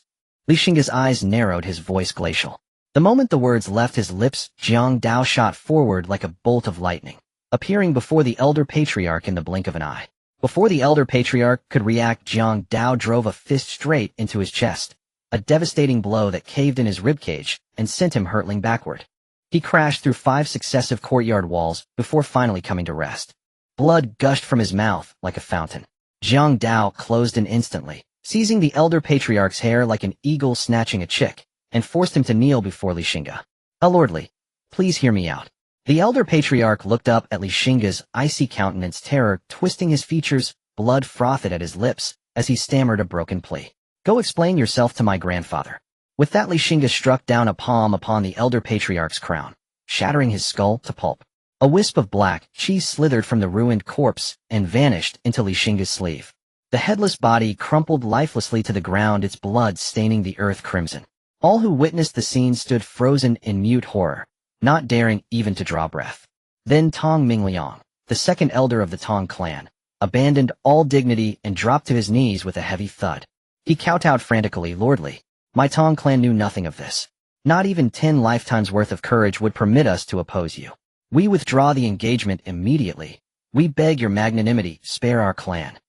He remained unaware that Yu Mingjin was in fact Xingge's own fiancée, believing instead that the Yu clan alone had offended the Li clan, provoking this vengeful raid. Xingge lifted his gaze slightly and brushed non-existent dust from his greatcoat.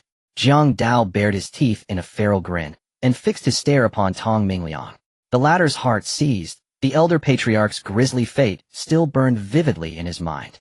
Too terrified even to beg for mercy, he turned and fled. But how could he outrun Jiang Dao, a cultivator who had already mastered the Qi blood realm? Within mere heartbeats, Jiang Dao severed his head. Eradicate his entire bloodline. Xingge declared calm and detached. At once Li Yanzhao and the others, long straining at the leash, drew their blades and charged forth.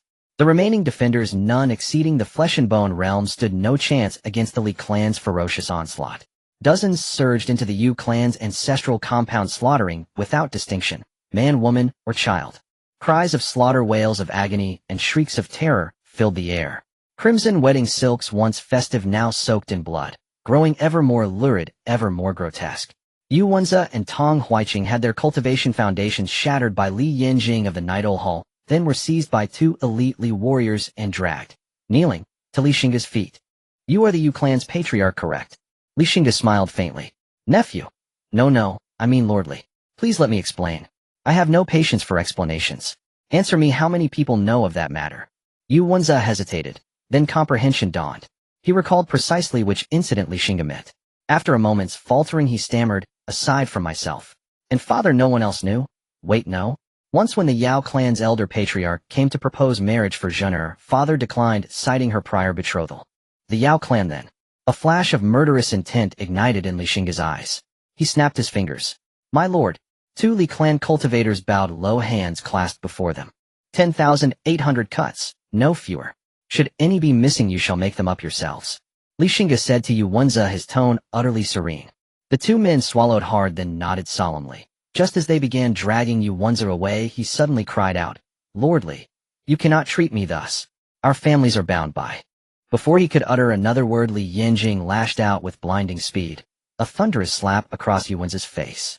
Then with savage glee he gripped Yu Wen's jaw, pried open his mouth with a dagger, and sliced off his tongue, flinging it carelessly onto the blood-soaked ground. Having finished, Li Yanjing glanced anxiously at Li Xingge, only relaxing when he saw the faint approving smile playing upon his lord's lips.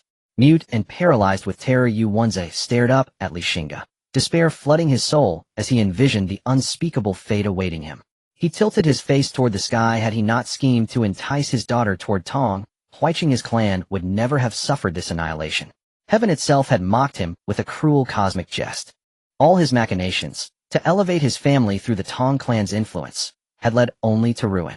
Yet he had never imagined that the very fiancé he'd discarded as worthless, dismissed with contempt, was in truth the most formidable pillar of power imaginable. He had spurned a celestial prodigy, the destined dragon-riding son-in-law, only to embrace the unremarkable Tong Huiqing, and thereby doomed his entire lineage to extinction. Regret consumed him, utter, absolute, unendurable. O vast and indifferent heavens, why hast thou dealt so harshly with me? After finishing with Yu Wenze, Li Xingge glanced at Tong Huiqing, but said nothing.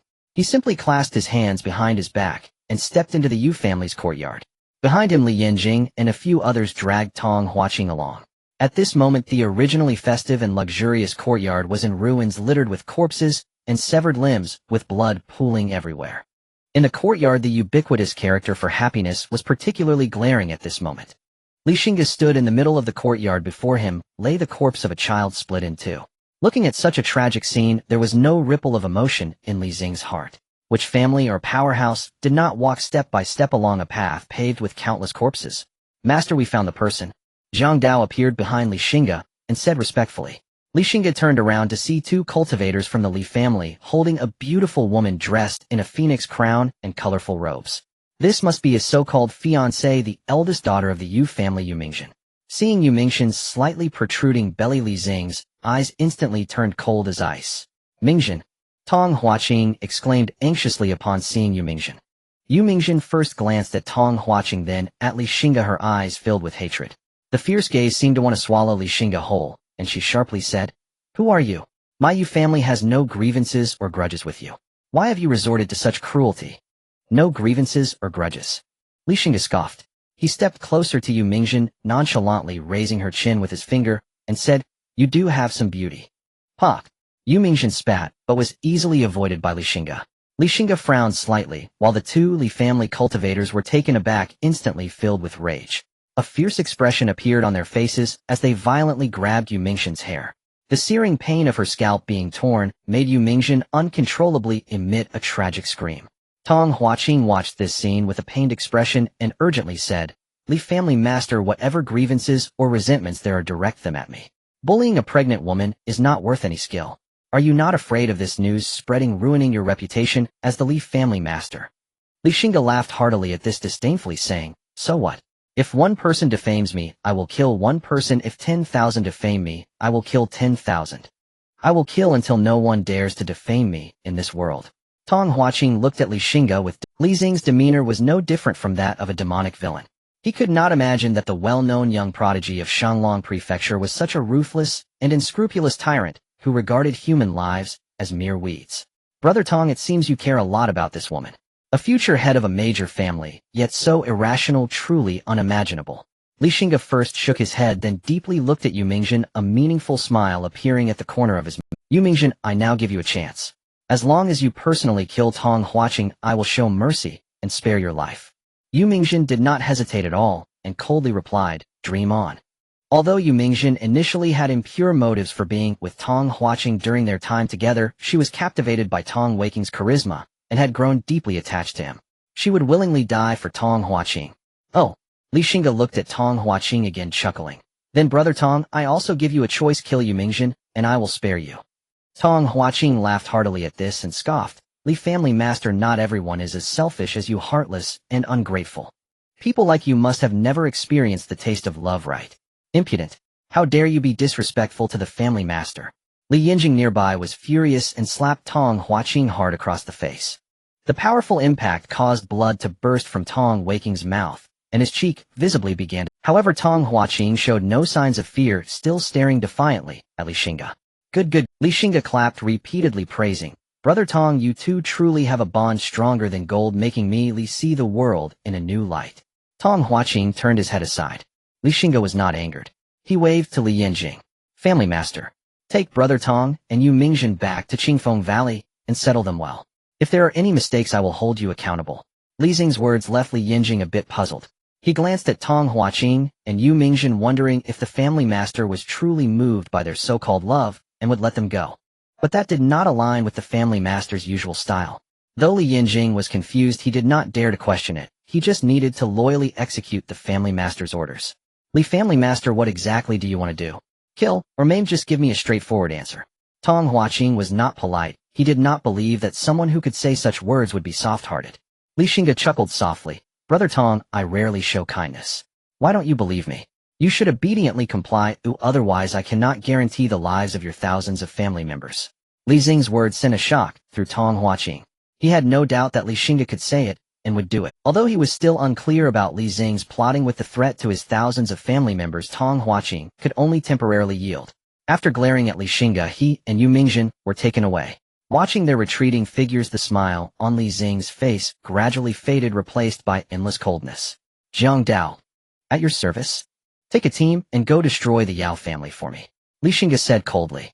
As Yu Wenze said, the elder of the Yao family also knew about the engagement. As the head of the Li family, he would never allow such a disgraceful blemish to exist on his reputation. If someone had to be blamed, it was for knowing what should not be known. "Family Master, it has been taken care of. There are no survivors in the Yu family.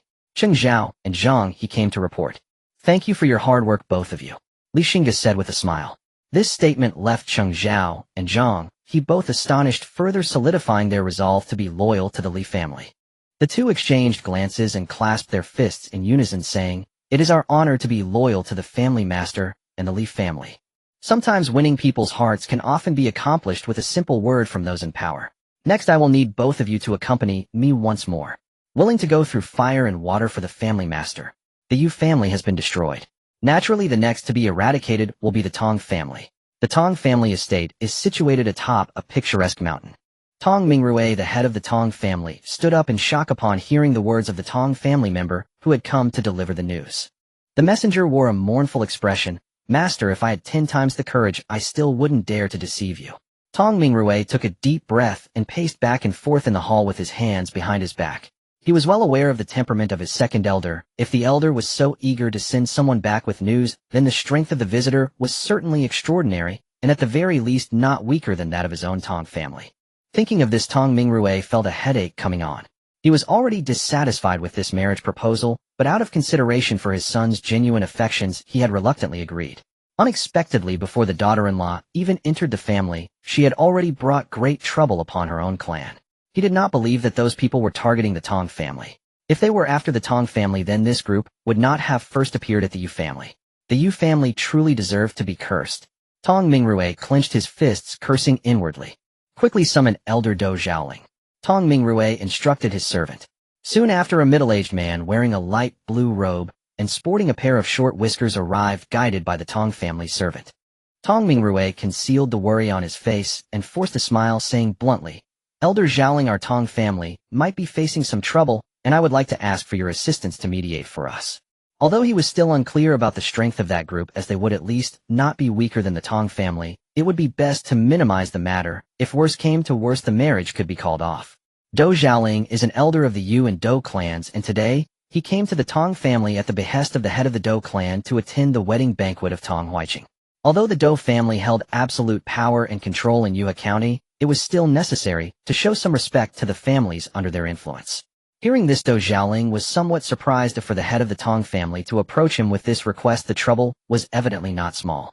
Although the Do family was powerful with no real rivals in Shanglong Prefecture aside from the 6 major clans, caution was still required. Better safe than sorry. What if the troublemakers were from one of the 6 major clans? Thus Do Zhaoling did not promise to take full responsibility, but merely said he would do his best. However, this made Tong Mingrue breathe a sigh of relief. Even the 6 major clans in the capital had to show some respect to the Do family. "Then I must trouble Elder Zhaoling to accompany me for a visit." Tong Mingrue spoke with an anxious tone. Tong Mingliang was still at the Yu family, and he feared that if they delayed too long, something might happen to him. The Tong family had only 4 practitioners at the Qi blood realm. Losing even one would be a significant blow. Dou Xiaoling nodded. Just as the two were about to step out, a Tong family member rushed in panic-stricken and said in a flustered tone, "Master, it's bad. Someone has come to our door, and the first elder and third elder are fighting the intruders." "What did you say?" Tong Mingruo's eyes widened in disbelief. But soon he realized that the ones coming to their door were likely the troublemakers from the Yu family. But what hatred or grudge could lead someone to storm the mountain gate? Elder Xiaoling, this Yue County is within your Dou family's sphere of influence. These people are behaving so unceremoniously, completely disregarding the Dou family. Tong Mingruo said with a grim expression, trying to incite Dou Xiaoling. Though Dou Xiaoling felt anger building within him, he had not let it cloud his judgment, and calmly replied, "Master Tong, do not worry, I have my own measures in mind."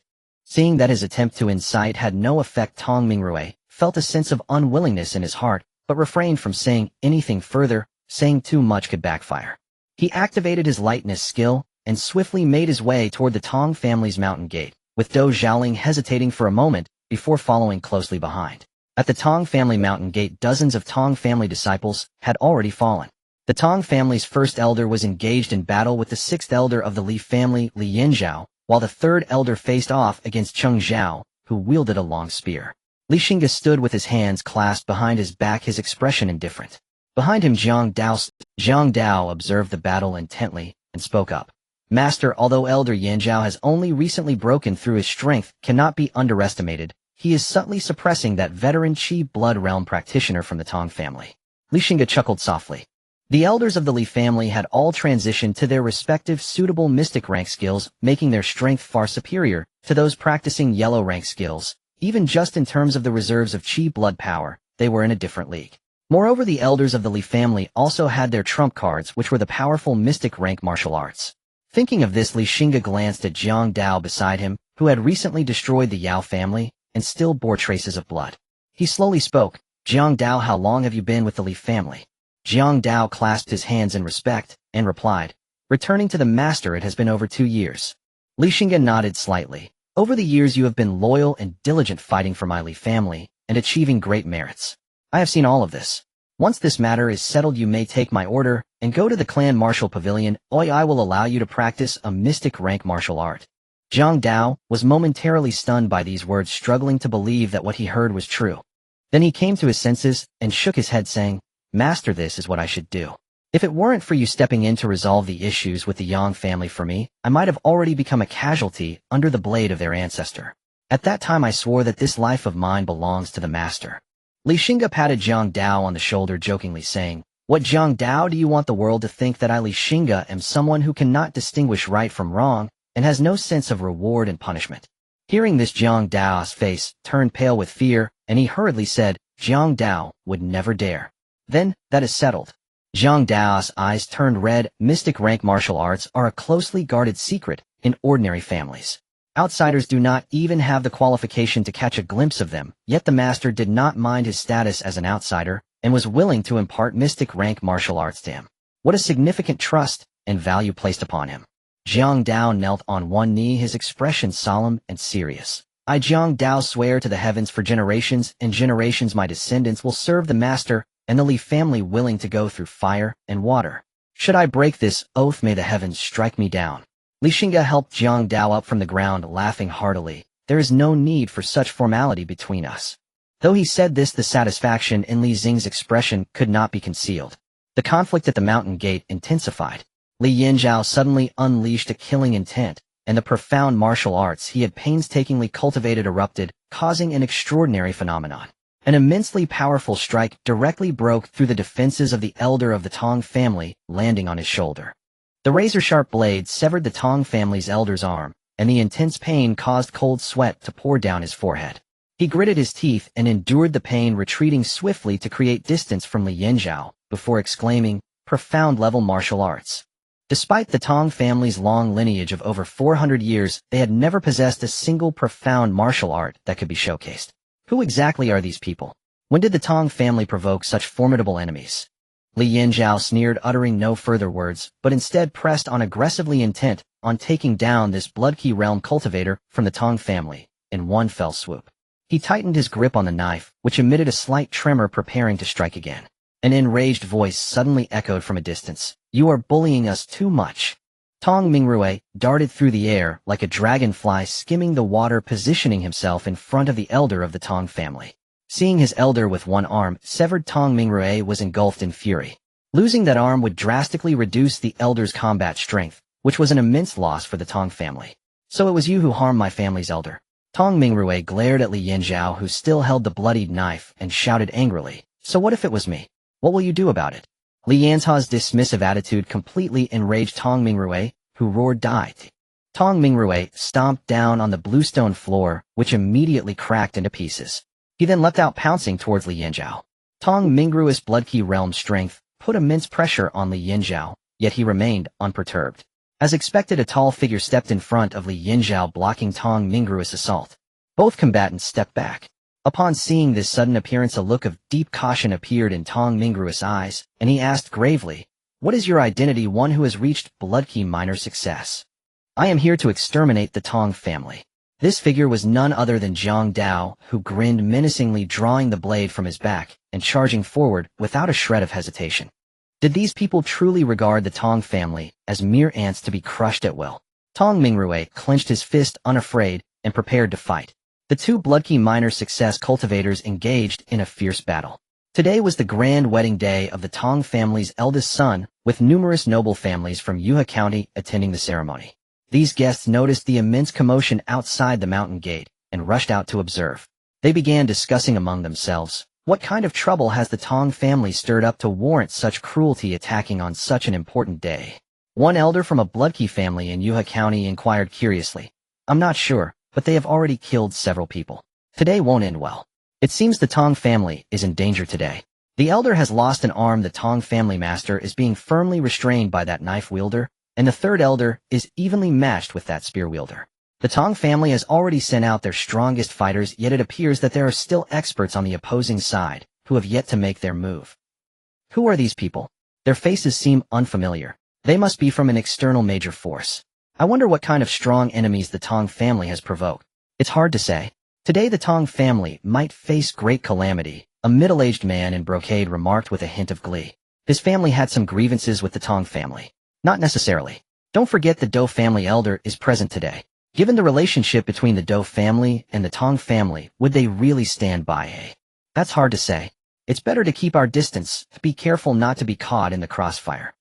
The offering Zhang He, seeing the battle stalemate, was eager to help and cupped his hands requesting, Master, allow me to assist Brother Chengzhao.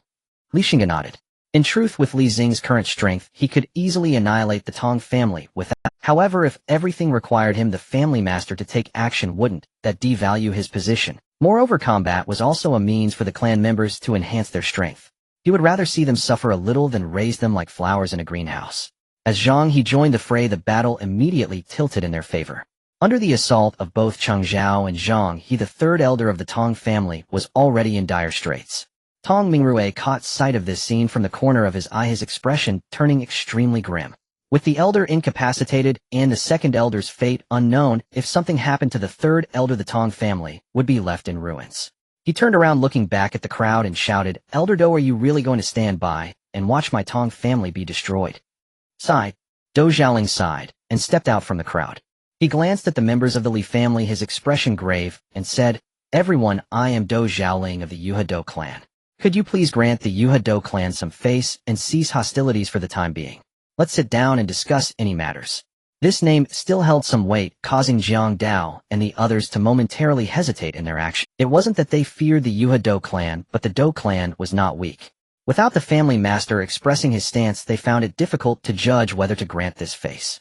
Li Xingge shook his head, and Zhang Dao and the others immediately understood their master's intentions, becoming even more ruthless in their actions. Seeing his words having the opposite effect, Dou Xiaoling found it difficult to maintain his composure. His face became cold, and he said frostily, Everyone, is it appropriate to act tyrannically on the territory of my Dou family without giving us any face? A powerful aura emanated from Dou Xiaoling, centered around him, revealing that his strength had indeed reached the blood-key minor success realm. If these people still did not recognize the situation and ignored the Yuhe Dou clan, Dou Xiaoling was willing to fight for the sake of the Dou family. The words Baihali clan, are they enough? Li Xingge stood with his hands clasped behind him, his gaze indifferent as he stepped forward. The Baihali clan is merely. His provocative words were abruptly cut off. Dou Zhaoling's face froze, his expression incredulous. But in Shenglong Prefecture, how many dared to impersonate the Baihali clan? Did they have a death wish? You are from the Baihali clan. Li Xingge. The utterance of these 3 words caused an uproar among all present. Did I hear wrong? Did he just say who he is? Li Xingge. The master of the Baihali clan, the legendary young prodigy, the future innate true person, Li Xingge. Gasp. Did the Tong family break a heavenly law? Did they actually provoke this person to come in person? The Tong family is doomed, and the Yuha-Do clan cannot save them, mark my words. Do you dare to say this in front of Elder Do? I do not dare, but the Li family master can. Even if I die today, I have no regrets about meeting the Li family master. Dou Zhaoling's face instantly turned as pale as paper. If his family master knew he had spoken so recklessly in front of this person, he couldn't imagine how disgracefully he would die. He forced a smile and bowed deeply, speaking with utmost respect. I am Dou Zhaoling, the 5th elder of the Dou family. So will you still obstruct me? Li Xing's words caused Dou Zhaoling's heart to race. He hastily replied, Dou Zhaoling does not dare. Step back. Yes, yes. All eyes were on this scene. The elder of the Dou family, who had just been imposing, now appeared like a humble servant before Li Xingge, trembling in fear and not daring to breathe loudly. At that moment, Tong Mingrue, who was engaged in a fierce battle with Jiang Dao, lost his focus upon hearing the name Li Xingge. In a duel of experts, victory often hinges on seizing just one flaw in the opponent. In the instant Tong Mingrue lost his concentration, Jiang Dao seized the opportunity and dealt a Tong Mingrue's body flew back like a kite, with its string cut, crashing heavily against the stone pillar of the Tong family's gate. The pillar shattered, and the immense weight of the structure came crashing down on Tong Mingrue. His protective aura shattered by Jiang Dao, his internal organs were instantly crushed and torn apart, blood oozing out. Through the swirling dust, Tong Mingrue vaguely saw a figure slowly approaching, despair evident in it. Blood surged back into his mouth as he stammered, Li family head, why? Why? The figure stopped before him, revealing a cold and unfeeling face. He slowly crouched down and said softly, if you must blame someone, blame your Tong family for marrying the wrong person. Tong Mingrue's eyes widened in shock. You can rest easy now. With a single palm strike, Li Xingge shattered Tong Mingrue's heart vein, leaving him intact in body, but with a wisp of dark energy escaping from his unblinking corpse, absorbed into Li Xing's sleeve. The reason he left Tong Mingrue's body intact was not out of kindness from Li Xingge. Instead, Gongsun Ban had recruited 2 disciples with considerable talent and human tools within the clan, and this corpse of a minor cultivated practitioner was just right for them to practice on. Resource utilization is a virtue. After finishing off Tong Mingrue, the elder and 3rd elder of the Tong family were also successively slain, marking the demise of all 4 practitioners of the Tong family. With a wave of his hand, Li Xingge initiated a massacre frenzy by the Li family's practitioners. Over the years, the Li family had developed certain insights into exterminating clans. One must first leave them a path of survival, allowing them to see hope for life, thus preventing them from being driven to desperation and fighting to the death. Then prepare an elite team along that path, killing anyone who manages to escape. Those living in the central area of the clan's territory are typically the heavyweight figures of the family and their kin, who are mostly the core members. It is best to target these individuals first. Those living outside the central area are mostly insignificant branches and can be dealt with later. Then it is imperative to locate the family tree and cross-check it one by one, ensuring not a single person is overlooked. In just half an hour, thousands of members of the Tong family were nearly wiped out by the Li family. The guests who had come to attend the wedding were left in shock and awe. The Tong family had turned a joyous occasion into a funeral for the entire clan. A family that had lasted 400 years was reduced to nothing in that brief half hour. Everyone gazed at the young figure with arms crossed, their eyes filled with reverence. He was nothing short of a living demon. After the dozens of Li family practitioners finished slaughtering the Tong family members, they gathered beneath the archway, and those with keen eyes noticed that their blades had dulled. Standing together, they emanated a murderous aura comparable to that of 1,000 troops. Family head, there is not a single survivor in the Tong family, Jiang Dao reported respectfully. Li Xingge nodded. Leave a team behind to clean up the Tong family's assets and hunt down the remaining survivors outside. The rest will return with me to Qingfeng Valley. Yes, family head. With the matters in Yuha County settled, Li Xingge was naturally ready to return, but unexpectedly, just a few steps later, a group blocked his path. The previously cold-faced Li family practitioners drew their blades again, tension in the air, as an elderly man in a dark robe, exuding a powerful aura, stepped out from the crowd. The old man cupped his hands and spoke, "I am Do Changgang, the head of the Do family, and you are here to greet the Li family head." Upon hearing Do Changgang introduce himself, Li Xingge frowned. Li Xingge was naturally aware of the name Do family of Yuha, a top family in Shenglong Prefecture. Now the head of the Do family was blocking his way. Oh, could it be to seek revenge for the earlier incident? Seeing Li Xingge frown, Do Changgang felt a jolt in his heart, realizing that Li Xingge had misunderstood. Thus he quickly explained, "Li family head, please do not misunderstand. The Tong family has offended the Baihe Li family and is already on the path to death. I am not here to defend them." Hearing Do Changgang's explanation, Li Xing's frown finally relaxed, a smile appearing on his face as he returned the greeting. "Baihe Li family, Li Xingge Do family head, it is an honor." Do Changgang laughed heartily and stepped closer to Li Xingge. Observing the young man before him, handsome and extraordinary with an unfathomable aura, he secretly thought that the rumors were not false. "I have long heard of the esteemed name of the Li family head, and it is indeed a great fortune to meet you today." Li Xingge chuckled softly. "Do family head, you flatter me. My modest reputation is hardly worth mentioning." The two exchanged pleasantries. Do Changgang said, "Li family head, as a local tyrant of Yuha County, I would like to extend the courtesy of hospitality. May I invite you to honor my humble abode?" With Do Changgang putting it this way, Li Xingge naturally would not be foolish enough to refuse, as he bore no grudge against the Do family. So he nodded. "Then I shall trouble Do family head." Do Changgang was somewhat apprehensive that Li Xingge, being young and accomplished, might act arrogantly, causing him to lose face. Seeing Li Xingge nod, he finally breathed a sigh of relief, the smile on his face growing brighter. "Li family head, please." At the Do family estate. Having received news in advance that the head of Baihe Li family would be visiting, the Do family's elder pulled out all the stops for the highest level of reception, with all the elders present in the clan coming out to greet. Many members of the Do family were witnessing such a grand display for the first time, gathering from afar, curious about which important figure was arriving. They did not keep the Do family members waiting long.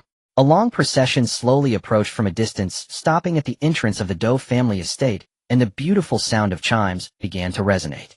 As the music concluded, all the Do family elders bowed and cupped their hands. "We welcome the head of Baihe Li family." Li Xingge looked at Do Changgang beside him, somewhat amused, and said, "Do family head, it is too much." Do Changgang waved his hand. "Having the Li family head visit my Do family is truly a blessing. No matter how high the etiquette, it is not excessive." While Li Xingge smiled on the surface, he felt a tinge of wariness towards Do Changgang.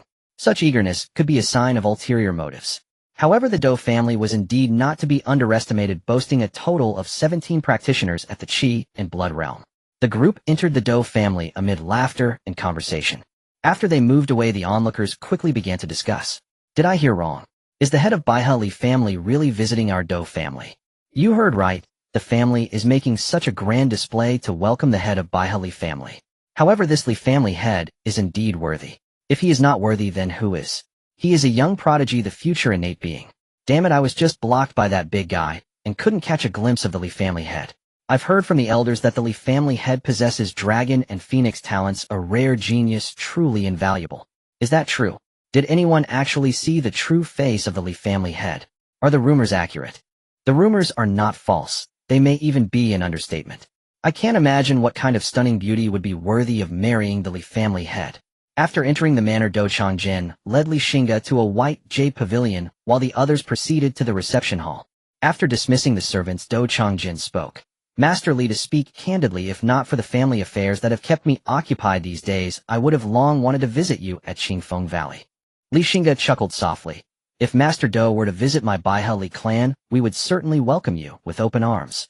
Do Changjian stroked his beard, his eyes shimmering with intrigue. Seeing his demeanor, Li Xingge understood that the main event was about to unfold. Sure enough, after taking a sip of tea to moisten his throat, Do Changjian slowly began to speak. "Master Li, not long ago a fierce conflict erupted between the Zhang and Lu families and the lord of the manor due to a struggle for power. Have you heard about this matter?" Li Xingge nodded. The situation Do Changjian spoke of was well known in Shenglong Manor. The lord of the manor's intent to suppress our aristocratic families is common knowledge. Indeed, Master Li, I predict that within 10 years the lord of the manor will undoubtedly make significant moves directly targeting our Shenglong Manor's aristocratic families. Do Changjian stated firmly. Li Xingge raised an eyebrow. "Are you so certain, Master Do?" "Of course, Master Li. Do you know who stands behind the lord of the manor?" Li Xingge shook his head. Do Changjian narrowed his eyes, sneering repeatedly. By sheer coincidence, I learned of the identity of the person behind him, and that identity is no ordinary one. It is none other than the esteemed Governor Jiang Yinjia of Yang and Wu and Prince of Xingge. Li Xing's pupils constricted. He was no stranger to this name, the nominal ruler of the two states of Yang and Wu. In the great Zhou dynasty, one could not be infeft as a king without sharing the same surname, and this individual is a legitimate member of the Jiang royal family. 10 years ago, under the orders of the Emperor of Zhou, he left the capital to govern the two states of Yang. However, the governance of Yang and Wu has been controlled by various aristocratic families, which has rendered his position for many years more of an ornamental one. So the lord of the manor is acting under his orders to seize power. Li Xingge inquired. Whether the lord of the manor was instructed by the prince of Xingjiang or is acting on his own, I cannot say for certain. Dou Changjian chuckled. Master Li, you need only be aware that the days ahead in Shanglong Manor will not be peaceful. A great change may be imminent. Not peaceful. That is precisely what I desire. How else can my Li family rapidly grow? Li Xingge observed Dou Changjian with keen interest. What are you implying, Master Dou? Dou Changjian did not hold back. Master Li, I do not wish to beat around the bush. My Dou family wishes to form an alliance with the Li family to prepare for the potential upheaval in Shanglong Manor. Li Xingge was somewhat surprised to hear this. However, he did not rush to agree, instead shaking his head. Master Dou, you think highly of my Baihali clan. The Zhang and Lu families in the capital are much stronger than my Li family. Why does Master Dou not choose to ally with them instead? Dou Changjin looked at Li Xingge with piercing eyes and laughed heartily. Because I see greater potential in you, Master Li. His unabashed words caused Li Xingge to startle. Dou Changjin stood up, hands clasped behind his back, his gaze deep. On one hand, this is true. On the other, the Zhang and Lu families are short-sighted and overly conservative, confined to the small territory of Shanglong Manor, making it difficult for them to achieve anything significant. Even if they manage to drive away the lord of the manor, it will merely lead to continued internal strife. What benefit would an alliance between my Dou family and them bring? Master Li, you do not know that my Dou family has stagnated for over 100 years. It is not that my Dou family lacks ambition, but rather that Shanglong Manor has been nearly completely divided among the 5 major families. Without a significant upheaval, it is simply impossible for my Dou family to advance further. And Master Li, does your Baihali clan not face a similar predicament as my Dou family? This statement struck a chord with Li Xingge. He had to admit that he had underestimated Dou Changjian, who beneath his aged exterior harbored ambitious aspirations. However, Dou Changjian's proposal for an alliance did pique Li Xing's interest. The Dou family had a rich heritage with many experts within the clan comparable to the 5 major families, though what they lacked was a congenital expert to oversee them. As for the Li family, although they lacked congenital experts, they had means to counter them, but they fell short on powerful fighters. Apart from Li Xingge, the Li family had no notable strong warriors. If the two families formed an alliance, the last shortcoming of the Li family would be addressed, making them fearless against either the Zhang or Lu families. However, any alliance must have a prerequisite.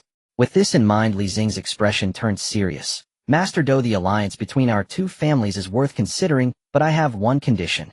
Seeing that Li Xingge had been swayed, Dou Changjian's expression turned somewhat excited, hurriedly saying, Master Li, please speak. This alliance must be led by my will. The moment these words were spoken, Dou Changjian's expression froze. What Li Xingge meant was that he wanted to be the leader of the alliance. Seeing this, Li Xingge chuckled lightly, and a terrifying aura emanated from him. Dou Changjin felt this aura, and his heart raced. At that moment, he felt that if Li Xingge were to make a move against him, he would undoubtedly perish. He raised his head, staring at Li Xingge in disbelief, exclaiming, This is the realm of the congenital. But soon he reacted, No, this is not the realm of the congenital, but half-step congenital. Facing Dou Changjian's incredulous gaze, Li Xingge slowly nodded. Master Dou has quite the discerning eye. Even with Dou Changjian's over 100 years of steady composure, he couldn't help but gasp in shock. If he remembered correctly, this Li family head was only 19 years old this year, a half-step congenital at 19. What kind of prodigy is this? The outside world claimed that Li Xingge was the future congenital real person. But at this moment, to Dou Changjian, Li Xing's future was not just congenital, but even the divine mansion realm was within reach. No wonder this Li family head had such confidence to demand the leading role in the alliance. If Dou Changjian had any reservations about Li Xing's earlier request for the leadership of the alliance, he was now completely convinced. Ultimately, this world is one where strength prevails. Dou Changjian bowed his hands to Li Xingge. Master Li, your strength is formidable. I, Dou Changjian, am convinced. From now on, my Dou family will follow your lead. Li Xingge supported Do Changjin with both hands, smiling lightly. Master Do, rest assured you will not regret your choice today. The two exchanged knowing smiles. Next, Do Changjin began to explain the specific strength of the Do family to Li Xingge. After all, once the alliance was formed, both sides needed a general understanding of each other's strength for future planning. Apart from the 17 Kiblood Realm cultivators that Li Xingge had seen today, the Do family also had 8 hidden Kiblood Realm cultivators. Adding Do Changjin, the total number of Kiblood Realm cultivators in the Do family reached 26. Among them, there was 1 at the peak Kiblood Realm, 3 at the great completion of Kiblood Realm, 7 at the small completion of Kiblood Realm, and 15 at the early stage of Kiblood Realm. As for the Li family, counting Li Xingge, they had a total of 14 Kiblood Realm cultivators, including 1 half-step congenital, 5 at the small completion of Kiblood Realm Wolf King and Wolf Queen, and 8 at the early stage of Kiblood Realm. If one were to also consider the strong fighters from both families' affiliated forces once allied, they would instantly become a massive entity spanning 5 counties. Then Li Xingge subtly hinted that if any congenital real person were to act against the alliance, the Li family would stand firm against it, which greatly moved Do Changjin. Master Do, I believe that an alliance between just our 2 families is still far from enough. Do Changjin's eyes brightened. What does Master Li mean? Everyone within the sphere of influence of our 2 families must join our alliance. What if someone refuses? Hey. Li Xing's smile faded, his gaze turning icy. Those who submit shall live, those who resist shall perish. Under the warm invitation of Do Changjin, Li Xingge and his party will spend the night at the Do residence. After the banquet, Do Changjin led the way and brought Li Xingge to his residence for the night, a quaint and serene courtyard. Li Yinjing watched Do Changjin's departing figure and respectfully said to Li Xingge, Master, please rest. I will stand guard outside. Li Xingge slightly nodded, lifted his foot, and stepped into the room. Once inside, he sat cross-legged on the bed and began his cultivation. Yet not half an hour into his practice, Li Yanjing's voice came from outside the courtyard. Master, the head of the Do family has just sent over a young lady saying she is here to attend to your rest, and that you must not decline her presence. Li Xingge tugged at the corner of his mouth, feeling somewhat helpless, and said, let her in. Soon after, a graceful young woman with delicate features and skin as smooth as fine jade walked in. Her long hair flowed down like a waterfall, and she wore a magnificent blue dress exuding a gentle and serene aura. Upon seeing Li Xingge, a complex expression appeared in her clear and spirited eyes. There was curiosity, reverence, shyness, and trepidation. The young woman bowed respectfully and softly said, this humble girl has come to meet the head of the Li family. The phrase soft and gentle speech suddenly appeared in Li Xing's mind. Li Xingge instantly became intrigued and chuckled lightly, saying, you seem not to be a servant of the Do family, but rather like a pampered young lady from a noble family. My father is the legitimate eldest son of the head of the Do family, the young woman answered honestly, but her tone carried a hint of bitterness. Li Xingge paused for a moment, realizing that it was time for him to sacrifice for the family. Do you know why the head of the Do family sent you here? The young woman bit her lip, lowered her head, and said in a voice barely above a whisper, I know. I never force women. If you are unwilling, you may leave at once. Upon hearing this, the young woman panicked and hurriedly said, Master Li, please do not send me away. I came here of my own volition. Are you speaking truthfully? I dare not lie. Then tell me, what skills do you possess? Hey. I have some knowledge of music, chess, calligraphy, and painting. Not my preference. I can compose poetry and write essays, but only superficially. Still not my preference. The young woman couldn't help but feel a bit disheartened. Then what does Master Li like? No need, I have one. Hiss. On the night of the bright moon by the 24 bridges where might the beauty teach the shall. Nothing more was said. No need, I have one. Hiss. On the night of the bright moon by the 24 bridges where might the beauty teach the shall. Nothing more was said that night. Early in the morning, Li Xingge arose feeling refreshed. Looking at the beautiful woman beside him who had worked tirelessly through the night and was now sound asleep, Li Xingge felt a moment of infatuation. However, it was fleeting, and he quickly cast it aside. Women would only become obstacles to his ascent to the pinnacle. As Li Xingge got out of bed, his movements seemed to awaken the beauty, who opened her sleepy eyes and lazily said, Li Lang, why are you up so early? I need to return to the clan today and cannot linger too long. Then I shall assist you in changing Li Lang. After saying this, she attempted to rise from the bed, but something seemed to have pulled, revealing a pained expression on her face. Li Xingge, seeing this, chuckled lightly and said, You should not move. He then lightly coughed and added, Let us review once more. An hour later, Do Changjin and several elder members of the Do family came to see Li Xingge off at the gate. Li Xingge smiled at Do Changjin and said, Do family head, please stay a moment. My hospitality was lacking. I hope Master Li can forgive me. Li Xingge waved his hand and said, Do family head, what are you saying? From now on our two families are one family. Do Changjin was taken aback for a moment, then realized and glanced at the others laughing heartily.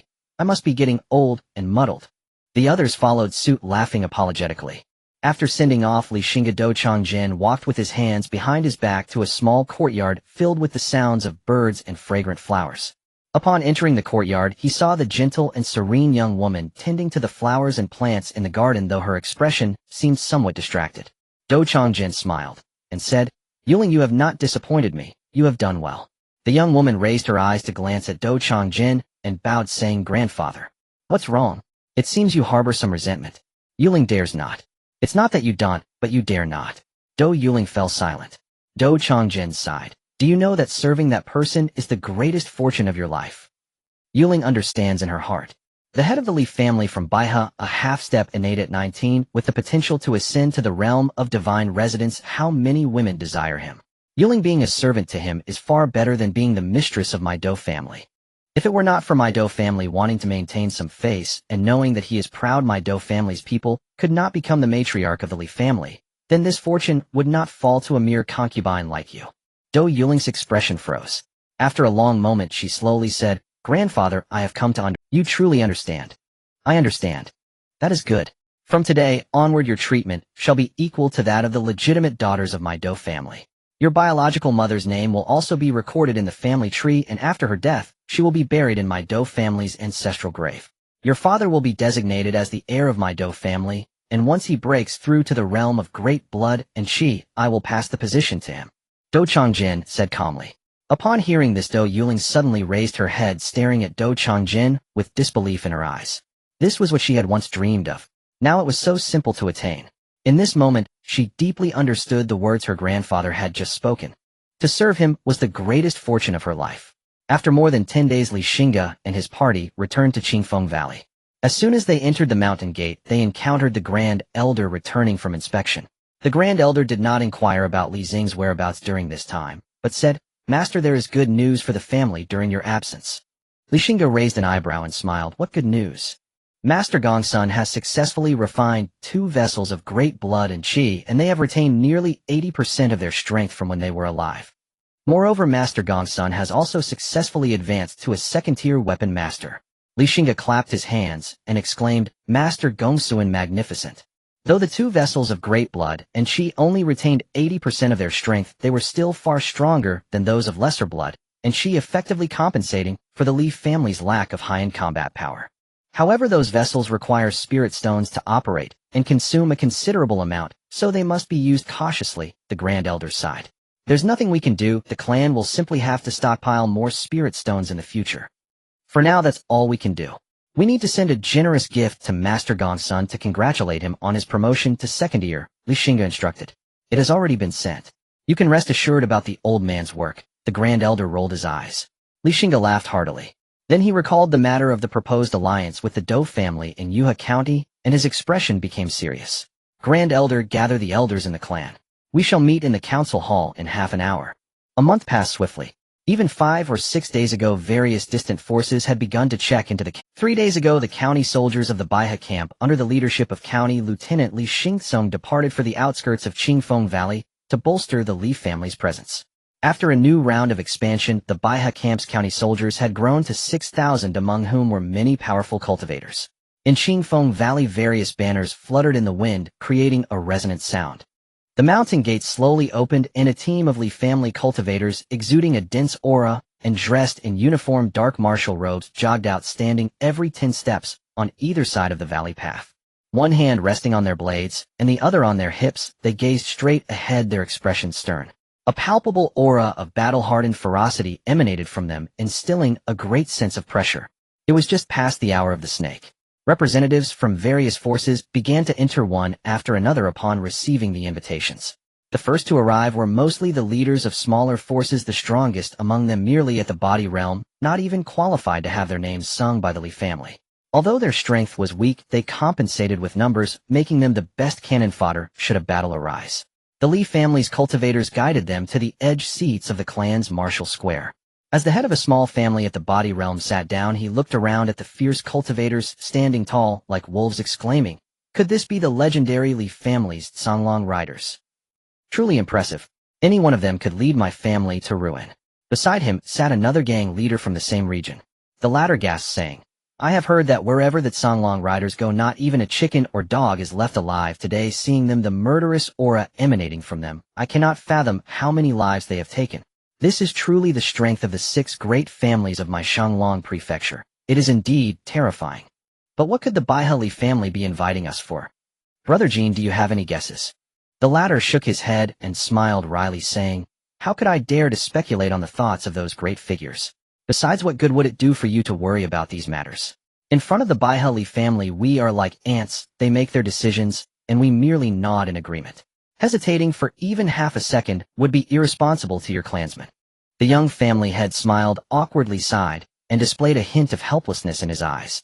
"The Guo family from Dong County has arrived." The announcer's loud, clear voice suddenly rang out, prompting everyone to look in that direction. They saw Guo Taichong and Li Zuling along with other Guo family cultivators seated at their designated spots under the guidance of a Li family steward. The Guo family from Dong County, a family of the Blood Qi realm, has a kinship with the Baihe Li family.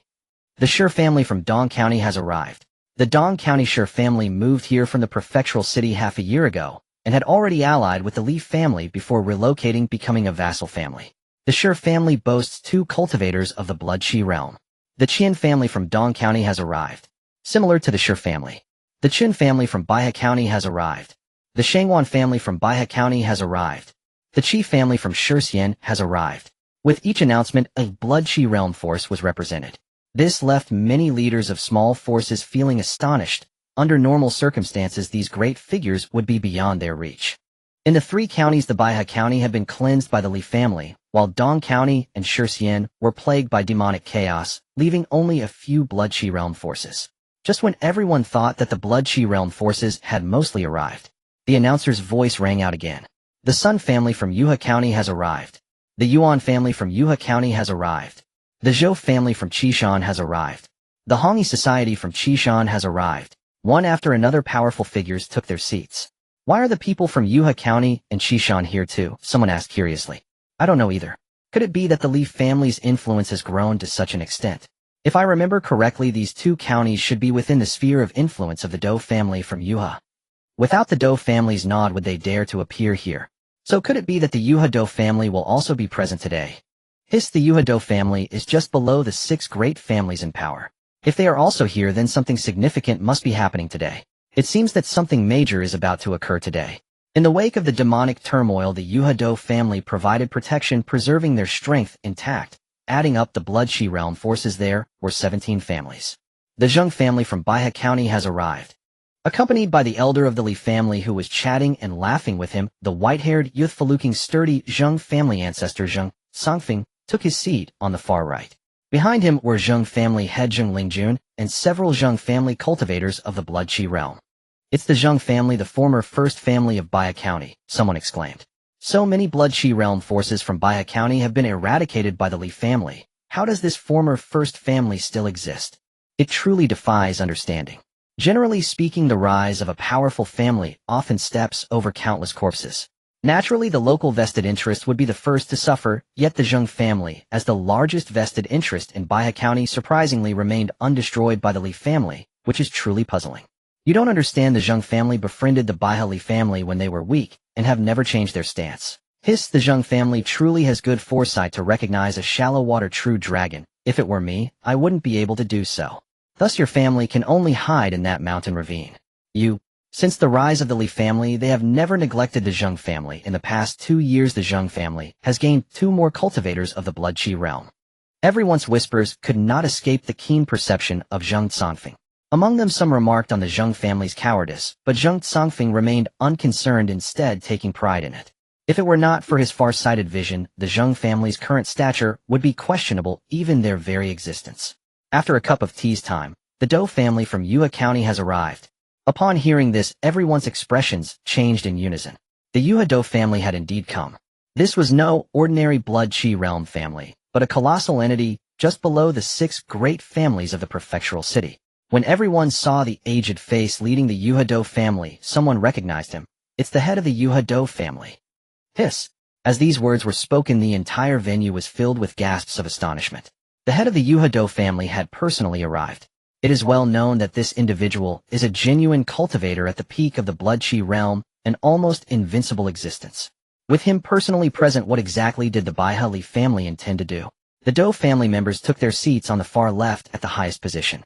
After Do Chang'e seated himself, his gaze locked onto Zheng Songfeng, and he sensed a similar aura emanating from him, realizing that this individual was also at the peak of the blood chi realm. This head of the Li family is truly hidden deep, Do Chang'e mused to himself.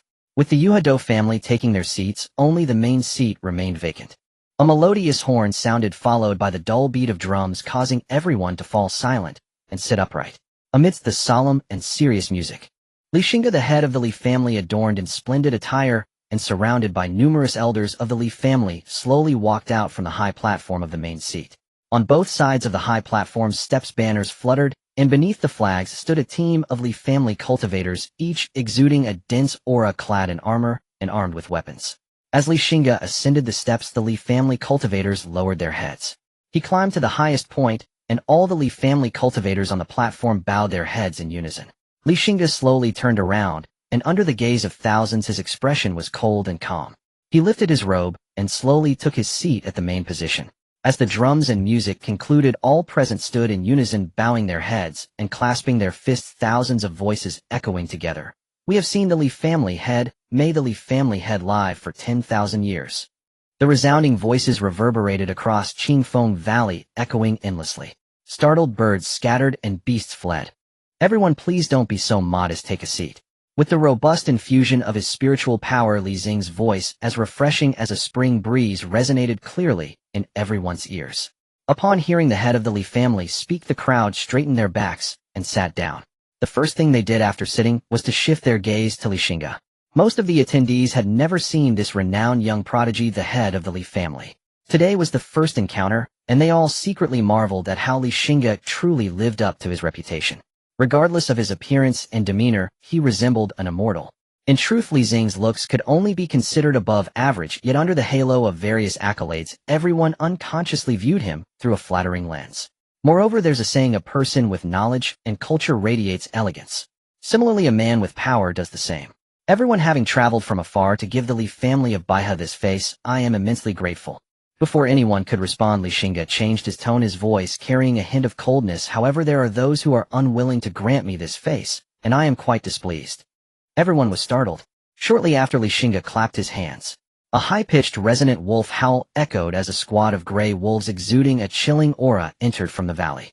Dozens of gray wolves with their massive figures trampled the earth, as if an army of thousands was charged. The majestic, valiant gray wolves were stained with blood, and the riders atop them bore armor and blades marked with bloody splatters, as if they had just survived a fierce battle. Each of these riders held a rope, from which hung bloody, disheveled figures. Clearly, they had been dragged a considerable distance. If not for the fact that these individuals were cultivators with formidable bodies resilient enough to endure such brutal dragging, they might have already become mere bones. A small family head from Shurxian looked at one of the individuals and felt he looked familiar. Suddenly he exclaimed, "That's the head of my family, Dong from Shurxian." What significance does the Dong family from Shurxian hold? An obscure little clan, I've never heard of them. Though the Dong family from Shurxian is not well known, their backing is formidable. Behind him stands the deputy governor. The small family head who recognized the head of the Dong family spoke. Is that true? How could it be false? I have a decent relationship with the head of the Dong family and know quite a bit about them. The head's daughter is a beauty and has been taken as a concubine by the deputy governor, garnering his favor. Before departing, we even drank together. I invited him to Qingfeng Valley, but he said he was under the deputy governor's wing and had nothing to do with the Li family of Baiha. I never expected to see him again in such a tragic state. The small family head spoke with a tone of lament and fear. He recalled how the head of the Dong family had advised him against coming, saying that with the deputy governor's support, what did he have to fear from a mere Li family of Baiha? He silently rejoiced that he hadn't heeded those foolish words, otherwise his fate might not have been any better. The crowd was greatly shocked upon hearing this. Even with such a strong backing, the Dong family couldn't be protected. How about them? Others were also recognized one after another, and they were all individuals who had previously expressed their unwillingness to give face to the Li family. Whoever causes me displeasure, I will ensure their entire family shares in that displeasure, Xingge said, with a cold smile from his elevated position. An overwhelming aura inadvertently emanated from him, leaving everyone in fearful silence. Alright, I apologize for disturbing everyone's enjoyment. That was my fault. Seeing that the intimidation had mostly settled, Xingge retracted his aura and revealed a hint of a smile.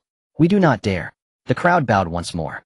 Xingge waved his hand this time. The Li family has sent out invitations to gather everyone for a significant matter.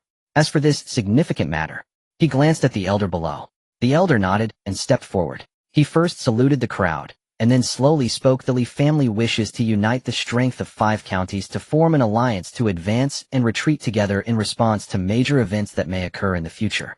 Aside from those who were already informed, the rest were taken aback. An alliance of 5 counties. What grand scheme does the Li family intend to pursue? Shenglong Prefecture comprises only 3 cities and 19 counties. If this alliance of 5 counties were to be established, it would instantly become a colossal entity occupying a quarter of Shenglong Prefecture, with a population nearing 20 million and a plethora of powerful figures. With such strength, they would undoubtedly possess the capital to shake the foundations of Shenglong Prefecture. The elder continued, those who join the alliance will be under its protection. However, this protection is not without cost. Should the alliance face war, all members must unconditionally accept the call to arms. If they refuse, the alliance members may unite against them. Upon hearing this, some individuals were not pleased. Unconditionally accept the call to arms. Are you saying we must go to our deaths if you send us? Yet there were not many fools among the crowd willing to take the lead. The fate of such a bird that sticks its head out often ends in death and extinction. All eyes turned to the head of the Do family from Do clan. Among the many powers present, only he held the qualifications to take the lead. Those with ulterior motives anticipated that he would speak up for them. Since the Li family initiated this alliance, it was surely aiming for the position of the alliance leader. You, as a prestigious family of Do clan, would not be willing to bow your head before the Li family of... Once Do Chongjin opened his mouth, they would surely echo his sentiments. At that time, with the Li family's arrogance, would they still dare to act against the Do clan? The Do clan's strength could not be deemed weaker than that of the Li family. As expected, under the expectation of those with ulterior motives, Do Chongjin stepped forward. After glancing around at the crowd, Do Chongjin cleared his throat. I, from the Do clan, am the first to support the head of the Li family's proposal. Upon hearing this, those with ulterior motives were left dumbfounded. Following Do Chongjin's declaration, Zhang Songfeng from the Xingge family also stood up. My Xingge family agrees. The Chun family agrees. The Guo family agrees. The Yuan family agrees. The Shangwan family agrees. The Zhou family agrees. It was as if a chain reaction had been triggered, with leaders from various clans or forces expressing their support one after another. Almost no opposing voices were heard. Seeing the situation unfold, even those with ulterior motives could only reluctantly chime in. Xingge observed the scene and stood up, making a decisive declaration. Since no one has any objections, I hereby announce that the alliance of 5 counties is officially established.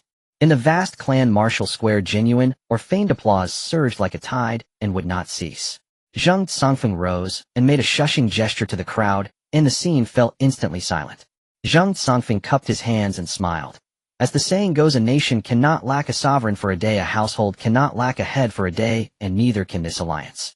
I believe we must elect an alliance leader to preside over its affairs. Qi Zhoushi, the Qi family ancestor, spoke. Elder Zheng speaks truly. Grass does not grow without roots, and a serpent cannot act without a head. Without an alliance leader to steer our course, we are scattered sand. When war comes, we will be picked off one by one. Reasonable, another voice agreed. But the alliance leader cannot be chosen lightly. He must be supremely capable and deeply respected. Only then will the people follow. Guo Taichang, the Guo family patriarch, proclaimed loudly, then turned his gaze toward Xingge. I believe that among those present, only Lord Li, the head of the Baihe Li clan, is worthy of the alliance leader's seat. Damn that sycophant. If we are not careful, he will claim the honor of endorsing him.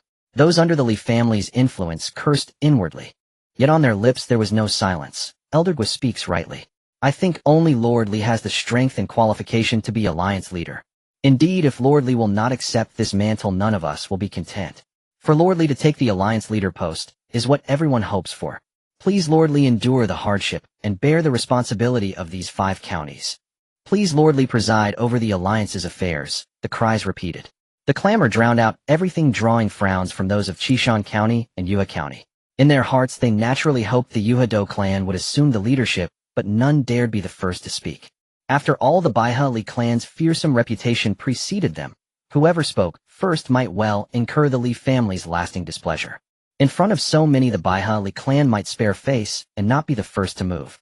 Yet once today passed, the fate of the first mover could become uncertain. Watching the scene, Do Changing sighed inwardly. Though he knew the alliance leader's seat was beyond his reach, he could not help feeling disappointed at his followers' timidity. Very well.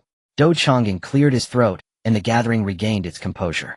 Everyone present understood that only the Do family head could truly contest Lord Li for the alliance leader post. If the Do family head wished to contend, the newly formed five-county alliance might yet change.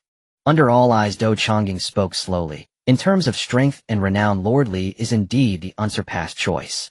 The Do family supports Lord Li as alliance leader.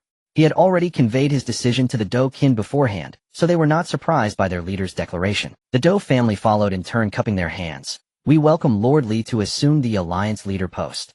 Those from Qishan and Yuha exchanged stunned looks, speechless. What? The leader has already thrown in with the other side before a fight. What are we even fighting for now? If the head has pledged, what can we insist upon? One after another they surged forward, their voices growing louder. We request Lord Li to assume the alliance leader post. The mountain of shouts seemed to change the very sky. On the high platform, Xingge waved his hand, and the scene quieted at once. He gave a wry smile. You all have truly made things hard for you. And for me. Lord Li, the alliance leader seat must not be refused. The lands of the 5 counties and 20 million souls must rest upon your shoulders for our peace of mind. Guo Taichang urged. Only by settling this matter could Guo Taichang secure the honor of having led the endorsement. Again the assembly chorused, the alliance leader must be Lord Li. Guo Taichang was the first to bow low and salute. We pay homage to the alliance leader. Others were not to be outdone. We salute the alliance leader. It seemed as if the world contained but that single voice. Li Xing's face remained composed, yet within his breast a towering ambition surged. From this day forth the fate of the 5 counties of countless families and 20 million lives rested upon his solitary word. The intoxication of wielding such power enveloped him. At a distance, a small boy lying upon a high wall watched the scene, his eyes shining with envy and reverence. The family head is truly majestic. A real man should be like this. Everyone rise. I promise that I will not hoard this glory for myself. Li Xingge spread his hand grandly, and the assembly straightened. Li Xingge spoke slowly. I am humbled by your trust, and will accept the alliance leader seat. But let me be plain, having elevated me, you must obey my orders thereafter. Should any defy me, my sword will not be merciful. A chill ran through the crowd as they prostrated themselves in unison. We shall obey the alliance leader's commands. If we disobey, let blade and death befall us. Hearing this, Li Xingge nodded with satisfaction. The 5-county alliance is far-reaching, and its affairs manifold. One man alone cannot attend to all matters. I shall appoint 2 deputy alliance leaders to assist me in daily governance. As for their identities, he glanced at Do Changing and Zheng Songfeng. In their expectant, excited gazes, he declared aloud, they shall be the Do family head of Yisdo clan and my own Baiyazheng family head Zheng Songfeng. No one raised an objection to Li Xing's nominations for the deputy posts. Do Changing and Zheng Songfeng were both cultivators at the grand perfection of vital energy, each supported by a great clan. Their elevation to deputy alliance leaders was well deserved. We pay respects to deputy alliance leaders Do and Zheng. The 2 cupped their hands in return. The Li family's chief elder then spoke. Now that the alliance is formed, let us commence the heaven offering rite. An alliance is not forged with mere words. This is no ordinary world, but an extraordinary age where the Tao manifests in the world. After the offering to heaven, the covenant will carry binding force. Those of lower realms may not perceive its full effect, but upon ascending the divine abode, the celestial ranks, or the longevity stage, one will truly feel the might of the heavens. After the elder finished speaking, the Songlong riders brought the members of the Dong family to the altar, where they knelt in line, and the cold, glimmering knife was raised high. Seeing that the Li family was truly going to kill him, the head of the Dong family turned pale with fright and hurriedly pleaded, please don't kill me. My son-in-law is a high-ranking official. With the blade falling, blood spurted forth as dozens of heads rolled to the ground, staining the entire altar red. The onlookers were left astounded. After stacking the heads into a small pyramid, the headless bodies were dragged away to feed the Songlong. The elder of the Li family chuckled, let everyone have a good laugh. This is merely a small appetizer offered to the heavens. What? An appetizer? The crowd was taken aback. Soon after, solemn and majestic horns sounded. 3 massive prison carts forged from dark iron and covered in intricate runes, indestructible and sturdy slowly approached the altar under the escort of a squad of robust Li family cultivators. The sight of the enormous creatures imprisoned within the carts and the aura they exuded left everyone. Inside these 3 prison carts were 3 beasts at the blood chi realm, with the largest bull demon having already reached the small completion stage of blood chi. At this moment the 3 blood beasts with their eyes glowing red and their auras raging crashed against the iron prison carts trying to break free. The onlookers were filled with dread, fearing the next moment these beasts would break out. Fortunately, each time these 3 great demons distorted the iron carts upon collision, the obscure runes inscribed on the carts would emit a dazzling golden light, restoring the carts to their original form. The runes on these carts were all engraved by Gongsun Ban, a revered elder of the Li family, sufficient to contain beasts at the peak of the blood chi realm. The procession reached the altar and slowly came to a halt. "Please, Alliance leader, offer to the heavens," the elder of the Li family proclaimed loudly. With his words the solemn horn sounds and the beating of drums echoed together. Li Xingge descended from the main seat and stepped onto the altar. Inside the carts the 3 blood beasts seemed to sense the aura of death, becoming increasingly agitated. The runes on the prison carts dimmed, and the cage that held them shrank out of sight. The 3 great blood demons stared at this scene somewhat incredulous. Were they truly free? But before they could react, a tremendous pulling force lifted them into the air. On the platform, Li Xingge slightly raised his hands.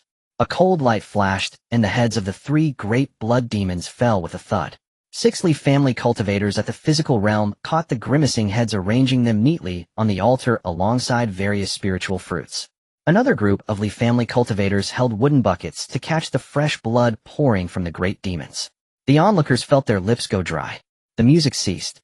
Li Xingge began to recite the alliance decree. "For all in our alliance united in purpose there shall be no dissent. Should there be any violation, the heavens and earth shall punish and ancestral spirits shall witness." Blood was sworn in allegiance. At the side, Li Yinjing respectfully presented a bowl of steaming blood from the great demon. Li Xingge dipped his hand in the blood and smeared it on his face. The others followed suit. "The pact is established. In the future, should anyone breach the agreement, alliance members may unite against them," Li Xingge proclaimed. "Good. Everyone, my Li family has prepared some simple food and drink for you. Please enjoy, and if there are any shortcomings in hospitality, I hope you will forgive me." Having said that, Li Xingge disappeared from the altar. After he left, the oppressive feeling that weighed on everyone finally dissipated. The strength of the Li family head, the alliance leader, is truly fearsome. "I suspect he could kill me without even lifting a finger," a small family leader said, thumping his chest in terror. "Indeed, I can't even imagine how powerful the alliance leader has become. Actually, I think forming an alliance is great. With the leader's qualifications, breaking through to the innate realm and becoming an innate being is just a matter of time. Just think about it. Having an innate being to protect me, I could sleep soundly. That makes sense. What are you doing?" Watching the man wipe the blood from his face with his fingers and then slurp it clean, the small family leader felt his scalp tingle. The man grinned. "This is the blood of a great demon. For us, it is a rare cultivation resource. How could we waste it?" The small family leader's eyes lit up. He had not thought of that, and then imitated the action. The midday feast, labeled as simple food, was for some smaller factions a grand banquet. Not only were there various spiritual fruits, but there were also the fresh blood and flesh of the great blood demons slaughtered during the offering. A precious cultivation resource they could hardly attain ordinarily. If possible, they would gladly eat this simple food for a lifetime. In a separate tranquil courtyard, exquisite delicacies and fine wines filled the banquet table. Dou Changing Zheng, Songfeng Li Xuantong, and others were seated on either side, while Li Xingge sat at the head of the table attended by beautiful maidens. They dined and discussed matters concerning the alliance. "The alliance headquarters will be established in Baya County. Do you have any objections?" Li Xingge said with a smile, though his tone was unyielding. "No objections. That's good. Also, how could the alliance headquarters be without strong cultivators stationed? We should draw a batch of strong cultivators from each major faction to strengthen the alliance headquarters." This was indeed Li Xing's private desire. Dou Chang hesitated for a moment, then nodded, and said, "Alliance leader, my Dou family is willing to provide 5 cultivators at the Blood Chi Realm, 1 at the Great Completion Stage, 1 at the Small Completion Stage, and 3 at the Initial Stage, along with 30 cultivators at the Physical Realm." Zheng Songfeng stroked his beard and smiled. "My Zheng family is not like the Yu and Dou families. We have a large estate, so let me guard the headquarters for the alliance leader." Zheng Songfeng knew that Li Xingge would not remain in the headquarters for long. However, the headquarters could not be without sufficiently strong guardians. So he voluntarily took on the task. Indeed, admiration flickered in Li Xing's eyes as he chuckled. Old Zheng understands me well. The remaining strong cultivators can be drawn based on the strength of each family and sect. Li Xingge was not unreasonable. Some families or sects only had one cultivator at the blood chi realm stationed. If they were drawn away, it could destabilize that family or sect, plunging them into chaos. What the head of the family said is truly wise.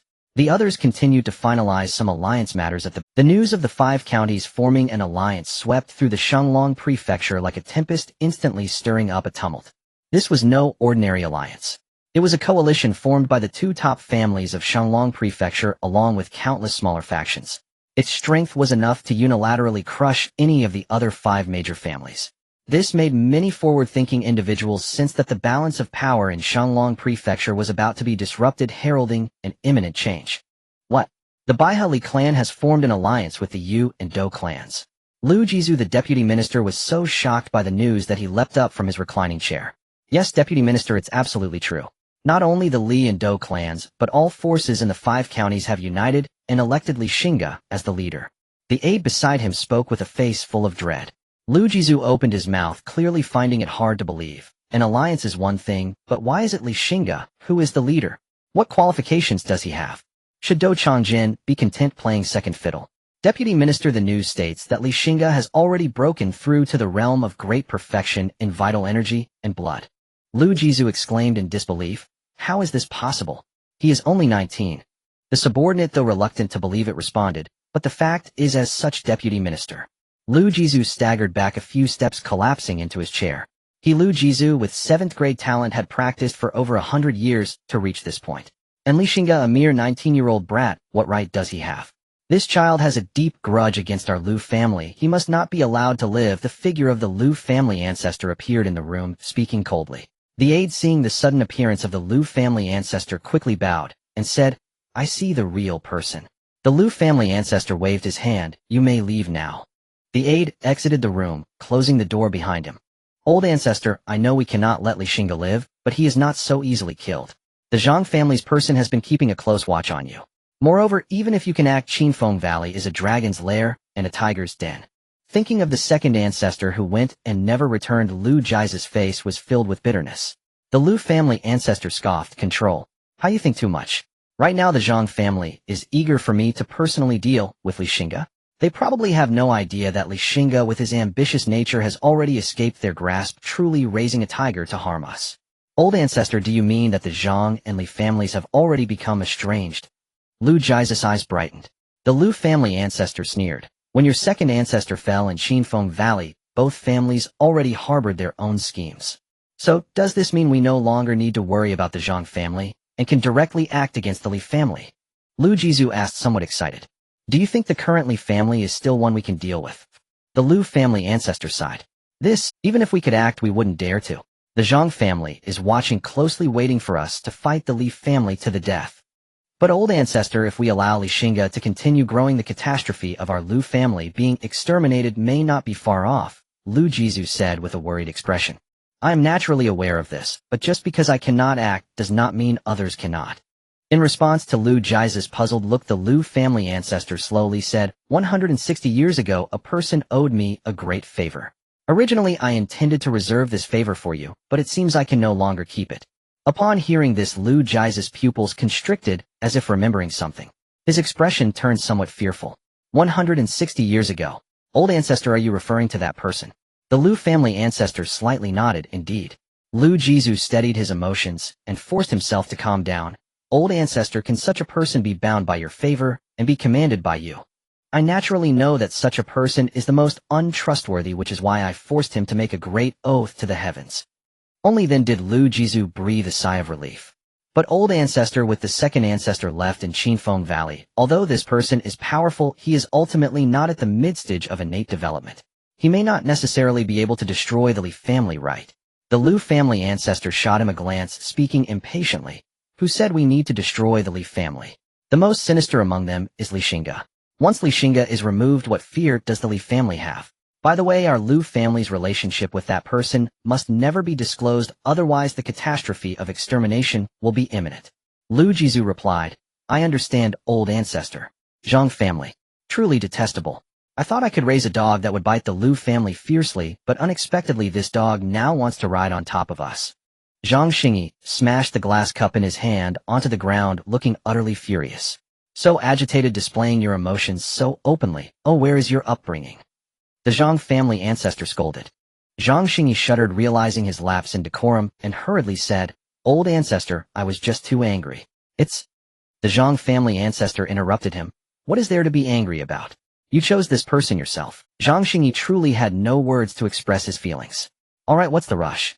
There are others who are more anxious than you are. The Zhang family ancestor picked up his teacup, took a sip, and spoke calmly. Old ancestor, are you referring to the Liu family? Who else could it be? The one who should be most troubled right now is that old ghost from the Liu family. The Zhang family ancestor said with a hint of schadenfreude. Xingge slapped his forehead. How did I not think of this? The Liu family has a deep grudge against the Li family. If the two of them were to fight to mutual destruction, my Zhang family could.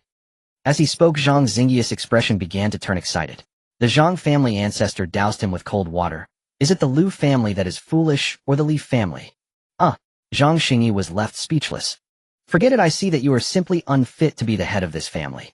It would be better to step down from this position and focus on your cultivation. That child Xingtian seems quite good. He has depth, courage, and strategy. He would be a far better head of the family than you. Being told that he was not as good as his own son by his ancestor, Xingge felt a bit of shame. He quickly changed the subject. Old ancestor, if the Liu family does not act against the Li family, will they just allow Xingge to continue growing? This is no different from waiting to die. If I have fought with that old ghost from the Liu family for hundreds of years, how could I not understand him? Don't worry, he won't just sit and wait for death. Before long, we will have a good show to watch. Looking at his ancestor's confident demeanor, Xingge also smiled in agreement. In the residence of the deputy minister. Deputy minister wore a grim expression. I said, why has the Li family not responded to me for so long? It turns out they are also a wolf with ambition, a parasite of the nation. Since the establishment of the five-county alliance, 4 months have passed. During these 4 months, the Shenglong prefecture has been eerily quiet. But beneath this calm surface, a storm capable of sweeping the entire Shenglong prefecture is brewing. A month ago, the Zhang and Liu families clashed with deputy minister once again. In fact, in broad daylight, deputy minister severely injured the head of the Zhang family, Xingge.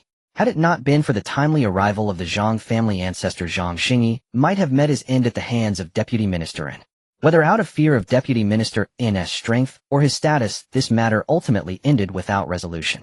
But anyone with discernment knows that the Zhang family would never let it go. One day in the family head study, Li Yanjing approached to report. Family head, the 8th elder says that person is probably coming in the next few days. Upon hearing this, Xingge suddenly lifted his head, a cold glint flashing in his eyes. In the Qingfeng Valley, in a secluded courtyard at the eastern corner, the former young lady of the Yu family, Yu Mingzhen, gently caressed her protruding belly, her eyes sparkling with maternal brilliance. Xingge, I feel him kicking me, Yu Mingzhen softly said to Tong Huaqing, who was somewhat distracted beside her. Counting the days, it should be any day now that I will give birth. Tong Huaqing suppressed the unease in his heart and smiled, saying the doctor from the Li family just left. He said it will be in the next day or two. Upon mentioning the Li family, Yu Mingzhen's elongated eyes were instantly filled with hatred. She watched helplessly as the Li family exterminated her entire clan. Even now she did not understand why. Seeing the hatred on her face, Tong Huaqing hurriedly lowered his voice and said to Yu Mingzhen, this is the Li family. No matter how much you hate them, you must not show it in the slightest, or our lives will be in danger. Xingge, I understand, but now whenever I close my eyes I see the scene of the Li family slaughtering my kin. Yu Mingzhen said, her expression filled with pain. Tong Huaqing stepped forward and embraced Yu Mingzhen, gently stroking her back. Zhener, I understand your feelings right now, but for your sake and for the child in your womb, please endure a little longer. The head of the Li family said that after you give birth, he will let us go to reunite with our clan. Yu Mingzhen let out a bitter laugh, clenched her fists, and dug her nails into her flesh, blood trickling through her fingers without her realizing it. Clan? Huh? What clan do I have left? My entire clan has been killed by the Li family. And Xingge, don't you find it strange? Why did Li Xingge spare my life after slaughtering my whole family? Instead, he brought me back to the Li family to be treated well. Do you really think he has good intentions? This is what I can't understand. Tong Huaqing sighed. With his intelligence, how could he not know that the Li family had malicious intentions? But he was like a fish on a chopping block, unable to resist. Even knowing there was a plot, he felt powerless. Knock, knock, knock, knock, knock, knock. The sound of intermittent knocking echoed from outside the door. Tong Huaqing glanced at Yu Mingzhen, signaling her to hide her hatred. He then called out, "Who is it?" "Young Master Tong, it's me. The doctor said that Madame Tong is about to give birth, and I was sent to bring some stabilizing medicine for her to drink." A respectful female voice came from outside. Tong Huaqing breathed a sigh of relief, stepped out of the room, and opened the courtyard door. A young woman in plain clothes came into view. This young woman was a maid from the Li family who had been taking care of Tong Huaqing and Yu Mingzhen's daily needs. In her hands, she held a bowl of turbid medicinal soup emitting a strong herbal scent. Tong Huaqing reached out to take it, but the plain-clothed maid stepped aside. She then said, "This medicinal soup is very important for a woman about to give birth. The doctor said I must witness Madame Tong drink it." Seeing the maid's firm attitude, Tong Huaqing could only helplessly nod and say, "Please come in." The two of them entered the room one after the other. "Xingge, I've brought you the stabilizing medicine," Tong Huaqing said to Yu Mingzhen. After speaking, he took the medicinal soup from the tray held by the maid. He discreetly pricked the soup with a silver needle. Seeing no reaction from the needle, he finally breathed a sigh of relief. After giving Yu Mingzhen a knowing glance, she understood and drank the entire bowl in one go. The bitterness spread across her tongue, causing Yu Mingzhen to furrow her brows tightly. Watching Yu Mingzhen finish the medicine, the maid finally revealed a faint smile. "Then I shall not disturb you two any further." The maid takes her leave. After saying this, she turned and left. After Tong Huaqing sent her out of the yard, he closed the courtyard door. Back in the room, his heart grew increasingly uneasy. "Xingge, I really can't figure out what we have that makes them plot so meticulously against us." During this time, the Li family has continuously sent soups and medicines under various pretexts, forcing Yu Mingzhen to consume them. Yu Mingzhen also could not comprehend. The unknown fear kept both of them restless. Late at night outside their courtyard, a series of organized and hurried footsteps could be heard. This instantly awakened the two of them, who had been on edge like startled birds. The courtyard door was violently kicked open, and a group of Li family cultivators in black robes holding torches barged in, coldly staring at the two.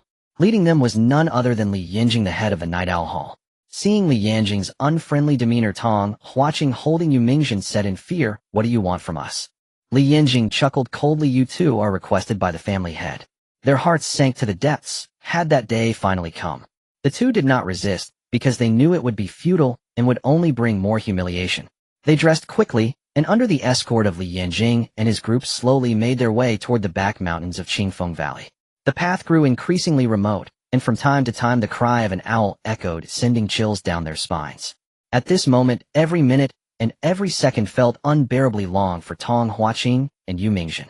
After an unknown amount of time, they finally arrived at the entrance of a bottomless cave. Li Yanjing waved his hand at his subordinates, saying, "Stay outside. No one is to approach without the family head's orders, they otherwise kill without mercy." "Yes." Several elite members of the Night Owl Hall clasped their hands in response and stationed themselves on both sides of the cave. "Follow me, the family head is waiting for you inside," Li Yanjing said with a smile that didn't reach his eyes. It was these two damned individuals that had made him aware of the family head's secret, living in fear every day, afraid of being silenced by the family head one day. The two walked ahead while Li Yanjing followed behind, and they entered the cave. Dim candlelight on both sides of the cave emitted a weak glow. The cave was eerily silent, with even the faintest sounds of breathing clearly audible. After walking for an unknown distance, their vision finally brightened. A nauseating stench of blood filled the air. The two were directly stunned by the scene before them. Before them lay a massive lake of blood, bubbling and boiling with crimson liquid. As if sensing the movement behind them, on the stone platform at the center of the blood lake, Xingge, poised with his hands behind his back, slowly turned to face them. He revealed a smile that felt like a breath of spring, softly saying, "You have finally come." Without waiting for the two to speak, Xingge waved his hand at Li Yanjing behind them, saying, "You may leave for now." "Yes, family head." Li Yanjing clasped his hands in respect and quickly disappeared into the cave. After Li Yanjing left, a terrifying force bound the two of them, their eyes wide open in anger, yet unable to utter a word.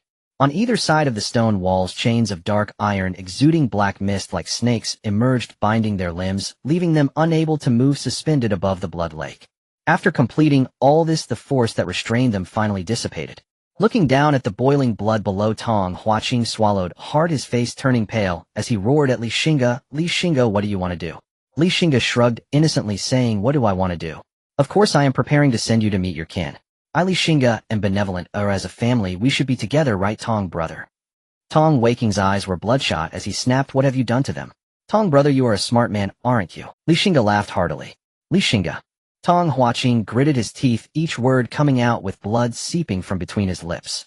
What enmity or grievance do the Tong and you families have with you that you would resort to such cruel means? Li Xing's smile slowly faded, his tone turning icy. He scoffed coldly. What enmity? What grievance? He looked towards Yu Mingxin, his gaze as shadowy as can be.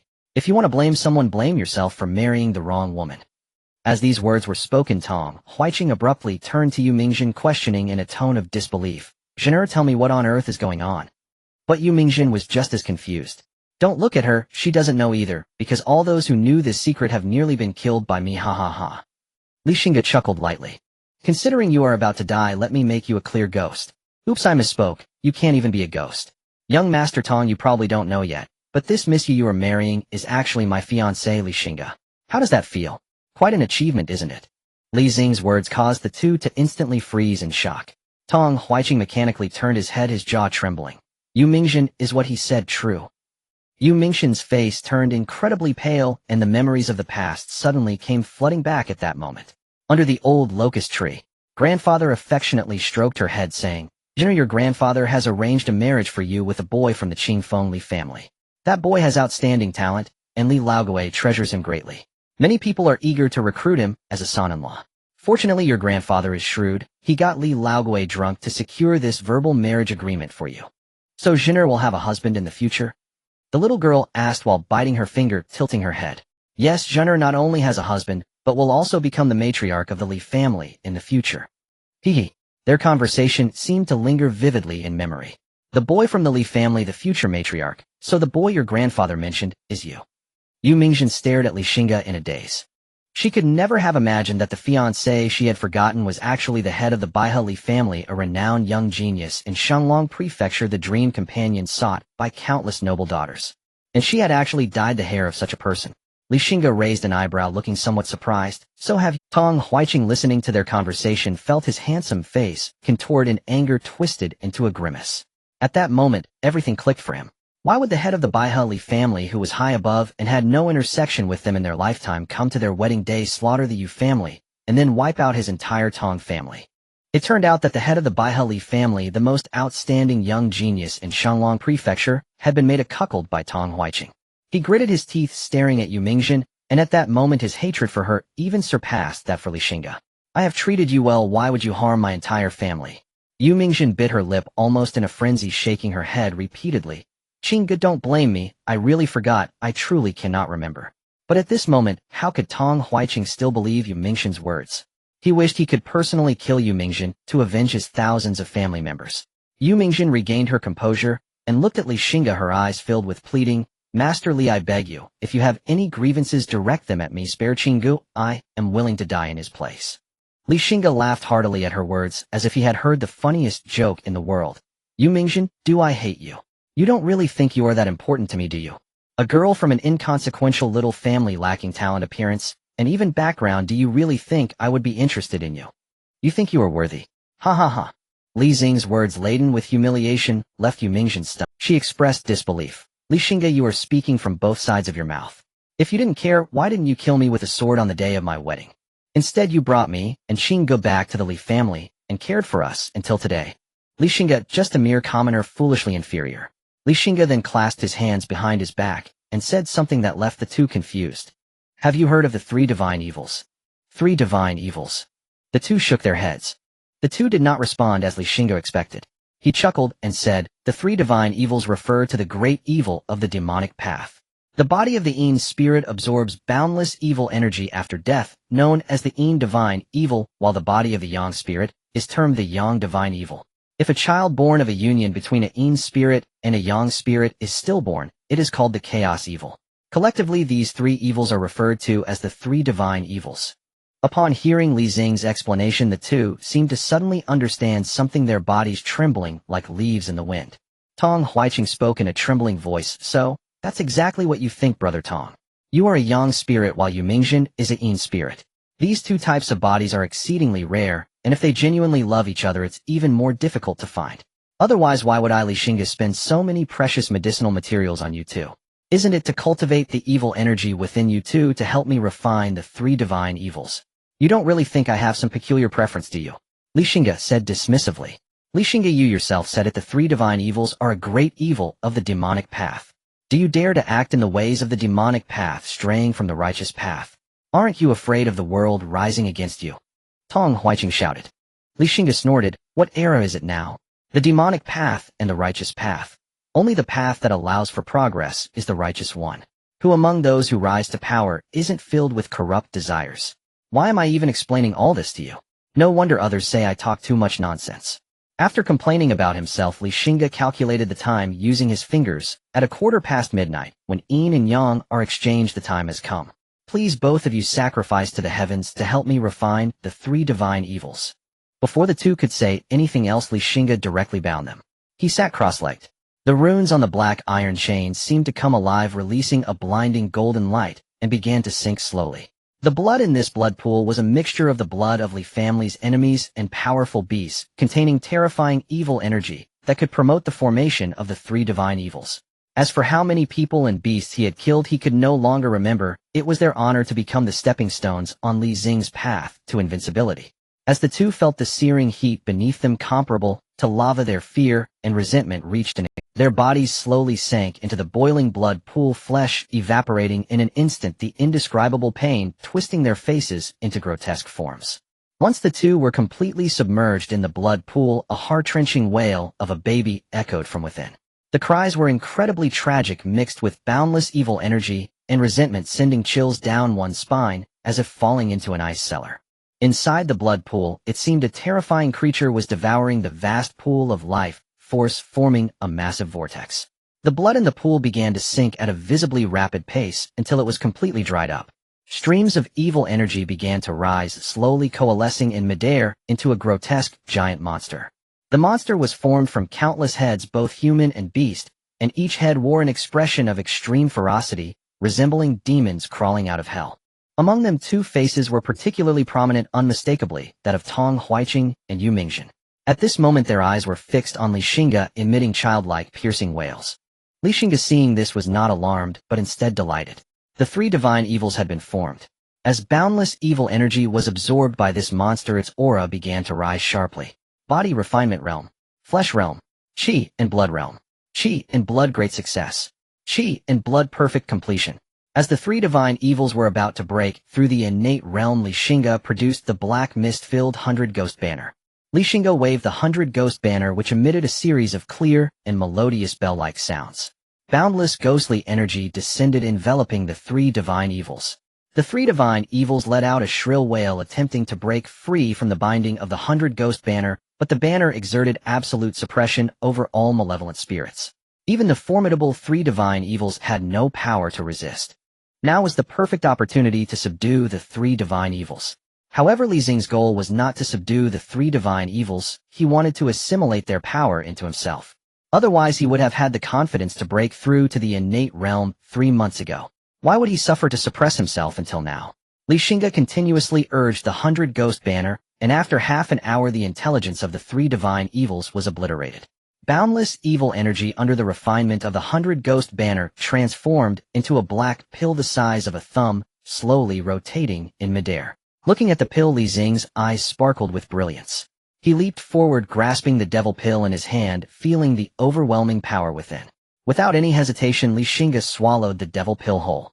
After swallowing the devil pill, Xingge stomped his foot on the ground, the immense power causing the ground to shatter, revealing spirit stones that emitted a faint starlight.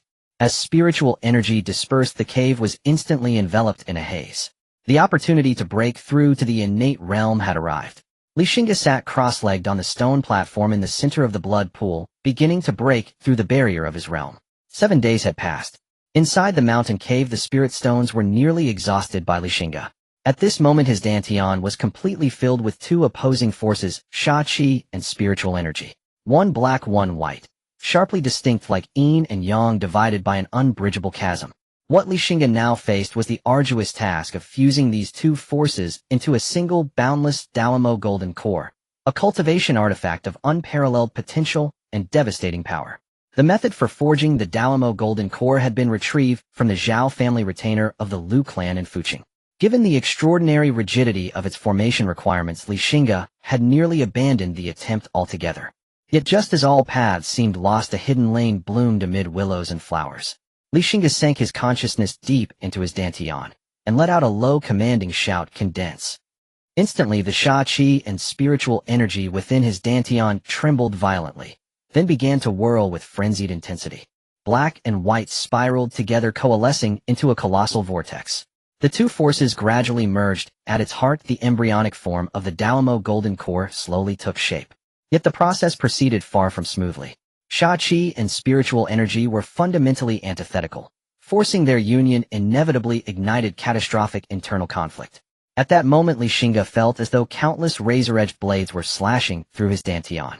Excruciating, soul-rending agony broke cold sweat across his brow, draining all color from his face until it resembled bleached parchment. Still, Xingge did not retreat. He knew this was the decisive crucible, the very fulcrum upon which his Daomo golden core would either crystallize or shatter. To falter now would not only erase all prior effort, but risk rupturing his dantian entirely, annihilating over a decade of relentless cultivation. He drew a slow, deep breath, clenched his teeth, and bore the torment with unwavering resolve. With heightened focus, he guided the fusion ever more precisely. As time unfolded, the golden core's nascent form grew denser, more substantial. The black and white energies began to intermingle, not repel, as if drawn by an ancient harmonious law. Upon its surface, yin and yang currents flowed in silent, profound rhythm, radiating an aura both arcane and ineffable. The Daomo golden core was nearing completion. Its formation would mark his true transcendence beyond the mortal realm, his ascension into the primordial realm. As the golden core solidified, an overwhelming aura erupted outward from Xingge, terrifying in its sheer magnitude, spreading like a shockwave across the land. His entire consciousness was locked upon the core, nothing else existed. The terrifying aura rippled across heaven and earth, stirring winds and clouds. First to sense it was Xingge standing guard outside the mountain cave. His eyes snapped open, astonishment flashing across his face. Under the oppressive weight of that aura, he could barely draw breath. His expression shifted rapidly. Turning to the assembled Night Owl Hall cultivators nearby, he commanded, "You cannot withstand this pressure. Retreat immediately." Hesitating only a moment, the cultivators swiftly descended the mountain. The dread aura surged further outward. Birds and beasts resting in the forest shrieked in terror, scattering wildly in every direction. Those too slow to flee were crushed inward by unimaginable force, their organs pulverized in an instant. In moments, the entire Qingfeng Valley lay shrouded beneath that suffocating presence. A crushing weight settled upon every heart, as if a mountain had descended upon their chests, stealing breath and thought alike. Faces twisted in panic, eyes darted frantically. What in the world is happening? Within the solemn reception hall, Elder Patriarch Xingge sat engaged in animated conversation with a middle-aged man clad in simple hemp robes, surrounded by a retinue of Li clan elders. Throughout their exchange, Elder Patriarch Xingge's every gesture exuded profound deference. Clearly this robed man held exceptional status. Indeed, he was an old friend of the Li clan, an immortal master of the primordial realm, a fourth-rank forge master, and the master of Li Xingzong Fengshan Elder. Fengshan Elder had journeyed thousands of miles to Qingfeng Valley to escort Li Xingzong home for a familial visit, a reward promised upon his disciple's promotion to first-rank forge master. Yet Fengshan Elder harbored a private motive as well, to meet the young clan lord of the Li clan, whose rising fame in Shenglong Prefecture had become legendary. Alas, his timing proved unfortunate.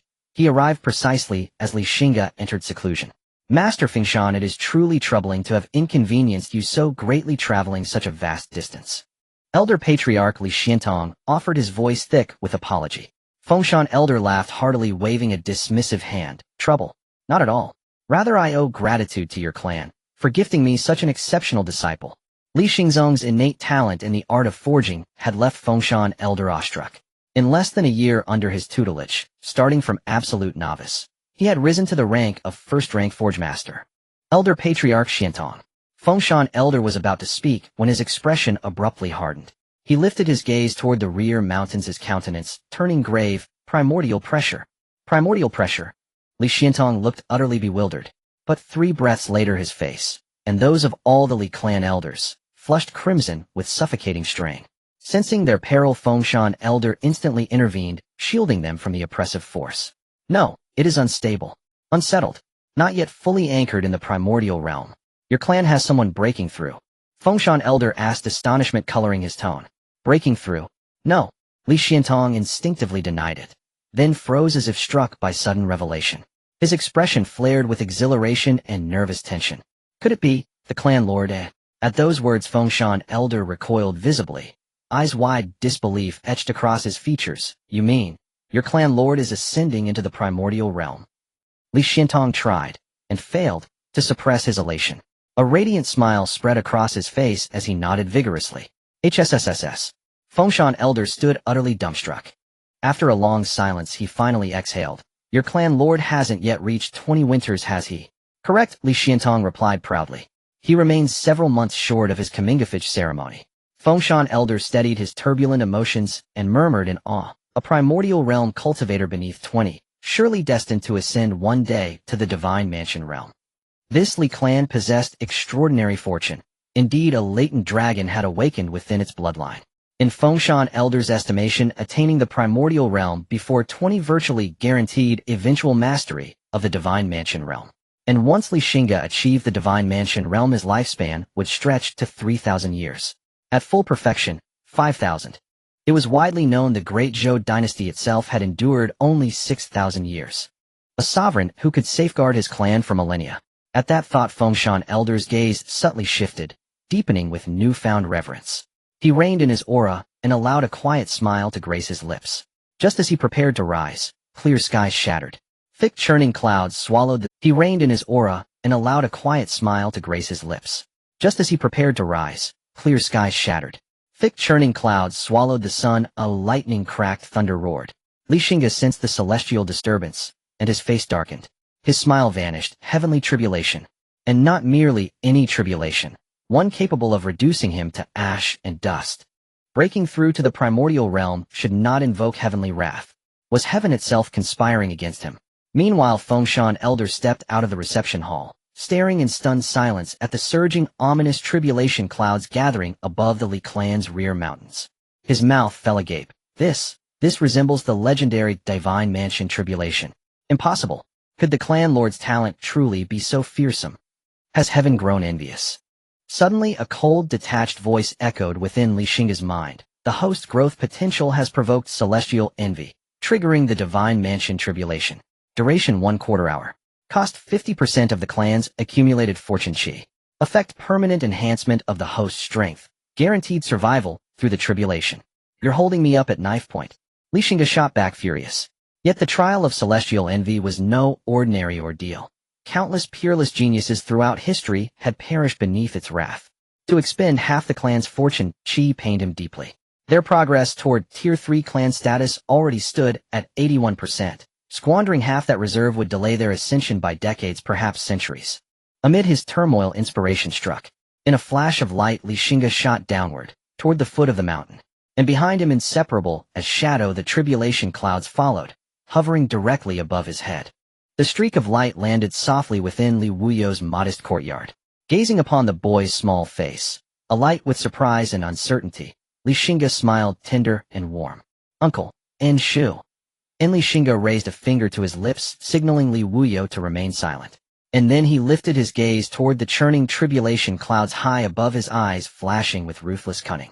Is the fortune-blessed maiden truly heaven's own daughter? I've nurtured your so-called daughter for so long. This is how you repay me. Come then, strike her down too if you dare.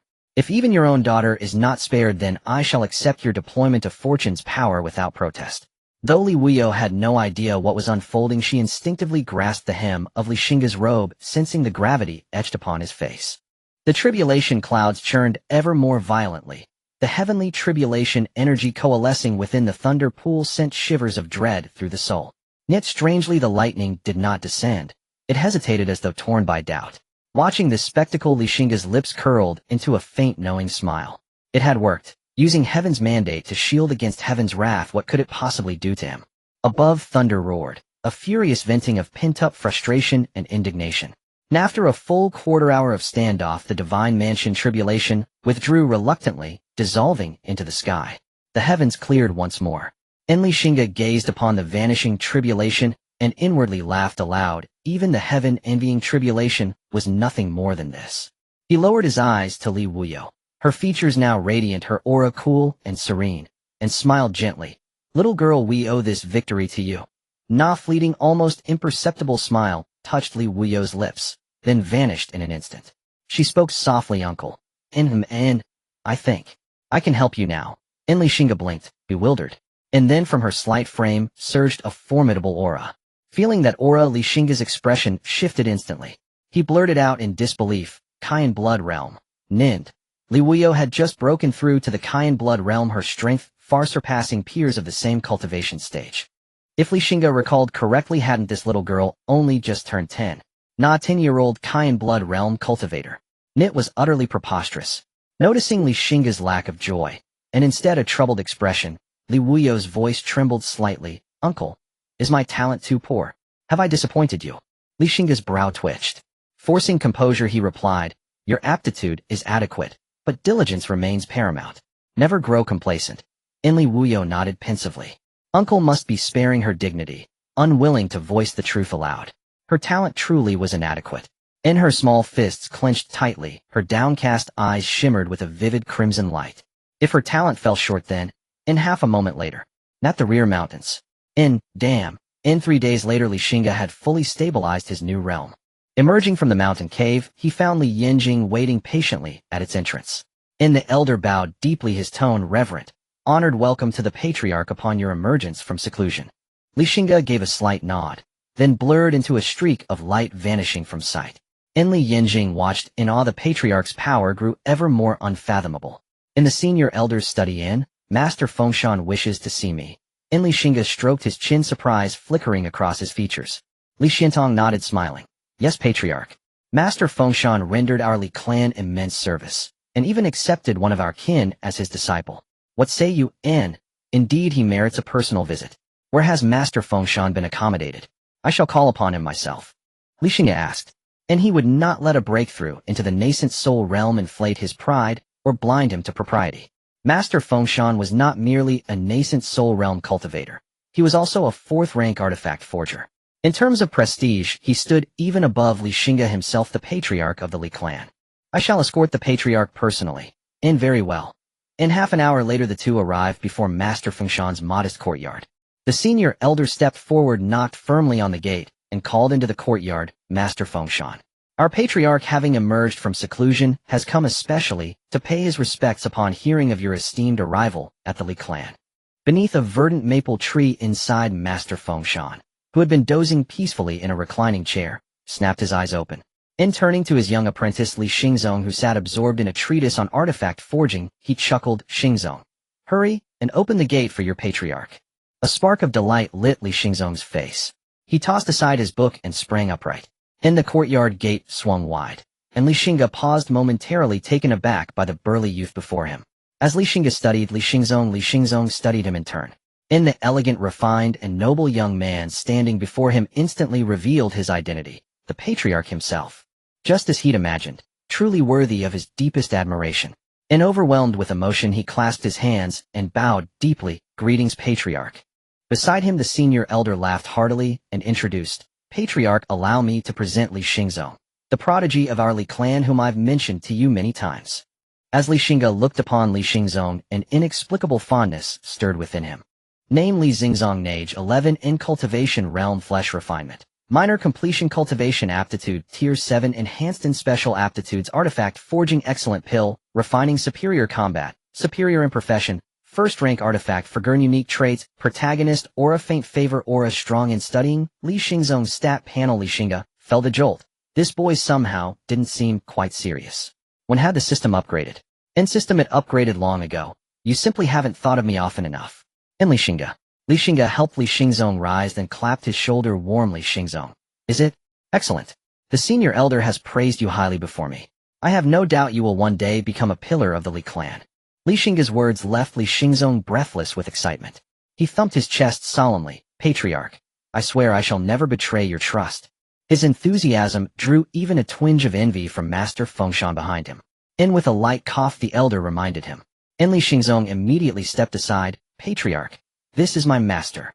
Li Xingge nodded respectfully and offered a formal bow. Li Xingge of the Li clan, honored to meet Master Fengshan. and even scions of provincial aristocratic families rarely earned such courtesy from Master Fengshan. But this man was different, a nascent soul realm expert under 20 years old. And more crucially, the Li clan possessed a method to withstand the Divine Mansion tribulation. And what made ascending from nascent soul realm to Divine Mansion realm so perilous? In the Divine Mansion tribulation itself, and of 10 nascent soul realm adepts reaching peak perfection, 9 perished beneath its wrath. That the Li clan held a means to endure it. That truth resonated deep within Master Fengshan's. Facing Li Xingge, Master Fengshan showed no trace of condescension. Returning the bow with a warm smile, he said, "Fengshan greets the patriarch of the Li clan. Your name has long echoed in my ears. I have yet to offer congratulations on your transcendence beyond mortality and attainment of the nascent soul realm." Master Fengshan's deference only deepened Li Xingzong's reverence for Li Xingge. Truly his most admired patriarch, he remembered clearly how just recently a nascent soul realm expert from Jiuzhong Prefecture had visited his master, yet Master Fengshan hadn't even risen from his seat. "Master flatters me. I should have paid my respects much sooner, but affairs delayed me. Please forgive my tardiness. And patriarchally, why such formality? Pray enter." "By all means," and the three settled into their seats. Li Xingzong served tea to each guest. "Master, regarding the matter of the Divine Mansion bone essence last time, we are profoundly grateful. The Li clan has little to offer in return, but should you ever require our service, Li Xingge stands ready to answer your call. Should that day arrive, Fengshan shall certainly not hold back." Master Fengshan laughed heartily, and they conversed amiably for half a quarter hour. "Master, I have a humble request." And Master Fengshan's expression grew solemn. "Patriarchally, please speak. I wish to invite you to serve as an honorary elder of the Li clan."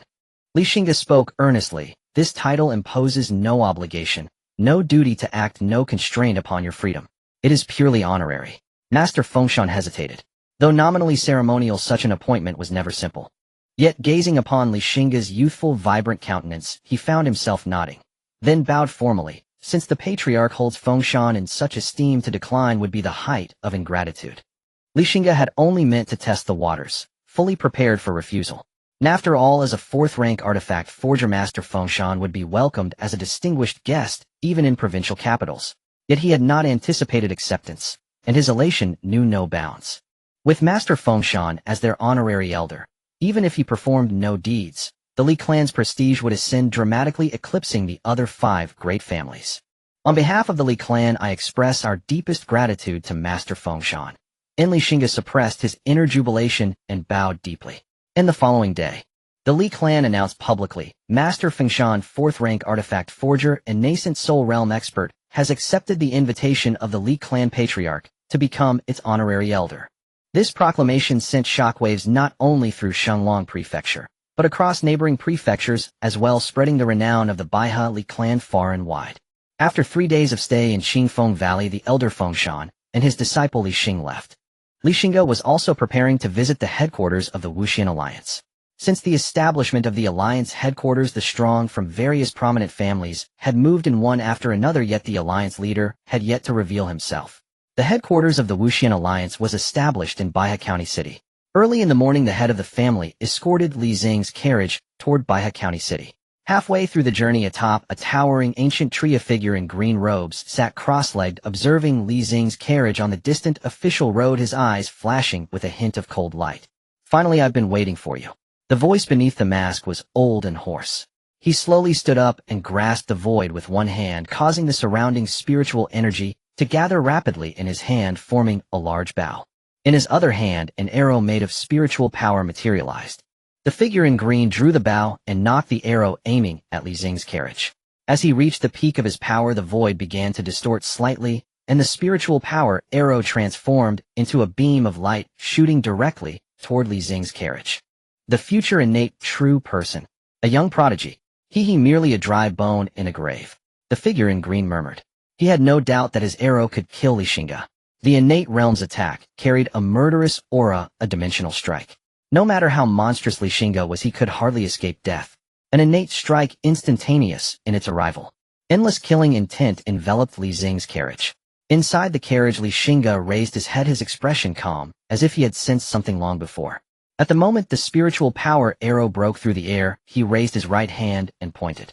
Buzz, a faint rumble echoed through the air. When the spiritual power arrow was merely 3 feet away from Li Xingge's carriage, it seemed to crash into an invisible wall, unable to advance even an inch. The power of the spiritual power arrow slowly dissipated, transforming into countless starlights that returned to the heavens and earth. Li Xingge snorted disdainfully, his gaze piercing through the carriage curtain to the towering ancient tree, seemingly locking eyes with the figure in green robes through layers of branches. Seeing this scene, the figure in green robes was instantly stunned. He could hardly believe that his strike had been so easily neutralized. Could it be that the information was wrong and Li Xingge had already broken through to the innate realm? But how could that be? How old was he? The figure in green robes shook his head, leaning toward the idea that he had been deceived by the Li family. The person in the carriage was not Li Xingge at all, but rather the unfathomable ancestor of the Li family, rumored in whispers. The figure in green robes shook his head, leaning toward the idea that he had been deceived by the Li family. The person in the carriage was not Li Xingge at all, but rather the unfathomable ancestor of the Li. Before him stood a figure having appeared at some unknown time, standing in the void. The figure had his hands behind his back, slowly turning around to reveal a young, stern face looking at him with a smile that was not quite a smile. The figure in green robes looked at the young face, disbelief written all over him. He exclaimed, "You are..." This figure was naturally Li Xingge, who chuckled. "Weren't you coming for me? How is it that you don't even recognize?" Li Xingge's words stirred up a storm in the heart of the figure in green robes. Floating in the air was a sign of an innate realm cultivator. Li Xingge, not yet at the age of 20, had already cultivated to this realm. How could he merely be called a prodigy? He couldn't help but curse the ancestor of the Lu family in his heart. How did they manage their intelligence work? They didn't even know that Li Xingge had broken through to the innate realm. He forced a smile at the corner of his mouth and said, "Li family master, did you misunderstand something?" In the blood energy realm, Li Xingge could strike hard. In the innate realm, Li Xingge was self-aware. Please my friend, go to your death." Li Xingge clasped his hands in respect. After all, the dead deserve respect. The figure in green robes was angered to the point of laughter, saying, "Li Xingge, do not be too arrogant. You are in the innate realm, and so am I. If you want to kill me, dream on." After saying this, spiritual power surged, transforming into a streak of escape light, fleeing toward the horizon. He had no intention of competing with Li Xingge, as failing to kill him would be meaningless and might even increase the risk of exposure. Li Xingge's expression turned cold. Having received a bow and taken such a big advantage, he still wanted to leave. His figure transformed into a colorful stream of light, chasing after him. Though the figure in green robes was fast, Li Xingge, possessing the Tao Demon Golden Core, not only had strength far surpassing his, but also speed, making it effortless to catch up. In just a few breaths, he appeared behind the figure in green robes. The figure in green robes, seeing Li Xingge relentlessly pursuing him, felt a surge of anger within. Knowing he could not easily escape, he stopped fleeing altogether. He suddenly turned around, a fierce glint flashing in his murky eyes. Spiritual power surged around him, and a chilling aura instantly spread. The figure in green robes growled, "Li Xingge, do you really think I'm afraid of you?" As his voice fell, he formed seals with both hands, and the surrounding spiritual power instantly transformed into domineering and cold demonic energy. These strands of demonic energy resembled venomous dragons roaming in the air, gathering in the high heavens to form a massive phantom. The demonic phantom had a fierce visage, emanating a chilling and evil aura. Li Xingge raised an eyebrow, saying, "So that's why you were sneaky. It turns out you are a demonic cultivator. Knowing my identity, you must die." The figure in green robes said frantically. Demonic cultivators were beings that everyone sought to eliminate during the Great Zhou dynasty. If his identity was revealed, even as an innate cultivator, he could hardly escape the pursuit of the Great Zhou's Demon Suppression Division. With a wave of the demonic phantom's massive hand, a claw-like shadow the size of a small mountain reached out toward Li Xingge, as if the void itself were being torn apart, emitting a piercing shriek. Facing this ferocious strike, Li Xingge remained unfazed. His figure moved slightly, and he simply raised his hand. The sword of virtual slashing at his waist emitted a humming sound as it left its sheath. A sword light of 100 feet descended with a thunderous crash, shattering the demonic phantom's massive hand into pieces. Moreover, the sword light did not cease, continuing to slash toward the figure in green robes. The figure in green robes was shocked. He had not expected that Li Xingge would so easily break through his blood demon claws. Seeing the sword light approaching him, the figure in green robes felt his scalp tingle. He once again formed seals with both hands, and the demonic phantom behind him opened its massive mouth, spewing forth a black flame like a dragon. This flame contained an evil power that corroded everything. The two collided, and the sword light continuously burned by the demonic flame grew dimmer until it completely dissipated. The demonic flame surged toward Xingge, roaring fiercely. The figure in green robes watched this scene with a cold smile. This demonic flame was his signature skill. Even those of the same realm would be burned to the bone by his demonic flame. Watching this immensely powerful demonic flame sweep toward him, Xingge sneered, "A side path, after all, cannot rise to greatness." He held nothing back. The Tao demon golden core spun wildly, and the immense spiritual power within him transformed into demonic might. A three-headed demonic god phantom over 100 feet tall appeared before the figure in green robes. Beneath the three-headed demonic god, countless souls bowed, weeping and trembling. Looking at the three-headed demonic god phantom that exuded an aura of utmost evil and wickedness, the figure in green robes was stunned, trembling uncontrollably. After a long pause, he managed to squeeze out a few words. "Three killing demonic gods, damn it. You dare call me a demonic cultivator? Am I worthy? You summoned the three killing demonic gods." He never dreamed that the renowned young prodigy of Shanlong Mansion, the head of a great clan, and one of the righteous leaders of Shanlong Mansion, Xingge, was actually an unparalleled fiend. The figure in green robes no longer had the desire to fight Xingge. He knew that if this continued, he would surely be the one to die. He gritted his teeth and began to burn his own vital blood, his aura rising. But Xingge would not give him the chance. The three killing demonic gods struck down with a palm, distorting the void, first scattering the raging demonic flames, and then slamming down toward the figure in green robes with the weight of a mountain. The terrifying power bound this space. The figure in green robes could not break free from this confinement, and could only watch helplessly as the palm fell. No. The figure in green robes let out a desperate howl. Boom. A small mountain in the high heavens was directly flattened by this palm. The hundreds of mountain dwellers who lived on that mountain did not even have time to scream before turning into dust. Dust and smoke filled the air, and a massive handprint appeared on the ground 100 feet wide. At the center of the handprint, the figure in green robes lay in tatters, his breath weak. Xingge retracted the three killing demonic god phantom, and the overwhelming demonic might transformed back into spiritual energy. Li Xing's figure slowly landed beside the figure in green robes. Looking at the figure who had yet to lose his breath, he remarked with some surprise, "To survive a palm strike from the three-killing demonic god is quite impressive." The figure in green robes, using all his strength, opened his eyes.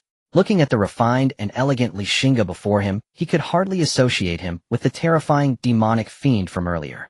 Li family master, spare my life. I am willing to hand over the demonic core to serve as a servant. The figure in green robes spoke in a stuttering voice, his eyes filled with a longing for life. Just as Xingge was about to completely resolve him, he hesitated, a flicker of interest flashing in his eyes. "To be a servant. Is this true?" Xingge looked down at the increasingly weakened figure of the masked man in green robes, feeling somewhat tempted. I dare not deceive the master of the Li family. I only ask for my life to be spared." Although he was reluctant to be reduced to servitude, he understood the necessity of compromise when it came to life. He opened his mouth and spat out the magic pill from within his body. This magic pill emitted a faint aura of demonic energy, but upon closer inspection, its surface was already covered with web-like cracks. A blow from the three evil demon gods is not something to be easily endured. Xingge toyed with the magic pill in his hand. With the magic pill in hand, the life of the masked man in green robes was now under his control. However, controlling a person's life and death with a magic pill has its advantages and disadvantages. The magic pill is the source of power for demonic cultivators. Without it, a demonic cultivator's strength would be greatly diminished, which is the drawback. Nevertheless, even at a discount, he was still stronger than a blood chi realm cultivator. Since that is the case, it would not hurt to take this person in for now. Thinking of this, Xingge spoke. "Since you are willing to submit to me, I can spare your life for the time being. However, if you harbor any ill intentions towards me in the future, I will make you wish you were dead." Looking at Li Xing's cold gaze, the masked man in green robes couldn't help but shiver. He had no doubt about Li Xing's words. Someone who could refine the three evil gods was certainly not to be trifled with. Yes. I the old servant will definitely be loyal to my master." Such empty words Xingge did not believe. He chuckled softly. "Of course, as long as you serve me well, there is always a possibility of returning this magic pill to you in the future." Xingge painted a promising picture. After all, people need hope. Sure enough, the breath of the masked man in green robes became hurried, a glimmer of hope appearing in his eyes. To save his life, he had no choice but to hand over the magic pill. Having lost the magic pill, he no longer possessed the true strength of a congenital cultivator, He could only be considered a false congenital. A false congenital could be said to be the weakest existence among congenital cultivators. Since he had accepted the masked man in green robes, Xingge withdrew the rampant demonic power from within him and assisted him in healing. After a quarter of an hour, the breath of the masked man in green robes stabilized significantly. "Remove your veil." "Yes, my lord." The masked man in green robes dared not defy Xingge's order and lifted the veil, revealing a pallid-aged face. He appeared to be in his 50s with a scar on his face and a small tuft of beard on his chin. "What is your name?" The masked man in green robes hesitated for a moment, but seeing Xingge's unfriendly gaze, he quickly replied, "Jiang Yinshu." This name was clearly unfamiliar, yet somehow felt strangely familiar. It seemed he had heard it somewhere, but for a moment Xingge couldn't recall. "From now on I shall call you Elder Jiang." After all, he was still a congenital cultivator. Although he was under his control, Xingge could not afford to insult him too much. Upon hearing this, Jiang Yinshu looked at Xingge with a hint of gratitude, bowing his hands in respect. "Old servant, thanks the master. I should have no grievances or enmities with you. Why do you want to kill me?" Xingge asked curiously. Replying to "my lord," the old servant was acting under orders. Thinking of that person, he felt a surge of hatred. If it weren't for the false information he provided, how could he have fallen to the point of becoming a servant? Who could command a congenital cultivator like you? Xingge frowned, his expression somewhat serious. "Lu Xianxing." Seeing the puzzled look on Xingge's face, Elder Jiang quickly added, "The congenital cultivator from the Lu family in the capital city." Xingge snorted coldly. "Again, it's the Lu family." This Lu family had repeatedly targeted the Li family. It seemed they could not be allowed to remain. He needed to carefully plan how to eliminate the Lu family. "Wait with your strength. How could the Lu family?" Having withstood a blow from the three evil demon gods, Jiang Yinshu's strength could not be considered weak, yet he still had to obey the Lu family's congenital cultivator. Could it be that this Lu family's congenital cultivator had already broken through to the mid-congenital stage? But if he truly was at the mid-congenital stage, the Lu family would have probably come to him long ago. Why would they endure until now? Xingge was puzzled. The old servant made a small mistake over 100 years ago and was wanted by the court. It was the ancestor of the Lu family who saved me, so I owe him a favor. What sort of small mistake could warrant a court summons? Jiang Yinshu smiled, awkwardly revealing somewhat yellowed teeth. Feeling a bit embarrassed, he said, "To improve my progress, I merely slaughtered 2 small counties." Xingge was left speechless.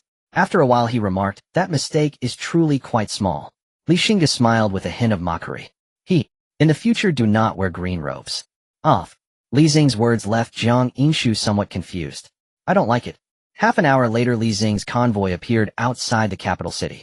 Zheng Songfeng, having received the news in advance, led a group of strong individuals stationed at the headquarters of the 5 Counties Alliance to greet them. The curtain of the carriage was lifted by a servant of the Li family, and Xingge revealed himself from the carriage. Under Zheng Kangfeng's lead, everyone bowed to Xingge in unison. "Greetings, Alliance leader. Thank you for your hard work. No need for formalities." Xingge waved his hand. He looked at the spirited Zheng Songfeng as if rejuvenated and smiled. "Old Zheng, you seem to be getting younger." Zheng Songfeng chuckled heartily. The Alliance leader was like a dragon seldom seen. Another deputy leader was far away in Yuhe County, leaving Zheng Songfeng alone to wield the great power of the 5 Counties Alliance. He had over 10 Blood Chi realm cultivators and more than 100 Body Refinement realm cultivators at his command. He was truly a man beneath one, but above 10,000. Of course, Zheng Songfeng had not been blinded by power. He was very aware of who had granted him all he possessed, which made him increasingly humble towards Xingge. Zheng Songfeng began to introduce the strong individuals stationed at the Alliance headquarters one by one. There were a total of 17 Blood Chi realm cultivators at the headquarters. 1 at full Blood Chi, 1 at great success in Blood Chi, 4 at minor success in Blood Chi, and 11 in the early stages of Blood Chi. There were over 100 Body Refinement realm cultivators and more than 1,000 physical body realm cultivators. These were the Alliance forces that Xingge could mobilize at any time. The Alliance headquarters was built next to the county government, covering an area of over 10 miles. At this moment, over 1,000 cultivators of the Alliance dressed in unified dark robes stood on both sides awaiting the leader's inspection. Accompanied by Zheng Songfeng and others, Xingge arrived at the Alliance headquarters. Over 1,000 cultivators bowed together. "We salute the Alliance leader." The county magistrate, who had been taking a nap beside the county office, fell from his chair in shock. He looked somewhat flustered. "What happened? What happened?" The secretary rushed in upon hearing the noise and respectfully said, "My lord, the Alliance leader of the 5 Counties Alliance has appeared, and the members are here to greet him." Upon hearing this, the county magistrate was momentarily stunned, then reacted and hurried outside. "My lord, where are you going?" The secretary shouted loudly from behind. "To pay my respects to the alliance leader." The county magistrate did not look back. Hearing this, the secretary leaned against the door, chuckling. What a perceptive person. Xingge inspected the group of cultivators, revealing a satisfied expression. No one dared to be perfunctory with him. They were all elite. "Old Xingge, pass my orders. The alliance cultivators will intensify their training, increase the reserves of alliance resources, and the forces under the alliance's jurisdiction must be prepared for war, ready to respond to the alliance's summons at any time," Xingge stated suddenly. Zheng Tsangfeng was taken aback. Xingge clasped his hands behind his back and said in a low tone, "The Longxing mansion is about to change." A month has passed since Xingge inspected the headquarters of the Wuxian Alliance. During this month, the forces under the Wuxian Alliance have been quietly preparing for war. However, before Xingge could take action, a significant change occurred in the situation of the capital city. The Anfu Lord and his authority over the Shanglong Prefecture's military actually placed the commander Zhang Xingye under house arrest. At the same time as Zhang Xingye was placed under house arrest, there were attempts to target Lu Jizu, but the cautious Lu Jizu managed to escape a calamity. Although he avoided disaster, he was severely injured and has been hiding in the Lu residence, afraid to come out. With the civil and military officials of the Shanglong Prefecture in disarray, the Anfu Lord seized this opportunity to launch a major purge within the Shanglong Prefecture's bureaucracy. Batch after batch of officials loyal to the Zhang and Lu families either fell from grace or were dismissed. In the past, no lord would dare to act so recklessly in Shanglong Prefecture. Perhaps they wouldn't even have to wait until the next day for the dismissal orders to be issued.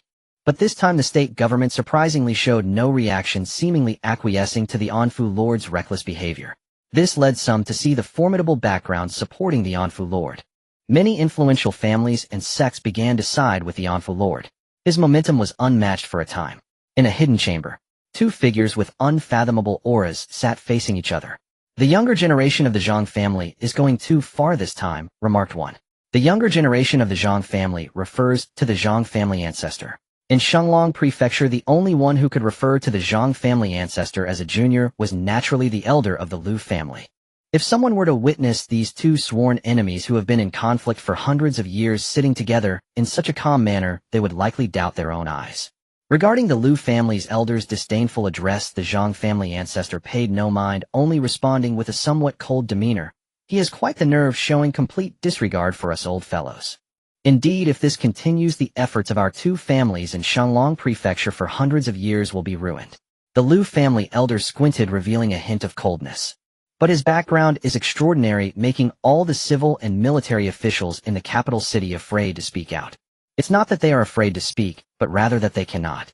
If they take action, that person can rightfully intervene, and at that time, not just Shanglong Prefecture, but the entire Yangzhou may face unrest. The Zhang family ancestor raised his eyebrows slightly. "So you mean the state government is letting us resolve this ourselves?" "Indeed," the Lu family elder stroked his beard and chuckled lightly. "They cannot help us, but they can prevent others from helping. If no one helps, then Emir and Xingye is nothing in front of us too," the Zhang family ancestor said. "That is natural. The young generation of the Zhang family and Xingye, that reckless man, is not worth mentioning. With our combined strength, he is just like a locust after autumn. What we should guard against is someone else," the Lu family elder said coldly. "Who do you mean?" The Zhang family ancestor frowned. "The Baihali family." The Lu family elder pronounced each word clearly. The Zhang family ancestor was taken aback for a moment, then sneered. "A family with a legacy of just over 200 years, and you, the esteemed ancestor of a 1,000-year-old family, are actually so wary of them." The words of the Zhang family ancestor carried a hint of disdain. Yet the trace of wariness deep within his eyes was caught by the Lu family elder. "Young Zhang, do you really think so? The rise of the Baihali family has been so rapid, and the ambitions of their head, Xingge, are vast. Do you not know this, or are you pretending not to know?" The Lu family elder mocked. The expression of the Zhang family ancestor changed. "What do you mean? Lu old ghost, do not stir up discord. Your Lu family has a deep enmity with the Li family, but my Zhang family does not. On the contrary, my Zhang family's relationship with the Li family is quite good." The Lu family elder's mocking expression only intensified. "Quite good."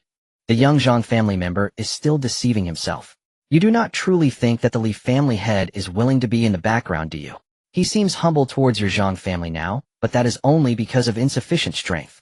Once he breaks through to the innate realm with his temperament, do you think he will be content to limit himself to just 5 counties. The Zhang family ancestor fell silent. After a long while he slowly spoke, his voice a bit hoarse.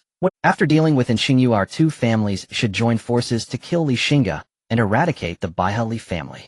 The Zhang family ancestor was still somewhat hesitant. He did not believe that the Li family was so easily defeated. However, the Lu family elder's words were reasonable, and amidst his internal conflict the Lu family elder dropped a heavy bomb. After dealing with Xingge and eliminating Xingge, my Lu family is willing to follow your Zhang family's lead. The Zhang family ancestor suddenly raised his head, his tone sharp. Lu Xuanqing, do you take me for a fool? After fighting with the Lu family elder for so many years, how could he not know what kind of person the Lu family elder is? To make him bow his head, it would take the sun rising in the west. Seeing this, the Lu family elder smiled bitterly and spread his hands. I am speaking the truth. My time is running out, and I know that breaking through is hopeless. I do not have many years left to live. The successor who can take on this burden has already fallen into the Li family. Within 100 or 200 years, it is difficult for my Lu family to produce an innate master. Without an innate master, how can my Lu family compete? To merely preserve our ancestral legacy is already the blessing of our ancestors. If you still do not believe me, I am willing to take a great oath to heaven. If I break this oath, my Lu family's bloodline will be severed. Upon hearing this, the Zhang family ancestor displayed a change of expression, but he did not rush to agree. Instead, he weighed the matter in his heart. The Lu family elder also remained silent. His sincerity had been fully revealed. In the hidden chamber, silence fell like death. Time passed without notice, and after a long breath, the Zhang family ancestor took a deep breath and spoke in a low voice. I agree. The Zhang family ancestor agreed to his demands, yet the Lu family elder was not as pleased as he had imagined. Submitting to the hands of a sworn enemy after hundreds of years of conflict, he did not know how to face the ancestors of the Lu family after his death. But this was the only way he could think of to preserve the Lu family. Xingge, you truly deserve to die. The Lu family elder clenched his fist, his eyes bloodshot. At the Lord's residence, Lord Xingge looked at the challenge letter sent by the Zhang family. On it was written a line of sharp characters. 3 days later, on high in the sky, we shall settle this. If Zhang loses, the Zhang family of the capital is willing to be the dog of the Lord. Xingge laughed heartily. Beside him, his trusted aide, the supervising postal official, quickly asked, what did the Zhang family say, my lord? Xingge tossed the challenge letter to the supervising official. Read it yourself. The Zhang family ancestor wants to compete with the Lord. The supervising official's eyes widened. Indeed, it seems that the Zhang family is still unwilling to accept defeat. Xingge sneered. My lord, there may be a trick in this. The supervising official reminded. I am the distinguished lord of the great Zhou. What trick could there be? Xingge said with immense confidence. Not only was he confident in his own strength, but also in the support of the powerful backers behind him. Spread the news that the Zhang family ancestor has issued a challenge to me. Within 3 days, I want everyone in Shanglong Prefecture to know. The supervising official wanted to persuade him again, but seeing Xingge's determined demeanor, he ultimately chose to remain silent. The news of the Zhang family ancestor issuing a challenge to the Lord quickly spread throughout Shanglong Prefecture, driven by the efforts of the supervising official. The forces receiving this news were all greatly shaken. A misstep could lead to major trouble in Shanglong Prefecture. Meanwhile, in Qingfeng Valley, the head of the Li family, Xingge, learned of this news and stood by the window for a long time with his head lowered. The 3-day deadline has arrived. Fu Zun and Xingge, dressed in a red official robe, wore a stern and imposing expression. Under the watchful eyes of numerous high-ranking officials from the county, he arrived at the location agreed upon by the Zhang family's ancestor. The ancestor of the Zhang family arrived as scheduled. Clad in a proper white martial robe with a long sword slung over his back, he stood tall, exuding an extraordinary demeanor that made him resemble a sword immortal descending from the heavenly realm. Of course, having reached his level of cultivation, he appeared no different from an immortal in the eyes of mortals. Zhang Haochuan, I greet you, Fu Zunan. The ancestor of the Zhang family clasped his hands in greeting. And Xingge returned the gesture, smiling slightly as he said, today's battle draws great attention. If Zhang Zhenren were to lose, it would be quite embarrassing. I naturally have my reservations. But who will win and who will lose remains unknown. Zhang Haochuan's tone suddenly intensified with a surge of battle intent visible in his deep-set eyes. Let us battle in the heavens. And Xingge called out loudly for a duel. Pleased. Pleased. Their figures transformed into 2 streaks of light, one red and one white, shooting up into the sky. The strength of innate cultivators is overwhelmingly powerful. Even the aftershocks of their battles possess the power to topple cities. Therefore, generally, innate cultivators do not choose to fight on the ground.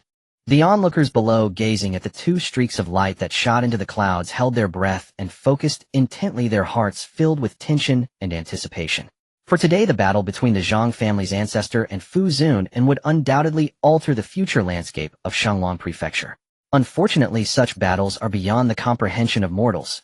High above in the sky, the red and white lights separated, transforming into two figures standing in midair.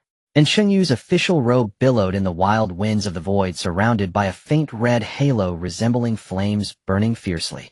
Zhang Haochuan stood with his hands clasped behind him, the long sword on his back, trembling slightly, emitting a bloodthirsty hum. Around him, streams of fierce sword chi circled each slice, carrying the power to cleave mountains and sever rivers. Both of their auras locked onto each other, searching for the perfect moment to strike. They faced off for a long. A glint of brilliance flashed in Zhang Haochuan's eyes. The long sword behind him instantly unsheathed, transforming into a streak of white sword light that slashed towards Xingyu. Seeing this, Xingyu remained unperturbed, forming hand seals as a red light transformed into an azure dragon that roared forth. The red azure dragon collided with the white light, and in an instant the heavens erupted with blinding brilliance akin to a great sun exploding. A powerful wave of energy swept in all directions, creating an awe-inspiring spectacle. After one move, both sides were evenly matched. They did not relent and engaged in battle once more, with the intensity escalating. The various strikes exchanged between the two resembled meteors streaking across the sky at times, and at others like thunderous roars that echoed incessantly. The spectators below, gazing upward at the battle, could not discern the details of the clash. They could only hear the resounding thunder and witness the dazzling bursts of light. Even so, they remained transfixed, fearing to miss a single moment. "Is this the realm of the innate?" someone murmured softly, their eyes filled with reverence, shock, and envy for this realm, a level they could never hope to reach in their lifetime. The battle persisted for a long time, yet no victor emerged. Amidst the fierce conflict, both cultivators' breaths had weakened, indicating significant consumption of their energy. And Xingge's robe bore several cuts from Zhang Haochuan's sword chi, who, although he appeared somewhat disheveled, the battle intent in his eyes burned even brighter. Zhang Haochuan, while still maintaining the demeanor of a strong warrior, had a pale complexion that betrayed him. He was at a disadvantage in this fight. "Zhang Zhenren, if you admit defeat now, I can still leave you some face." And Xingyu stroked his beard and smiled, a hint of pride flickering in his eyes. Upon hearing this, Zhang Haochuan felt a surge of anger. He sneered, "Fu Zun, do not rejoice too early, you have not yet won." After saying this, he wielded his sword once more and charged towards Xingyu. And Xingye's expression darkened. "Refusing to drink the wine offered, you choose the penalty drink." He had no intention of continuing to fight Zhang Haochuan indefinitely. He needed to defeat Zhang Haochuan quickly to prove his strength as the Fu Zun to the people of Shanglong Prefecture. He reached down and removed the county governor's seal tied to his waist, infusing it with a trace of spiritual energy. The seal suddenly burst forth with dazzling light, and in Xingye's hand the golden patterns of mountains and rivers seemingly coming to life. Mountains and rivers flowed upon it, faintly resonating with the sound of dragon roars. "Zhang Zhenren, today let me show you the might of this county governor's seal." And Xingye's voice was cold as he suddenly tossed the seal upward.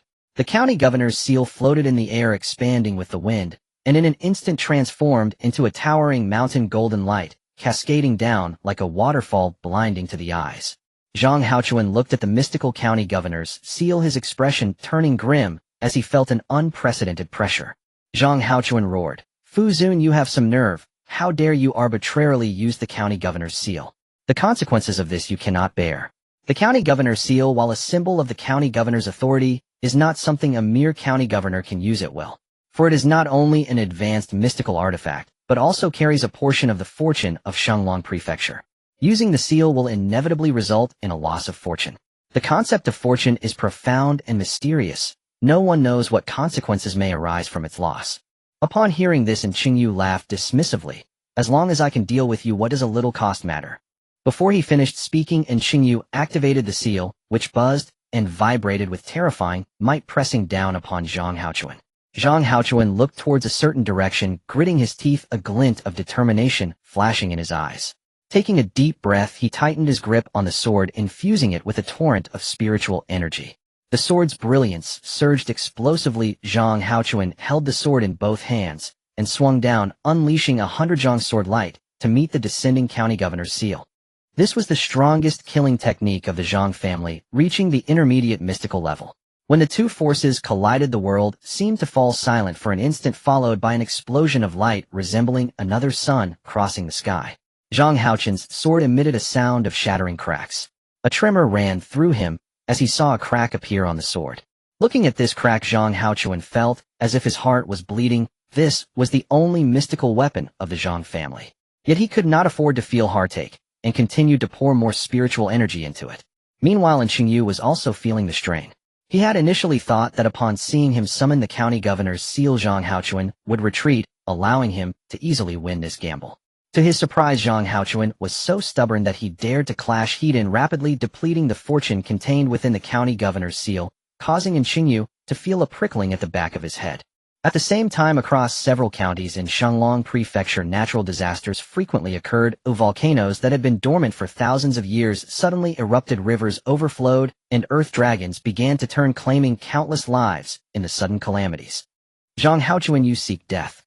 And Xingge shouted angrily, preparing to unleash the full power of the county governor's seal to crush Zhang Haochun. Cold sweat beaded on Zhang Haochun's forehead as the cracks on his sword multiplied, and it seemed on the verge of shattering at any moment. But why had Lu Laogui still not made a move? Could it be that he wanted him to die at Xingge's hands? In this critical moment, a streak of light tore through the sky, striking directly at Xingge's back. In normal circumstances, Xingge would have reacted, but at this critical moment of clashing with Zhang Haochun, he had no time to spare. By the time he realized, it was already too late. The streak of light appeared behind Xingge like a flash of lightning, striking forcefully at the center of a mouthful of blood spewed forth as Xingge's body was sent flying. In the high skies, the county governor's seal lost the infusion of spiritual energy, becoming dim and lifeless. The 100 Zhang sword light pressed down in retaliation, reverting the county governor's seal to its original form, which Zhang Haochun then grasped in his hand. Xingge stabilized himself in midair, turned around, and glared at the figure who had ambushed him, gritting his teeth. You are truly despicable. The ambusher was none other than the ancestor of the Lu family, who sneered and declared with righteous indignation. Fu Zun, and you recklessly used the county governor's seal, depleting the fortune of Shanglong Prefecture. I was merely a bystander witnessing injustice. You, Fu Zun, surrender quietly. And Xingge's teeth nearly ground to dust as he snarled. What do you all wish to kill me? We are but common folk. How could we dare to slay the Fu Zun? We merely wish for the Fu Zun to understand that Shanglong Prefecture is not a place you can do as you please. From now on you shall stay obediently in the official residence, Lu family ancestor coldly remarked. Not a chance. And Xingge shouted angrily. He knew that if he surrendered, he would be reduced to a puppet controlled by the Zhang and Lu families. At that time, even the one behind him would not be able to help him. I must not fall into their hands. With this thought, Xingge no longer hesitated and turned to flee. He possessed a secret method that could significantly enhance his speed, allowing him to escape from the pursuit of the Zhang and Lu families, even while heavily injured. After a quarter of an hour, Xingge had no idea how far he had fled. At this moment, his internal spiritual energy was nearly depleted. Fortunately, he had already distanced himself from the Zhang and Lu families. He finally let out a sigh of relief, but thinking of their despicable actions, Xingge felt his teeth grinding in anger. He was determined to report this to the one behind him to seek justice. Fu Zun, you have kept us waiting. The respected official of the Yin family turned his gaze in the direction of the sound, only to see a young man in a dark robe on a stone mountain ahead looking at him with a faint smile. He furrowed his brow, secretly raising his guard. Who are you? Why are you blocking my way? The young man was none other than Li Xingge, the head of the Li family. Li Xingge bowed his hands in greeting. Li Xingge of the Baihe Li family, I greet you, esteemed official. The official's pupils suddenly constricted. He had heard this name countless times in the Shanglong mansion. So it is the renowned head of the Li family. The official narrowed his eyes, his gaze filled with scrutiny. He was extremely dissatisfied with the Li family and with Li Xingge. As the respectable lord of a mansion, he had lowered his stance to extend an olive branch, offering substantial benefits to win over the Li family against other aristocratic families in Shanglong mansion. However, he did not expect the Li family to remain unmoved, instead forming a so-called alliance of 5 counties, completely disregarding him. Head of the Li family, are you blocking my way to conspire with the Zhang and Lu families to assassinate the imperial officials? The official said with a cold smile. Li Xingge shook his head, letting out a light laugh. Esteemed official, you must have some misunderstanding about me. The people of the Li family are law-abiding. How could we commit such treasonous acts? Moreover, with your strength, even if you were severely injured, how could I, a mere blood-chi cultivator, possibly hinder you? You do have some self-awareness. Then please, head of the Li family, clear the way for me, the official said in a... Although he had already shaken off Zhang Haozuan and Lu Xuanqing, there was no telling when they might catch up, and he did not want to waste time here. Li Xingge is merely waiting here to admire the majesty of the esteemed official. Rest assured, we of the Li family will handle the ancestors of the Zhang and Lu families for you. I only hope that upon returning to the prefecture you can speak a few kind words for my Li family before the king of Xingjiang. Li Xingge said with a humble tone. Upon hearing this, the official raised an eyebrow. It seemed the Li family was well informed, knowing who his backer was. The appearance of Li Xingge made sense now. But kind words? Huh, what a dream. He now saw clearly that these aristocratic families were all the same. Though he thought this in his heart, his face revealed a friendly smile. Rest assured, the favor of the Li family will be etched in my memory. Upon returning to the prefecture, I will certainly speak of the Li family's contributions to His Highness. Li Xing's face showed a look of excitement as he bowed. Then I thank you in advance, esteemed official. Please go ahead, of my Li family will cover your retreat. Then I must trouble you. The official nodded. Although there were still many doubts regarding Li Xing's appearance, the situation was urgent, and he could not afford to think too much. He prepared to continue on his way. However, just as he took a step, he suddenly felt a chilling sensation from behind. His heart tightened, and instinctively he sidestepped narrowly, avoiding a lightning-fast arrow of spiritual energy that whizzed past him, spraying blood. The arrow of spiritual energy embedded itself into the stone wall, crashing with a loud sound, causing the wall to shatter. Witnessing this scene, the official felt a wave of fear in his heart. If he had reacted a moment later, he would have likely become a corpse by now. Who? He shouted angrily, quickly turning around to see a hooded figure in black robes staring at him with cold eyes from above.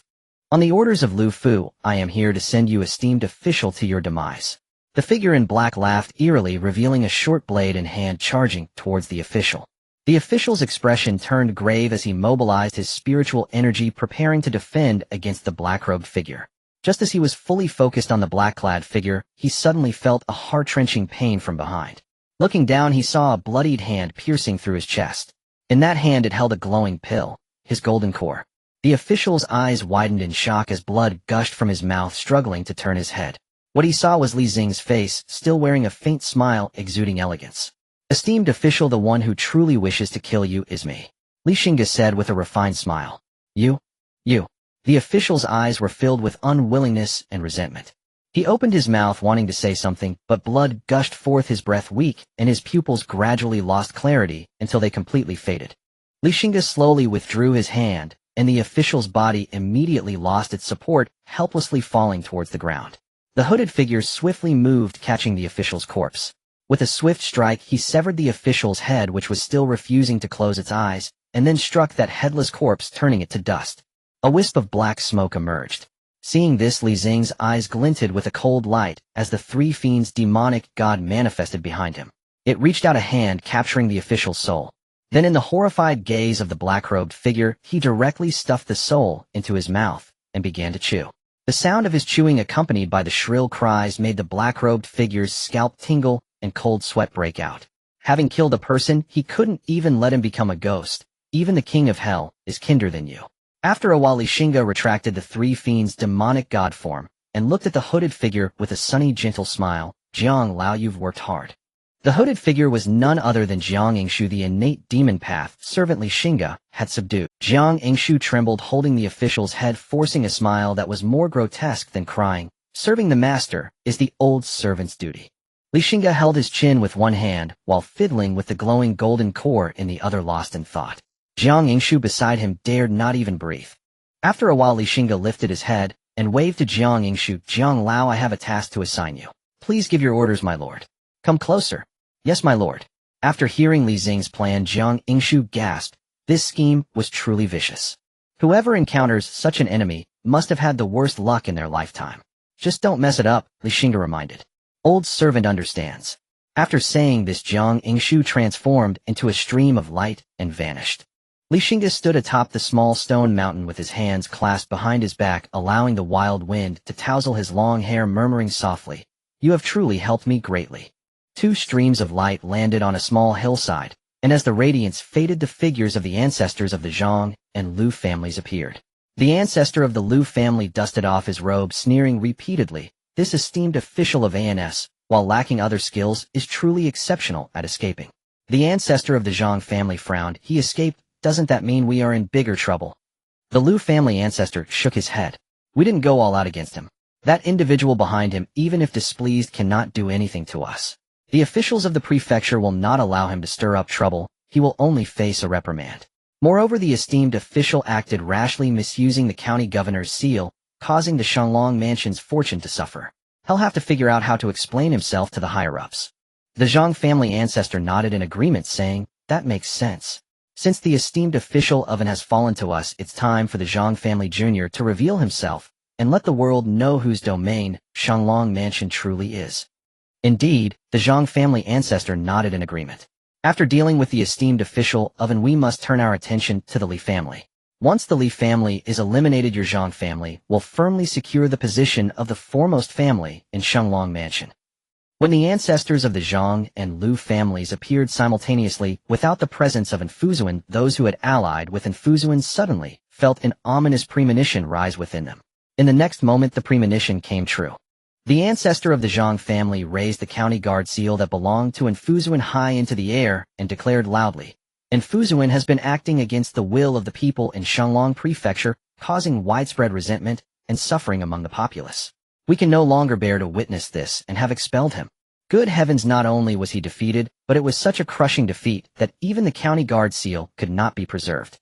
Those who had allied with Enfuzuan looked at the county guard seal, their hearts turning to ice. They never expected that the situation would reverse so quickly. It's all over, the ancestor of the Zhang family said with piercing eyes, scanning the crowd as he coldly stated, some of you need not worry too much. This time I can still grant you a chance, but if there is a next time, do not blame my sword for being merciless. Those who had allied with Enfuzuan, already feeling hopeless, suddenly felt as if they had grasped a lifeline upon hearing the words of the ancestor of the Zhang family. Someone knelt down with a thud, banging their head like pounding garlic, and loudly exclaimed, thank you, Zhang Zhenren, for your mercy. We will never dare to offend again. Others loudly defended themselves, saying, Zhang Zhenren, please see clearly, we were all threatened by Enfuzuan, and in a moment of confusion made a grave mistake. Fortunately, Zhang Zhenren stepped forward to clear the chaos, restoring clarity to Shanglong Prefecture. From now on, I am willing to serve Zhang Zhenren loyally, with no dual intentions. What the head of the Luo family said is true. I am willing. I am also willing. In just a short moment, those who had originally sided with Enfuzuan all turned back to Zhang Haochuan.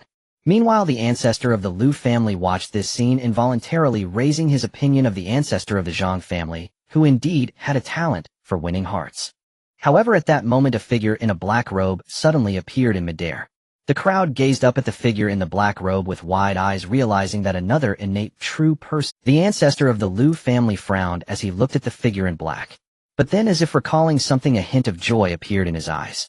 He looked up at the figure in black and asked with some anticipation, did you succeed in what I asked you to do? The figure in black let out a strange laugh, shaking a package he held in his hand, and spoke in a hoarse voice. I have fulfilled my mission and have taken the head of the target. Saying this, he tossed the package down towards the ancestor of the Liu family from above. As the package fell, the ancestor of the Liu family could not help but laugh heartily as the heavy burden that had weighed on him for so long was finally lifted. A genius. Only those who grow into their potential can be called geniuses.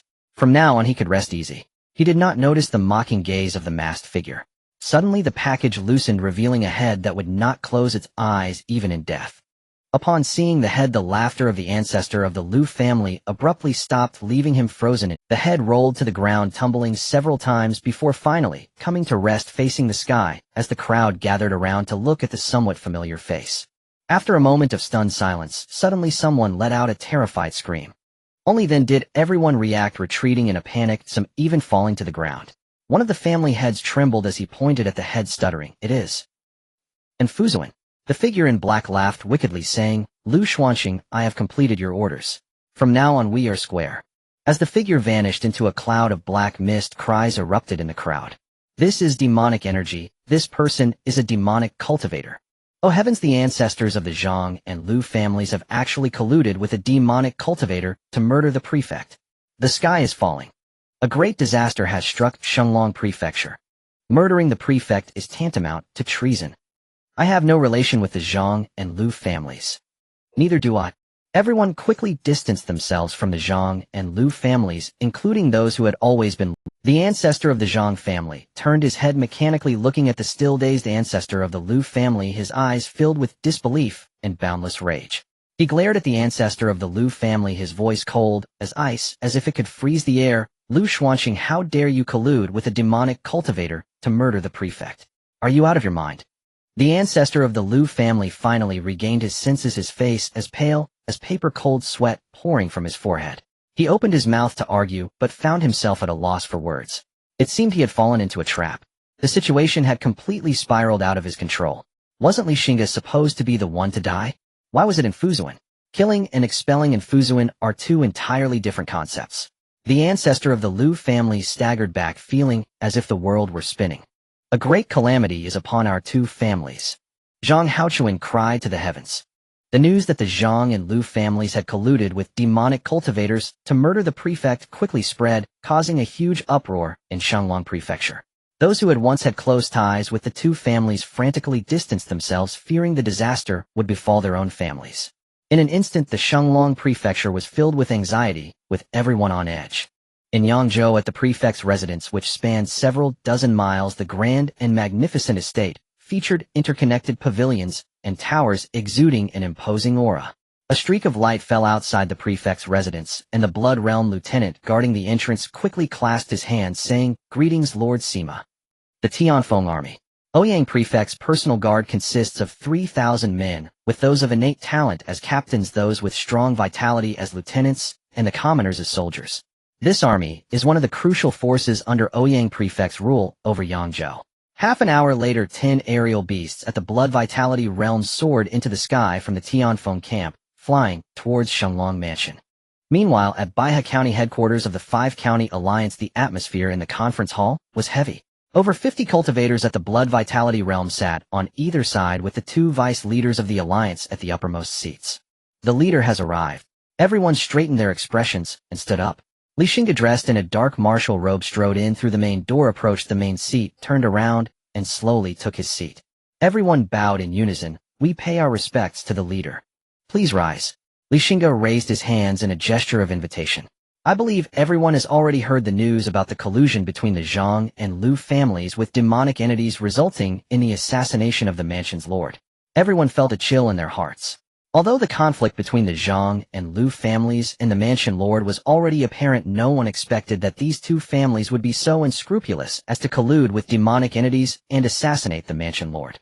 The assassination of the mansion lord is equivalent to a heinous crime of treason, and colluding with demonic entities is a crime on top of that. The Xingge and Lu families' actions are a great betrayal. How can we sit idly by? I propose we gather the forces of the 5 counties, raise righteous arms, and punish the treasonous rebels. Let us restore Shanglong Mansion to its former glory. Li Xing's voice resonated like a bell, filled with righteous indignation. Seeing their leader's righteous demeanor, the powerful members of the alliance immediately felt a sense of respect. Look at what a model of righteousness looks like. This is what a model of righteousness is. Everyone spoke in unison, united in purpose. We vow to follow the leader to the death. Dou Changing stepped forward, clasped his hands, and said with some concern, "Leader, the Xingge and Lu families are already in a precarious position. Their downfall is just a matter of time. However, these families have a 1,000-year heritage and a deep foundation. We cannot underestimate them, especially the Xingge family, which has controlled the Shanglong army for centuries. If they retaliate in desperation, we may have to pay a significant price." Xingge paused, nodding. Vice Leader Dou's words are not without merit. Leader, although the Shanglong army has 300,000 troops, the vast majority of the soldiers are merely commoners and pose no threat to us. The real threat comes from the heavy cavalry of 10,000 men under the eldest son of the Xingge family. Xingge furrowed his brows, having heard of that heavy cavalry from the Xingge family. Although they numbered only 10,000, most of them were cultivators, including many strong practitioners at the Blood Vitality realm. With this thought, Xingge clapped his hands. Amidst the astonished gazes of the crowd, an elder dressed in white robes with white hair and a youthful face walked in. He bowed to Xingge, saying, "Old servant greets the leader," and then stood humbly behind Xingge like an old servant. "Leader, who is he?" Dou Changing asked, looking at the elder in white with confusion. Xingge smiled slightly. "You may refer to him as Elder Jiang." Due to Jiang Yinqi's sensitive identity, Xingge had him disguise himself with an illusion technique. Dou Changing frowned, feeling it was somewhat inappropriate to address a servant as Elder Jiang. Seeing this, Xingge turned to Elder Jiang and said softly, "Elder Jiang, the head of the Dou family, is doubting your strength." Elder Jiang's expression remained unchanged as he replied indifferently, "Then I shall not hold back." With his words, a terrifying aura instantly enveloped the entire conference hall. In an instant, everyone in the conference hall felt an overwhelming pressure that made it difficult for them to stand up. It felt as if an invisible mountain was pressing down on their chests, making breathing difficult, including the two vice leaders. Dou Changing and Zheng Songfeng exchanged glances, their eyes filled with shock. Both were strong practitioners at the peak of the blood vitality realm, standing at the pinnacle of this level. Yet this Elder Jiang could suppress them merely with his aura. They knew all too well what that meant. This was no mere Elder Jiang. He should be referred to as real person Jiang. The two clasped their hands and bowed deeply, saying, "Forgive our presumptuousness, for we failed to recognize the towering mountain. We hope real person Jiang will not take offense." The other powerful members of the alliance were left speechless, dumbfounded. A real person is a title for practitioners at the innate realm, and the innate realm is an existence that is unattainable for those present. How could such a being refer to themselves as an old servant in front of their leader? The thought is chilling. Hiss! Elder Jiang chuckled, retracting his aura and returning to stand behind Xingge. But this time no one dared to underestimate him again. "This is how Elder Jiang is, you need not mind it." Xingge waved his hand. After this minor episode, everyone's reverence for Xingge reached an unparalleled level. "Vice Leader Dou, I will have Elder Jiang and my family's Songlong cavalry accompany you. Do you have confidence in capturing that heavy cavalry? With Elder Jiang supporting, if I fail to accomplish the task, I ask the leader to behead me." Dou Changing expressed immense confidence. "Good, let Elder Jiang and Vice Leader Dou go capture that heavy cavalry. The rest of us will head to the Mansion City. Once the army to punish the rebels arrives, we will uproot the Zhang and Lu families." Xingge waved his hand and issued orders. At the Zhang family estate, the atmosphere was so heavy it was suffocating. The old ancestor of the Zhang family, Zhang Haochuan, sat at the main seat with a face as dark as water. He glanced at Zhang Xingge, who wore a sorrowful expression, and said in a hoarse, low voice, "Xingge, my Zhang family has a 1,000-year legacy enduring storms, but we have never faced such a dire situation. Remember, as long as the spark remains, the Zhang family will not perish." Zhang Xingge had been rescued by the Zhang family after the Lord's death, and upon his release he learned of the impending doom facing the Zhang family. His eyes were filled with deep sorrow. "Old ancestor, is there truly no other way?" Zhang Haochuan shook his head. "The Tianfeng army has already been mobilized, led by Fu Yu." Zhang Xingge collapsed to the ground. "Xingge, you are the head of the Zhang family. Even if the Zhang family perishes today, you must remember that the bloodline of the Zhang family must not be severed. Do you understand?" Zhang Xingge nodded. "Old ancestor, I understand. I have arranged for the 7th elder to secretly escape the Mansion City with the family's fire seed." "Old ancestor, will you not leave? With your strength, no one can stop you from breaking out." Zhang Haochuan smiled bitterly. "In my Zhang family, anyone can escape, but I cannot. Only when I die will you have the chance to flee." Zhang Xingge instantly understood, crying out, "Old ancestor." Zhang Haochuan waved his hand. "You should find an opportunity to break out as well." He knew that the Shenglong mansion was already surrounded inside and out by various forces, all eager to show loyalty to the court. The reason they had not acted yet was that they did not wish to be bitten hard by the massive Zhang and Lu families just before their demise. They were waiting for the arrival of the prefect's army.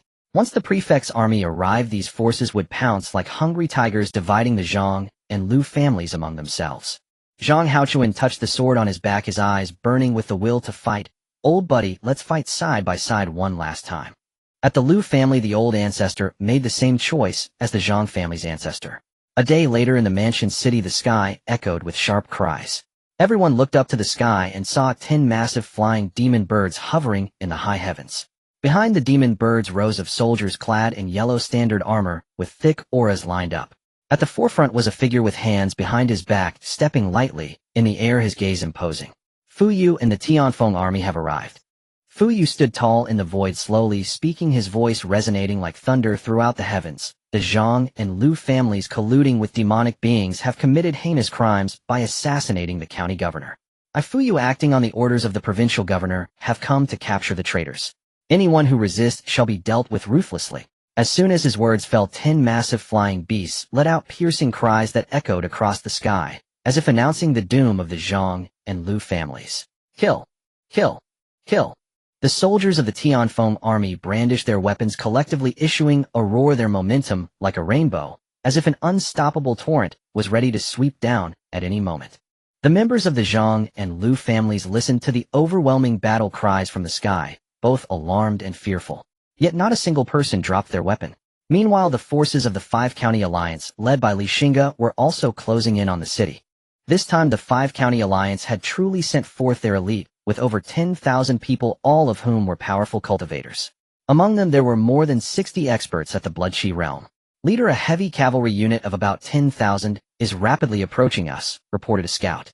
Xingge nodded, raised his hand, and the advancing army halted. Next to him, Zheng Songfeng shouted, the whole army on alert.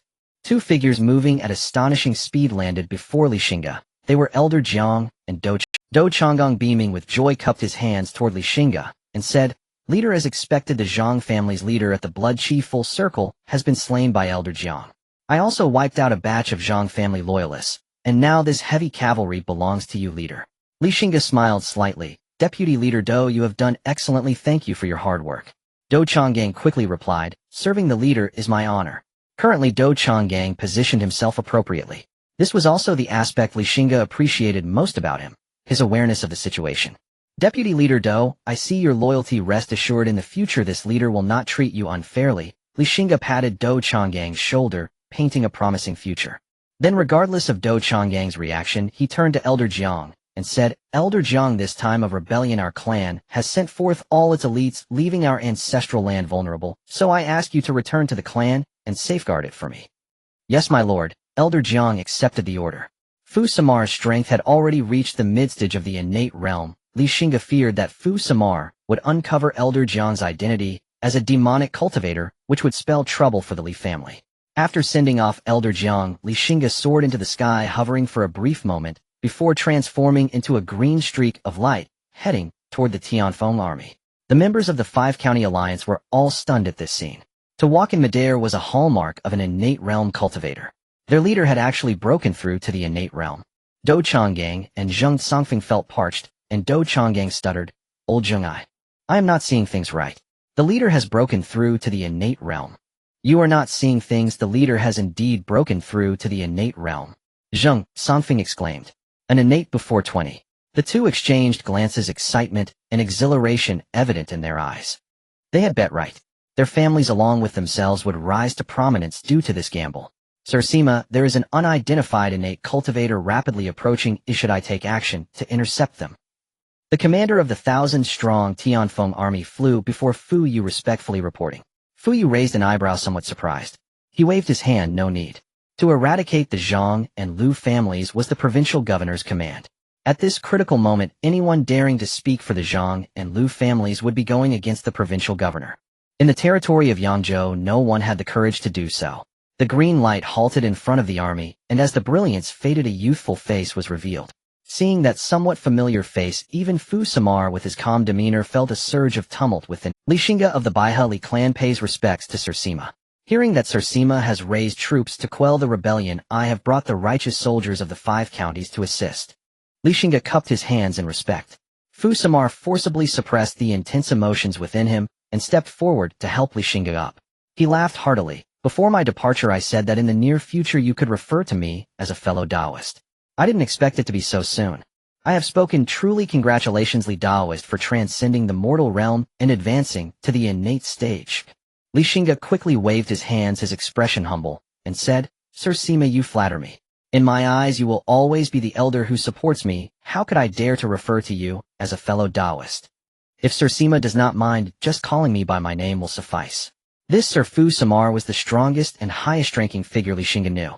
Behind him stood the provincial governor of Yangzhou. For a family to advance further, it not only needed strength, but also a powerful backing. In Yangzhou, who could be a sturdier pillar than the provincial governor? Fu Samar scrutinized Xingge, seeing his sincere demeanor, and couldn't help but marvel at his youth and ambition, which were quite rare. He had already admired Xingge, and now his admiration only deepened. Such a talent must be cultivated for the provincial governor's use. Then I shall take the liberty of calling you Xingge. You need not be too formal with me, just addressing me, as uncle will do, Fu Samar said with a smile. Xingge seized the opportunity. Uncle. Hearing this, Fu Yu smiled, even more joyfully. Come Xingge, let me introduce someone to you.